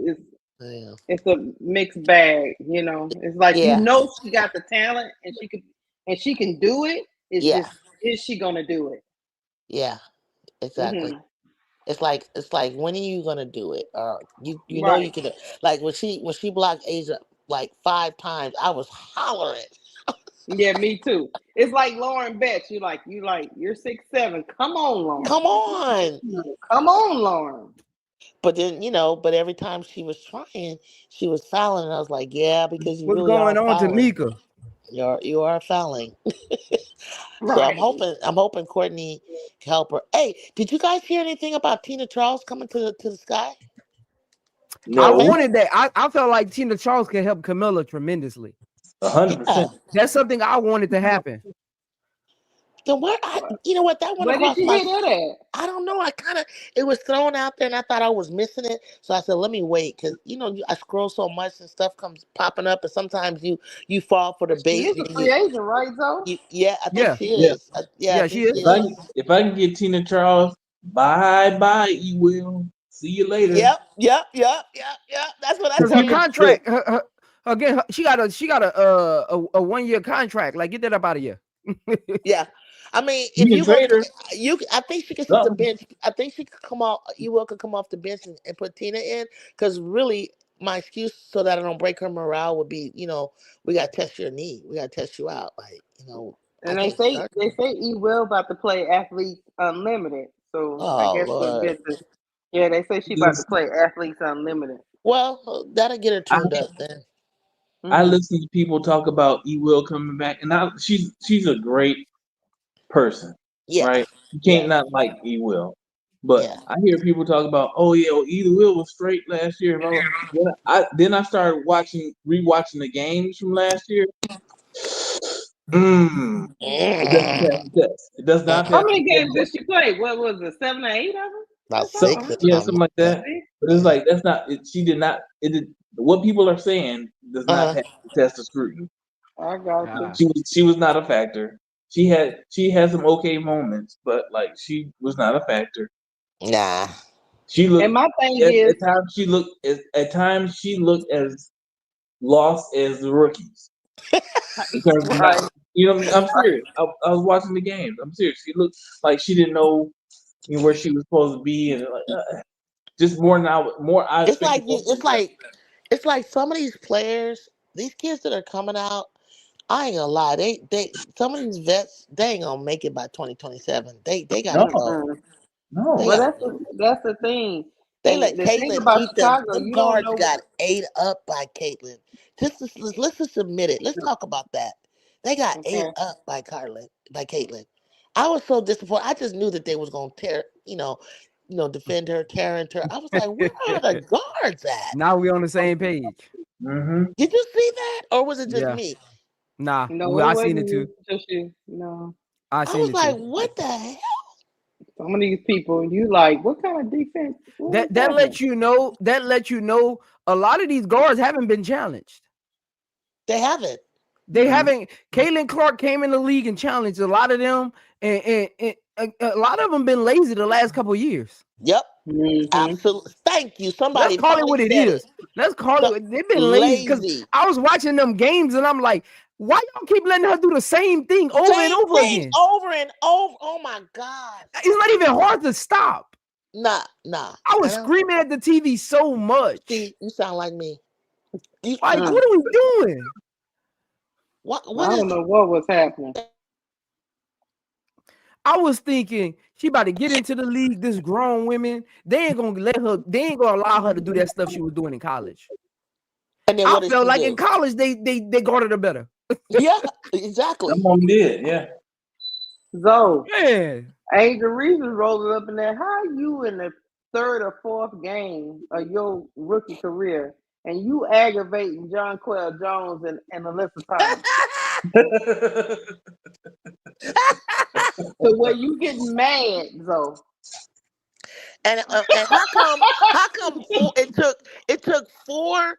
I counted it. I wish I could learn how I'm gonna learn how to get to edit and highlight and show. There's 4 people trying to stop Angel on the New York Liberty. yeah, they crashed the paint. Yep. So bad that John Quell Jones. I remember that first game. John Quell Jones had to sit her down. She just pushed her in the back. Had 2 or 3 Angel started fouls. laughing. Angel just laughing at her like, what? And they get along too. They cool too. Don't get it twisted. Yeah, it's just like, why you done got so mad? This is my 4th game. What's wrong? Nobody plays hard. What's happening? Angel's trying to figure it out. Angel, and they love her. She's like the little annoying sister. Because even Angel was like, God damn it, I don't want to see her coming. I was getting used to being lazy down here and nobody, bothering me. But Angel was like a little gnat, and it had me dying. I was like, Angel was like, this is. And then 18, she just went to the left. She said, that's it. Just chokehold the girl. I said, oh, She crashed Lord. out. She crashed out. She wanted to get ejected. She wanted to get out of there. She was done with that game. She wanted to get out of there. Oh, that's funny. She walked out smiling too. I mean, Angel is so versatile for me. I'm gonna tell you guys the truth. Angel can play for any team in the dub. Any team in the dub would have loved to have her. Anybody. Yep. Oh yeah. Anybody. Angel one of the ones. So that's what made me think, because I was like, okay, so maybe I need to go back, because I started myself. I started going back to the season before. Okay. And watching some of the games, and I'm like, okay, maybe I'm missing something, because the way they're acting, like, I mean, what am I missing? I could have swore, I'm not gonna lie, you guys, I could have swore Caitlin was gonna. I don't even know who I thought was gonna like do it, but then I thought about it and I was like, oh, they don't really have nobody. Like, I guess we not as good in the guard spot as I thought. Facts. Right. Yeah. Facts. Now you good in the forward. They're dominant in the league, but the guards are not dominant. But we got all the guards coming out. That's why. Yeah, the next couple years is the guard. Got all the guards coming out. Yeah. And Caitlin's out there with those guards. Some of these guards in the W, like, how are you still playing? Dribbling around in a circle, Clarendon on the Sparks, and I'm like, yeah, you gotta go. She was so annoying. Oh God, I'm like, you gotta go. Oh my God. I'm looking at Dana Evans dribbling Dana, and I'm like, oh Lord, you doing? Girl, please don't say nothing about that. Please don't. We can talk about that for about a good hour. You don't want to go down there, bro. No. And, I got one for you that I thought everybody was gonna be mad at, but Seth started to see what I was talking about. And it was I was like, Jewel Lloyd. I was like, what is going on with you, sis? Like, for real? Like, I've been noticing this for like 2 years, and I was like, and then she accused like, I know Ebony Hoffman when she played in college. They used to hang around me. I was like the big OG back in the day. For USC, and then Noe, she played for UCLA, and she had played for us for a little bit, Sparks. And then Pokey, we all know her story and everything, which was really hard for her to be a head coach. They're going to bring up her past and stuff. Mm-hmm. And so when I heard it was like bullying, I said, ain't nobody bullying you. Those guys are old school. Skylar getting your goddamn face and probably was telling your ass about yourself. And you don't like it. That's all. Skylar is intense. She is. But Skylar and you are alumni from Notre Dame, and that's like your sister. That's family. But for you to, an investigation was caused, And they found nothing. And then I was like, so, and then Tina Thompson never speaks out like that. Nobody was bullying her. That's Tina Thompson old team as well, Seattle. I was like, Jewel, if you want to leave, honey, just say so. But don't try to drag everybody down with you. Because you're not playing that well. You're not Julian. You're supposed to be the franchise player. Like, what are you doing? So that's how I felt about that. I mean, I don't know if I want to see her come to Chicago. Like, maybe she can go. If Kelsey I just think she just needs sometimes some places run their course. Sometimes some players but it's still a risk either way it goes. But sometimes players go to a new locale and they find their stuff again. Sometimes I just think she might need that. I think she just might need it. Where's she gonna go though? But that's the point. Where's she gonna go? I don't know, but she can't stay in Seattle. No. You need to tell us where's she gonna go, because I don't. I wanted her a couple of years ago in Chicago. She didn't want to come. She didn't like our facilities and whatever we got going on. So I'm Sparks obviously, but then wherever Angel was, I was gonna be, and then I was rooting for Aces because I I loved the way don't the think Aces the play. Sparks can. No, we don't want her there. No. Yeah, I don't think it should be the Sparks. And if she can't go to she could. I mean, the Lynx don't need her. You got Kayla McBride over I there. think the Aces could use her, but then. But how? Why? You gonna get rid of Kelsey? Well, she's thinking about leaving too. That's the only reason why I said that. I think Kelsey Plum's is gone. Where you think Kelsey will go? I don't know. That's what I can't. I don't know, but I think she's out there searching. I got 2 spots for Kelsey. She can come with us to the Sparks, or she can go up to here where I'm at right temporarily in the Bay Area to the Vouch. Valerie, yeah. To the Vouch because that's her old coach, and she wants an up-tempo game. And I noticed that she has that camp, the dog camp. She's really good with younger players. I can see that. Yeah, I can see that. Yeah. And then she's back. That's the only reason why I say the Aces is because I think Kelsey Plum is probably. I think she wants a change too. I think she wants a change. Now I don't know why she wants that change, but I think she wants. I don't understand because she's an original. She's an OG. I know, but you can kind of tell toward the end of the season. B will let me know if I'm reading too much into it, but you can kind of tell at the end of the season. Becky Hammond. I don't know. There was a disconnect there. I don't know.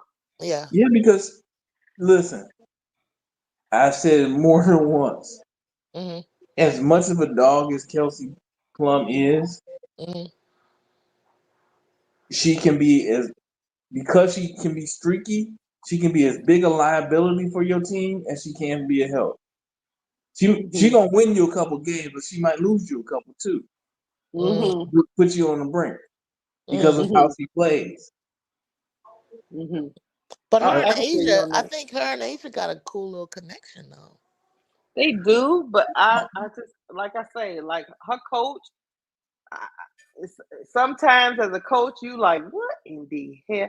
Because you gotta kind of hide her, and if she's not like B will say, if she's not hitting, but then well, I'm gonna say Jackie Young was kind of had a little true, but Jackie Young can do other things, and she's bigger. Yeah, and the other thing too, Jackie Young will stop shooting. You know what I'm saying? Like if Jackie Young, she ain't gonna try to shoot herself on. She gonna do other things. Kelsey Plum not gonna stop shooting. Kelsey Plum. Y'all know they had to freeze her out sometimes. Yeah, they had to freeze her out sometimes. She's gonna because you could tell when her emotions was getting because you can see her going to the camera. She's trying to. Look, hey, give me the ball. Because sometimes they just like, you own something right now. We not you own something, man. We not. I admire her going through what she was going through with her marriage and stuff. And right. So I kind of like, wow. Yeah, I do. She a dog now in a little person's body. She is a dog. She really is. She really is. So you have to allow her because. She don't care. She don't care how big they are. She gonna take it on. You know. Okay, so I like Gray. I like Young and Kelsey. Then I also like Kelsey Mitchell. I think I was worried that she was getting overshadowed over there at the FIFA. She's been playing. Alicia Gray. I mean, I love Kennedy Carter. Her game is hard. Mm-hmm. I mean, I can name you some top guards, but then overall, it's still after that it just kind of like drops off. It's still lacking, right? Yeah, I mean, they yeah. got the Skylar Diggins, they got the Oh yeah, Skylar. Yeah. No, they got a couple of. It's the point guard position is what it is. Courtney had to fill in, and Courtney she did pretty doggone good. She did. Yeah. She's not really a point guard. But she's not really a point guard. Yeah. Yeah. He did but well. I don't know if there is that position positionless nowadays. Is it really? Do we still want to have that traditional point guard? And what is that? It's funny you say that. Right. I did a breakdown a couple weeks ago. I had It was it's last week. funny you say that. It was last week. It was last week. You did? Yeah. Mm-hmm. The problem is though, yeah, you can go positionless, but sometimes that junk be looking real janky. Real janky. You be like, there's no flow, because that's the same thing when I look at USC play. Let's bring it back to your team. Sometimes I be like, oh my God, what is happening? I do wanna cut it short because I gotta get up in the morning. So I do want to cut it short before y'all get to the next conversation. And again, hey, y'all been running it though. Y'all been be well. I gotta send you that thing, man, because again, I only want to end it because ain't none of y'all mod in the backstage that can actually end the stream. Are they up in there acting crazy? They could be. Oh, what happened? What man, it's midnight. We gotta go. Yeah. So I'm about to go ahead on and head out. Not for Juju though. Not for me. Right? It's like, hey, yeah. Subscribe, you guys, and sometimes just drop through and come in like B-Will does, and like watch the game with us. Like, just keep an eye on my girls. Like, I know where you're going with my point guard. We're working on that. Yeah, man. And sometimes I'll be like, this looking a little. She a freshman now. Zoe's point. This is looking a little suspect. Huh? Like y'all need a point guard. But I appreciate all y'all coming up though. I appreciate. Thank you all for y'all, Lakeisha, B Will. Make sure y'all go subscribe to Everybody Loves Juju 12. She got great content over there. So make sure all of y'all go subscribe. Go fill a subscribe page up. Go comment. Go like our videos. Go do all of that. Definitely got to get you back over here because I was telling my subscribers were asking me because I do a lot of breakdowns. They were asking me to do a Juju one. Cool. I do want to put one together, and just from the way you talk, I can tell you've been watching her all the way through high school, and I know you're from that area, and I don't mind collabing on a Juju one, being that you got some insight on it. So let's connect. Let's connect offline. My Instagram and my email is on my page, so you can either DM me on Instagram or email me. Let's set something up. Go watch some of my breakdown videos to kind of see how I do it. I'm very like structured and strategic. I create docs. I create like breakdown footage. I kind of explain why she made that, why she took that shot, why she came off that curl, why she hit that elbow like that. So I do stuff like that just to get them to understand like it's beyond what they see on the stat sheet. Right. Some people just bring up stats when they're explaining the player. I kind of get a little more in depth. See, that's what I want to learn. That's good. Okay, cool. I would love to. Yeah, we could. I would love to do one on her. I'm trying to get it even not by March Madness, but even before that, because I actually want to do a Juju one before their conference play starts, before the conference championship tournament starts. Oh, the tournament before the Big Ten. Yeah, okay. Yeah. I want to do it like before the tournament actually starts, because once the tournament starts, everything is kind of like bop, bop, bop, bop, bop. So I really want to get to it before then. Sure. We go anything. Yeah. again, just go check out a few of my videos. Just kind of get a flow for like how I actually do it. And then hit me up via email at imzomedia@gmail.com, or you could hit me up on Instagram, I_am_zo. And let's connect and figure out, what that would look like. Because I do want to do a Juju breakdown. I just haven't had the motivation to actually do it. You got other I would love to do that. I would love to hear that Juju breakdown. Yeah, I would love to do that. But again, make sure y'all go subscribe to Everybody Loves Juju. Shout out Lakeisha B. Will for hanging in. It's 1 o'clock in the morning and y'all still cutting up. Lakeisha was trying to get another topic in, man. Lakeisha was trying to get another topic in. I didn't realize. I was just she queued it up. She queued it up. I just responded. But again, appreciate y'all again. B. Will never sent me. See, B. Will is the reason I got to end this stream. Because if B. Will would have sent me his his email, I would actually send B. Will the StreamYard. That way he can actually end it when y'all finish. So B. Will is the reason I got to end this stream. I'll do that. I'll do that as soon as we get off. Yeah, send me your email. I got you. So that moving forward, B. Will, you could come into the StreamYard via that link instead of the one in the chat. So when you use that link, you're able to kind of like come in the backstage. Okay. That way, when I step away, you can like mute people or bring people up when they come up. Okay. Bet. Yeah. So send me your email so I can add you to my destination thing on my StreamYard. But other than that, man, been a good stream. Again, this was the number 7 USC Trojans versus the number 4 UConn Huskies post-game film breakdown, among other things. But other than that, y'all have yourselves a good night. Again, Lakeisha, B. Will, Everybody Loves Juju.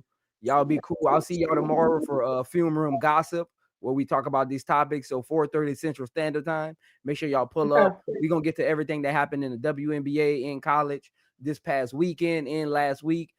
Basically Thursday. On Mondays, we talk about all things Thursday through Sunday. So on Mondays, we just talk about everything that happened from the end of the week to the weekend.